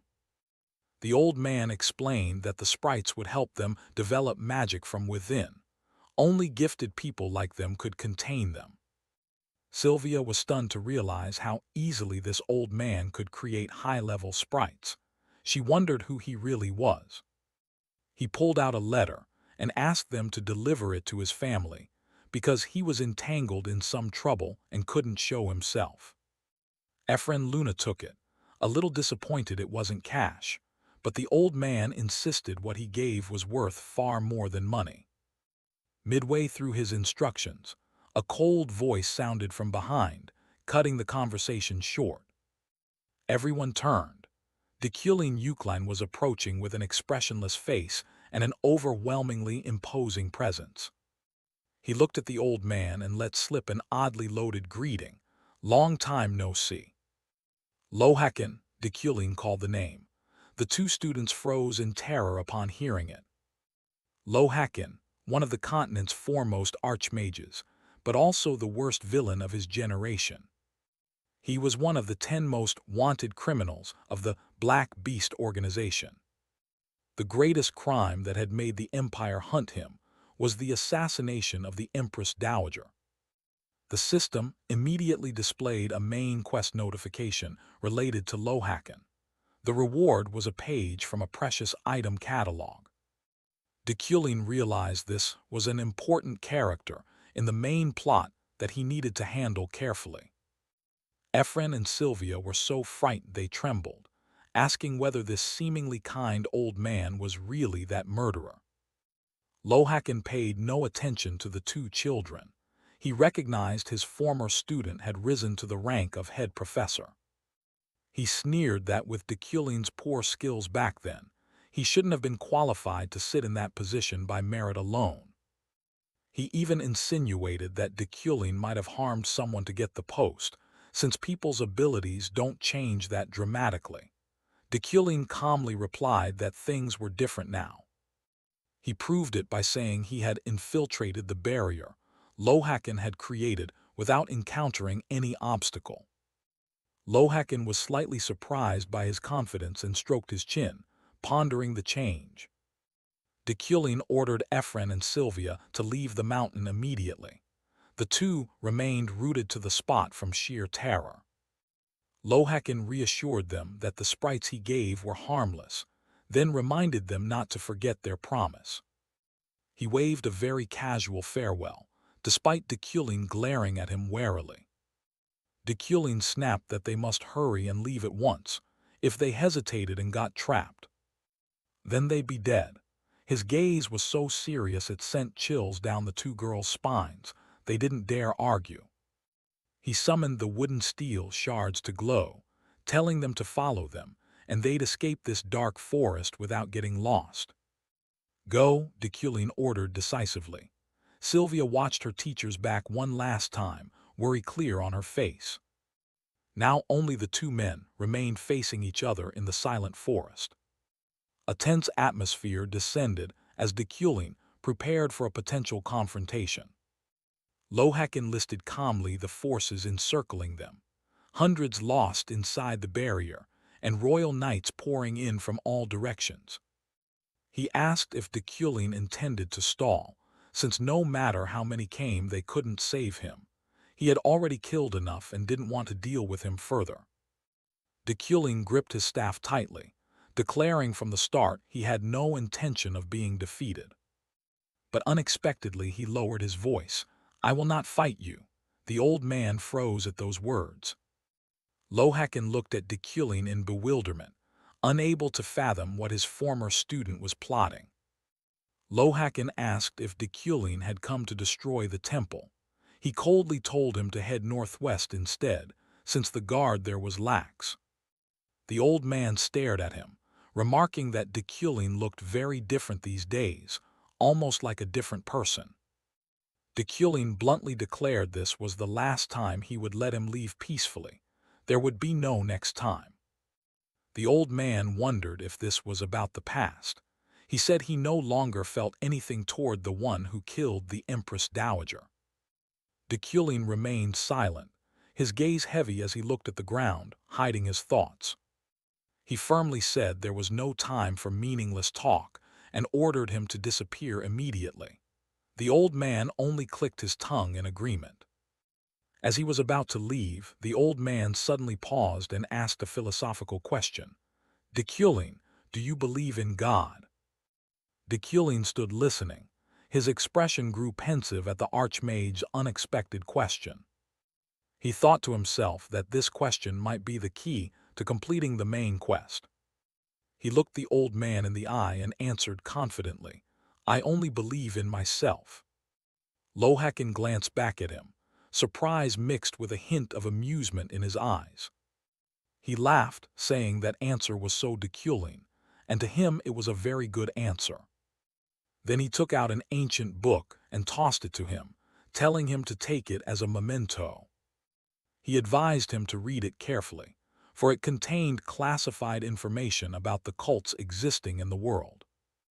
The book was titled Exploration Diary of Destruction. It was a special treasure recording the habits of the cults Lohak had painstakingly collected. "Farewell, take care." The old man waved and vanished into the bushes, leaving Deculin standing alone with the book in his hands. The system immediately notified that the quest, Lohak's story, was completed. He received a page from the item catalog and one store currency unit. Deculin quietly judged that Lohak was not purely evil, but an important character in the main questline who must not be killed carelessly. He guessed the old man was curious about Ephraim and Sylvia's talents, which is why he showed up. He also hoped the old man wouldn't do anything dangerous again. Suddenly, a brilliant blue light flared across the sky above the dark forest. Seeing the light, Deculin smiled to himself. "This sly old snake, should I give him a proper thrashing now?" The surroundings fell quiet after the dangerous variables temporarily subsided. To capture the wanted criminal Lohak, the army and knights had scoured Shadow Mountain for 4 continuous days. At the royal palace, the queen sat solemnly on the throne and declared with disappointment, "So you have failed." The knight knelt deeply and apologized, reporting that Lohak had long since fled the capital. The queen, appearing magnanimous, told him to lift his head. She yawned and said this report was deadly boring. In short, they had lost track of the assassin of the Empress Dowager to someone else. But one detail caught her particular attention: the rumor that Deculin had a fierce magical duel with that old man on the mountain. Looking at the destruction at the scene, she guessed it must have been an earth-shattering battle between two great masters. The knight added that they had found Lohakan's blood, still smeared on a large tree on Shadow Mountain. Blood, Lohakan's. The queen curled her lips into a slight smile. Her eyes suddenly brightened with excitement at the news. Images of powerful figures, Mage Adeline, Knight Zeit, and the criminal Lohakan, appeared in her mind like pieces on a chessboard. She thought to herself, could someone as strong as that old man have been made to bleed by Deculin? She began to look forward eagerly to his upcoming magic lesson. The Imperial University still shone magnificently under the bright sunlight today. Ephraim walked with her head bowed, lost in deep thought. Deculin instructed the two students firmly that their meeting with Lohakan yesterday must be kept completely secret, or it would be a big problem. He looked at Ephraim and reminded her that if she had made a promise to that old man, she should make sure to keep it. Ephraim recalled the letter Lohakan had given her. That was the promise the professor was referring to. She wondered why a professor like Deculin would tell her to keep a promise to a notorious criminal. But thinking it over, with Deculin's temperament anything could happen. Just the thought of the teacher made a wave of pressure rise up. She set that aside to focus on the lesson, though she had no idea what bizarre trick her teacher had prepared. The moment she opened the door, a blinding light hit her and she froze. The classroom had been transformed into a miniature corner of the Imperial University campus. She wondered what they would be learning today for the teacher to stage something like this. The door behind them slammed shut, signaling the official start of the lesson. At exactly 3 o'clock, Deculin's voice announced that anyone not in class on time would be considered failed. The topic today was practical response, and the entire lesson would play out like a real battle. At the word battle, several students turned pale. They were all inside a giant, illusory barrier, and the sole objective was to find a way out. But reality was harsh. The place teemed with magical beasts, and a single severe injury meant immediate elimination. Deculin coldly wished them luck and then vanished. Ephraim broke into a sweat, thinking to herself that her teacher truly never did anything ordinary. The sound of crashing came from afar. She knew she had to hurry. Deculin's gaze was still watching everything from somewhere. He wanted to train these students before the real catastrophe struck the magic tower, especially those two who would play important roles later on. He leisurely sat reading, waiting to see whether his students would make it all the way here. Meanwhile, Ephraim landed in an alley and noticed something strange. A rag doll lay exposed on the ground. At a glance, it was clear someone had been eliminated. It turned out that when a student fell, this doll would appear to replace them immediately. Before she could compose herself, a shadow darted by. A magical hound snarled, eyeing her hungrily. It lunged forward to bite, drooling terribly and looking terrifying. But a streak of bluish magic sliced across its face. The creature was flung aside, blue blood splattering. Ephraim yelled sharply, telling the monsters not to mess with her. Her smile vanished when she saw a pack of wolves lurking in the darkness. The vanguard had been taken down, but the opposing force still outnumbered them greatly. On the other side, Sylvia was clearing the battlefield with her multicolored magic.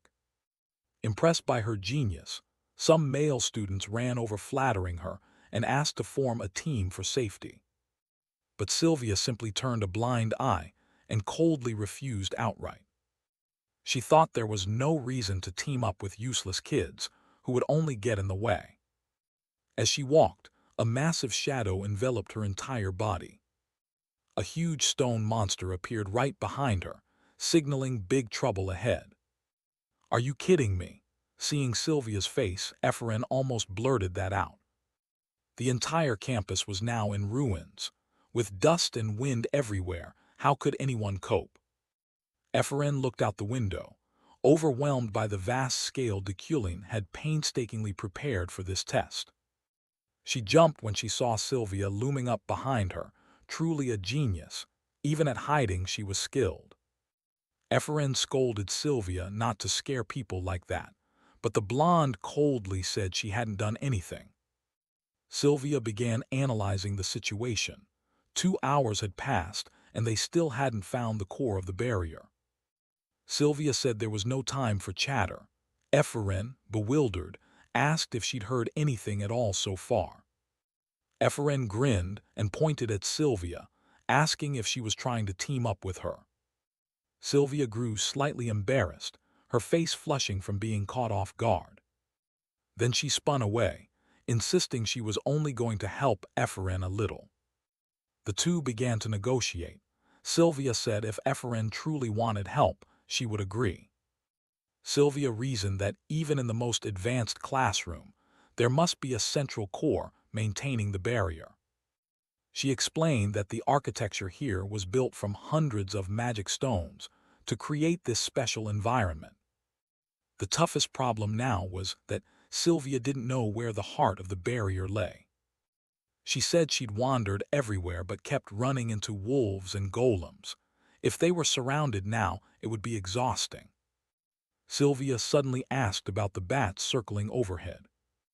Ephraim noticed the bats were only circling and not attacking, a rather unusual detail. Sylvia began to operate her magic, radiant, multicolored lights emanating around her. A top-tier magical display from the Iliad heiress. The bats hovered, creating a rather mysterious atmosphere. Sylvia inferred that the bats weren't for combat, but for observation. If they were gathering information, there must be an entity controlling them at the center. Ephraim immediately had an idea. The most suspicious central position was the school's arena. Sylvia looked at Ephraim with a different expression. It seemed she agreed with the deduction. A rare smile appeared on Sylvia's lips when she saw her classmates' keen insight. She teased Ephraim that she seemed less stupid today, which drove Ephraim mad. Finalizing their plan, the two decided to head straight for the arena to dismantle the core. As predicted, Professor Deculin sat leisurely reading right beneath the deep blue crystal core, awaiting his students' performance. Footsteps descended onto the ground with finality. Sylvia and her teammates finally found the center of the barrier. She informed Professor Deculin that she had arrived. Deculin casually admitted he knew Sylvia would find this place, but to pass, she had to truly neutralize his barrier. Determination showed in Sylvia's eyes. She nodded to confirm she was ready for the challenge. The professor closed the book in his hands and signaled for her to show her full power. Immediately, a horde of monsters, from magic wolves to stone giants, appeared behind him. Sylvia couldn't help but be stunned by their scale. Growls echoed through the space. Sylvia instantly took a defensive stance, ready to face the pack of spirit beasts. The ground trembled violently under the beast's strength. The pack lunged forward as if to rip apart the intruder. Sylvia stood firm, preparing to activate magic. She began casting the triple element spell, brilliant streams of energy intertwining around her hands. The powers of fire, water, and wind started to coil around each other, creating immense pressure. A massive magical explosion swept away the entire pack in a single strike. The illusory scenery around them was violently disrupted as well. Amid the dissipating remnants, Deculin still stood motionless, completely unharmed.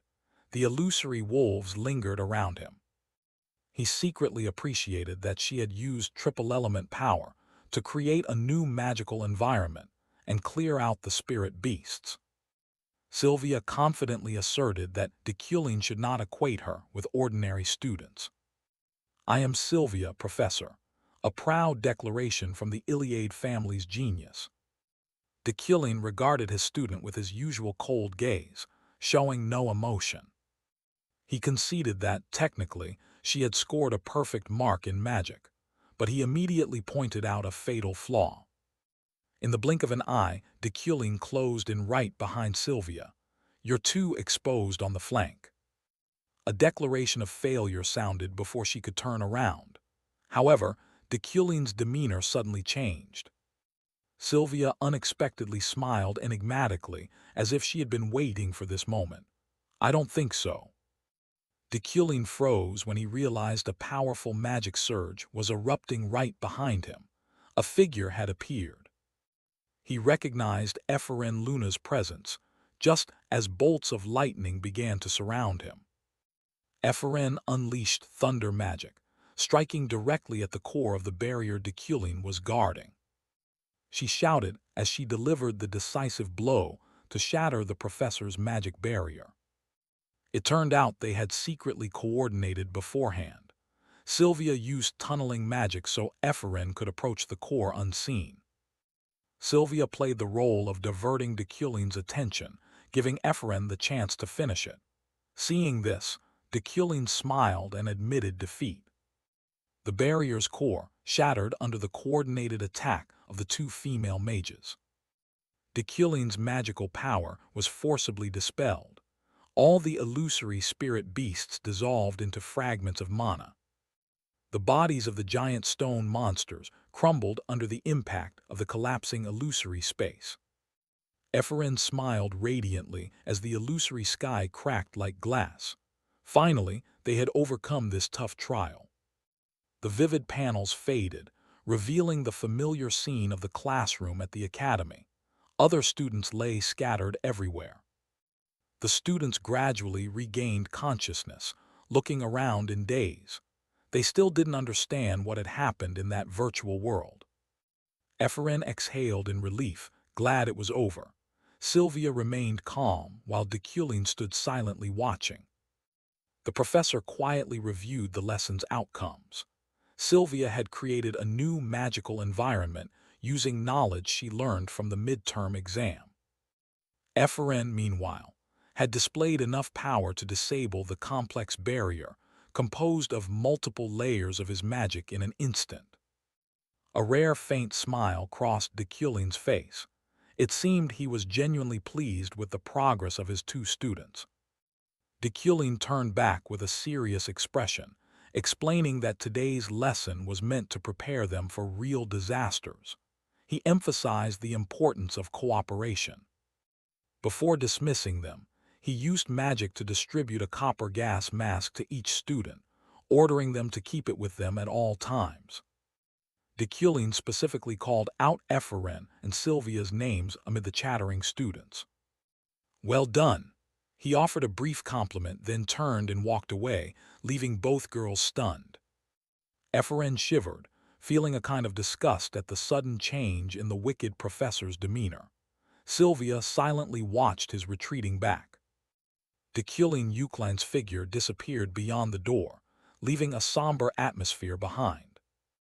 Ephraim was still shaken. She trembled at how repulsive the professor's smile had been. Sylvia only stood in silence, watching him go. Night fell, and the Tower of Magic shimmered with mystery under the pale moonlight. Inside the office, vibrant vases stood quietly in the soft light. Deculin stood before a large board, directing a magical chalk to write lines of ancient characters by itself. He activated the Midas hand skill at level 4, causing his hand to flare with a golden, powerful flame.